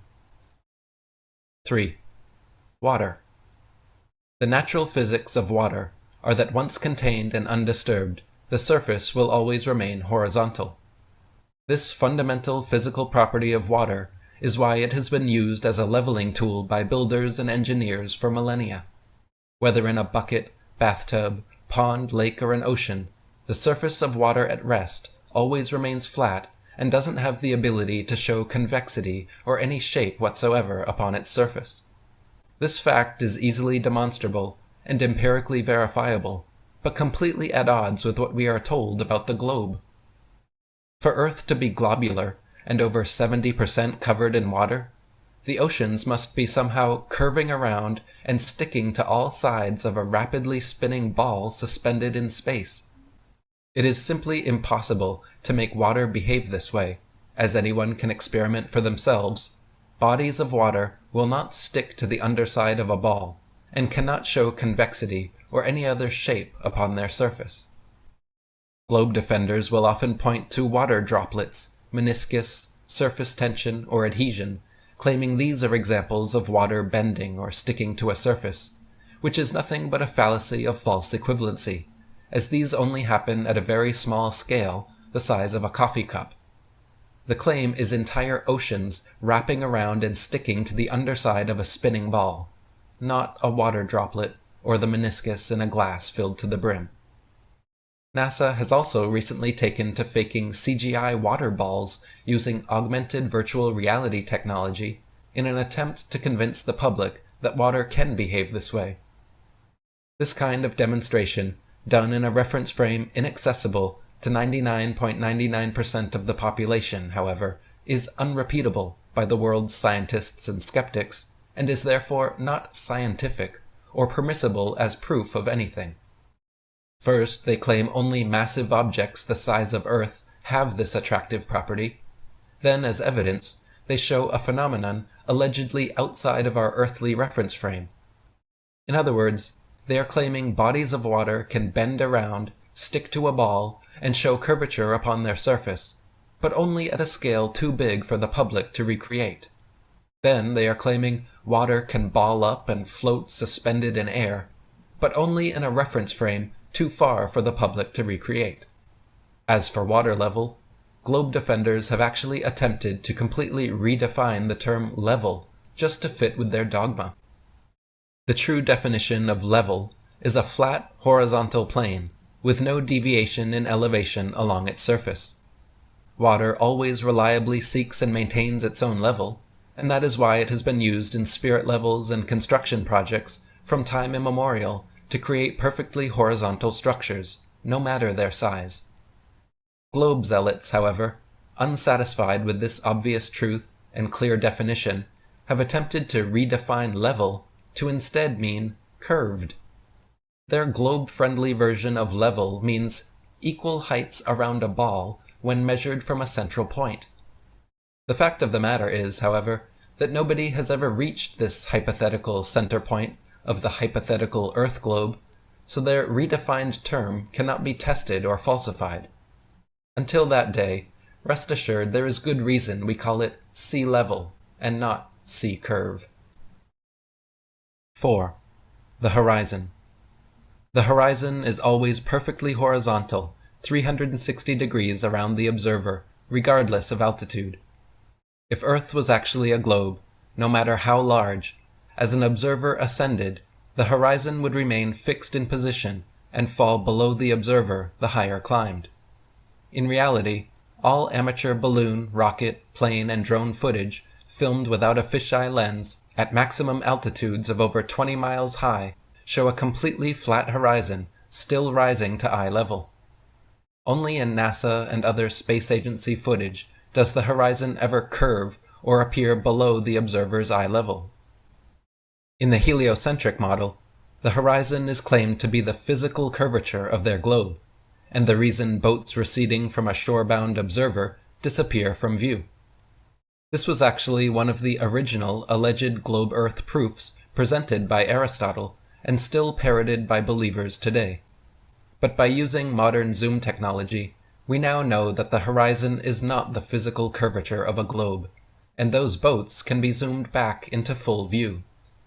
This is because the horizon is not an objective physical phenomenon at all, but rather a subjective optical phenomenon based on an individual observer's perspective. If the horizon was actually the objective physical curvature of a globe, then objects receding beyond it could not be zoomed back into view, and it would remain fixed as an observer ascended.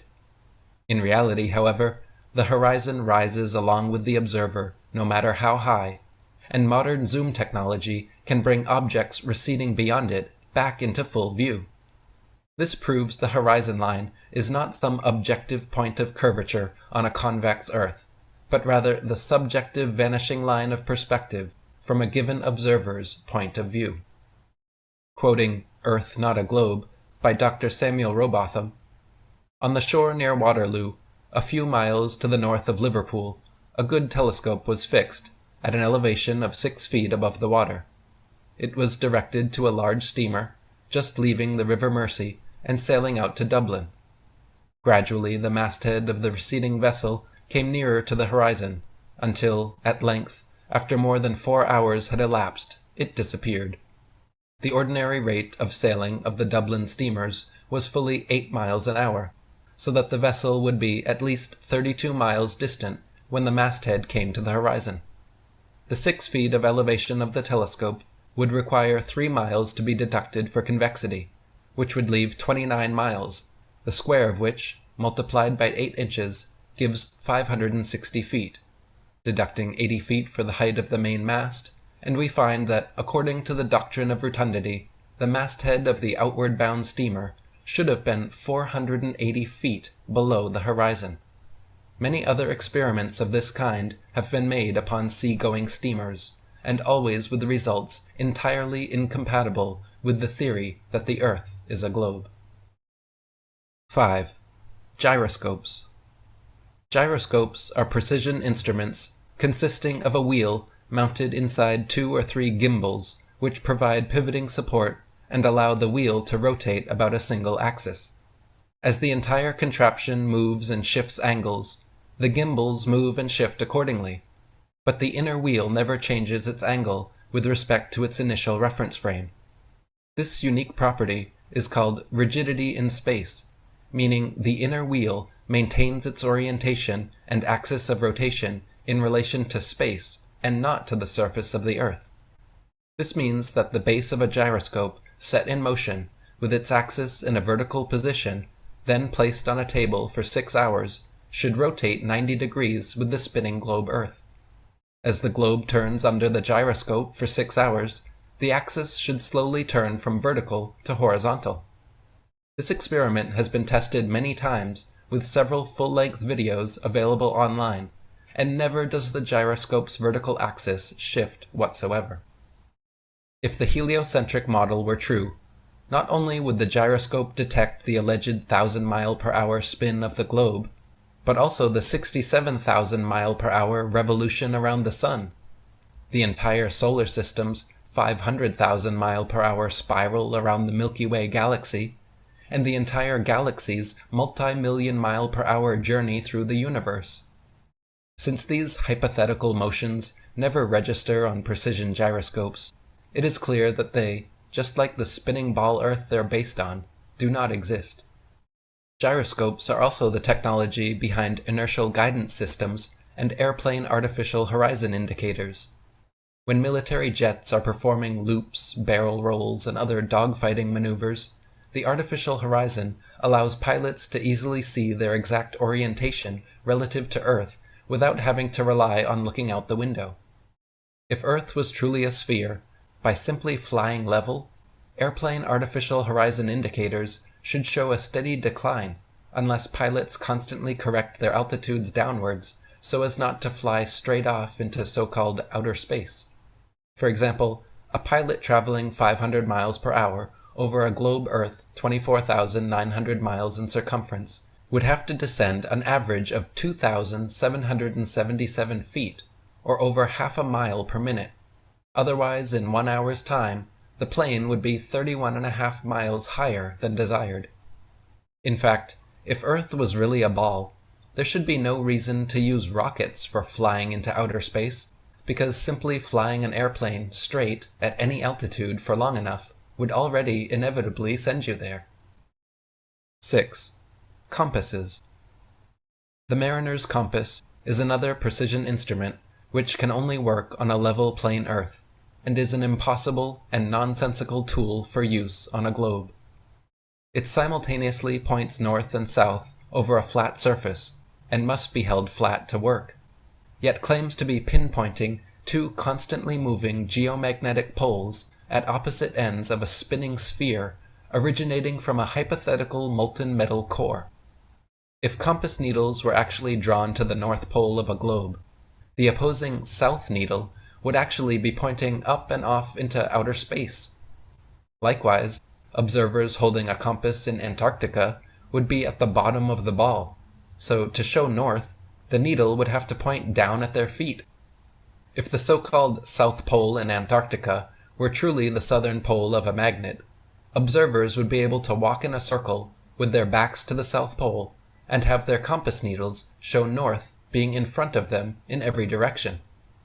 This feat has never and will never be achieved because the so-called South Pole is simply an arbitrary point along the Antarctic ice marked with a red and white barbershop pole and topped with a little metal ball earth. The actual type of magnetism present on Earth is similar to a ring magnet found in loudspeakers, which have a central North Pole, with the opposite South Pole being all points along the outer circumference. This perfectly describes the magnetism of our flat Earth, whereas the alleged source of magnetism in the globe model is emitted from a hypothetical molten magnetic core in the center of the ball, which they claim conveniently causes both poles to constantly move and thus forever evade independent verification at their two ceremonial poles. 7. Plain sailing. Ship captains in navigating great distances at sea never need to factor the supposed curvature of the Earth into their calculations.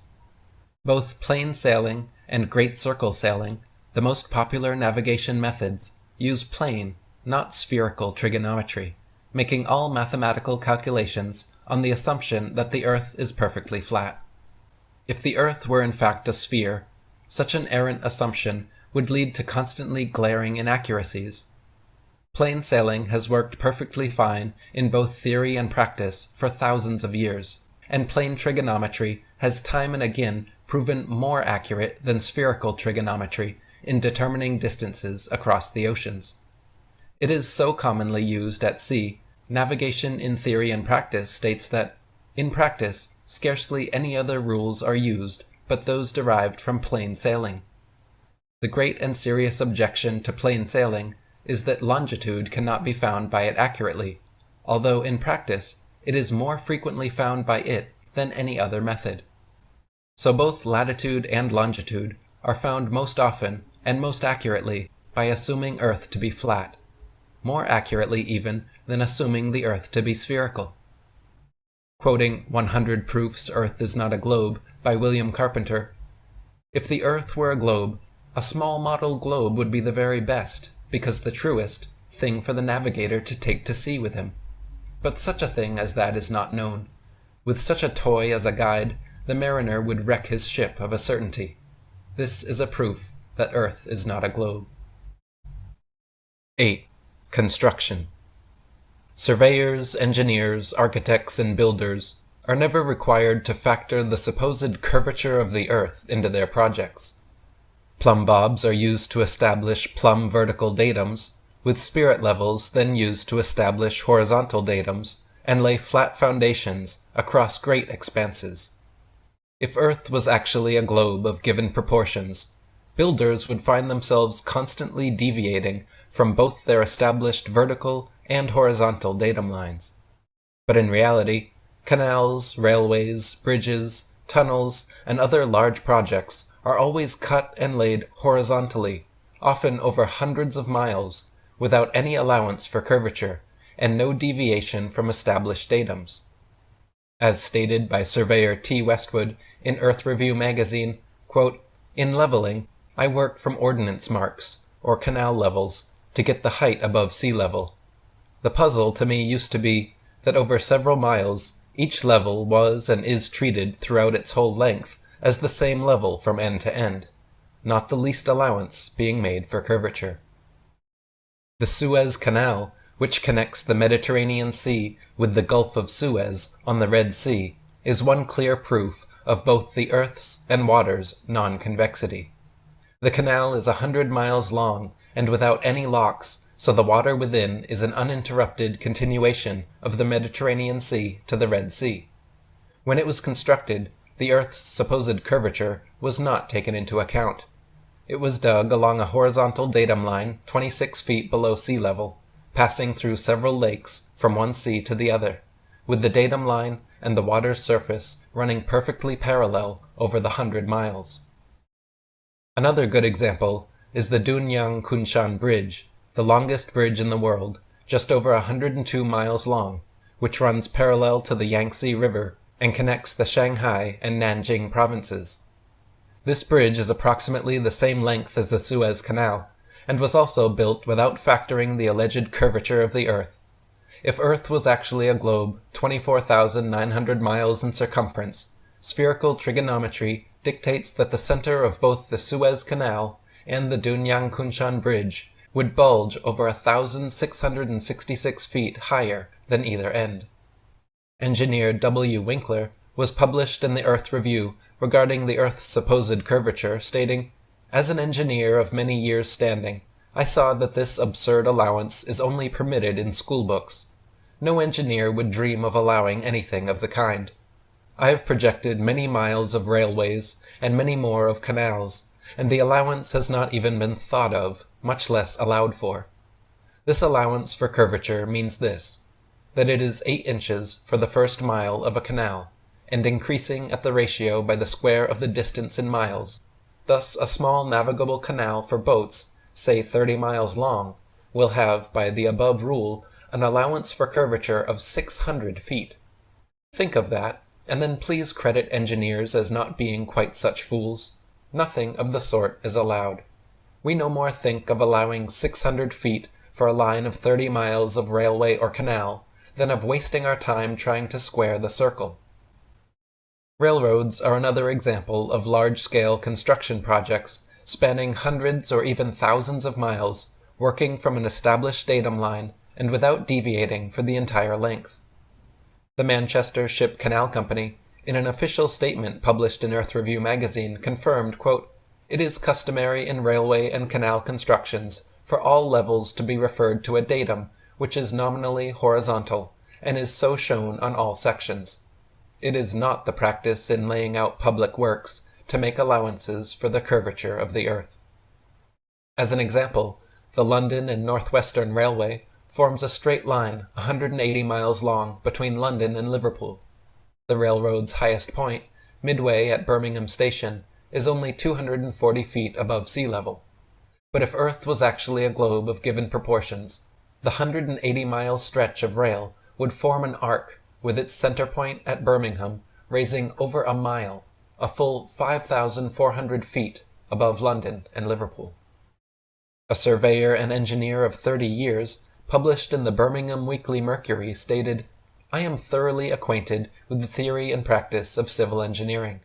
However bigoted some of our professors may be in the theory of surveying according to the prescribed rules, yet it is well known amongst us that such theoretical measurements are incapable of any practical illustration. All our locomotives are designed to run on what may be regarded as true levels or flats. There are, of course, partial inclines or gradients here and there, but they are always accurately defined and must be carefully traversed. But anything approaching to 8 inches in the mile, increasing as the square of the distance, could not be worked by any engine that was ever yet constructed. Taking one station with another all over England and Scotland, it may be stated that all the platforms are on the same relative level. The distance between eastern and western coasts of England may be set down as 300 miles. If the prescribed curvature was indeed as represented, the central stations at Rugby or Warwick ought to be close upon 3 miles higher than a chord drawn from the two extremities. If such was the case, there is not a driver or stoker within the kingdom that would be found to take charge of the train. We can only laugh at those of your readers who seriously give us credit for such venturesome exploits as running trains round spherical curves. Horizontal curves on levels are dangerous enough. Vertical curves would be 1,000 times worse, and with our rolling stock constructed as at present, physically impossible. 9. Long-distance photography. We are consistently able to observe objects at incredibly long distances, far beyond what would be possible if Earth was actually a globe of given proportions. By inputting the observer height and distance viewed into an Earth curvature calculator, it is easy to check how much a target should be obstructed on a globe Earth. For example, it is often possible to see the Chicago skyline from sea level 60 miles away across Lake Michigan. In 2015, after photographer Joshua Nowicki photographed this phenomenon, several news channels quickly claimed his picture to be a superior mirage, an atmospheric anomaly caused by temperature inversion. While these certainly do occur, the skyline in question was facing right side up and clearly seen, unlike a hazy, illusory mirage, and on a ball Earth 24,900 miles in circumference should be a full 2,400 feet below the horizon. In Genoa, Italy, from only 70 feet above sea level, on clear days it is possible to see the distant islands of Elba, Gorgona, Caprea, and Corsica, which are 81, 99, 102, and 125 miles away. If Earth was truly a globe of given proportions, all 4 islands could never be visible for such an observer, and would be hidden behind 3,300, 5,200, 5,600, and 8,700 feet of curved water. From Anchorage, Alaska, at an elevation of 102 feet, on clear days, both Mount Foraker and Mount McKinley can be seen in their entirety, standing straight from base to summit with the naked eye from 120 and 130 miles away, respectively. If Earth was really a ball of given circumference, both mountains should be leaning back away from the observer, with the lower half of each mountain completely obstructed from view. Based on verifiable curvature calculations, 7,719 feet of Mount Foraker's 17,400-foot summit and 9,220 feet of Mount McKinley's 20,320-foot summit should be hidden behind a giant bulge of curved globular Earth.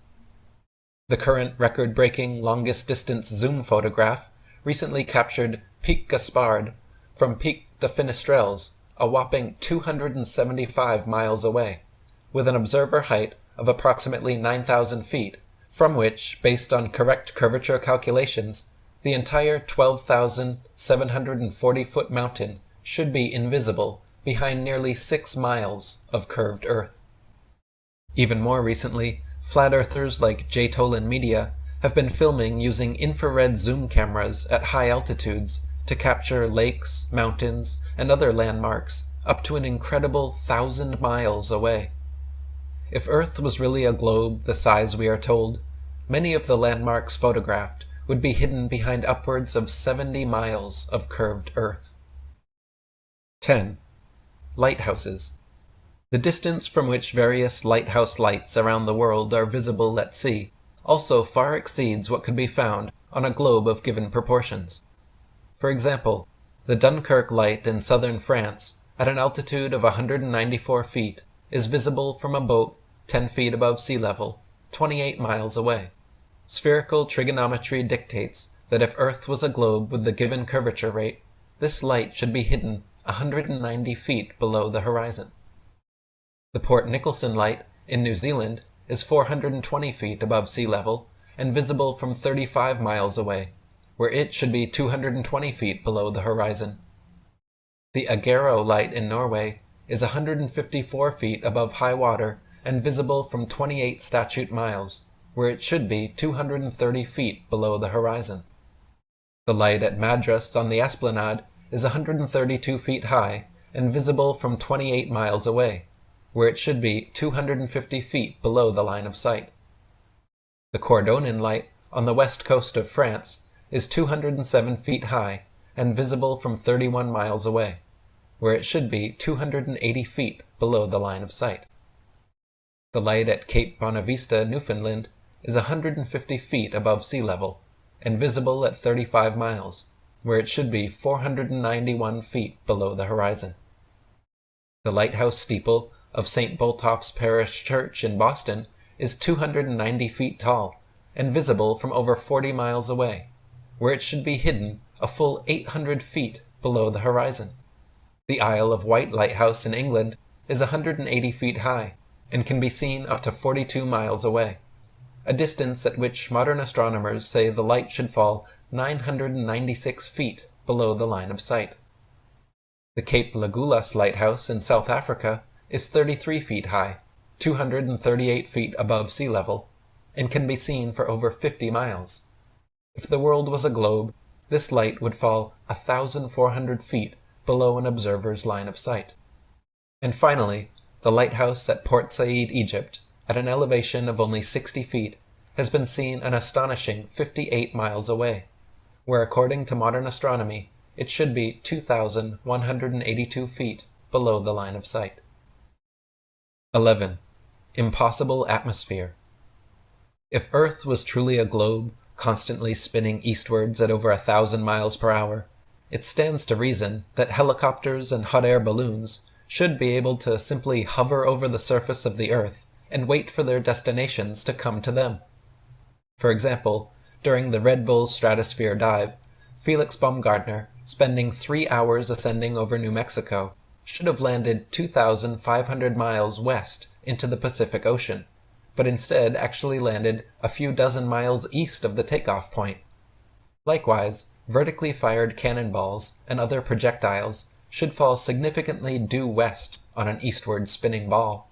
In actual fact, however, whenever this has been tested, vertically fired cannonballs shoot upwards an average of 14 seconds ascending, 14 seconds descending, and fall back to the ground no more than 2 feet away from the cannon, sometimes directly back into the muzzle.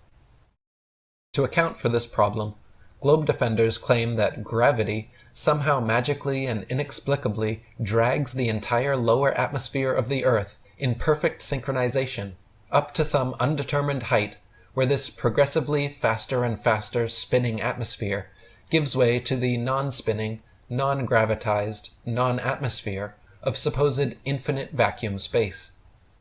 NASA refuses to answer at what altitude this impossible feat allegedly happens, but the effect such a transition would have on a craft traversing it would be disastrous. It is also scientifically refuted by the simple fact that vacuums cannot exist connected to non-vacuums while maintaining the properties of a vacuum. As anyone who has punctured an aerosol can knows, two adjacent pressure systems, not separated by some kind of barrier or membrane, will equilibrate.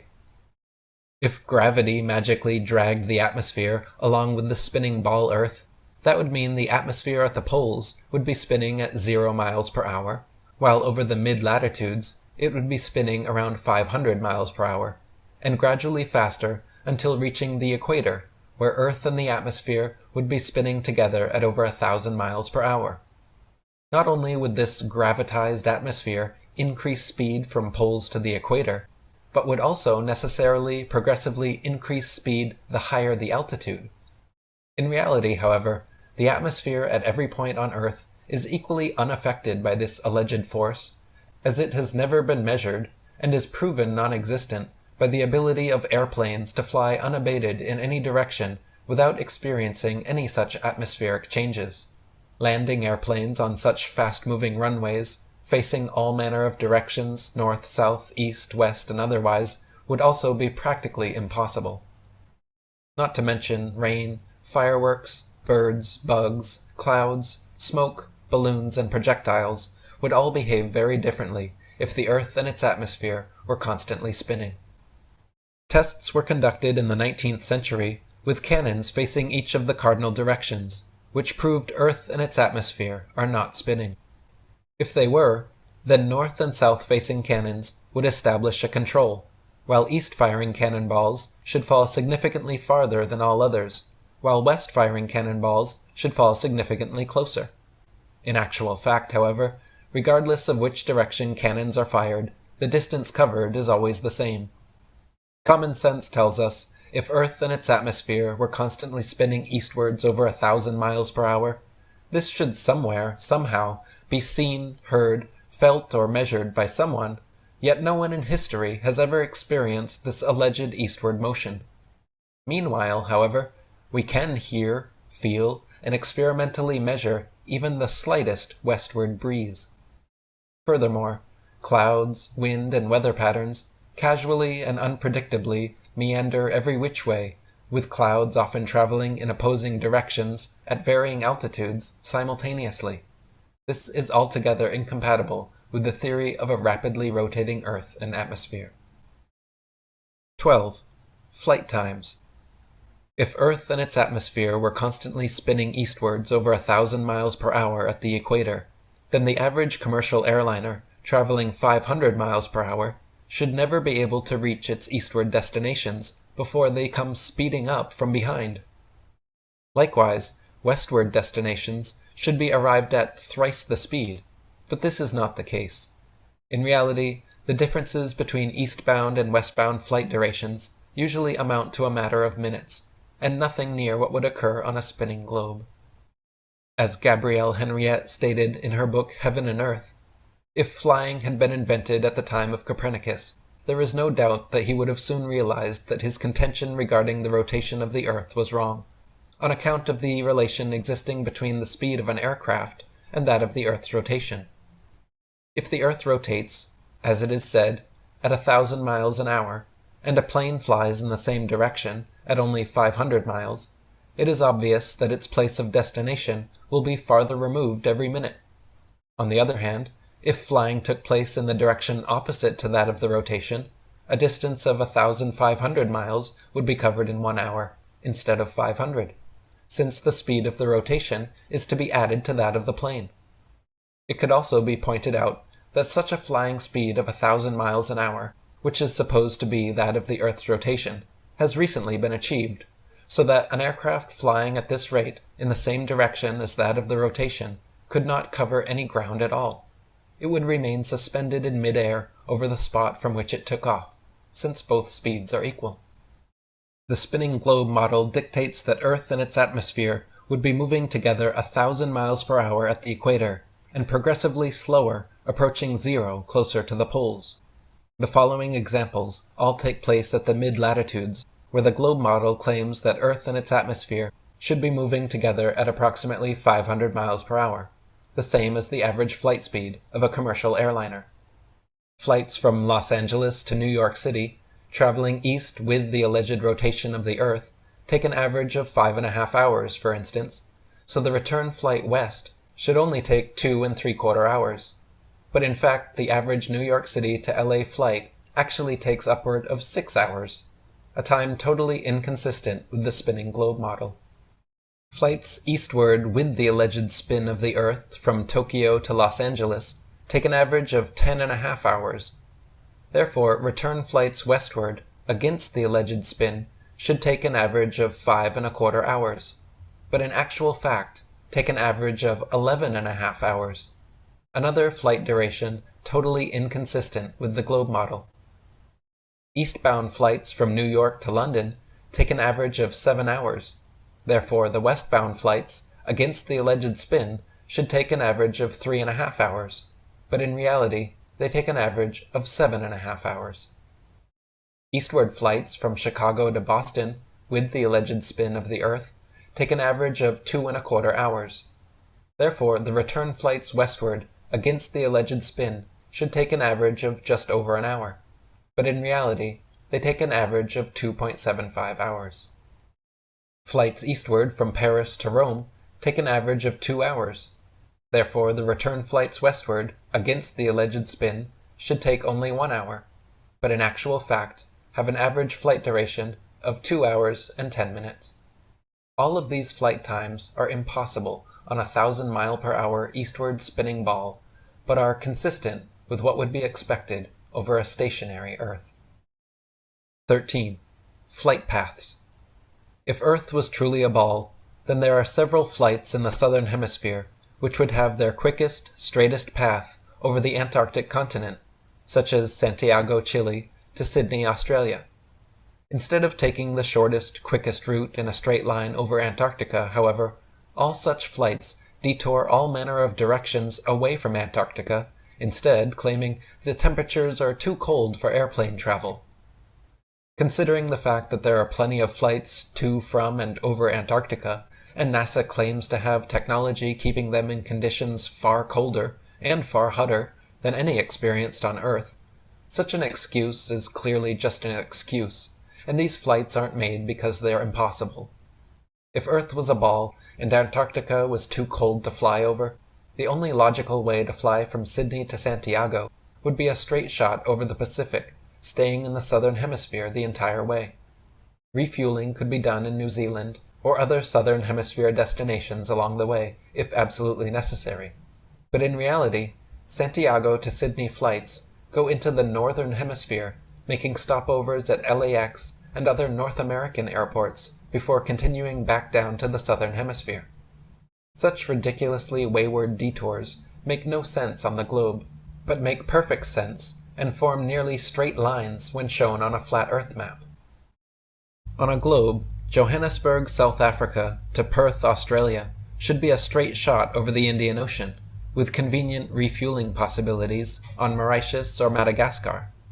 In actual practice, however, most Johannesburg to Perth flights curiously stop over either in Dubai, Hong Kong, or Malaysia, all of which make no sense on the ball model, but are completely understandable when mapped on a flat Earth.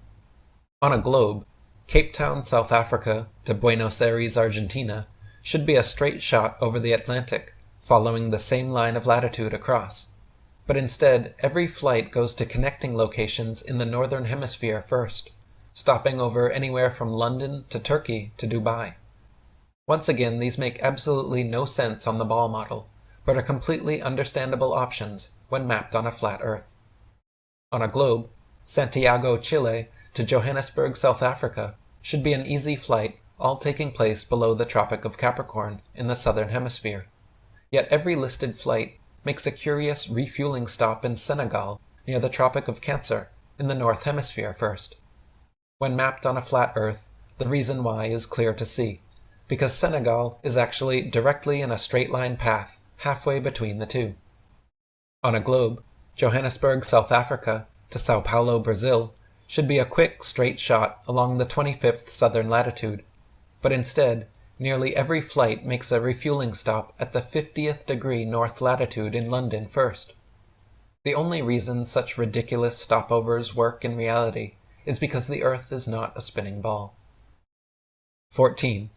Latitude and longitude. If Earth was truly a globe, then every line of latitude south of the equator would have to measure a gradually smaller and smaller circumference the farther south traveled. If Earth is an extended plane, however, then every line of latitude south of the equator should measure a gradually larger and larger circumference the farther south traveled. Practical distance measurements taken from the Australian Handbook, Almanac, Shippers and Importers Directory state that the straight line distance between Sydney and Nelson is 1,550 statute miles with a given difference in longitude of 22 degrees, 2 minutes and 14 seconds. Therefore, if 22 degrees, 2 minutes and 14 seconds out of 360 degrees is 1,550 miles, the entirety would measure 25,182 miles, which is not only larger than the globe is said to be at the equator, but a whole 4,262 miles greater than it would be at Sydney's southern latitude on a globe of given proportions. From near Cape Horn, Chile, to Port Phillip in Melbourne, Australia, the distance is 10,500 miles, or 143 degrees of longitude away. Factoring the remaining degrees to 360 makes for a total distance of 26,430 miles around this particular latitude, which is over 1,500 miles wider than Earth is supposed to be at the equator, and many more thousands of miles wider than it is supposed to be at such southern latitudes. Similar calculations made from the Cape of Good Hope, South Africa, to Melbourne, Australia, at an average latitude of 35.5 degrees south, have given an approximate figure of over 25,000 miles, which is again greater than the Earth's supposed circumference at the equator. Meanwhile, calculations from Sydney, Australia, to Wellington, New Zealand, at an average of 37.5 degrees south, have given an approximate circumference of 25,500 miles, greater still. According to the globe model, the circumference of Earth at 37.5 degrees south latitude should be only 757 statute miles, almost 6,000 miles less than such practical measurements. The fact that many captains navigating south of the equator, assuming the globular theory, have found themselves drastically out of reckoning, more so the farther south traveled, also testifies to the fact that the Earth is not a ball. For example, during Captain James Clark Ross's voyages around the Antarctic circumference, he often wrote in his journal perplexed at how they routinely found themselves out of accordance with their charts, stating that they found themselves an average of 12 to 16 miles outside their reckoning every day. Later on, farther south, as much as 29 miles. Lieutenant Charles Wilkes commanded a United States Navy exploration expedition to the Antarctic from 1838 to 1842, and in his journals also mentioned being consistently east of his reckoning, sometimes over 20 miles in less than 18 hours. Quoting Reverend Thomas Milner, "In the South Hemisphere, navigators to India have often fancied themselves east of the Cape when still west, and have been driven ashore on the African coast, which, according to their reckoning, lay behind them. This misfortune happened to a fine frigate, the Challenger, in 1845. How came Her Majesty's ship Conqueror to be lost? How have so many other noble vessels, perfectly sound, perfectly manned, perfectly navigated, been wrecked in calm weather, not only in dark night or in a fog, but in broad daylight and sunshine, in the former case upon the coasts, and in the latter upon sunken rocks, from being out of reckoning? The simple answer is that Earth is not a ball." In the globe model, Antarctica is an ice continent which covers the bottom of the ball from 78 degrees south latitude to 90, and is therefore not much more than 12,000 miles in circumference. Many early explorers, including Captain Cook and James Clark Ross, however, in attempting to circumnavigate Antarctica, took upwards of 3 to 4 years and clocked between 50,000 and 60,000 miles around. Captain George Nares, on his Challenger expedition, also made an indirect but complete circumnavigation of Antarctica, traversing 69,000 miles, which is entirely inconsistent with the globe model. Hervé Raboni, who circumnavigated the world during the 1993 Whitbread yacht race, has recently become a flat earther himself, and claims that the deception is done through the hoax of magnetic declination. Hervé insists that on our flat Earth, magnetic declination does not exist, and the addition of this globe-based chart and mathematics to navigation calculations is what keeps pilots and sailors on course. 15. Arctic versus Antarctic. If Earth was truly a globe, the Arctic and Antarctic polar regions, and areas of comparable latitude north and south of the equator, should share similar conditions and characteristics, such as comparable temperatures, seasonal changes, length of daylight, plant and animal life. In reality, however, the Arctic and Antarctic regions and areas of comparable latitude north and south of the equator differ greatly in many ways, entirely inconsistent with the globe model, but exactly as expected on a flat Earth. For example, Antarctica is by far the coldest place on Earth, with an average annual temperature of approximately negative 57 degrees Fahrenheit, and a record low of negative 135.8. The average annual temperature at the North Pole, however, is a comparatively warm 4 degrees. Throughout the year, temperatures in the Antarctic vary less than half the amount at comparable Arctic latitudes, and the northern Arctic region enjoys moderately warm summers and manageable winters, whereas the southern Antarctic region never even warms enough to melt the perpetual snow and ice. On a tilting, wobbling ball Earth spinning uniformly around the sun, Arctic and Antarctic temperatures and seasons should not vary so greatly.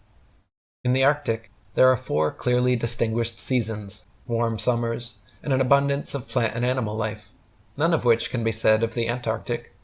The Eskimo also live as far north as the 79th parallel, whereas in the south, no native man is found beyond the 56th. Iceland, at 65 degrees north latitude, is home to 870 species of native plants and abundant various animal life. Compare this with the Isle of Georgia, at just 54 degrees south latitude, where there are only 18 species of native plants and animal life is almost non-existent. At the same latitude as Canada or England in the north, where dense forests of various tall trees abound, Captain Cook wrote of Georgia that he was unable to find a single shrub large enough to make a toothpick. Cook wrote, "Not a tree was to be seen. The lands which lie to the south are doomed by nature to perpetual frigidness, never to feel the warmth of the sun's rays, whose horrible and savage aspect I have not words to describe. Even marine life is sparse in certain tracts of vast extent, and the seabird is seldom observed flying over such lonely wastes. The contrasts between the limits of organic life in the Arctic and Antarctic zones is very remarkable and significant.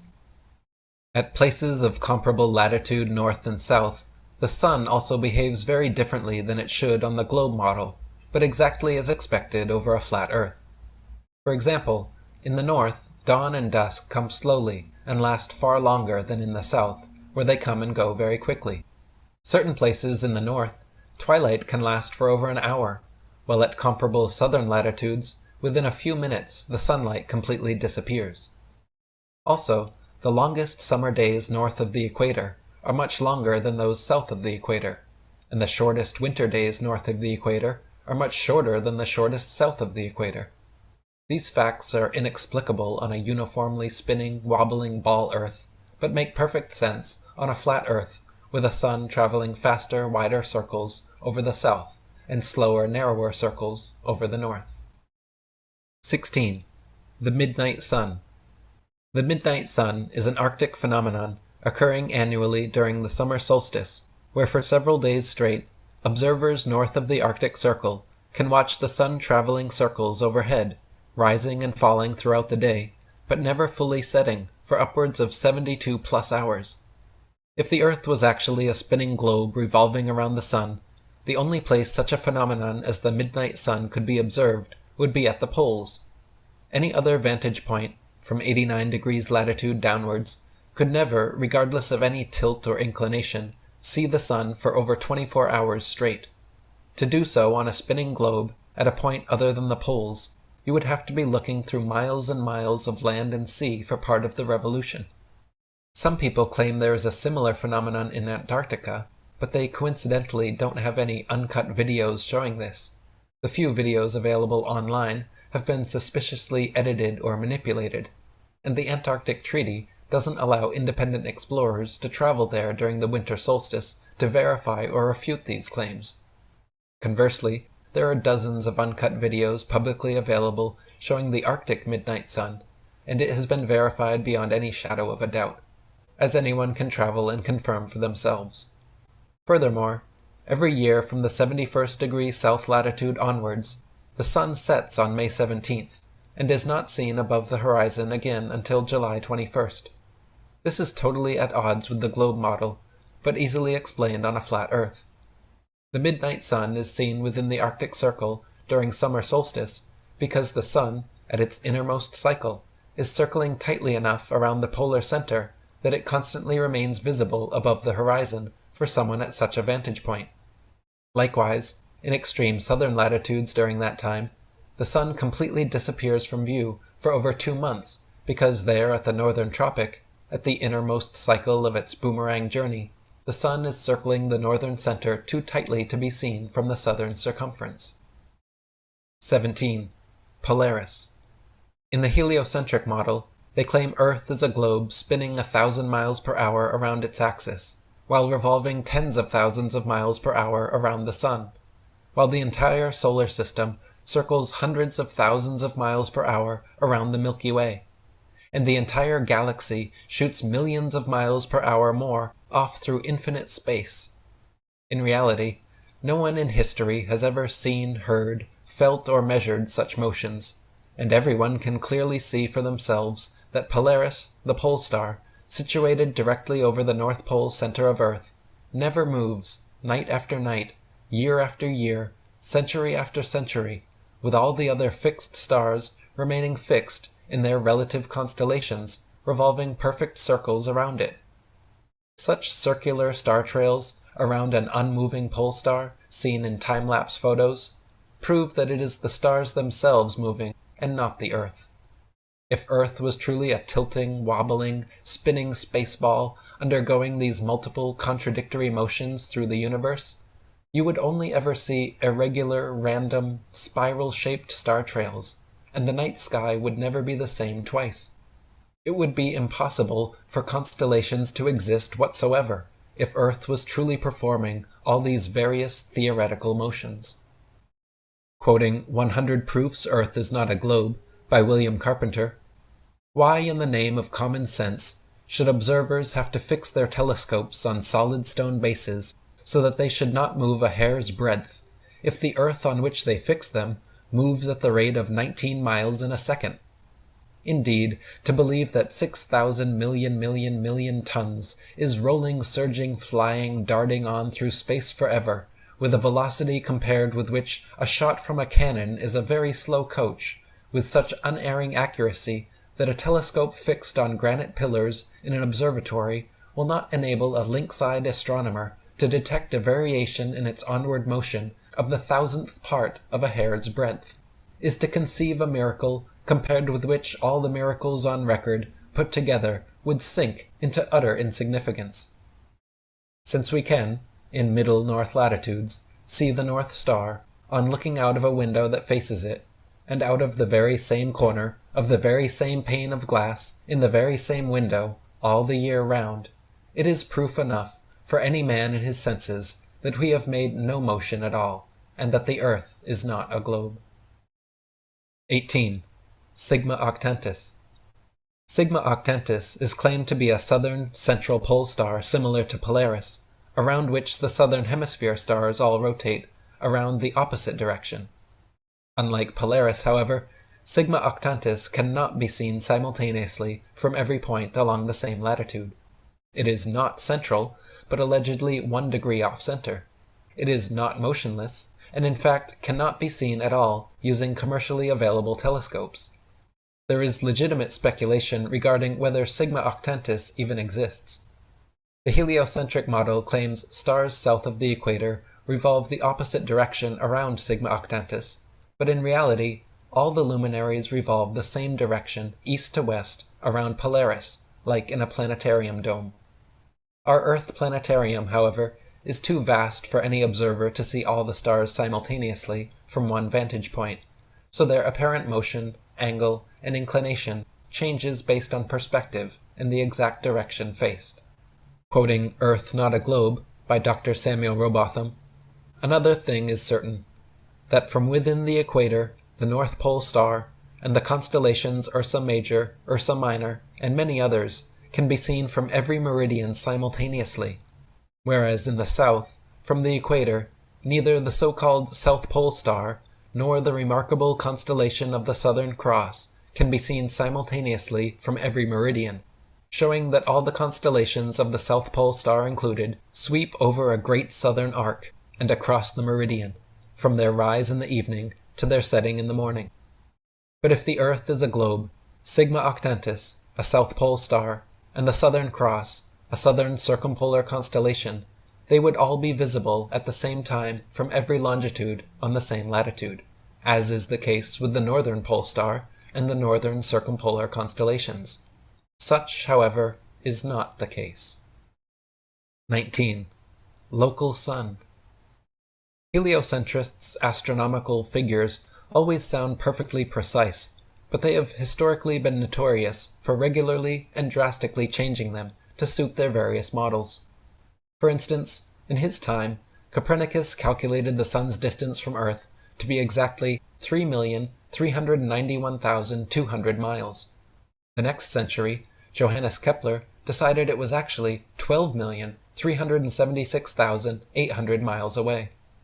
Isaac Newton said during his time that, quote, "It matters not whether we reckon it 28 or 54 million miles distant, for either would do just as well." Benjamin Martin calculated between 81 and 82 million miles. Thomas Dilworth claimed 93,726,900 miles. John Hind stated positively 95,298,260 miles. Benjamin Gould said more than 96 million miles, and Christian Mayer thought it was more than 104 million. Nowadays, current heliocentric theorists have settled on a figure of 93 million miles. But all of these ridiculous distances are easily proven wrong by the same method flat earthers have used for centuries. Measuring with sextants and calculating with plane trigonometry, both the sun and moon figure to be only approximately 30 miles in diameter and less than 3,000 miles away. Furthermore, amateur balloon footage taken above the clouds has provided stunning visual proof that the sun cannot be millions of miles away. In several shots, you can see a clear hot spot reflecting on the clouds directly below the sun's spotlight-like influence. If the sun were actually millions of miles away, such a small, localized hot spot could not occur. Another proof the sun is not millions of miles away is found by tracing the angle of sun rays back to their source above the clouds. There are countless pictures and videos showing how sunlight comes down through cloud cover at a variance of converging angles. The area of convergence is of course the sun, and is clearly not millions of miles away, but rather relatively close to Earth. The fact that the sun and moon's reflections on water always form a straight line path from the horizon all the way to the observer also proves Earth is not a ball. If Earth's surface was curved, it would be impossible for the reflected light to bend over the ball. 20. Scientific experiments. Several experiments have been performed and repeated by notable scientists like Albert Michelson, Edward Morley, George Airy, and George Sagnac, proving that it is the stars that revolve around a stationary Earth, and not the other way around. The conclusive results of their experiments are not contested or even mentioned in modern astronomy books, but rather conveniently swept under the carpet to keep prying minds from seeing through the lies. For example, the experiment known as Airy's failure, since it failed to confirm heliocentricity, proved that the stars move relative to a stationary Earth, and not the other way around. By first filling a telescope with water to slow down the speed of light inside, then calculating the tilt necessary to get the starlight directly down the tube, Airy failed to prove the heliocentric theory, since the starlight was already coming in the correct angle, with no change necessary, and instead proved the geocentric model. The Michelson-Morley, Michelson-Gale, and Sagnac experiments also attempted to measure the change in speed of light due to Earth's assumed motion through space. After measuring in every possible different direction in various locations, they all failed to detect any significant change whatsoever, again proving the stationary geocentric model. Suffice to say, these 20 points are just scratching the surface, and there are many, many more proofs available, both in William Carpenter's book, 100 Proofs Earth is Not a Globe, and my own book, 200 Proofs Earth is Not a Spinning Ball. Chapter 2. How do you know NASA faked the moon landings? Between 1969 to 1972, NASA, the American National Aeronautics and Space Administration, allegedly flew 6 successful manned missions to the moon, where they did everything from playing golf to speeding around in a dune buggy to receiving a live phone call from President Nixon. In reality, when examined in depth with a critical eye, however, these staged events are found to be nothing but a monumental hoax perpetrated on a gullible and unsuspecting public. 1. To begin with, the moon itself is simply a luminary, a non-physical light in the sky, and not a spherical terra firma planetoid as maintained by NASA and modern astronomy. On clear days, you can see for yourself, during a waxing or waning cycle, the blue sky through the moon. On clear nights, during a waxing or waning cycle, it is possible to see stars directly through the surface of the moon. And during each new moon, the moon completely disappears from view and remains invisible for that one day per month. Even members of the Royal Astronomical Society have time and again recorded their confusion at being able to see stars directly through the moon. For example, Sir James South of the Royal Observatory in Kensington wrote that, quote, "On my first looking into the telescope, a star of about the 7th magnitude was some minutes of a degree distant from the moon's dark limb. I saw that its occultation by the moon was inevitable, but the star, instead of disappearing the moment the moon's edge came in contact with it, apparently glided on the moon's dark face, as if it had been seen through a transparent moon, or as if a star were between me and the moon. I have seen a similar apparent projection several times. The cause of this phenomenon is involved in impenetrable mystery. A star occulting a crescent moon has long been a popular symbol of Islam, was the symbol of the Ottoman Empire, is found on the flags of Algeria, Azerbaijan, Libya, Malaysia, Mauritania, Pakistan, Singapore, Tunisia, Turkey, and in the coat of arms of countries from Croatia to Germany, Ireland, Poland, Portugal, Romania, Sweden, Ukraine, and the United Kingdom. Nowadays, however, thanks to decades of NASA propaganda, people believe against the evidence of their own senses that the moon is a physical terra firma planetoid capable of walking on. 2. Basic physics proves that not only has man never flown to the moon, but that the entire concept of a vacuum of space is impossible.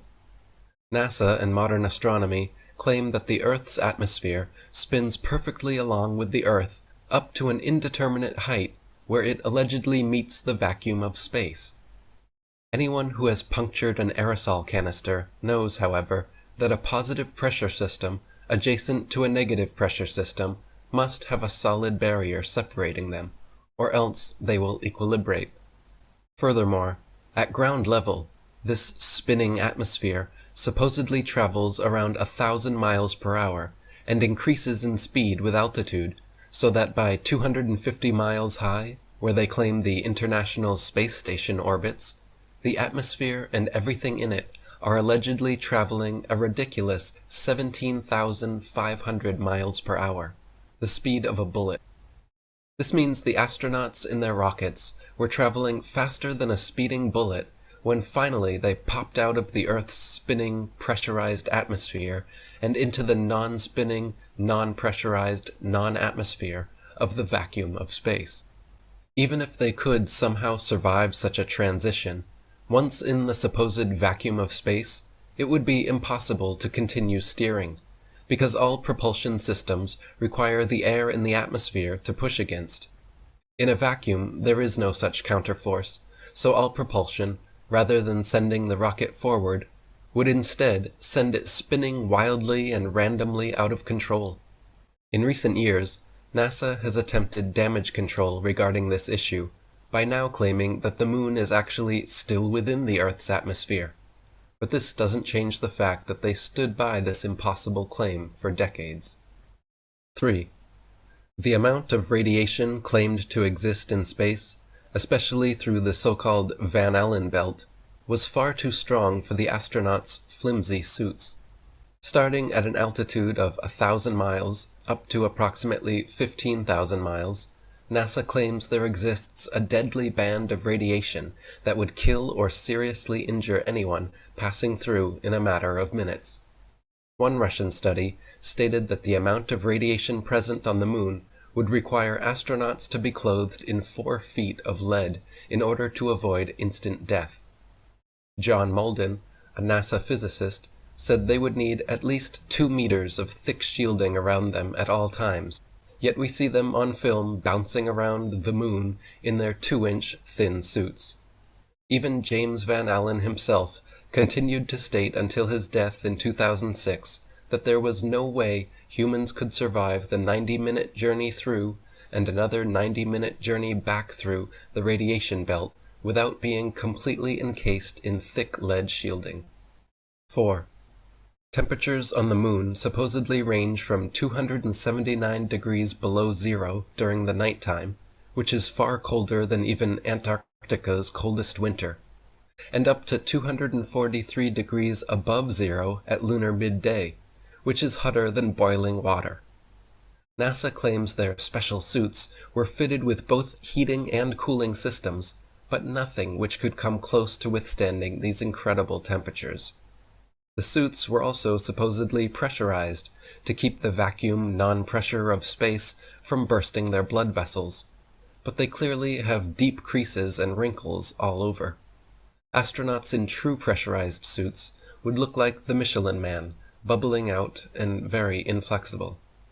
Also, it is impossible for the Kodak film in their cameras to have survived these extreme temperatures without melting or freezing. 5. In images from Apollo 11, Buzz Aldrin can be seen wearing different color gloves and different length boots in pictures that were supposedly taken within minutes of each other. For example, in photo AS11-40-5873, Aldrin is wearing high boots and dark gray gloves. But just 2 pictures later, in AS11-40-5875, he has changed into smaller boots and white gloves. If Buzz was really in the vacuum of space in a pressurized spacesuit, he certainly would not have had time or reason to depressurize and repressurize his suit just to make these fashion adjustments.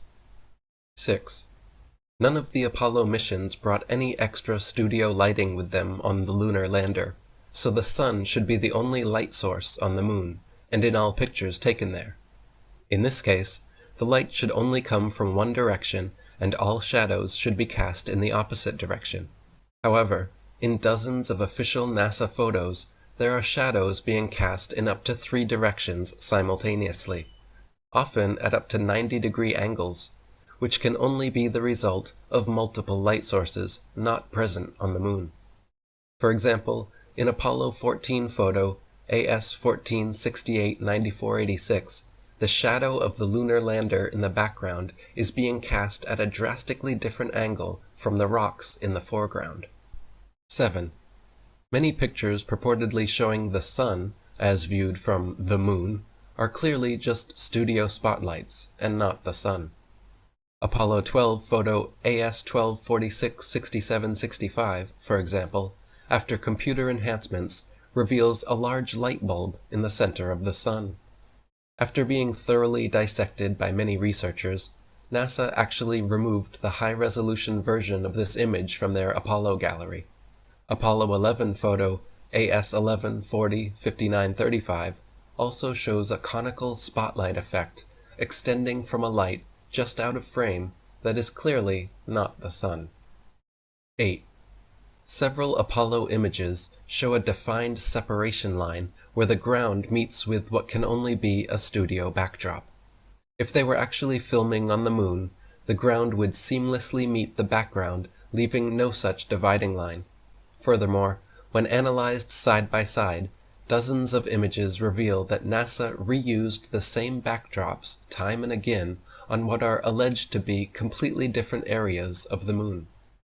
The contours of hills, mountains, and valleys align perfectly when superimposed upon one another.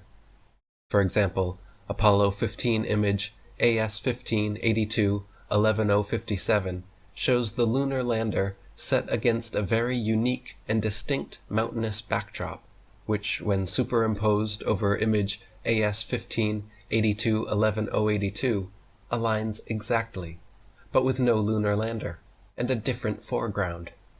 Another example is Apollo 17 image AS17-143-21972, showing a mountain in the background with a clear foreground, while image AS17-136-20707 shows the exact same mountain, but now with several large rocks and boulders appearing in the foreground. There are dozens more examples of such repeated backdrops being used over the course of the Apollo missions. 9. Computer enhancements of many NASA images reveal photo manipulation and evidence of studio trickery. For example, as the Apollo 17 lunar lander lifts off, photo AS17-151-23201 shows a clear shadow being cast on the ceiling of the studio. Similarly, Apollo 14 image AS14-64-9089, when yellow and blue are subtracted from the chroma scale, shows what can only be studio lighting reflecting off a black background. Another Apollo 14 photo, AS14-66-9306, shows shadows of reticule crosshairs suspended in air over a print underneath, proving it doctored and not an original as claimed. Apollo 12 image AS-12 497278 clearly shows several studio lighting lens flares caused by multiple overhead lights, and Apollo 12 image AS-12 487071 shows what appears to be an overhead light reflecting in Alan Bean's helmet. 10. Computer enhancements done on images of the Earth taken from the Moon reveal clear photo trickery. By gradually removing the hues comprising black from the backgrounds, a bright rectangular artifact appears around the Earth, proving it to be a composite image. For example, Apollo 11 photo AS11 446642, when manipulated in Photoshop, shows a distinct separation line where the Earth was added into the image. Another example is Apollo 17 image AS17 134 2471, which, when enhanced and edited, shows an unmistakable rectangular artifact around the Earth, proving it to be another doctored composite photograph.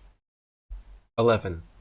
In the original Apollo 16 photo AS16 107 174 46, there is a rock with a letter C clearly engraved into it, as well as another C drawn into the dirt next to it.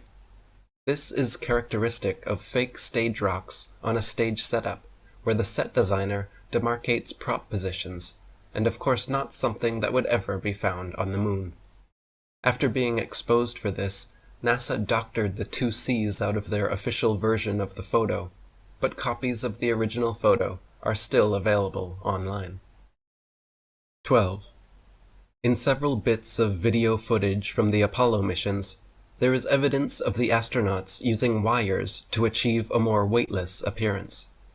During Apollo 14, there are many occasions where light reflects off the wires attached to their backpacks, making them momentarily become visible. During the Apollo 17 flag planting, just as the two astronauts go to shake hands, light pings off the wires from the top of their backpacks all the way to the top of the screen. And during the Apollo 16 mission, when one of the astronauts falls over, he is quickly jerked back up in an impossibly unnatural manner that could only be the result of being lifted by wires. 13. One of the more obvious video anomalies is how several Apollo missions show American flags flapping around in the non-existent space wind. The Moon is supposed to have no atmosphere, and so the flags should have remained perfectly still, but can often be seen moving quite boisterously. NASA claims the astronauts brushing up against them could have caused this, but that is clearly not the case, as the flags stay waving for long periods of time with no astronauts touching or even near them. 14. Another interesting video anomaly is discovered by playing NASA's Apollo footage at double speed, then watching the astronauts walking, running, jumping, or cruising around in their little dune buggy.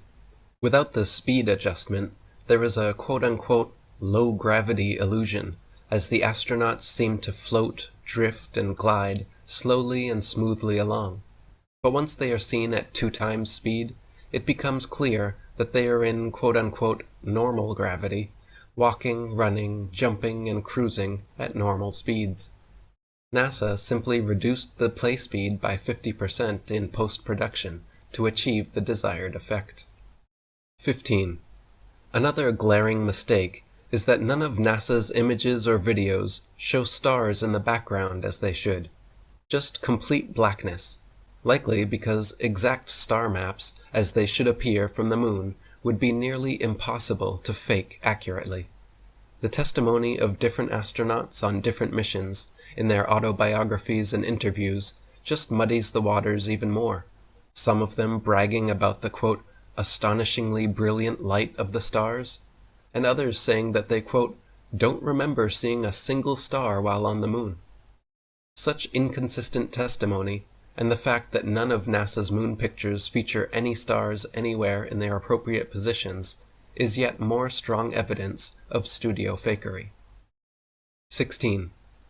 Any sovereign-minded, critically thinking adult that honestly examines NASA image AS11 405922 of the Apollo 11 lunar lander, supposedly on the moon, will see a pathetic 1969 attempt at creating high-tech looking equipment using flimsy construction paper, gold foil, Scotch tape, and metal shower rods.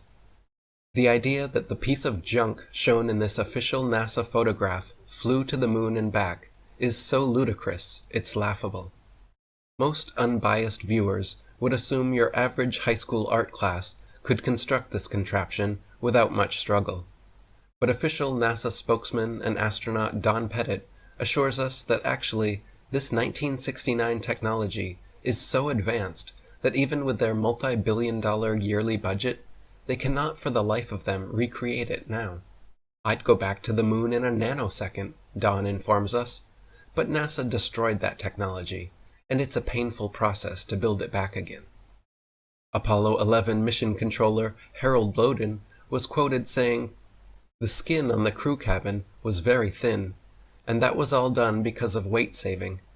If you really took your finger and poked hard at it, you could poke right through the outer skin of the spacecraft. It was about the thickness of 2 layers of aluminum foil."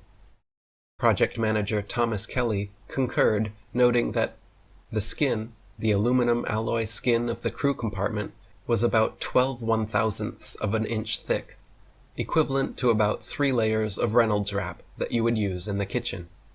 And Apollo astronaut Jim Lovell said, "Whenever I saw a model of the lunar module, it had these rigid sides and really looked strong. Turns out that external portions of the lunar module are actually made up of mylar and cellophane, and it's put together with Scotch tape and staples. We had to have pads on the floor because if you dropped a screwdriver, it would go through the floor." 17. Apollo 11 image AS11 405926 shows a close-up of the footpads of the lunar lander without a speck of dust on them and without a burn print or crater under its 10,000-pound thrusters, as if the LEM was just gently set down in place by an overhead crane. NASA scientists, in their own documents, were worried about the lander falling into its own massive burn radius, yet there it sits, with no burn print and spotless clean pads. Even the astronauts' boot prints made deep impressions in the ground, but somehow the lander's thrust of 2,500 newtons left not a trace, no blast hole, and no dust on the pads. 18. During the Apollo 11 mission, Richard Nixon made a historic phone call from Washington, D.C. to Neil Armstrong on the moon, showing both men live on split-screen TV. AT&T Archives states that the call, quote, went from the Oval Office in Washington, D.C. to Houston, where it was routed into space via mission control through the capsule communicator. Even with today's far superior telecommunications technology, and at far shorter distances, there is a necessary delay, at least a few seconds in both directions. Yet when Nixon and Armstrong spoke, there was no discernible delay whatsoever. 19.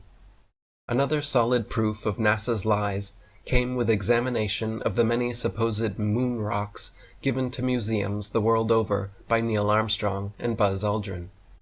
Shortly after Apollo 11, private investigator Paul Jacobs reported asking the U.S. Department of Geology head whether he had examined the moon rocks and if he could verify their authenticity, to which the geologist simply laughed and insinuated that people high in the U.S. government knew all about the cover-up. More recently, in 2009, curators at Amsterdam's Rijksmuseum investigated their moon rock personally given to them by Armstrong and Aldrin in 1969, only to find that it was actually just a worthless piece of petrified wood from Earth. 20. Not only is the entire video record fraught with fraud, but after years of ignoring Freedom of Information Act requests, NASA finally officially claimed in 2001 that all the original Apollo 11 videos had conveniently disappeared from their records so no one could analyze them. They would have us believe that they spent over $30 billion, a decade of unceasing preparations, then succeeded in the most historical achievement of mankind, but accidentally lost the video evidence. Those blurry, ghostly, black and white images shown on TV were purposely lousy, because NASA insisted at the time that all TV networks must broadcast directly from a big screen display in their operations room, a mandate which all the major networks accepted, and so what the public saw was just a video of a poorly magnified video, and now it is impossible to watch or examine the original. Not only have the Apollo 11 videos disappeared, but NASA claims to have lost all original audio tapes from the Apollo missions, and that their contractors have lost all prints and plans for the lunar rover, LEM lander, and Apollo ship engines. This is no different than a school child making excuses about a dog eating his homework when asked to show proof. The preponderance of evidence is stacked so high against NASA that anyone who honestly and unbiasedly investigates the so-called moon landings comes to the same undeniable conclusion. All of the Apollo missions were faked on Earth, using a variety of Hollywood trickery. Chapter 3. Why would they lie about flat Earth?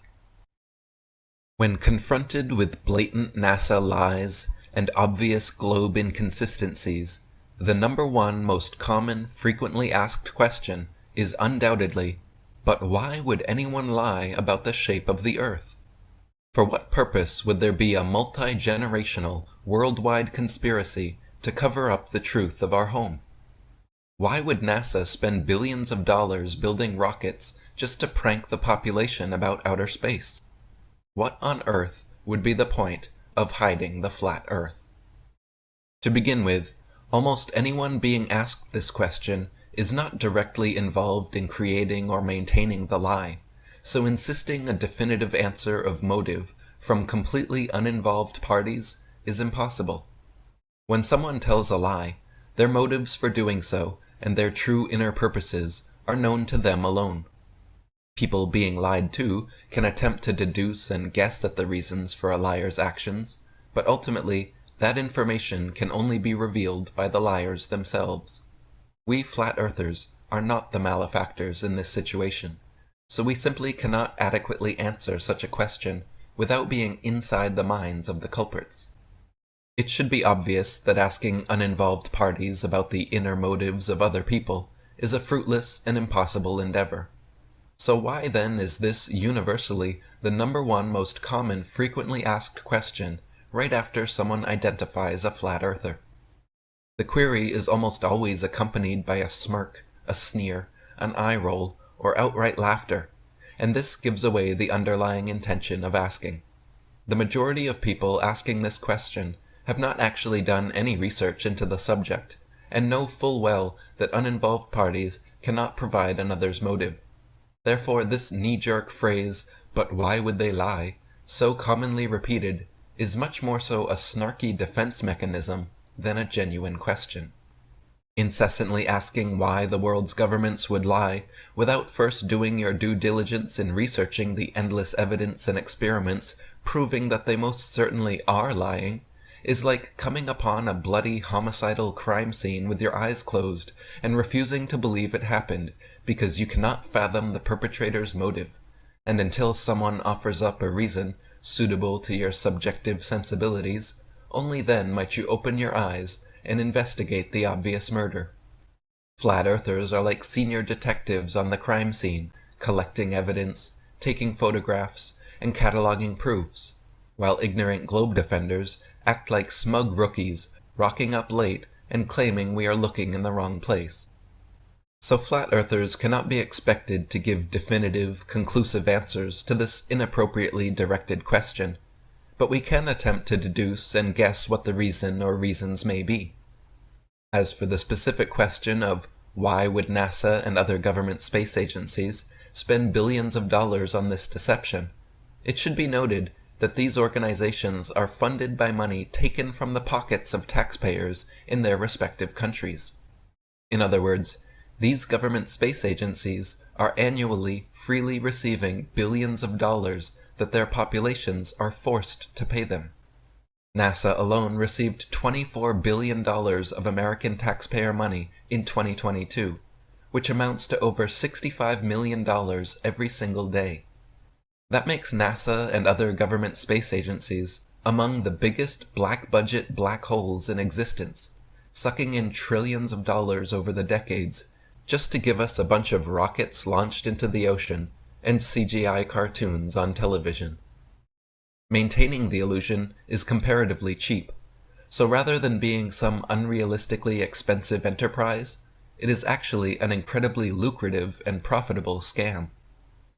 Beyond simply being a productive moneymaker, however, the entire concept of outer space, along with the globe Earth and the so-called Big Bang, has created and promoted a nihilistic, materialist worldview where any idea of God or intelligent design is removed and replaced with random, haphazard coincidence.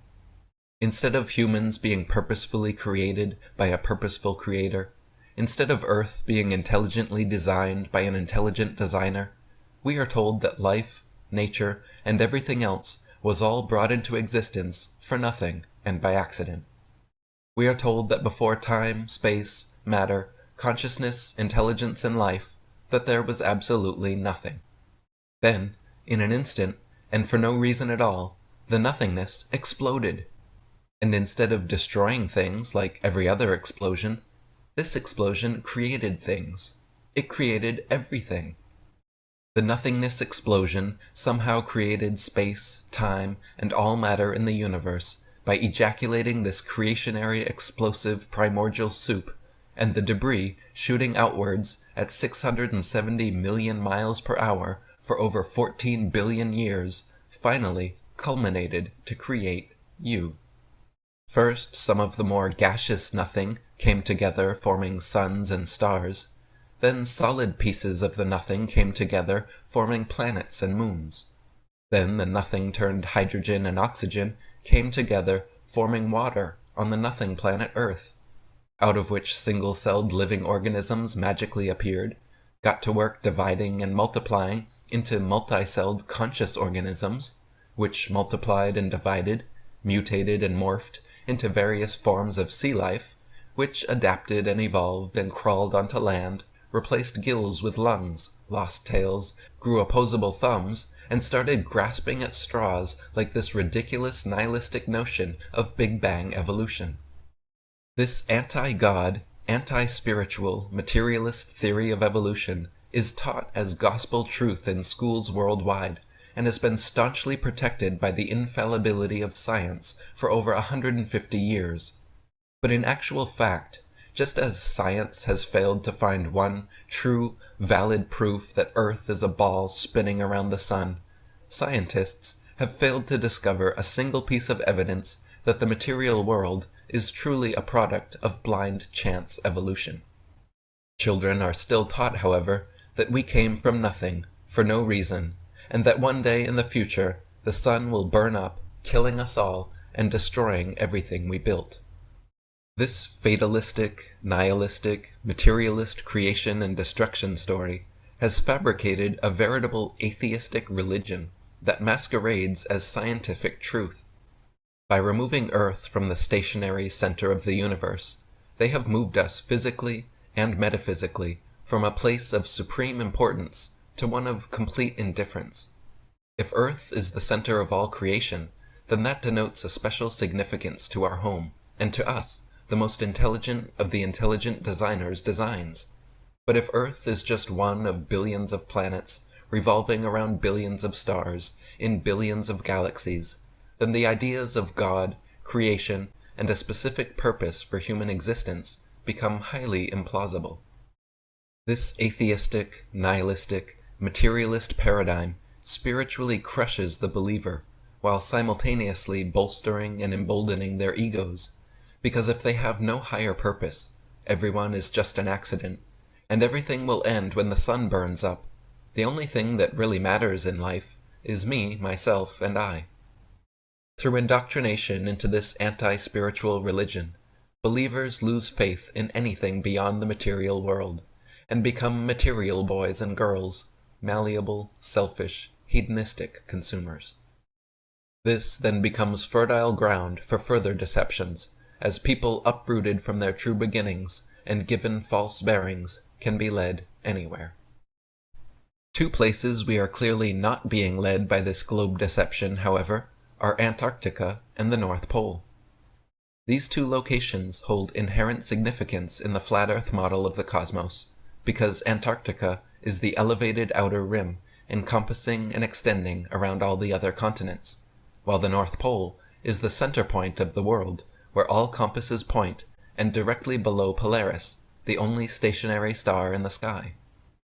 But by turning our Earth plane into a planet tilted on its axis, this has effectively nullified any inherent special significance to Antarctica or the North Pole. On a globe, all locations hold equal importance, so the North Pole is no longer central, and Antarctica is just a small ice continent at the bottom of the ball. Interestingly enough, ancient world maps from before the globe deception took hold actually featured extra lands in both areas. The North Pole was home to a magnetic lodestone mountain called Mount Meru, surrounded by an encircling whirlpool, 4 distinct island continents, and separated by 4 rivers.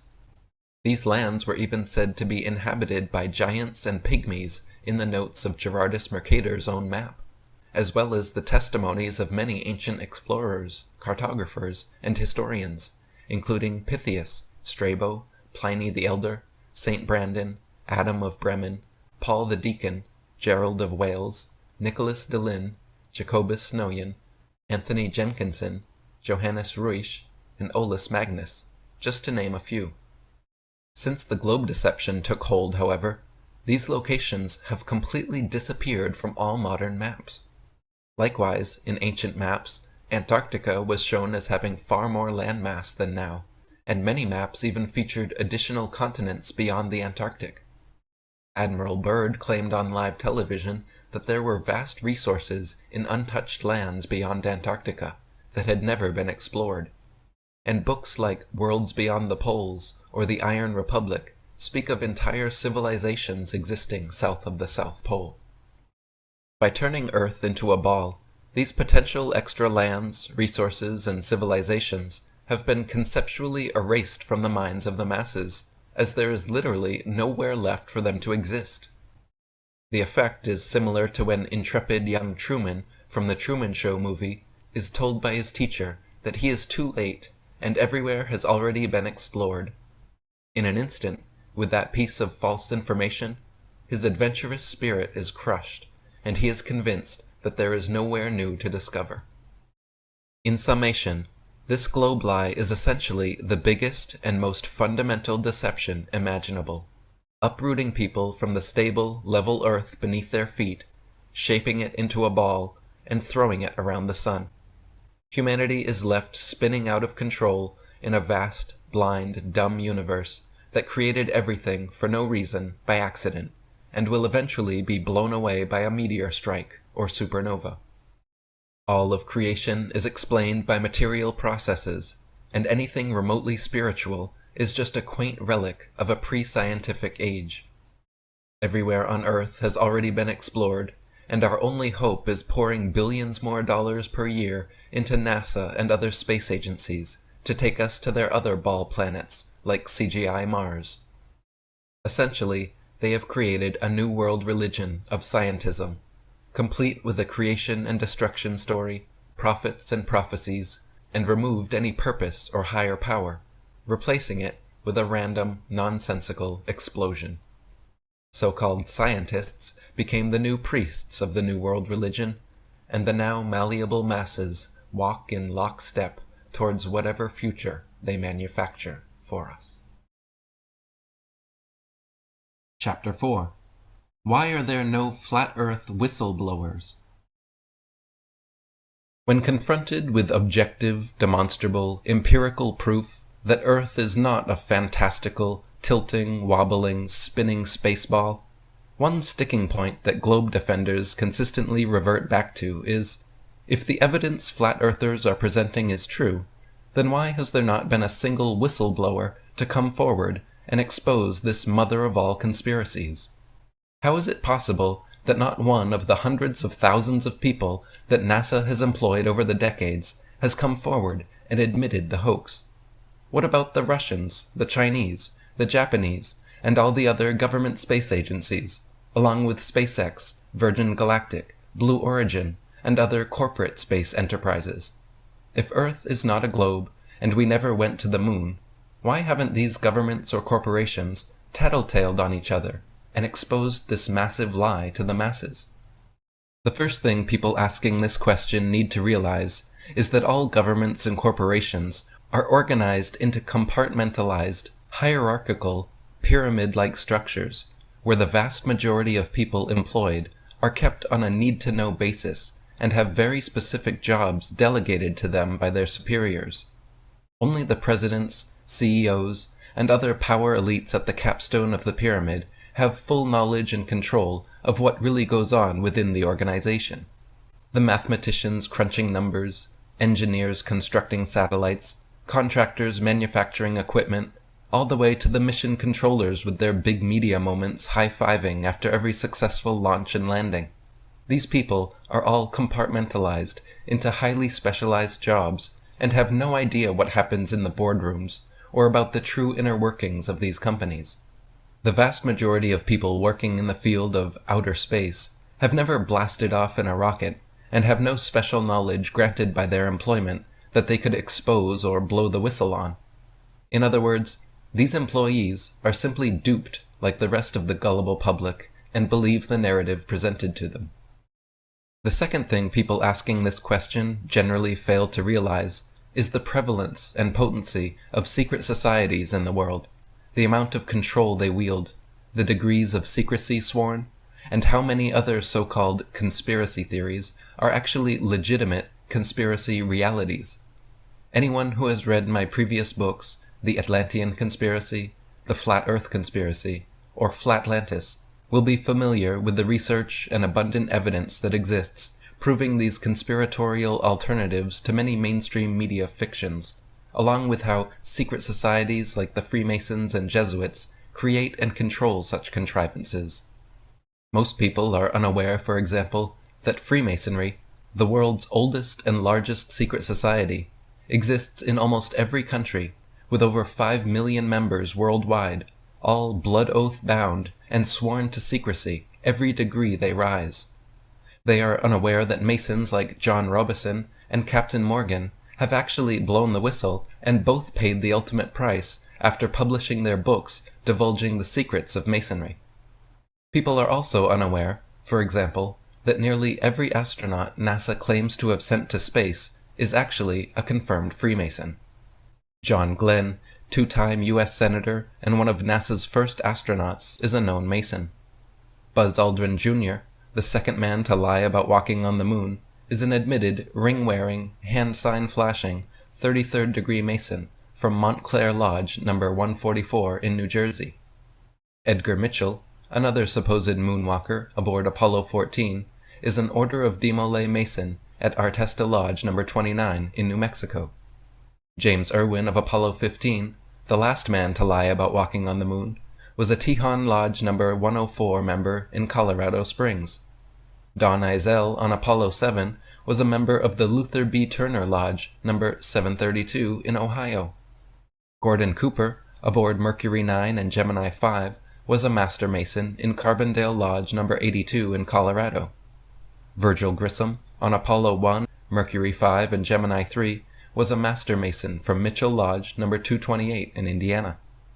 Walter Schirra Jr., on Apollo 7, Sigma 7, Gemini 6, and Mercury 8, was a 33rd degree Mason at Canaveral Lodge No. 339 in Florida. Thomas Stafford, on Apollo 10 and 18, Gemini 7 and 9, is a Mason at Western Star Lodge No. 138 in Oklahoma. Paul Weitz on Skylab 2 and Challenger is from Lawrence Lodge No. 708 in Pennsylvania. NASA astronauts Neil Armstrong, Alan Shepard, William Pogue, Vance Brand, and Anthony England all had fathers who were Freemasons. And C. Fred Kleinecht, the head of NASA during the Apollo program, shortly afterwards became the sovereign Grand Commander of the 33rd degree of the Scottish Rite of Freemasonry. The amount of astronauts known to be Freemasons, or from Freemasonic families, is far beyond coincidence, and should raise serious suspicion from any sovereign-minded skeptic. The final point people asking this question should consider and research is the fact that there have already actually been several such leaks and whistleblowers. Most globe defenders simply have not done their due diligence in researching the subject, and just assume that if something hasn't been widely reported by the mainstream media, that it didn't happen. NASA's senior program analyst and lead data visualizer, otherwise known as Mr. Blue Marble, Robert Simon, creator of the popular Blue Marble NASA images of Earth, exposed in an interview how NASA's Earth images are not photographed, but in fact photoshopped, and created completely through CGI artistry. My job is mostly taking datasets and making pictures out of them, he said in the interview. The Earth is photoshopped, but it has to be. Matthew Boylan, a hyper-realist painter and vocal flat earther who claims to be a former NASA operational graphics manager, has also blown the whistle, saying that NASA's sole reason for existence is to propagandize the public and promote the false heliocentric model of the cosmos. He claims to have done various projects photoshopping images of the Earth, stars, and planets, and has relayed anecdotes about meetings with NASA officials where they openly admitted the entire hoax and laughed hysterically at the brainwashed zombies who unquestioningly believe their televisions. In a live 2014 television interview with Bulgarian News 7, Soviet cosmonaut Igor Petrovich Volk, awarded the Hero of the Soviet Union Medal, said outright that, quote, "We have never been to space, and if somebody claims otherwise, it is not true." Buzz Aldrin, visibly inebriated in a 2015 interview with an 8-year-old girl named Zoe at the National Book Festival in Washington, D.C., was asked, "Why has nobody been to the moon in such a long time?" After a pause, he answered, "That's not an 8-year-old's question. That's my question. I want to know, but I think I know. Because we didn't go there, and that's the way it happened. And if it didn't happen, it's nice to know why it didn't happen, so in the future, if we want to keep doing something, we need to know why something stopped in the past that we wanted to keep it going." Even more recently, in a live 2019 television interview, the first and last Polish astronaut and national hero, Miroslaw Hermazowski, 40 years after his flight to space, when asked, "You have been there. Is the Earth really a sphere hanging in outer space?" he shockingly replied, "Earth is flat, as some have suspected. I didn't expect this question, but I assure you, it is flat." Chapter 5. Why are there no photographs of the flat Earth? One of the more bizarre and confusing questions frequently asked by globe believers is, why are there no photographs showing a flat Earth? What they mean by this is, why are there no photographs taken from outer space which show the entire flat Earth in one frame, similar to how NASA images show the entire globe Earth? To begin with, we do not pretend to know how far our Earth plane extends outwards, whether it terminates with an edge, some kind of barrier, or reaches out into infinity. So when globe believers ask this question, they are making an assumption that the flat Earth is just some object floating in space, similar to the way NASA presents the globe.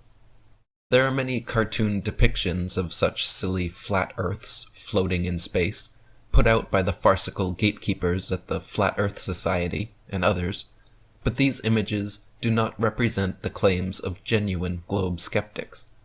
We simply posit that through objective and empirical means, the Earth is demonstrably a stationary level plane devoid of any curvature, which proves the prevailing globe Earth theory to be scientifically impossible. The question, why are there no photographs of the flat Earth, is truly bizarre and confusing, because literally every photograph ever taken of the Earth shows a perfectly flat horizon extending outwards in all directions, without the slightest bit of curvature or globularity. The only exceptions to this are trick photography in the form of fisheye lenses, like the ones used by GoPro, or CGI composites, like the ones created by NASA. All actual photographs, taken with non-fisheye lenses, show the Earth to be a level plane. Even at the highest altitudes reached by amateur rockets and balloons, where hundreds of miles can be seen in all directions, the horizon remains flat and rises to the eye of the observer, a physical impossibility on a globe of given proportions, which requires an apparent and easily visible curvature drop even at ground level. A much better and more pertinent question ball believers should be asking themselves is, why are there no actual photographs of the globe? NASA admits on their own website that their pictures of Earth from space are composite images and not photographs. NASA artist and lead blue marble designer Robert Simmons described on live radio the process by which NASA fakes these CGI images, going as far as to say they are photoshopped because they have to be. Even a cursory glance at these obviously doctored pictures should raise suspicion. Comparing them side by side, they all look completely different, with varying shapes and sizes of land masses, randomly colored earth and water, and often using the same copy and pasted sets of clouds. Computer enhancements done on images of the globe taken during the fake moon landings even reveal clear rectangular artifacts around the Earth, proving them to be composites. So for all the globe zealots out there wondering why there are no photographs of the flat Earth, I recommend reflecting on the fact that actually every photograph ever taken does show a perfectly flat Earth, and for them to direct that same skepticism and curiosity towards finding out why in reality there are no genuine photographs of the globe. Chapter 6. Why is Earth the only flat planet? Another common question posed by globe earthers is, if the Earth is flat, then why are all the other planets round? To begin with, the Earth is a plane, not a planet, and by simply adding a T on the end, modern astronomers have linguistically transformed our Earth plane into a globe spun around the sun. The word round is also deceiving, because most flat earthers would agree that the Earth is round like a coin, just not round like a ball. When making this argument online, globe earthers will often present a picture of the traditional heliocentric model with 8 spherical planets and a flat Earth among them floating in space. This entire concept is a straw man, however, as no flat earthers believe in a flat planet floating in space third from the sun in a heliocentric solar system. In NASA's many CGI depictions, the planets do indeed appear spherical, but when looking at them for yourself through a telescope or super zoom camera, it is certainly contestable whether or not the planets are spherical. Every time I have personally observed the planets, they look like small, relatively flat, round lights, and nothing like huge, spherical terra firma worlds. Only in NASA and other official space agency footage do the planets appear like three-dimensional globular worlds. In amateur footage, they look more like two-dimensional lights, similar to all the other stars. In fact, before they were called planets, the ancients referred to them as wandering stars, because they only differed from the other fixed stars in their relative motions. They each have their own unique appearance, but none of them look like spherical worlds. Even Saturn, which appears more like a circular luminary with a halo of light around it. Ultimately, however, it is completely irrelevant what shape the other planets are when looking to prove the shape of the Earth. Modern astronomers constantly repeat this red herring that I have dubbed the appeal to the sky fallacy. Imagine inviting a contractor over to your house to measure the dimensions of your floor, and instead they immediately get out their tape measure and start measuring all the recessed lights in the ceiling. This is exactly what globe earthers are doing by claiming to provide scientific proof for the shape of the earth under our feet by looking at lights in the sky over our head. Like magicians distracting you with one hand while fooling you with the other, globe apologists, when asked for empirical, measurable proof of the shape of the earth beneath their feet, invariably, inevitably, instead, turn their noses up to the sky and start talking about the shape of things up there. But even if all the other planets really were spheres, what on earth does that have to do with the shape of the earth? Chapter 7. Why can't everyone see Mount Everest on a flat earth? Globe earthers often ask, if the earth is flat, then why can't people from anywhere in the world zoom with a telescope and see Mount Everest? To begin with, this question presupposes the errant assumption that we can see indefinitely far with the use of a telescope. This idea has been indoctrinated into people due to modern astronomers claiming that the stars and planets shown through their telescopes are millions and billions and trillions of miles away, making many people assume that a telescope pointed horizontally should also be able to see equally far, or at least as far as Mount Everest. In reality, however, as you can test for yourself, using a telescope or camera with just 100 or 200 times zoom capability, the stars and planets are not nearly that far away, and can be zoomed into incredible detail beyond what would be possible of something so absurdly distant. Furthermore, when looking horizontally across the Earth, there are a number of visibility and atmospheric limitations present that don't factor when looking upwards towards the stars, namely perspective and convergence, angular resolution and the vanishing point, as well as pollution, haze, humidity, fog, mist, and more.